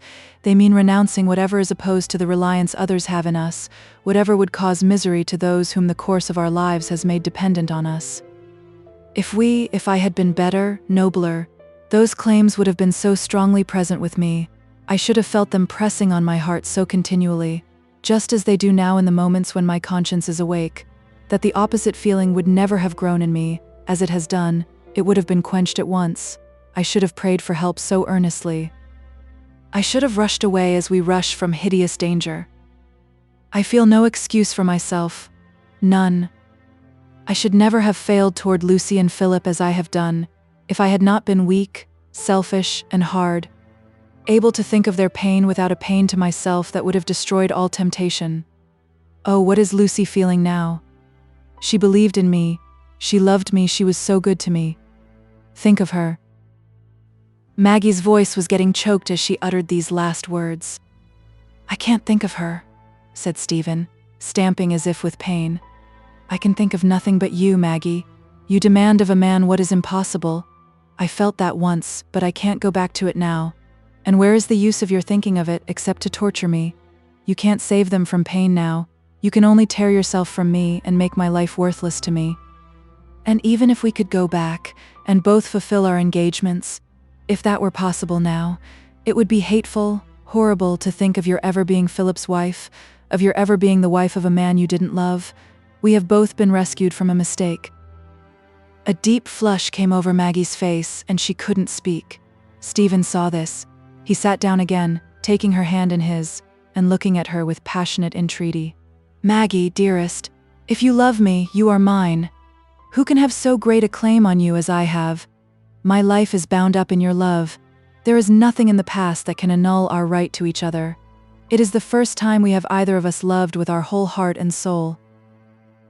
Maggie was still silent for a little while, looking down. Stephen was in a flutter of new hope. He was going to triumph. But she raised her eyes and met his with a glance that was filled with the anguish of regret, not with yielding. "No, not with my whole heart and soul, Stephen," she said with timid resolution. "I have never consented to it with my whole mind. There are memories and affections and longings after perfect goodness that have such a strong hold on me.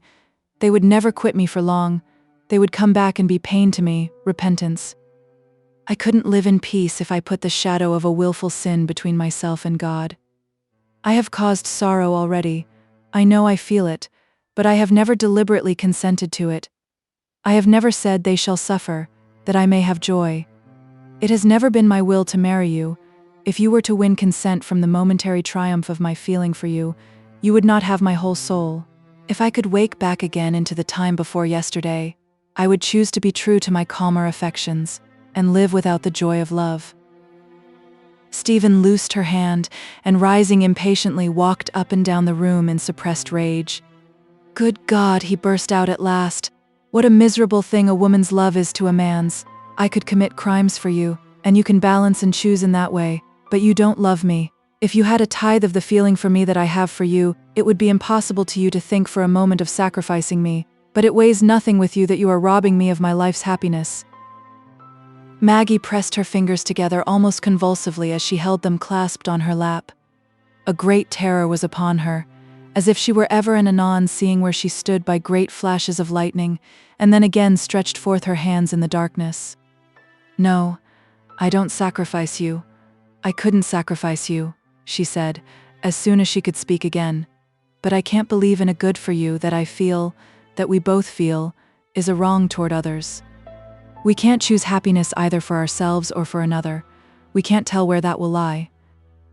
We can only choose whether we will indulge ourselves in the present moment, or whether we will renounce that, for the sake of obeying the divine voice within us, for the sake of being true to all the motives that sanctify our lives. I know this belief is hard, it has slipped away from me again and again, but I have felt that if I let it go forever, I should have no light through the darkness of this life." "But Maggie," said Stephen, seating himself by her again, "is it possible you don't see that what happened yesterday has altered the whole position of things? What infatuation is it, what obstinate prepossession, that blinds you to that? It is too late to say what we might have done or what we ought to have done. Admitting the very worst view of what has been done, it is a fact we must act on now. Our position is altered. The right course is no longer what it was before. We must accept our own actions and start afresh from them. Suppose we had been married yesterday? It is nearly the same thing. The effect on others would not have been different. It would only have made this difference to ourselves," Stephen added bitterly, "that you might have acknowledged then that your tie to me was stronger than to others." Again a deep flush came over Maggie's face, and she was silent. Stephen thought again that he was beginning to prevail. He had never yet believed that he should not prevail. There are possibilities which our minds shrink from too completely for us to fear them. "Dearest," he said, in his deepest, tenderest tone, leaning toward her and putting his arm round her. "You are mine now. The world believes it. Duty must spring out of that now. In a few hours you will be legally mine, and those who had claims on us will submit. They will see that there was a force which declared against their claims." Maggie's eyes opened wide in one terrified look at the face that was close to hers, and she started up, pale again. "Oh, I can't do it," she said in a voice almost of agony. "Stephen, don't ask me.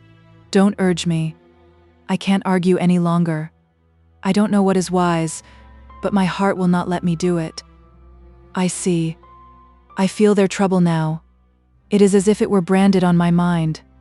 I have suffered, and had no one to pity me, and now I have made others suffer.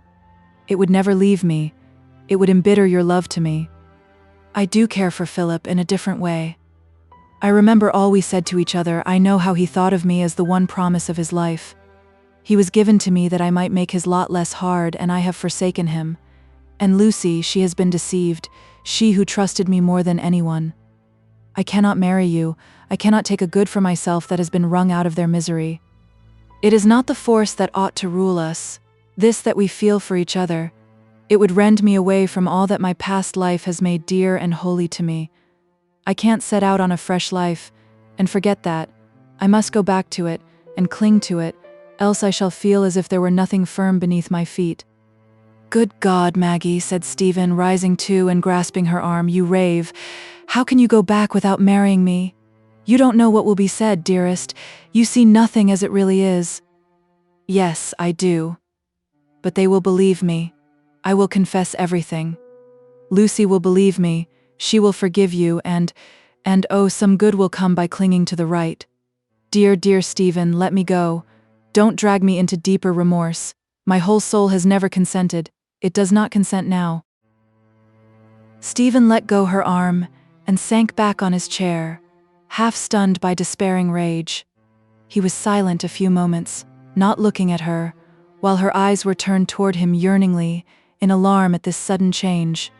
At last he said, still without looking at her, "Go then. Leave me. Don't torture me any longer. I can't bear it."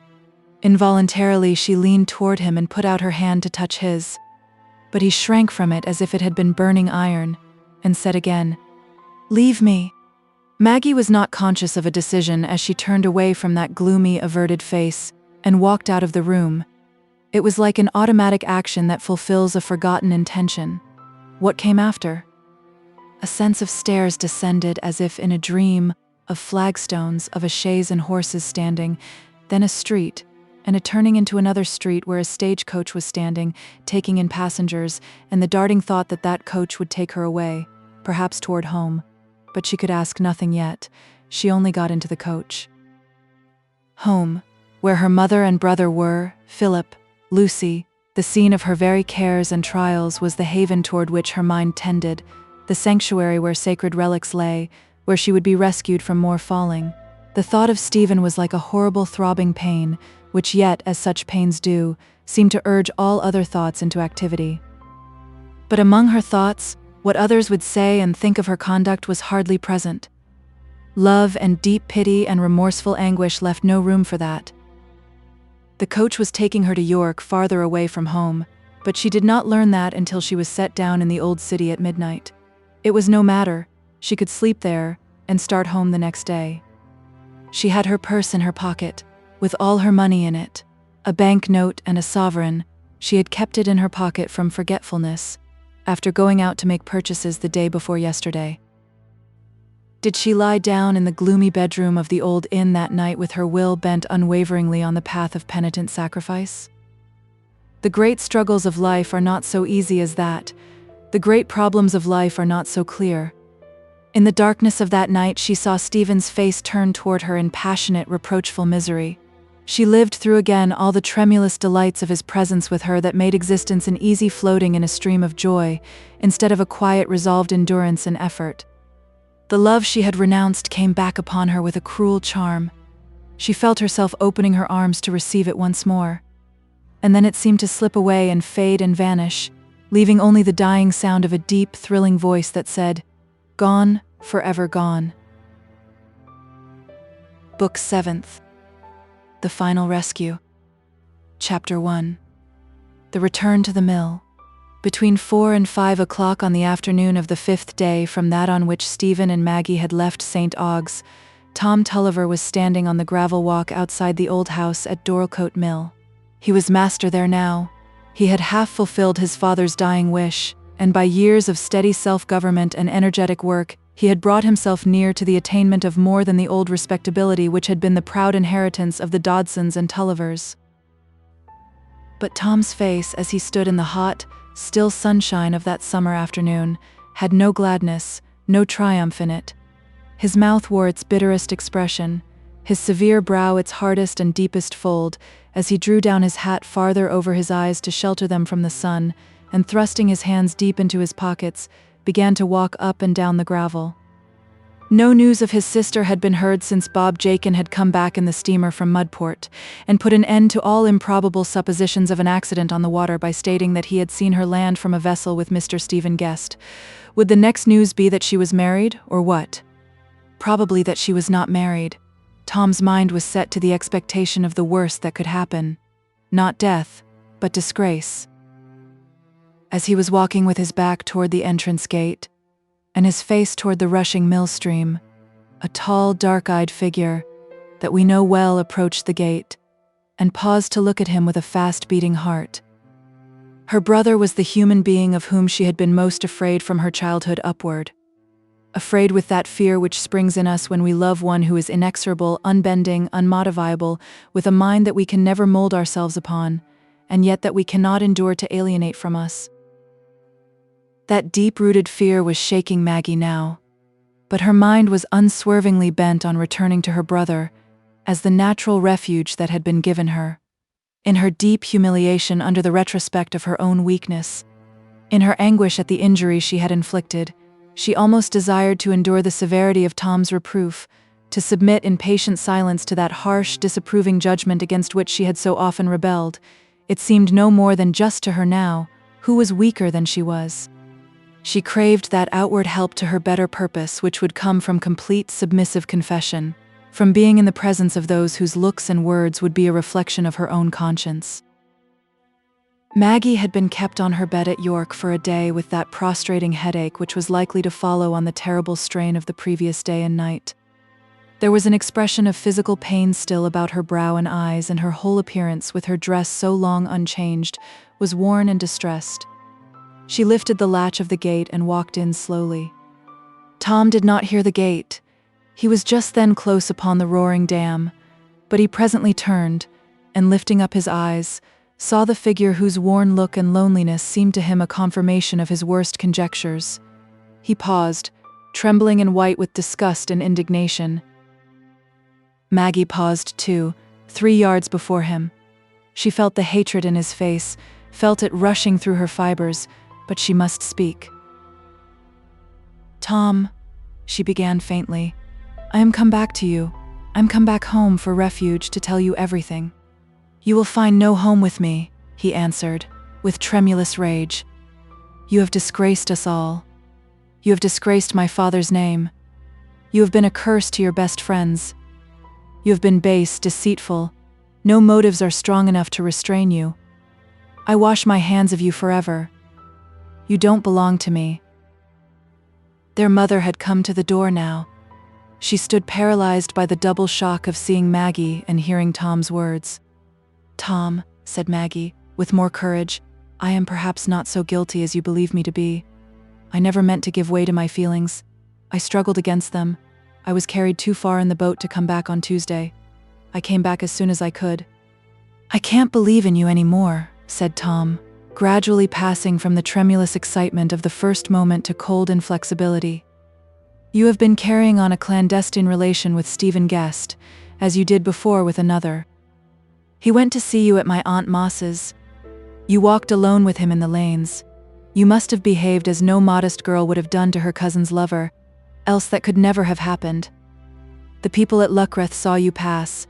You passed all the other places. You knew what you were doing. You have been using Philip Wakem as a screen to deceive Lucy, the kindest friend you ever had. Go and see the return you have made her. She's ill, unable to speak. My mother can't go near her, lest she should remind her of you." Maggie was half stunned, too heavily pressed upon by her anguish even to discern any difference between her actual guilt and her brother's accusations, still less to vindicate herself.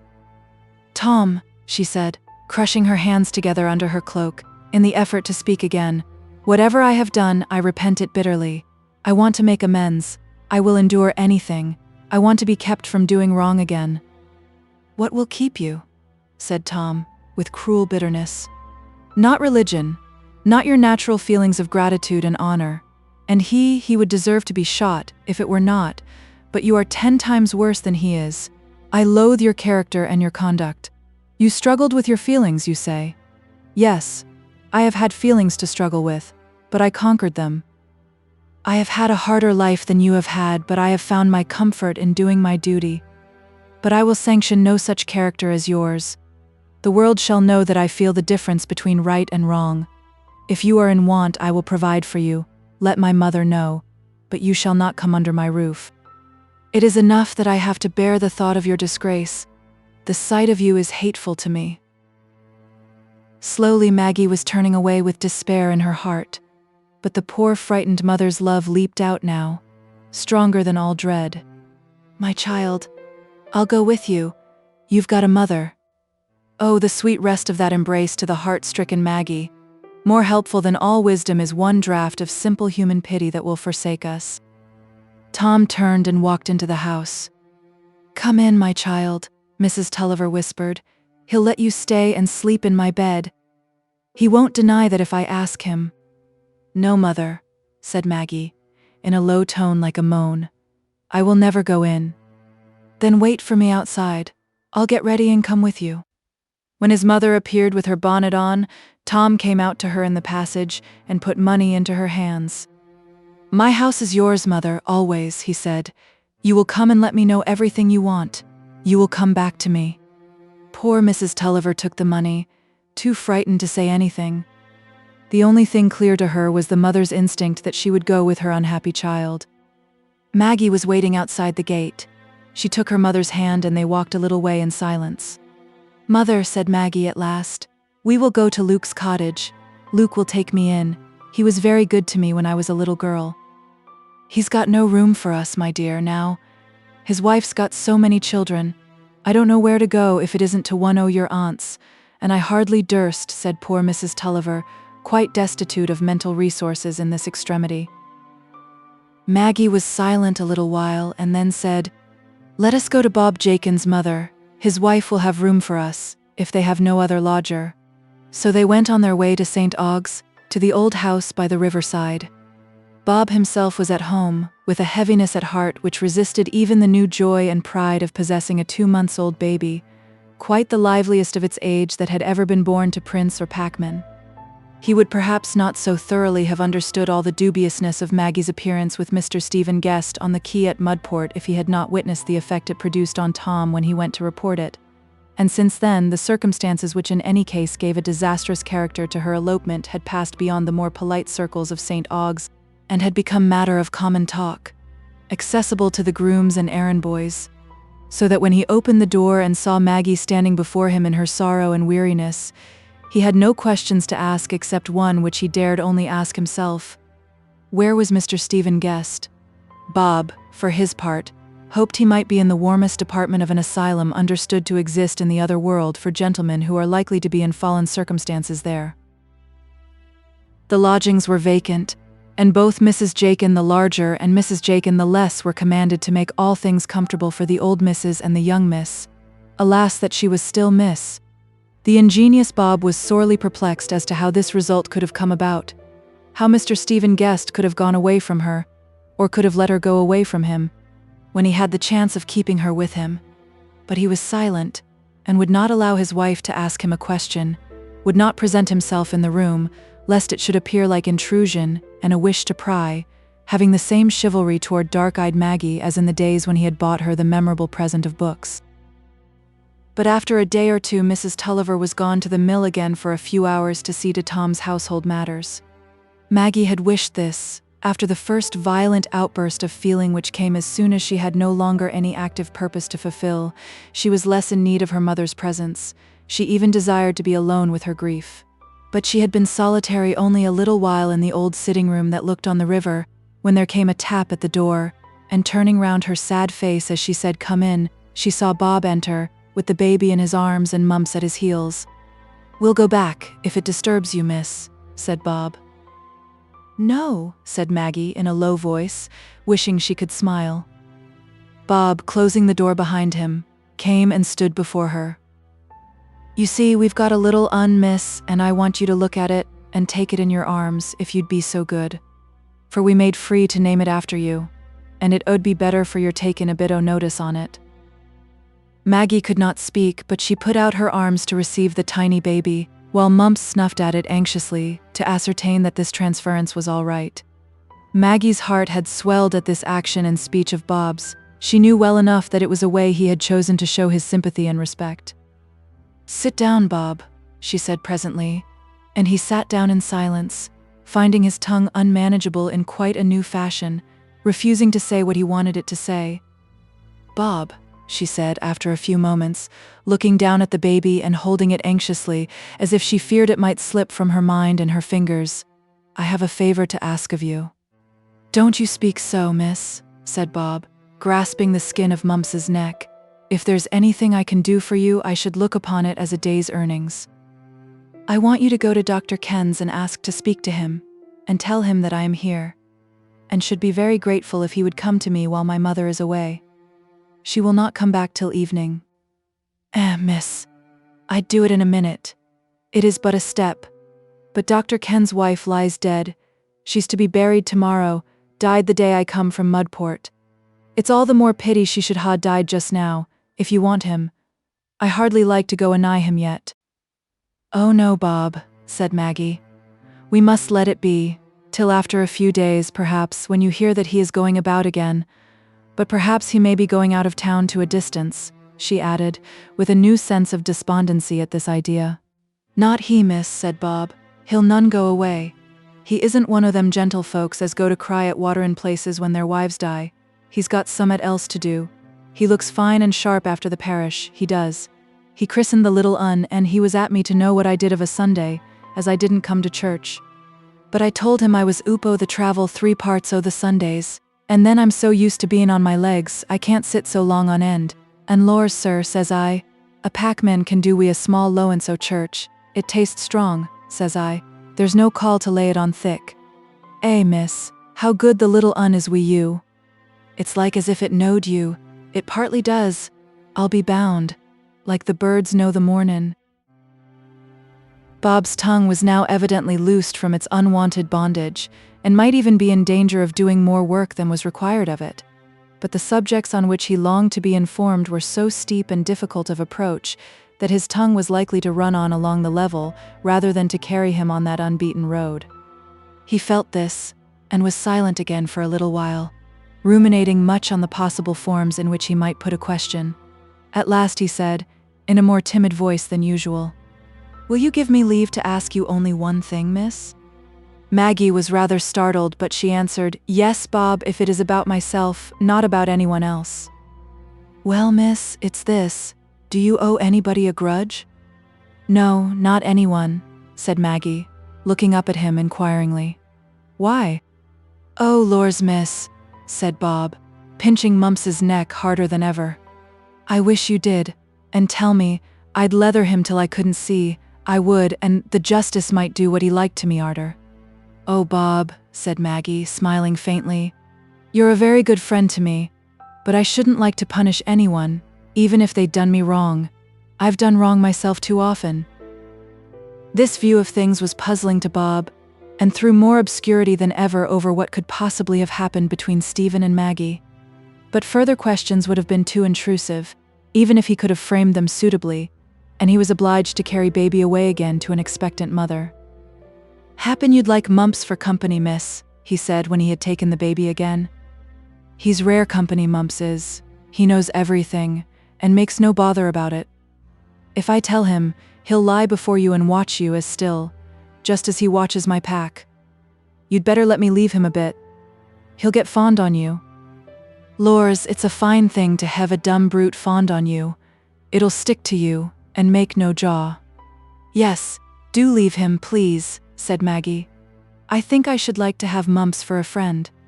"Mumps, lie down there," said Bob, pointing to a place in front of Maggie, "and niver do you stir till you're spoke to."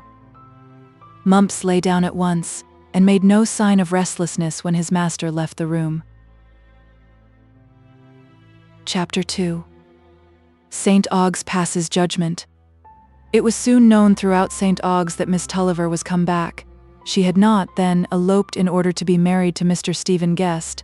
At all events, Mr. Stephen Guest had not married her, which came to the same thing, so far as her culpability was concerned. We judge others according to results, how else, not knowing the process by which results are arrived at. If Miss Tulliver, after a few months of well-chosen travel, had returned as Mrs. Stephen Guest, with a post-marital trousseau, and all the advantages possessed even by the most unwelcome wife of an only son, public opinion, which at St. Ogg's as elsewhere always knew what to think, would have judged in strict consistency with those results. Public opinion in these cases is always of the feminine gender, not the world but the world's wife, and she would have seen that 2 handsome young people, the gentlemen of quite the first family in St. Ogg's, having found themselves in a false position, had been led into a course which, to say the least of it, was highly injudicious and productive of sad pain and disappointment, especially to that sweet young thing, Miss Dean. Mr. Stephen Guest had certainly not behaved well, but then, young men were liable to those sudden infatuated attachments, and bad as it might seem in Mrs. Stephen Guest to admit the faintest advances from her cousin's lover, indeed it had been said that she was actually engaged to young Wakem. Old Wakem himself had mentioned it. Still, she was very young, and a deformed young man, you know? And young Guest so very fascinating, and they say he positively worships her. To be sure, that can't last. And he ran away with her in the boat quite against her will. And what could she do? She couldn't come back then. No one would have spoken to her. And how very well that maize-colored satinette becomes her complexion. It seems as if the folds in front were quite come in. Several of her dresses are made so. They say he thinks nothing too handsome to buy for her. Poor Miss Dean. She is very pitiable, but then there was no positive engagement, and the air at the coast will do her good. After all, if young Guest felt no more for her than that, it was better for her not to marry him. What a wonderful marriage for a girl like Miss Tulliver, quite romantic. Why, young Guest will put up for the borough at the next election. Nothing like commerce nowadays.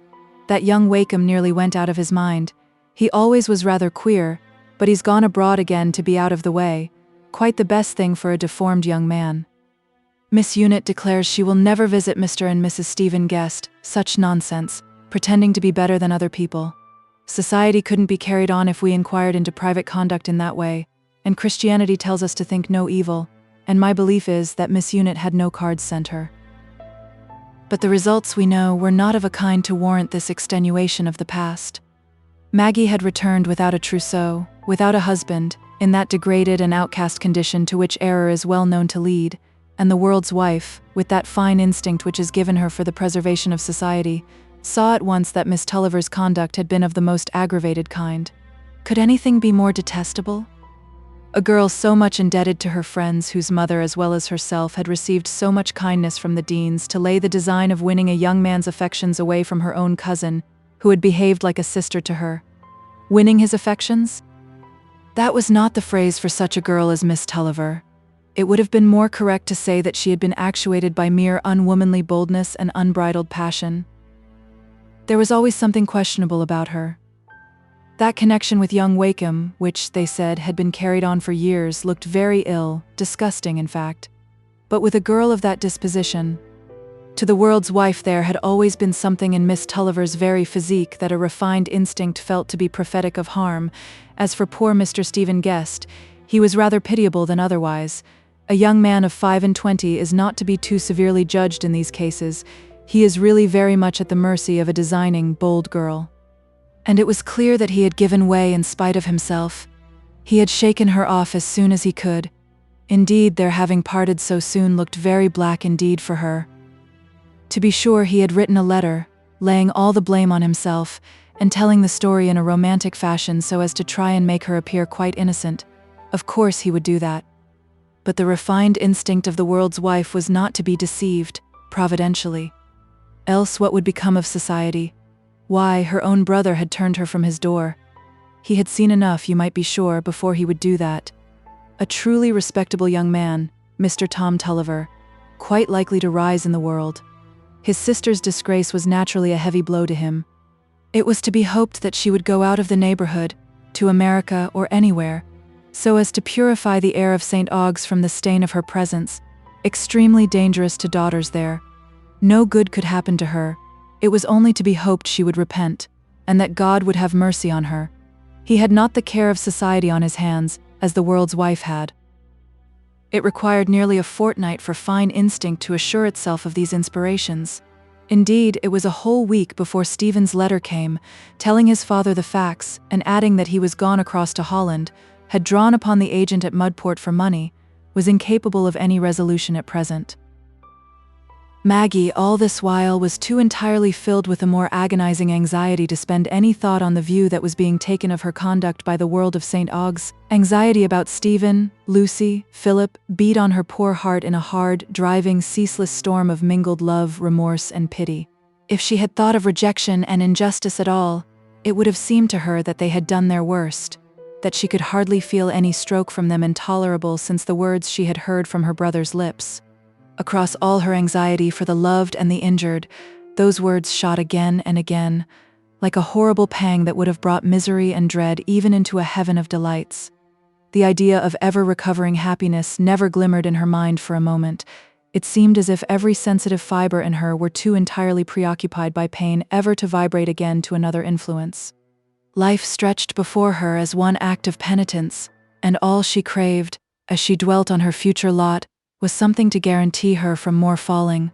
Her own weakness haunted her like a vision of hideous possibilities that made no peace conceivable except such as lay in the sense of a sure refuge. But she was not without practical intentions. The love of independence was too strong an inheritance and a habit for her not to remember that she must get her bread, and when other projects looked vague, she fell back on that of returning to her plain sewing, and so getting enough to pay for her lodging at Bob's. She meant to persuade her mother to return to the mill by and by, and live with Tom again, and somehow or other she would maintain herself at St. Aug's. Dr. Ken would perhaps help her and advise her. She remembered his parting words at the bazaar. She remembered the momentary feeling of reliance that had sprung in her when he was talking with her, and she waited with yearning expectation for the opportunity of confiding everything to him.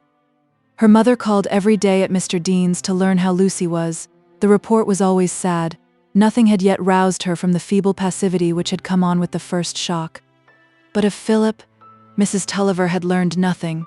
Naturally, no one whom she met would speak to her about what related to her daughter. But at last she summoned courage to go and see Sister Glegg, who of course would know everything, and had been even to see Tom at the mill in Mrs. Tulliver's absence, though he had said nothing of what had passed on the occasion. As soon as her mother was gone, Maggie put on her bonnet. She had resolved on walking to the rectory and asking to see Dr. Ken. He was in deep grief, but the grief of another does not jar upon us in such circumstances. It was the first time she had been beyond the door since her return. Nevertheless, her mind was so bent on the purpose of her walk that the unpleasantness of meeting people on the way and being stared at did not occur to her. But she had no sooner passed beyond the narrower streets which she had to thread from Bob's dwelling than she became aware of unusual glances cast at her, and this consciousness made her hurry along nervously, afraid to look to right or left. Presently, however, she came full on Mrs. and Miss Turnbull, old acquaintances of her family. They both looked at her strangely and turned a little aside without speaking. All hard looks were pain to Maggie, but her self-reproach was too strong for resentment. No wonder they will not speak to me, she thought. They are very fond of Lucy. But now she knew that she was about to pass a group of gentlemen who were standing at the door of the billiard rooms, and she could not help seeing young Tory step out a little with his glass at his eye and bow to her with that air of nonchalance which he might have bestowed on a friendly barmaid. Maggie's pride was too intense for her not to feel that sting, even in the midst of her sorrow, and for the first time the thought took strong hold of her that she would have other obloquy cast on her besides that which was felt to be due to her breach of faith toward Lucy. But she was at the rectory now. There, perhaps, she would find something else than retribution. Retribution may come from any voice. The hardest, cruelest, most imbruted urchin at the street corner can inflict it. Surely help and pity are rarer things, more needful for the righteous to bestow. She was shown up at once, after being announced, into Dr. Ken's study, where he sat amongst piled-up books, for which he had little appetite, leaning his cheek against the head of his youngest child, a girl of 3. The child was sent away with the servant, and when the door was closed, Dr. Ken said, placing a chair for Maggie, "I was coming to see you, Miss Tulliver. You have anticipated me. I am glad you did." Maggie looked at him with her childlike directness as she had done at the bazaar, and said, "I want to tell you everything." But her eyes filled fast with tears as she said it, and all the pent-up excitement of her humiliating walk would have its vent before she could say more. "Do tell me everything," Dr. Ken said, with quiet kindness in his grave, firm voice. "Think of me as one to whom a long experience has been granted, which may enable him to help you." In rather broken sentences, and with some effort at first, but soon with the greater ease that came from a sense of relief in the confidence, Maggie told the brief story of a struggle that must be the beginning of a long sorrow.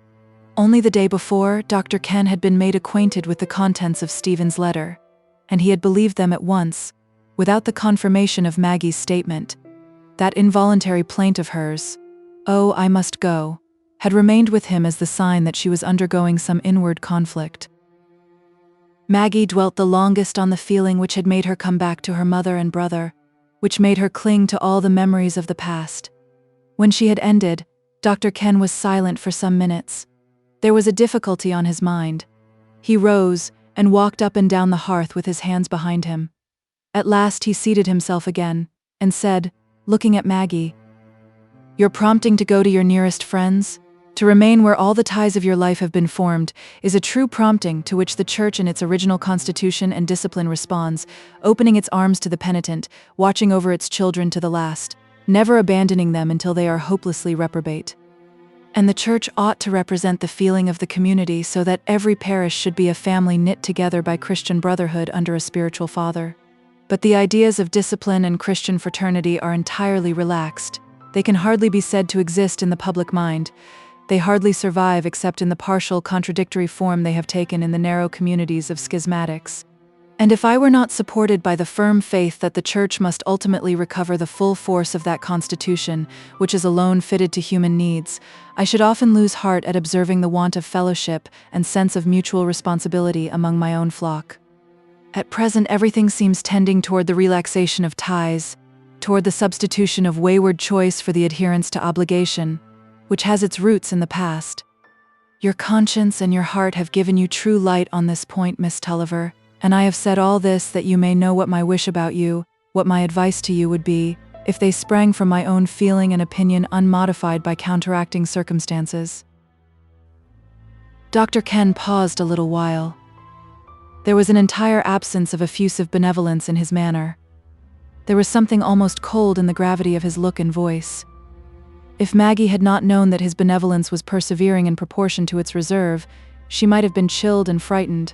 As it was, she listened expectantly, quite sure that there would be some effective help in his words. He went on. "Your inexperience of the world, Miss Tulliver, prevents you from anticipating fully the very unjust conceptions that will probably be formed concerning your conduct, conceptions which will have a baneful effect, even in spite of known evidence to disprove them." "Oh, I begin to see," said Maggie, unable to repress this utterance of her recent pain. "I know I shall be insulted. I shall be thought worse than I am." "You perhaps do not yet know," said Dr. Ken, with a touch of more personal pity, "that a letter is come which ought to satisfy everyone who has known anything of you, that you chose the steep and difficult path of a return to the right, at the moment when that return was most of all difficult." "Oh, where is he?"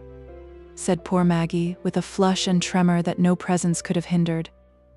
"He is gone abroad. He has written of all that passed to his father. He has vindicated you to the utmost, and I hope the communication of that letter to your cousin will have a beneficial effect on her."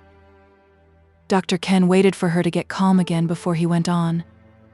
"That letter, as I said, ought to suffice to prevent false impressions concerning you. But I am bound to tell you, Miss Tulliver, that not only the experience of my whole life, but my observation within the last 3 days, makes me fear that there is hardly any evidence which will save you from the painful effect of false imputations. The persons who are the most incapable of a conscientious struggle such as yours are precisely those who will be likely to shrink from you, because they will not believe in your struggle. I fear your life here will be attended not only with much pain, but with many obstructions.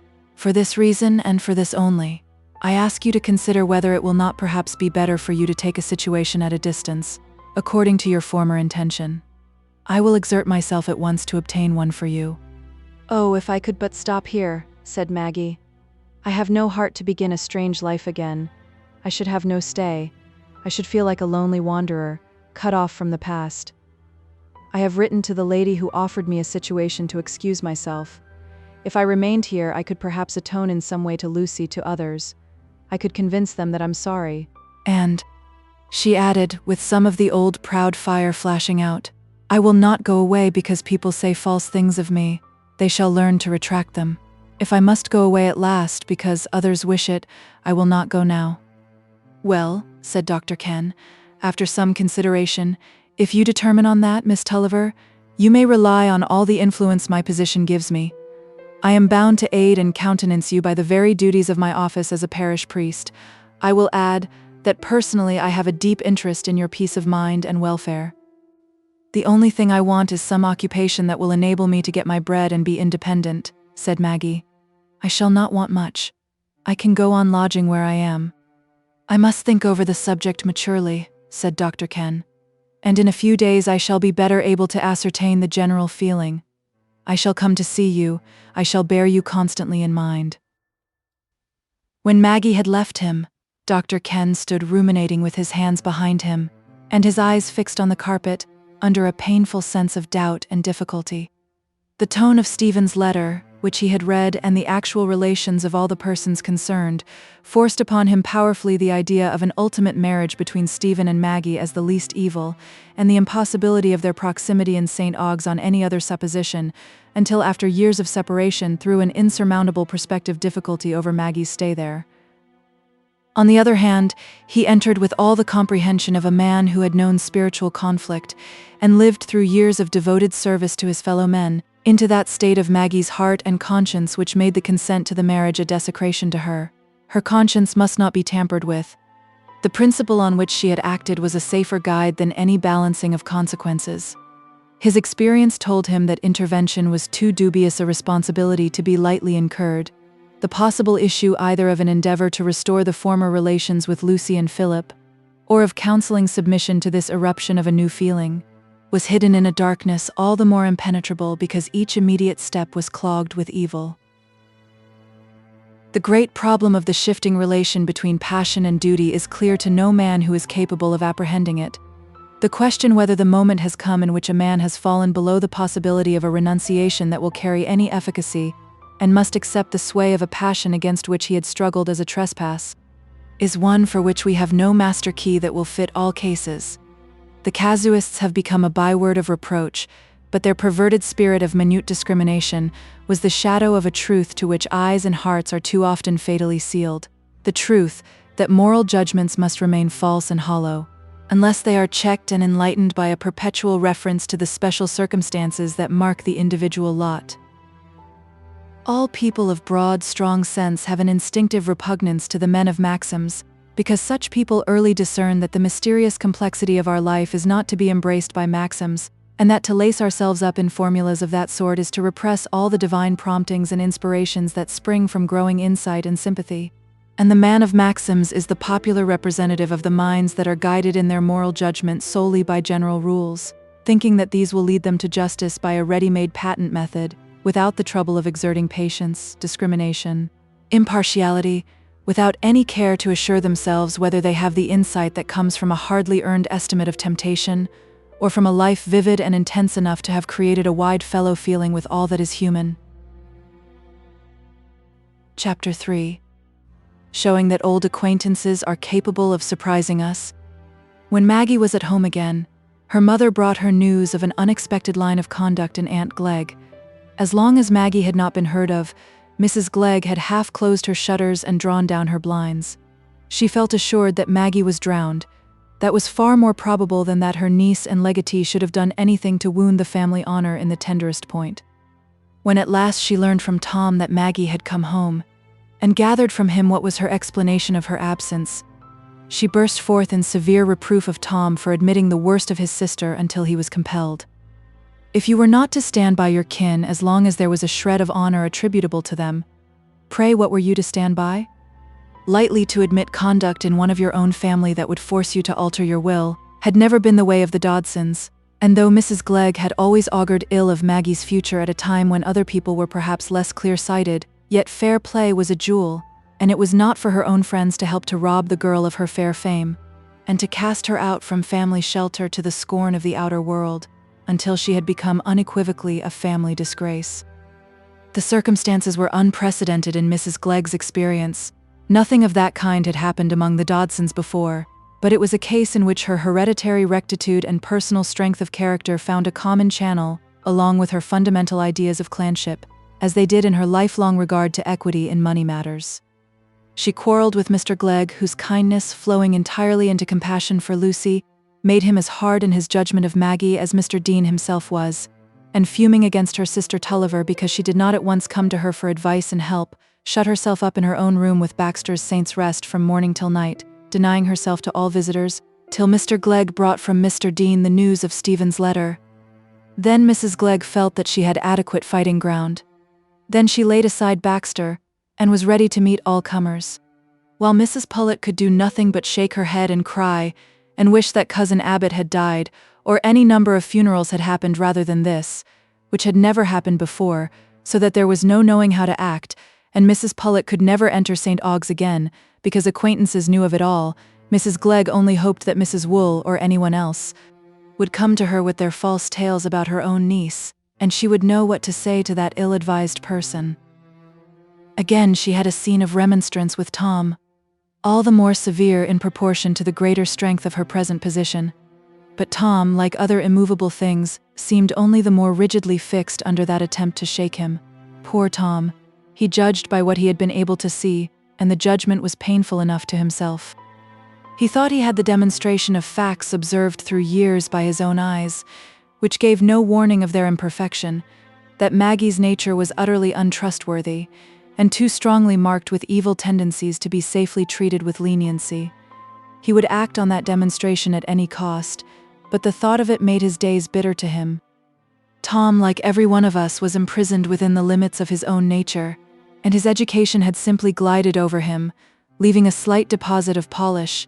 If you are inclined to be severe on his severity, remember that the responsibility of tolerance lies with those who have the wider vision. There had arisen in Tom a repulsion toward Maggie that derived its very intensity from their early childish love in the time when they had clasped tiny fingers together, and their later sense of nearness in a common duty and a common sorrow. The sight of her, as he had told her, was hateful to him. In this branch of the Dodson family, Aunt Glegg found a stronger nature than her own, a nature in which family feeling had lost the character of clanship by taking on a doubly deep dye of personal pride. Mrs. Glegg allowed that Maggie ought to be punished. She was not a woman to deny that. She knew what conduct was, but punished in proportion to the misdeeds proved against her, not to those which were cast upon her by people outside her own family, who might wish to show that their own kin were better. "Your Aunt Glegg scolded me so as never was, my dear," said poor Mrs. Tulliver, when she came back to Maggie. "As I didn't go to her before, she said it wasn't for her to come to me first. But she spoke like a sister too, having she allays was, and hard to please, oh dear, but she said the kindest word as has ever been spoke by you yet, my child. For she says, for all she's been so set again having one extry in the house, and making extry spoons and things, and putting her about in her ways, you shall have a shelter in her house, if you'll go to her dutiful, and she'll uphold you against folks as say harm of you when they've no call. And I told her I thought you couldn't bear to see anybody but me. You were so beat down with trouble. But she said I won't throw ill words at her.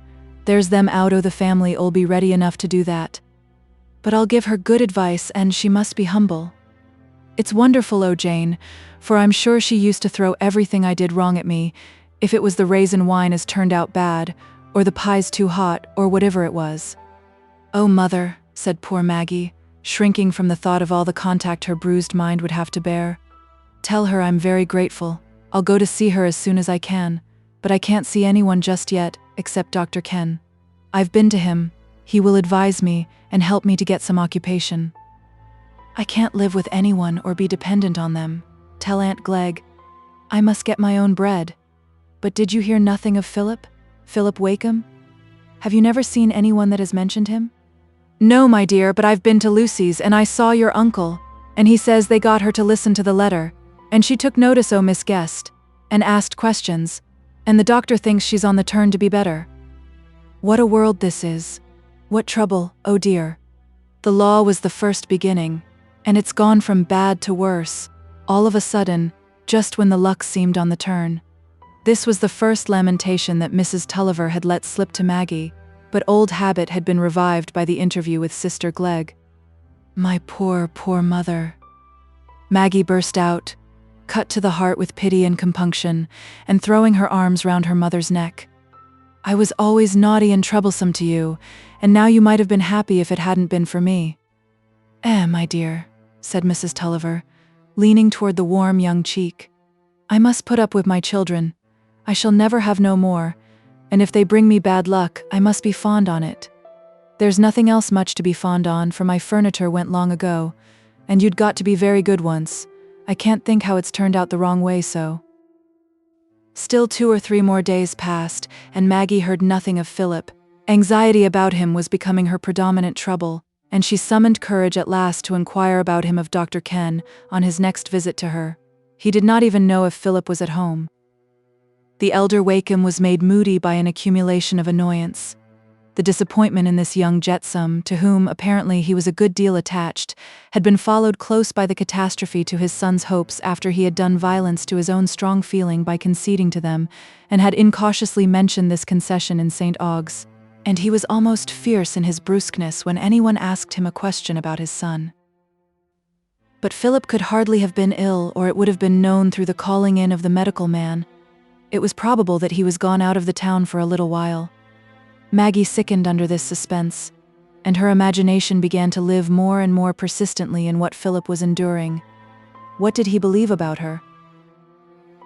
At last Bob brought her a letter, without a postmark, directed in a hand which she knew familiarly in the letters of her own name, a hand in which her name had been written long ago, in a pocket Shakespeare which she possessed. Her mother was in the room, and Maggie, in violent agitation, hurried upstairs that she might read the letter in solitude. She read it with a throbbing brow. "Maggie, I believe in you. I know you never meant to deceive me. I know you tried to keep faith to me and to all. I believed this before I had any other evidence of it than your own nature. The night after I last parted from you, I suffered torments. I had seen what convinced me that you were not free, that there was another whose presence had a power over you which mine never possessed. But through all the suggestions, almost murderous suggestions of rage and jealousy, my mind made its way to believe in your truthfulness. I was sure that you meant to cleave to me, as you had said, that you had rejected him, that you struggled to renounce him, for Lucy's sake and for mine. But I could see no issue that was not fatal for you, and that dread shut out the very thought of resignation. I foresaw that he would not relinquish you, and I believed then, as I believe now, that the strong attraction which drew you together proceeded only from one side of your characters, and belonged to that partial, divided action of our nature which makes half the tragedy of the human lot. I have felt the vibration of chords in your nature that I have continually felt the want of in his. But perhaps I am wrong. Perhaps I feel about you as the artist does about the scene over which his soul has brooded with love. He would tremble to see it confided to other hands. He would never believe that it could bear for another all the meaning and the beauty it bears for him. I dared not trust myself to see you that morning. I was filled with selfish passion. I was shattered by a night of conscious delirium. I told you long ago that I had never been resigned even to the mediocrity of my powers. How could I be resigned to the loss of the one thing which had ever come to me on earth with the promise of such deep joy as would give a new and blessed meaning to the foregoing pain, the promise of another self that would lift my aching affection into the divine rapture of an ever-springing, ever-satisfied want? But the miseries of that night had prepared me for what came before the next. It was no surprise to me. I was certain that he had prevailed on you to sacrifice everything to him, and I waited with equal certainty to hear of your marriage. I measured your love and his by my own. But I was wrong, Maggie. There is something stronger in you than your love for him. I will not tell you what I went through in that interval, but even in its utmost agony, even in those terrible throes that love must suffer before it can be disembodied of selfish desire, my love for you sufficed to withhold me from suicide without the aid of any other motive. In the midst of my egoism, I yet could not bear to come like a death shadow across the feast of your joy. I could not bear to forsake the world in which you still lived and might need me. It was part of the faith I had vowed to you, to wait and endure, Maggie. That is a proof of what I write now to assure you of, that no anguish I have had to bear on your account has been too heavy a price to pay for the new life into which I have entered in loving you. I want you to put aside all grief because of the grief you have caused me. I was nurtured in the sense of privation. I never expected happiness, and in knowing you, in loving you, I have had and still have what reconciles me to life. You have been to my affections what light, what color is to my eyes, what music is to the inward ear. You have raised a dim unrest into a vivid consciousness. The new life I have found in caring for your joy and sorrow more than for what is directly my own, has transformed the spirit of rebellious murmuring into that willing endurance which is the birth of strong sympathy. I think nothing but such complete and intense love could have initiated me into that enlarged life which grows and grows by appropriating the life of others, for before I was always dragged back from it by ever-present painful self-consciousness. I even think sometimes that this gift of transferred life which has come to me in loving you may be a new power to me. Then, dear one, in spite of all, you have been the blessing of my life. Let no self-reproach weigh on you because of me. It is I who should rather reproach myself for having urged my feelings upon you and hurried you into words that you have felt as fetters. You meant to be true to those words. You have been true. I can measure your sacrifice by what I have known in only 1/2 hour of your presence with me, when I dreamed that you might love me best. But, Maggie, I have no just claim on you for more than affectionate remembrance. For some time I have shrunk from writing to you, because I have shrunk even from the appearance of wishing to thrust myself before you, and so repeating my original error. But you will not misconstrue me. I know that we must keep apart for a long while. Cruel tongues would force us apart, if nothing else did, but I shall not go away. The place where you are is the one where my mind must live, wherever I might travel, and remember that I am unchangeably yours, yours not with selfish wishes, but with a devotion that excludes such wishes. God comfort you, my loving, large-souled Maggie. If everyone else has misconceived you, remember that you have never been doubted by him whose heart recognized you 10 years ago. Do not believe anyone who says I am ill, because I am not seen out of doors. I have only had nervous headaches, no worse than I have sometimes had them before, but the overpowering heat inclines me to be perfectly quiescent in the daytime. I am strong enough to obey any word which shall tell me that I can serve you by word or deed. Yours to the last, Philip Wakem. As Maggie knelt by the bed sobbing, with that letter pressed under her, her feelings again and again gathered themselves in a whispered cry, always in the same words. "Oh God, is there any happiness in love that could make me forget their pain?" Chapter 4. Maggie and Lucy. By the end of the week, Dr. Ken had made up his mind that there was only one way in which he could secure to Maggie a suitable living at St. Aug's. Even with his 20 years' experience as a parish priest, he was aghast at the obstinate continuance of imputations against her in the face of evidence. Hitherto he had been rather more adored and appealed to than was quite agreeable to him. But now, in attempting to open the ears of women to reason and their consciences to justice, on behalf of Maggie Tulliver, he suddenly found himself as powerless as he was aware he would have been if he had attempted to influence the shape of bonnets. Dr. Ken could not be contradicted. He was listened to in silence. But when he left the room, a comparison of opinions among his hearers yielded much the same result as before. Miss Tulliver had undeniably acted in a blamable manner. Even Dr. Ken did not deny that. How then could he think so lightly of her as to put that favorable interpretation on everything she had done? Even on the supposition that required the utmost stretch of belief, namely, that none of the things said about Miss Tulliver were true, still, since they had been said about her, they had cast an odor round her which must cause her to be shrunk from by every woman who had to take care of her own reputation and of society. To have taken Maggie by the hand and said, "I will not believe unproved evil of you. My lips shall not utter it. My ears shall be closed against it. I, too, am an erring mortal, liable to stumble, apt to come short of my most earnest efforts. Your lot has been harder than mine, your temptation greater. Let us help each other to stand and walk without more falling." To have done this would have demanded courage, deep pity, self-knowledge, generous trust, would have demanded a mind that tasted no piquancy in evil speaking, that felt no self-exaltation in condemning, that cheated itself with no large words into the belief that life can have any moral end, any high religion, which excludes the striving after perfect truth, justice, and love toward the individual men and women who come across our own path. The ladies of St. Aug's were not beguiled by any wide speculative conceptions, but they had their favorite abstraction called society, which served to make their consciences perfectly easy in doing what satisfied their own egoism, thinking and speaking the worst of Maggie Tulliver, and turning their backs upon her. It was naturally disappointing to Dr. Ken, after 2 years of superfluous incense from his feminine parishioners, to find them suddenly maintaining their views in opposition to his. But then they maintained them in opposition to a higher authority, which they had venerated longer. That authority had furnished a very explicit answer to persons who might inquire where their social duties began, and might be inclined to take wide views as to the starting point. The answer had not turned on the ultimate good of society, but on a certain man who was found in trouble by the wayside. Not that St. Aug's was empty of women with some tenderness of heart and conscience. Probably it had as fair a proportion of human goodness in it as any other small trading town of that day.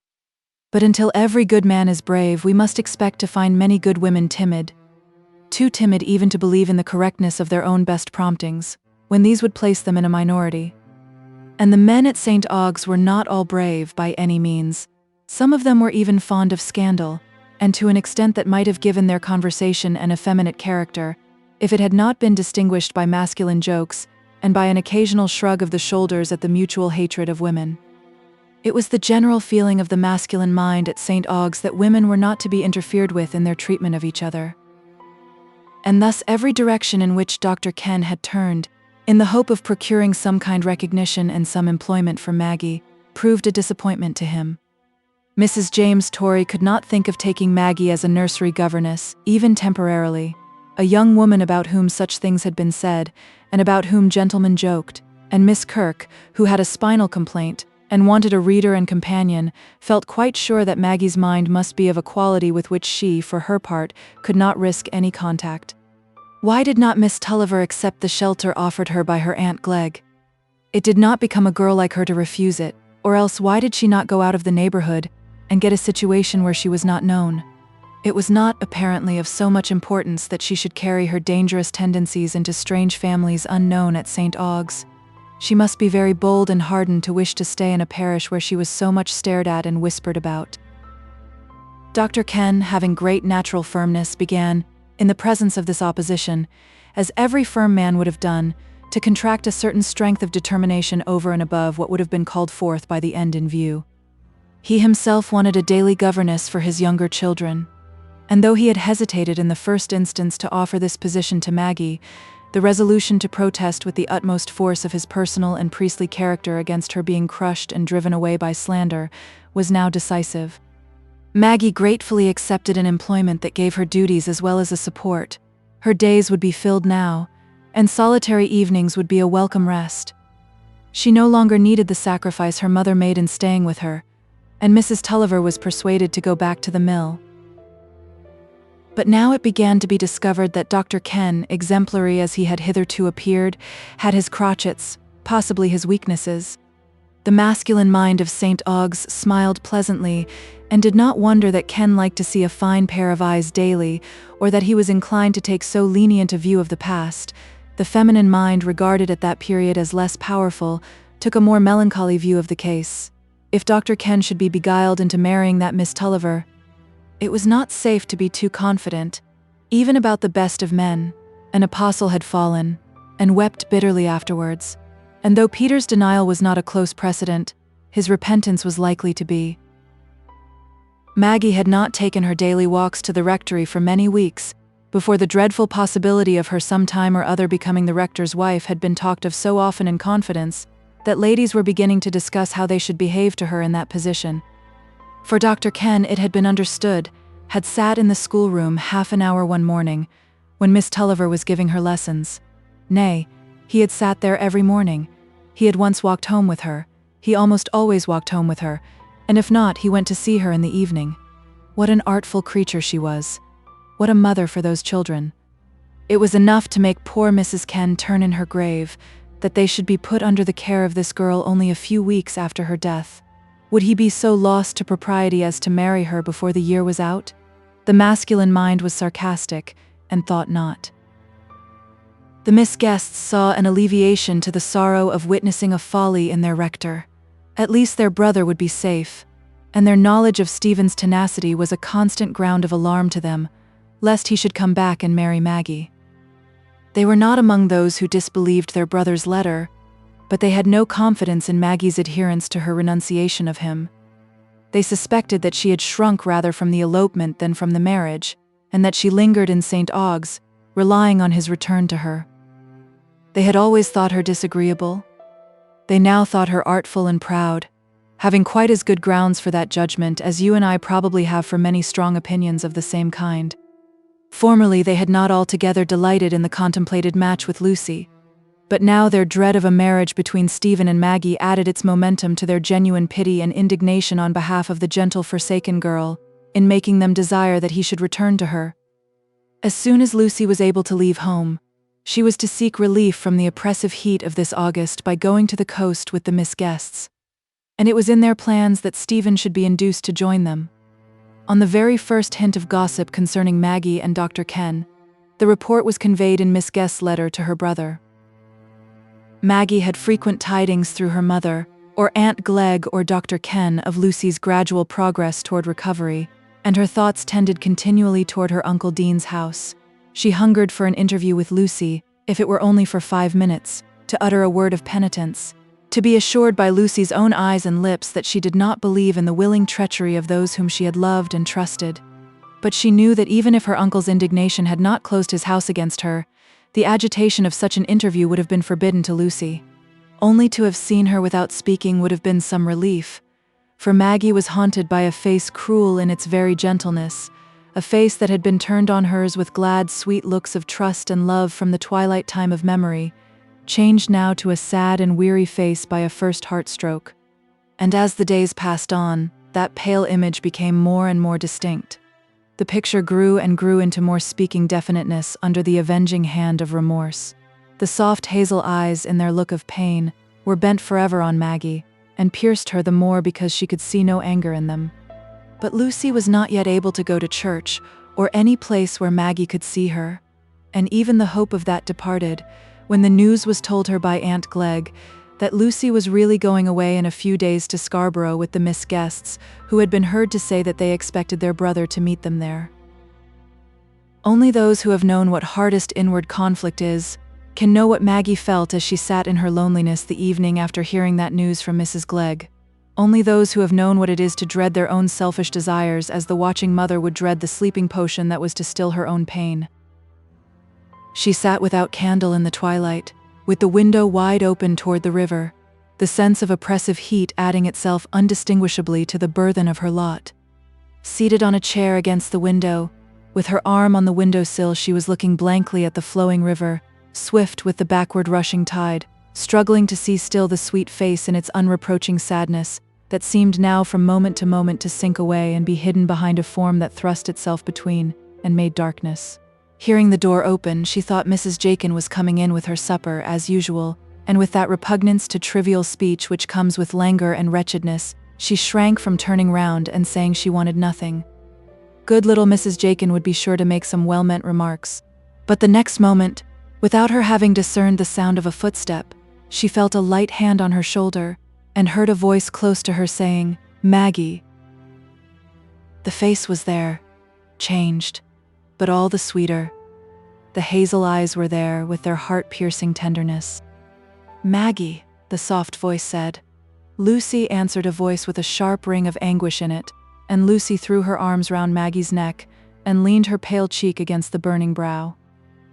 "I stole out," said Lucy, almost in a whisper, while she sat down close to Maggie and held her hand, "when Papa and the rest were away. Alice has come with me. I asked her to help me, but I must only stay a little while because it is so late." It was easier to say that at first than to say anything else. They sat looking at each other. It seemed as if the interview must end without more speech, for speech was very difficult. Each felt that there would be something scorching in the words that would recall the irretrievable wrong. But soon as Maggie looked, every distinct thought began to be overflowed by a wave of loving penitence, and words burst forth with a sob. "God bless you for coming, Lucy." The sobs came thick on each other after that. "Maggie, dear, be comforted," said Lucy now, putting her cheek against Maggie's again. "Don't grieve." And she sat still, hoping to soothe Maggie with that gentle caress. "I didn't mean to deceive you, Lucy," said Maggie as soon as she could speak. "It always made me wretched that I felt what I didn't like you to know. It was because I thought it would all be conquered, and you might never see anything to wound you." "I know, dear," said Lucy. I know you never meant to make me unhappy. It is a trouble that has come on us all. You have more to bear than I have, and you gave him up, when you did what it must have been very hard to do." They were silent again a little while, sitting with clasped hands and cheeks leaned together. "Lucy," Maggie began again, "he struggled too. He wanted to be true to you. He will come back to you. Forgive him, he will be happy then." These words were wrung forth from Maggie's deepest soul, with an effort like the convulsed clutch of a drowning man. Lucy trembled and was silent. A gentle knock came at the door. It was Alice, the maid, who entered and said, "I daren't stay any longer, Miss Dean. They'll find it out, and there'll be such anger at your coming out so late." Lucy rose and said, "Very well, Alice, in a minute." "I'm to go away on Friday, Maggie," she added, when Alice had closed the door again. "When I come back and am strong, they will let me do as I like. I shall come to you when I please then." "Lucy," said Maggie with another great effort, "I pray to God continually that I may never be the cause of sorrow to you any more." She pressed the little hand that she held between hers, and looked up into the face that was bent over hers.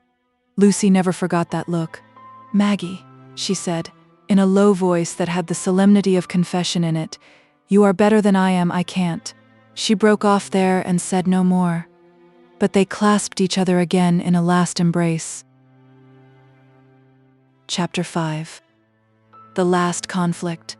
In the second week of September, Maggie was again sitting in her lonely room, battling with the old shadowy enemies that were forever slain and rising again. It was past midnight, and the rain was beating heavily against the window, driven with fitful force by the rushing, loud moaning wind. For the day after Lucy's visit there had been a sudden change in the weather. The heat and drought had given way to cold variable winds, and heavy falls of rain at intervals, and she had been forbidden to risk the contemplated journey until the weather should become more settled. In the counties higher up the Floss, the rains had been continuous, and the completion of the harvest had been arrested. And now, for the last 2 days, the rains on this lower course of the river had been incessant, so that the old men had shaken their heads and talked of 60 years ago, when the same sort of weather, happening about the equinox, brought on the great floods which swept the bridge away and reduced the town to great misery. But the younger generation, who had seen several small floods, thought lightly of these somber recollections and forebodings, and Bob Jakin, naturally prone to take a hopeful view of his own luck, laughed at his mother when she regretted their having taken a house by the riverside, observing that but for that they would have had no boats, which were the most lucky of possessions in case of a flood that obliged them to go to a distance for food. But the careless and the fearful were alike sleeping in their beds now. There was hope that the rain would abate by the morrow. Threatenings of a worse kind, from sudden thaws after falls of snow, had often passed off, in the experience of the younger ones, and at the very worst, the banks would be sure to break lower down the river when the tide came in with violence. And so the waters would be carried off, without causing more than temporary inconvenience, and losses that would be felt only by the poorer sort, whom charity would relieve. All were in their beds now, for it was past midnight. All except some solitary watchers such as Maggie. She was seated in her little parlor toward the river, with one candle, that left everything dim in the room except a letter which lay before her on the table. That letter, which had come to her today, was one of the causes that had kept her up far on into the night, unconscious how the hours were going, careless of seeking rest, with no image of rest coming across her mind, except of that far, far off rest from which there would be no more waking for her into this struggling earthly life. 2 days before Maggie received that letter, she had been to the rectory for the last time. The heavy rain would have prevented her from going since. But there was another reason.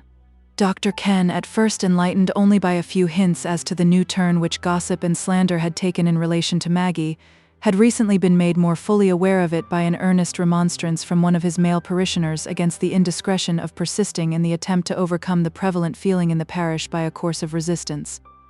Dr. Ken, having a conscience void of offense in the matter, was still inclined to persevere, was still averse to give way before a public sentiment that was odious and contemptible. But he was finally wrought upon by the consideration of the peculiar responsibility attached to his office, of avoiding the appearance of evil, an appearance that is always dependent on the average quality of surrounding minds. Where these minds are low and gross, the area of that appearance is proportionately widened. Perhaps he was in danger of acting from obstinacy. Perhaps it was his duty to succumb. Conscientious people are apt to see their duty in that which is the most painful course, and to recede was always painful to Dr. Ken. He made up his mind that he must advise Maggie to go away from St. Aug's for a time, and he performed that difficult task with as much delicacy as he could, only stating in vague terms that he found his attempt to countenance her stay was a source of discord between himself and his parishioners, that was likely to obstruct his usefulness as a clergyman. He begged her to allow him to write to a clerical friend of his, who might possibly take her into his own family as governess, and if not, would probably know of some other available position for a young woman in whose welfare Dr. Ken felt a strong interest. Poor Maggie listened with a trembling lip. She could say nothing but a faint "thank you, I shall be grateful," and she walked back to her lodgings, through the driving rain, with a new sense of desolation. She must be a lonely wanderer. She must go out among fresh faces that would look at her wonderingly, because the days did not seem joyful to her. She must begin a new life, in which she would have to rouse herself to receive new impressions, and she was so unspeakably, sickeningly weary. There was no home, no help for the erring. Even those who pitied were constrained to hardness. But ought she to complain? Ought she to shrink in this way from the long penance of life, which was all the possibility she had of lightening the load to some other sufferers, and so changing that passionate error into a new force of unselfish human love? All the next day she sat in her lonely room, with a window darkened by the cloud and the driving rain, thinking of that future, and wrestling for patience, for what repose could poor Maggie ever win except by wrestling? And on the third day, this day of which she had just sat out the close, the letter had come which was lying on the table before her. The letter was from Stephen. He was come back from Holland. He was at Mudport again, unknown to any of his friends, and had written to her from that place, enclosing the letter to a person whom he trusted in St. Aug's. From beginning to end it was a passionate cry of reproach, an appeal against her useless sacrifice of him, of herself, against that perverted notion of right which led her to crush all his hopes for the sake of a mere idea and not any substantial good, his hopes, whom she loved and who loved her with that single overpowering passion, that worship, which a man never gives to a woman more than once in his life. They have written to me that you are to marry Ken. As if I should believe that. Perhaps they have told you some such fables about me. Perhaps they tell you I've been traveling. My body has been dragged about somewhere. But I have never traveled from the hideous place where you left me, where I started up from the stupor of helpless rage to find you gone. Maggie, whose pain can have been like mine, whose injury is like mine, who besides me has met that long look of love that has burnt itself into my soul, so that no other image can come there. Maggie, call me back to you, call me back to life and goodness. I am banished from both now. I have no motives, I am indifferent to everything. 2 months have only deepened the certainty that I can never care for life without you. Write me one word, say come. In 2 days I should be with you. Maggie, have you forgotten what it was to be together? To be within reach of a look? To be within hearing of each other's voice? When Maggie first read this letter, she felt as if her real temptation had only just begun. At the entrance of the chill, dark cavern, we turn with unworn courage from the warm light. But how, when we have trodden far in the damp darkness, and have begun to be faint and weary, how, if there is a sudden opening above us, and we are invited back again to the life-nourishing day? The leap of natural longing from under the pressure of pain is so strong that all less immediate motives are likely to be forgotten till the pain has been escaped from.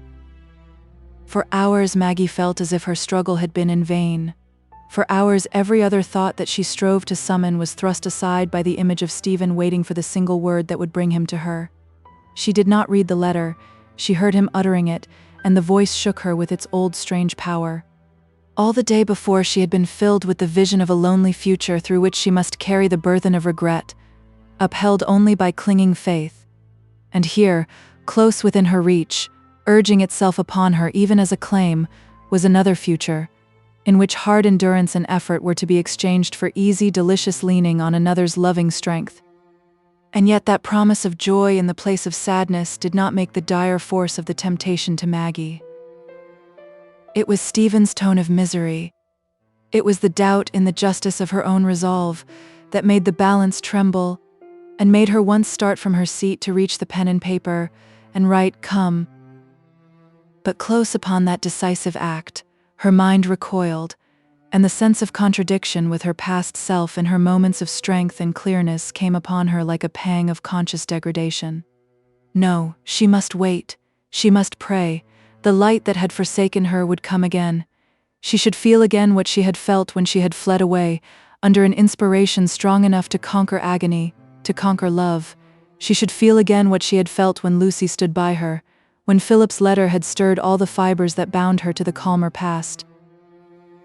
She sat quite still, far on into the night, with no impulse to change her attitude, without active force enough even for the mental act of prayer, only waiting for the light that would surely come again.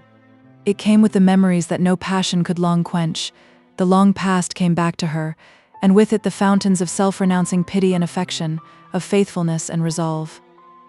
The words that were marked by the quiet hand in the little old book that she had long ago learned by heart rushed even to her lips, and found a vent for themselves in a low murmur that was quite lost in the loud driving of the rain against the window and the loud moan and roar of the wind.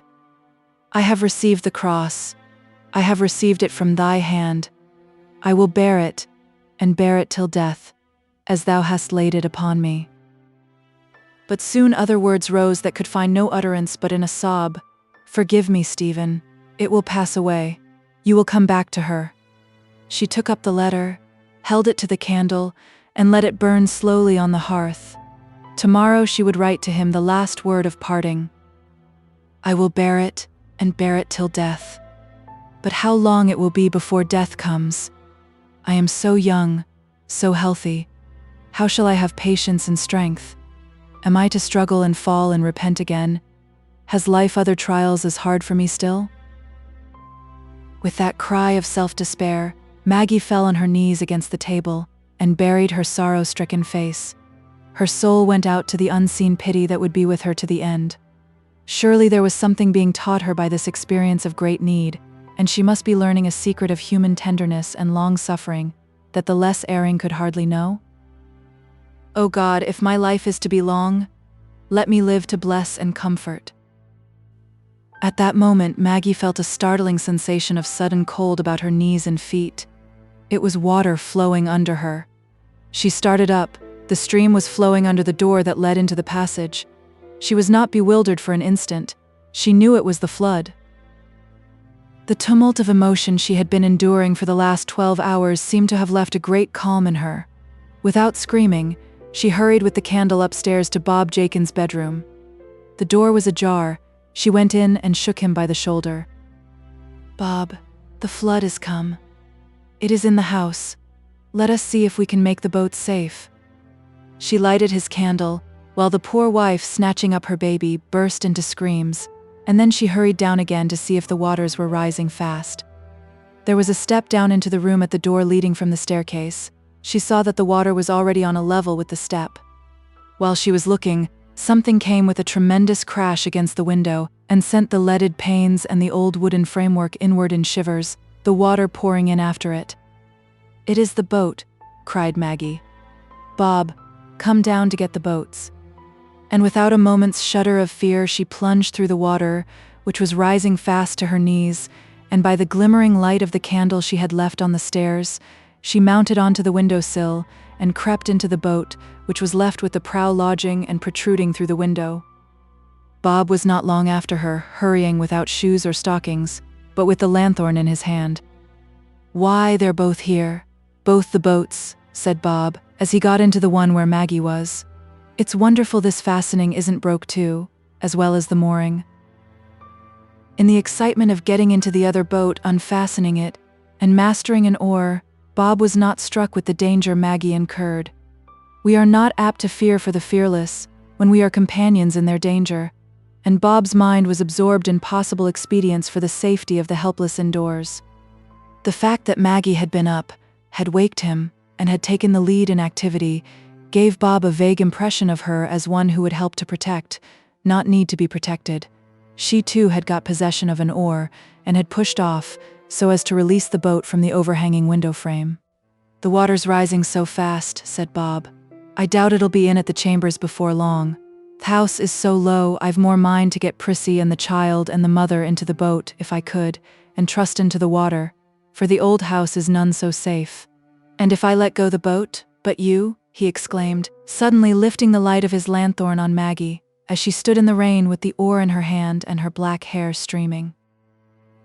Maggie had no time to answer, for a new tidal current swept along the line of the houses and drove both the boats out onto the wide water with a force that carried them far past the meeting current of the river. In the first moments Maggie felt nothing, thought of nothing, but that she had suddenly passed away from that life which she had been dreading. It was the transition of death, without its agony, and she was alone in the darkness with God. The whole thing had been so rapid, so dreamlike, that the threads of ordinary association were broken. She sank down on the seat, clutching the oar mechanically, and for a long while had no distinct conception of her position. The first thing that waked her to fuller consciousness was the cessation of the rain, and a perception that the darkness was divided by the faintest light, which parted the overhanging gloom from the immeasurable watery level below. She was driven out upon the flood, that awful visitation of God which her father used to talk of, which had made the nightmare of her childish dreams. And with that thought there rushed in the vision of the old home, and Tom, and her mother. They had all listened together. "Oh God, where am I? Which is the way home?" she cried out, in the dim loneliness. What was happening to them at the mill? The flood had once nearly destroyed it. They might be in danger, in distress. Her mother and her brother, alone there, beyond reach of help. Her whole soul was strained now on that thought, and she saw the long-loved faces looking for help into the darkness, and finding none. She was floating in smooth water now, perhaps far on the over-flooded fields. There was no sense of present danger to check the outgoing of her mind to the old home, and she strained her eyes against the curtain of gloom that she might seize the first sight of her whereabout, that she might catch some faint suggestion of the spot toward which all her anxieties tended. Oh, how welcome! The widening of that dismal watery level, the gradual uplifting of the cloudy firmament, the slowly defining blackness of objects above the glassy dark. Yes, she must be out on the fields. Those were the tops of hedgerow trees. Which way did the river lie? Looking behind her, she saw the lines of black trees. Looking before her, there were none. Then the river lay before her.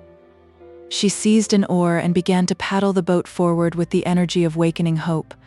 The dawning seemed to advance more swiftly. Now she was in action, and she could soon see the poor dumb beasts crowding piteously on a mound where they had taken refuge. Onward she paddled and rowed by turns in the growing twilight. Her wet clothes clung round her, and her streaming hair was dashed about by the wind, but she was hardly conscious of any bodily sensations, except a sensation of strength, inspired by mighty emotion. Along with the sense of danger and possible rescue for those long-remembered beings at the old home, there was an undefined sense of reconcilement with her brother. What quarrel, what harshness, what unbelief in each other can subsist in the presence of a great calamity, when all the artificial vesture of our life is gone, and we are all one with each other in primitive mortal needs? Vaguely Maggie felt this in the strong, resurgent love toward her brother that swept away all the later impressions of hard, cruel offense and misunderstanding, and left only the deep, underlying, unshakable memories of early union. But now there was a large dark mass in the distance, and near to her Maggie could discern the current of the river. The dark mass must be, yes, it was, St. Aug's. Ah, now she knew which way to look for the first glimpse of the well-known trees, the gray willows, the now yellowing chestnuts, and above them the old roof. But there was no color, no shape yet. All was faint and dim.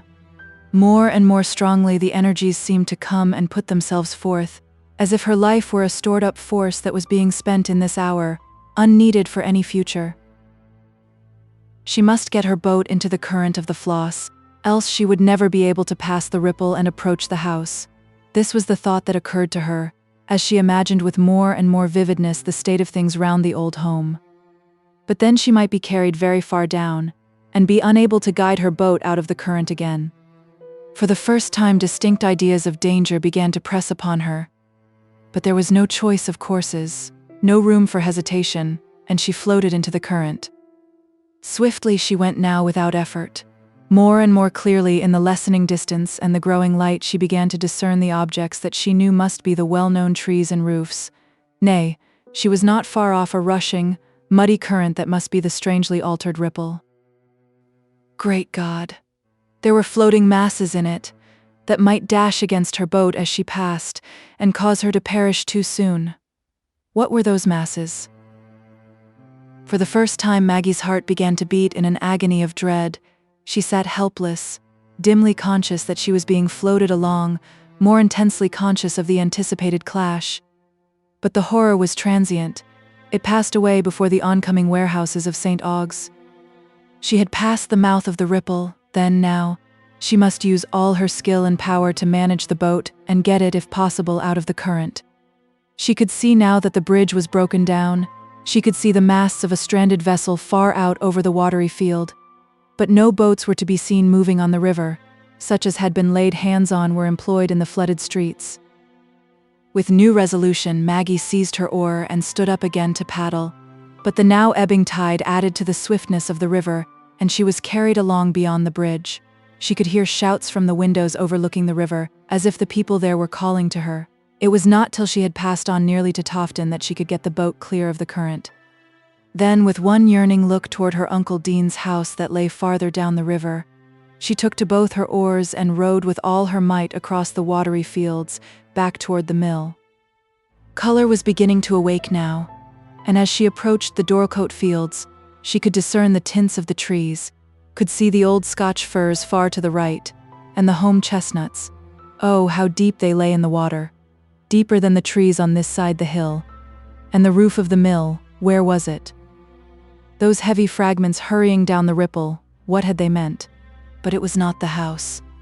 The house stood firm, drowned up to the first story, but still firm. Or was it broken in at the end toward the mill?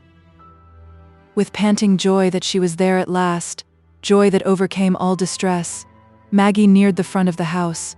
At first she heard no sound, she saw no object moving. Her boat was on a level with the upstairs window. She called out in a loud, piercing voice, "Tom, where are you, Mother? Where are you? Here is Maggie." Soon, from the window of the attic in the central gable, she heard Tom's voice. "Who is it? Have you brought a boat?" "It is I, Tom, Maggie. Where is Mother?" "She is not here. She went to Garum the day before yesterday. I'll come down to the lower window." "Alone, Maggie?" said Tom, in a voice of deep astonishment, as he opened the middle window, on a level with the boat. "Yes, Tom. God has taken care of me, to bring me to you. Get in quickly. Is there no one else?" "No," said Tom, stepping into the boat. "I fear the man is drowned.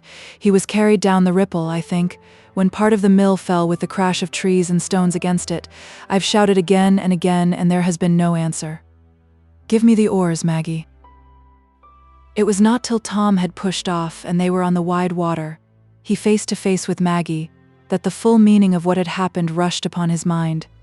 It came with so overpowering a force, it was such a new revelation to his spirit of the depths in life that had lain beyond his vision, which he had fancied so keen and clear, that he was unable to ask a question. They sat mutely gazing at each other, Maggie with eyes of intense life looking out from a weary, beaten face, Tom pale, with a certain awe and humiliation. Thought was busy though the lips were silent, and though he could ask no question, he guessed a story of almost miraculous, divinely protected effort. But at last a mist gathered over the blue-gray eyes, and the lips found a word they could utter. The old childish Maggie. Maggie could make no answer but a long, deep sob of that mysterious, wondrous happiness that is one with pain. As soon as she could speak, she said, "We will go to Lucy, Tom. We'll go and see if she is safe, and then we can help the rest." Tom rowed with untired vigor, and with a different speed from poor Maggie's. The boat was soon in the current of the river again, and soon they would be at Tofton. "Park House stands high up out of the flood," said Maggie. "Perhaps they have got Lucy there." Nothing else was said. A new danger was being carried toward them by the river. Some wooden machinery had just given way on one of the wharves, and huge fragments were being floated along. The sun was rising now, and the wide area of watery desolation was spread out in dreadful clearness around them. In dreadful clearness floated onward the hurrying, threatening masses. A large company in a boat that was working its way along under the Tofton houses observed their danger, and shouted, "Get out of the current!" But that could not be done at once, and Tom, looking before him, saw death rushing on them. Huge fragments, clinging together in fatal fellowship, made one wide mass across the stream. "It is coming, Maggie," Tom said in a deep, hoarse voice, loosing the oars and clasping her. The next instant the boat was no longer seen upon the water, and the huge mass was hurrying on in hideous triumph. But soon the keel of the boat reappeared, a black speck on the golden water. The boat reappeared, but brother and sister had gone down in an embrace never to be parted, living through again in one supreme moment the days when they had clasped their little hands in love and roamed the daisied fields together. Conclusion. Nature repairs her ravages, repairs them with her sunshine and with human labor. The desolation wrought by that flood had left little visible trace on the face of the earth. 5 years after, the 5th autumn was rich in golden corn stacks, rising in thick clusters among the distant hedgerows. The wharves and warehouses on the Floss were busy again, with echoes of eager voices, with hopeful lading and unlading. And every man and woman mentioned in this history was still living, except those whose end we know. Nature repairs her ravages, but not all. The uptorn trees are not rooted again. The parted hills are left scarred. If there is a new growth, the trees are not the same as the old, and the hills underneath their green vesture bear the marks of the past rending.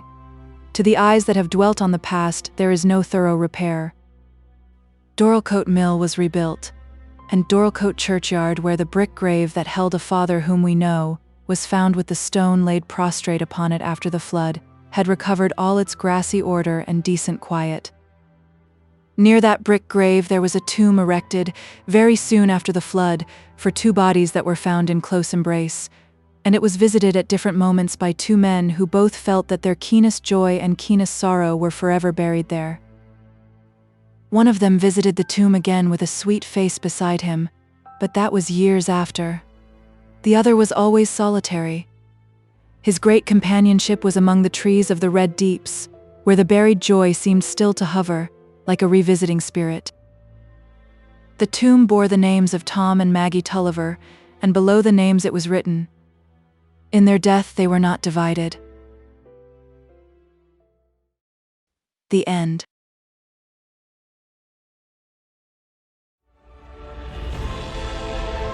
A whole galaxy to go.